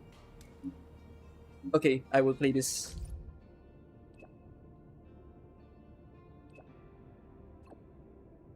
Fuck me, you're telling me a goated quest was locked behind a weird quest. Bro, I just saw what looks like a freaking 2000 story game of really funny story cutscenes.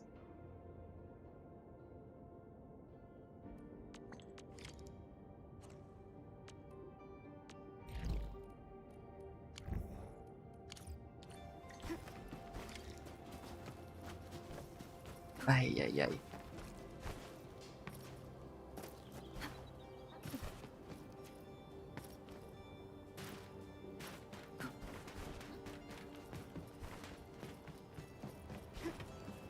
Oh shit, thank you.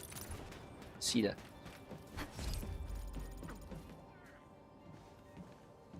Endman, you're here. You awake? Not yet. Surgeon Yue said this might be caused by her oropathy. Yes. Jenner's oropathy symptoms had been slight and minor. Her quality This is a bit of a minor gripe I have. follows the medical regimen. If a certain person has oropathy, I kind of wish they showed it a bit more obviously, but As time goes by, I don't know if that's really a thing because they're all fully clothed. blood have begun to show signs of You don't really see oropathy crystals as much on the NPCs, which I get the false impression that oropathy isn't that existent, if you all get what I mean, with the way that the game is done. one reason for this might be that she's been caring for the Originium sapling for quite a while. In any case, considering her age, I'll stick with more conservative treatment options. Is there anything I can do to help? Well, my stockpile of medication, admin.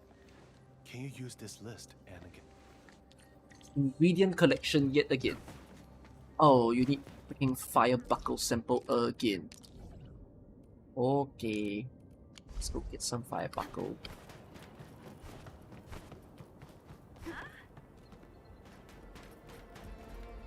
What? Let's start some other quests. Don't tell me it's just to start some other quests. Perhaps it was.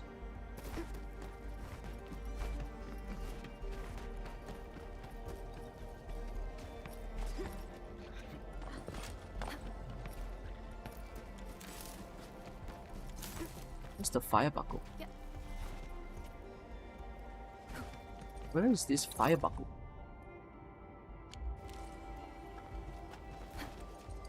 Is it up there? Ah. Also, have you done this? I've not done this before. I ignored this during beta. Is this a good quest?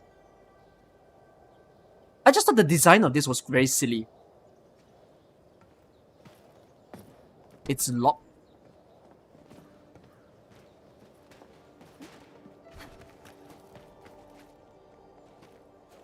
Huh?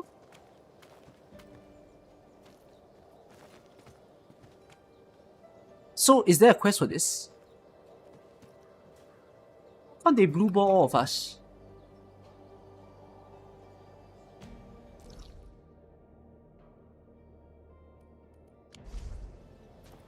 What the hell? They blue ball us now and they blue ball us later. It looks like a game mode though, doesn't it? almost.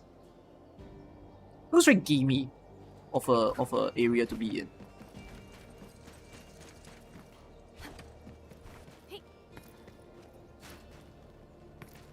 Ow.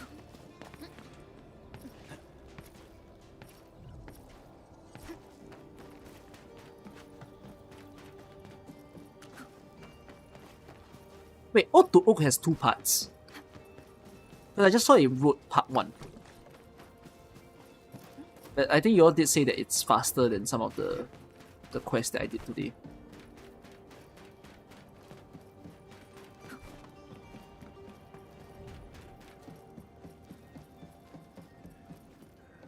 This is the area for the carnival crane.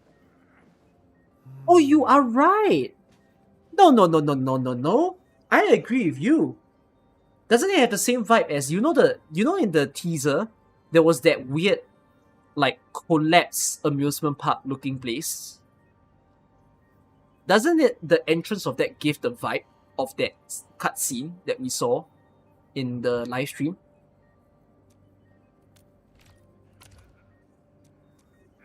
Is it working, Surgeon Yue? Will Granny be alright? We'll have to wait for her to come around first.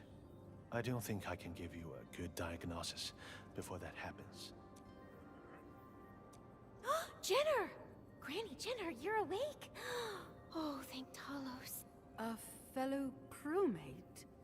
Who are you? Why am I here? Dementia. Granny? Don't you recognize me? I'm Alia. Alia? I'm sorry, but I'm afraid I don't really know you. Did we meet before? One more thing. I'm not one who's easily offended when people talk about age, girl. But you seem just a few years younger than me. I don't think it's amnesia. Calling me Granny I think it's dementia. is stretching things a bit, wouldn't you say? What's happening right now? Truth be told, it's my first time in a situation like this as well. You're a fucking medical officer.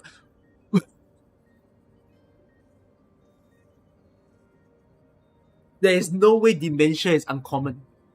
Endmin, when did you arrive? Why didn't anybody tell me about you being here? If I had known you were coming, I would have prepared a report on the recent status of the Great Oak. Oh well, I guess I'll have to take you to the oak myself. We've got to show you all the tender, loving care we gave to the tree you planted. Are you trying to pull my leg, Endmin? Everyone who took part in the Originium cultivation project knows you. I even shook your hand on behalf of our entire crew on the very day you planted the Great Oak. Ah, what's happening? I feel so woozy. No matter. Your visit is always a rare occasion, Endmin. We can look at that later. Fine. Well, that's the first time I Since saw you him put use it the that emote. way, Endmin, I guess I'll rest my eyes for a bit. It's best to let her. Why does this need a black screen and white text? Surgeon Yue, are you saying that Granny Jenner isn't just suffering from simple memory loss, but that her memories have regressed to... That's correct. According to her reactions and her dialogue with the Ant-Man. Then can she remember things from the past? I am uncertain about that. Also a chance he'll stay this way? That is a possibility. How could this happen? Oh, one more thing. Based on similar cases I've read about, and considering her especially psychological stimulus. The fact that the Great Origin Oak is no longer around? Granny Jenner has always been emotionally attached to the Great Originium Oak. Yeah. Granny always loved telling us stories. Indeed. We would be wise to keep her... But the Great Oak's no longer around. We can't... If only I could remember. This is no cause for pessimism. Patients with such conditions often suffer patchy memories. They may if we can divert Granny Jenner's attention and alleviate the cognitive... Got it. That means we gotta give Granny a show, right? We're gonna plant a tree. immediately. We should try to seal the roads to the Cradle of the Ages. And one more thing. Patients Sorry, with memory I have a age problem with that. confusion may You experience decided to certain seal the episodes road of for a singular person who had memory We need loss. to respond and improvise accordingly, and do our best to avoid triggering her. Your suggestion isn't to just keep the person in the ward and possibly just say, oh, sorry, you're sick, you gotta stay in here for some time. No. Seal off all roads. Surgeon Yue, something bad has happened. The patient in bed 12 has gone missing.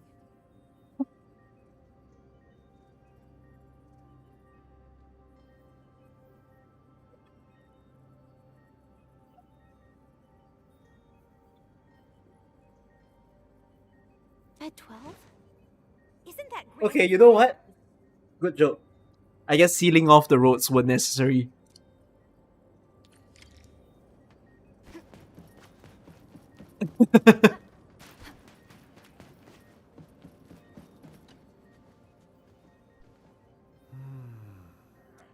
Alright.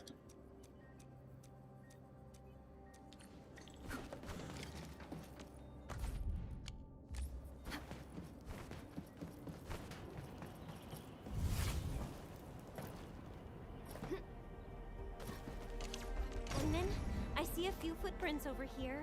Ode to Oak is supposed to be a wordplay on Ode to Joy. Is it? Is Ode to Joy the one? Is Ode to Joy supposed to be a happy song or a sad song? Yes, one butterfowl. And if you've got some gherkins. Impossible. I just had it yesterday. But I've never made butterfowl before. Miss Jen. I remembered it wrong. I mean, okay, I find it funny that I asked if Ode to Joy is a happy song or not because it literally has the word joy in it. I'm cooked, guys. I'm like the granny right now. Yeah, this chef. He's new here. He's not very familiar with our menu. That explains why I don't really know his face, hmm? When did you arrive, Endman? Are you here to check on the Great Oak? I'm actually here for lunch as well. Is that so? Well, you better not miss our local special, butterfowl. It's something I get almost every week. Actually, that's crazy that people eat buttered, meat as a thing at work. But our new chef here knows nothing about this signature food of ours. Hold on, I got something to verify with you. Me? Oh.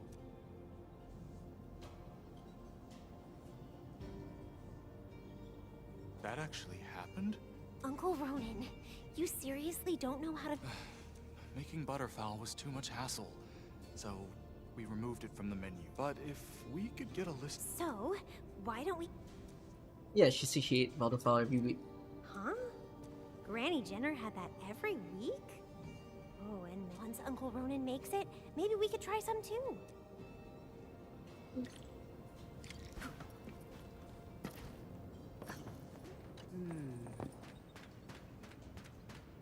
I'm interested in butterfowl.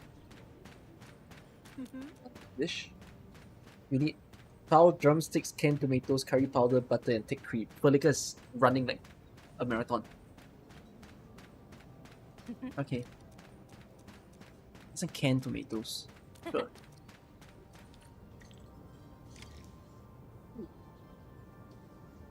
Like the ingredients from when?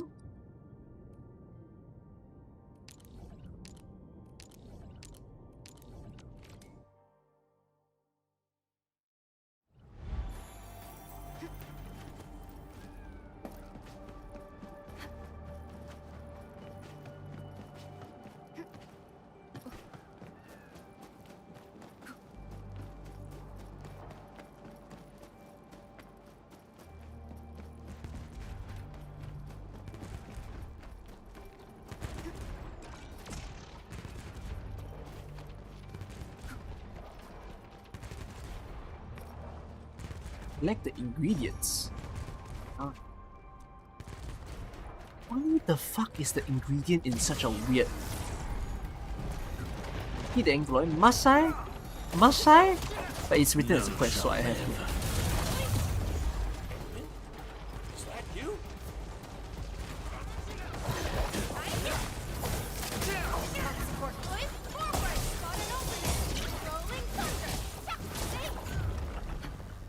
to Medway. Why are you here? Hi. Oh, it's not the same guy.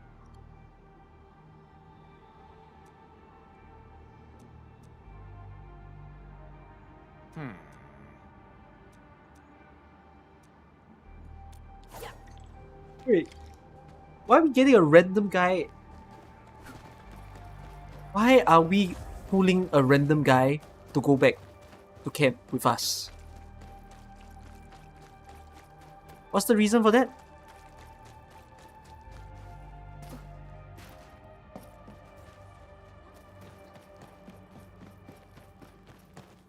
No, we'll need a bigger crew to make that happen. Gotta come up. Problem is, If only we had Medway here. Heck, Luther. Medway? Did you? perhaps. Stop making things up. I'm here because I'm... Exactly. You've heard about Granny Jenner, right? Granny looked after everyone, not just the young. They seriously sealed off the road Dad and his crew. for a singular grandma. Tons of people volunteered when they heard that Granny Jenner needed help. Surgeon Yue said he was only expecting a few volunteers. They activated the entire freaking company to come together to protect one grandma.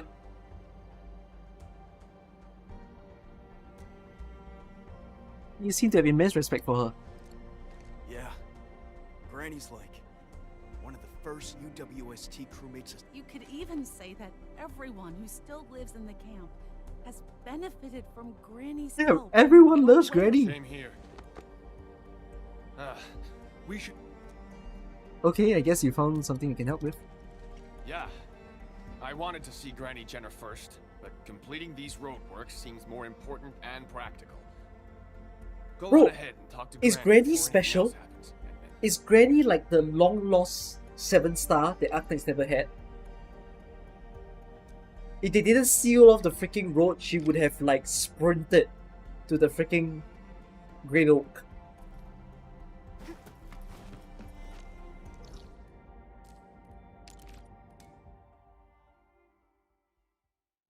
You think you need a daily reset? Okay, we'll see.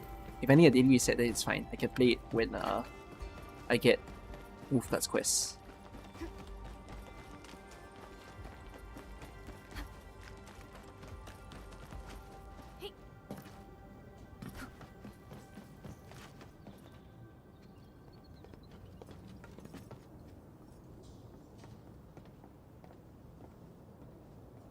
What?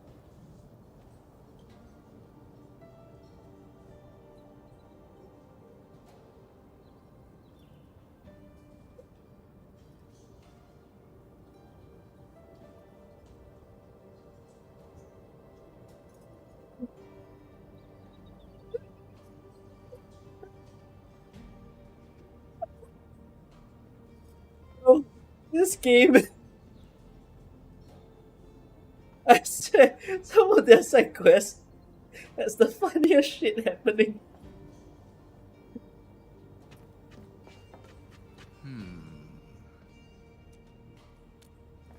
Great. We now have all the ingredients. Isn't this butterfowl? And I thought you told me that you never made it before. And it's weird that they put the food already on the table instead of like after the quest is done. He remembered it wrong. He actually made it before. See, it's just what I said. How does it taste?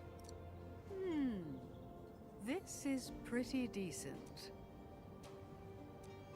But I can't help but feel that something is missing. It's not spicy enough. Well, this is usually the time when the station starts playing songs by the Bretts. But where's the music? Why is it so quiet?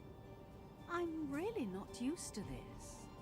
You know what? I appreciate Jenna for saying all these things because the idea of them serving butterfowl and music is like literally now that having done Laevitain's quest, right? That's literally what I just said after experiencing Laevitain's quest, which is the world is so dull. I don't feel life, you know, and I think that's what I feel is a little bit missing when I compare the experience of AK with Enfield. I like these contrasts really. I might say perhaps there's a story significance as to why, but I hope that's shown soon. Technical malfunction? That makes sense, Endmin. Bet and I hope you get to appreciate the Bretts before I take you to the Great Oak. Do you know where to get a vinyl for the Bretts? So we said technical error and you're still going to freaking find it. Oh my god. Technical error does not exist.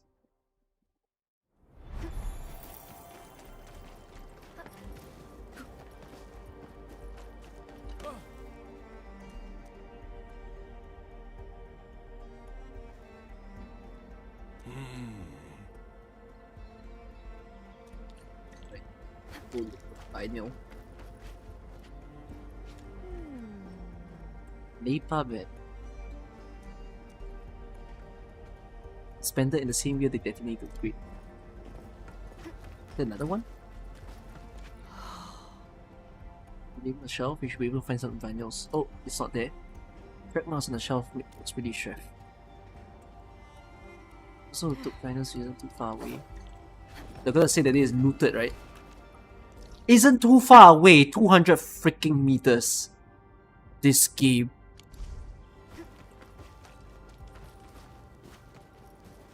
I feel like there's a chest here that I didn't pick up before. Is there? Are you able to? Are you like meant to go from the back and then go up from here?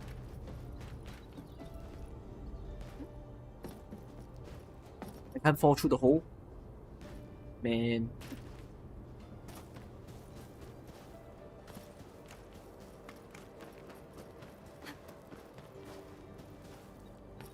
A zip line?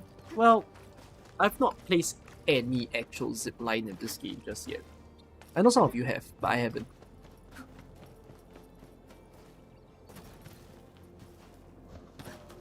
Make sure you defeat the enemies before picking up the vinyl, otherwise you're soft locked. You need to restart the game. Oh, okay, sure.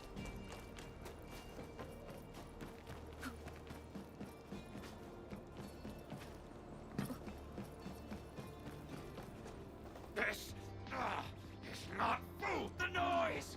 It's too loud! Something ain't right. Out of my way. Lock them loose. Stand down.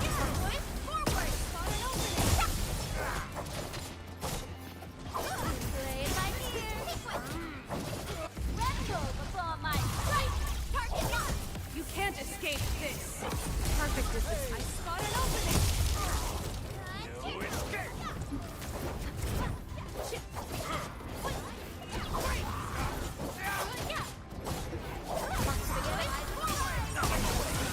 Target locked. Fire! Lock them. Stand down.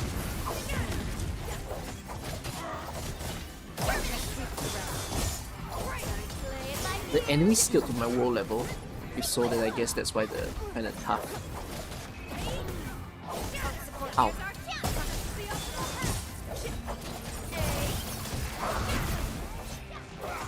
Blood up the back. Alright.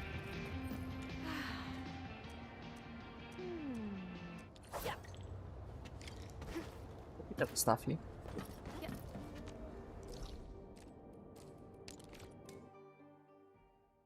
Is there a limit to how many swords can be on the ground? They last for a period of time. I can't remember if there's a way to see a timer. Let me try. For fun. They last for quite long if you have Avina's potential. Which is why I kind of put it that if I see 10 swords on the ground, then I'll strike. Like that's my limit. Let me double check if there's an indicator, because I've actually never figured that out. Blood up the back. Lock them.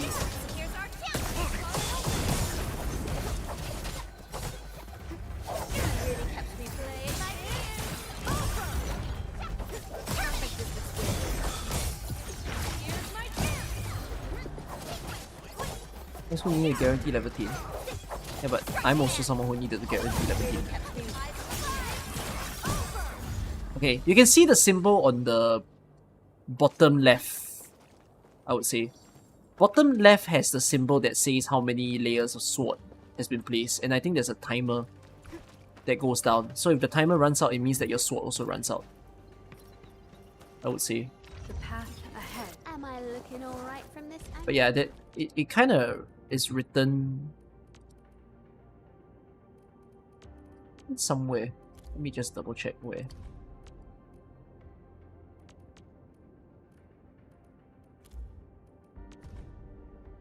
Underlens duration 30 seconds. Yeah, 30 seconds. However, I think it's longer than 30 seconds because of this. Add 20 seconds. So it's actually supposed to be 50. I think. I'm not sure why it's not post-added, but what else? So yeah, when you have 50 seconds and with the combo skill cooldown time, I think you can have a maximum of 10 at a time. Endman, 10 meaning including one out and then triple skill use. By the brats.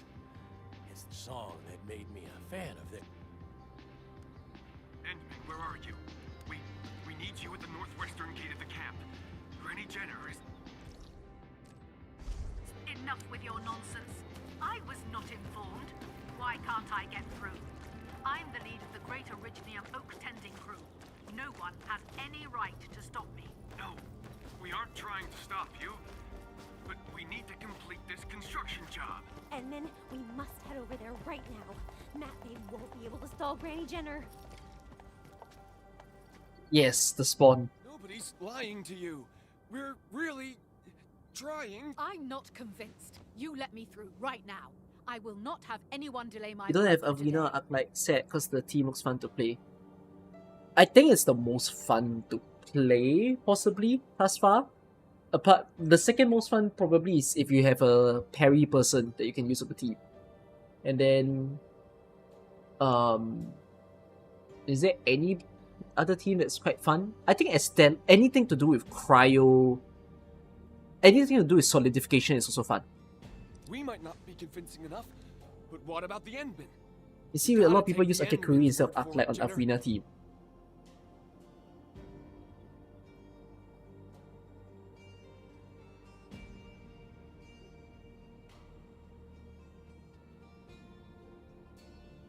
Huh? Endman? Why would the Endman be here? It's possible, but I don't get why you're doing that. He's not lying, Jenna. Endman? You're really here? Am I? So, we really have to block this road? Endman, nothing's happened to the... The pit road was alright. He make a few changes, you know? Oh, so that's why.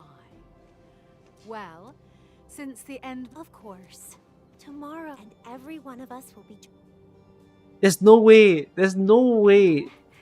I've sent Granny Jenner home. Okay, I actually need to see how this story plays out.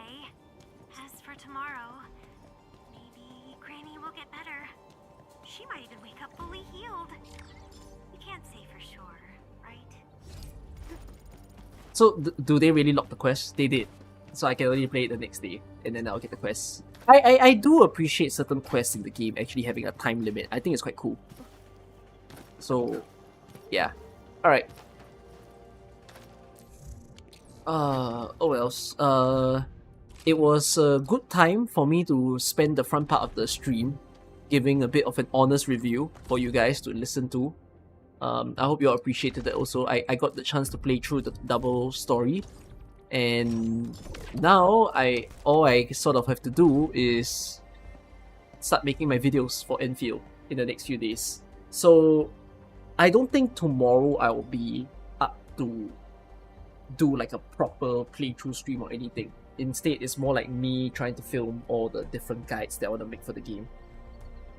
So yeah, okay. I will play Ode to the Oak when I do the double character quest, and otherwise it's been a long stream. It's been 8.5 hours. I hope you all enjoyed. I'll see you guys in editing times if you want to join in, whether on Twitch or YouTube. I will try on YouTube tomorrow, just to see how people like it. So yeah, okay, take care y'all. Bye bye. Good night.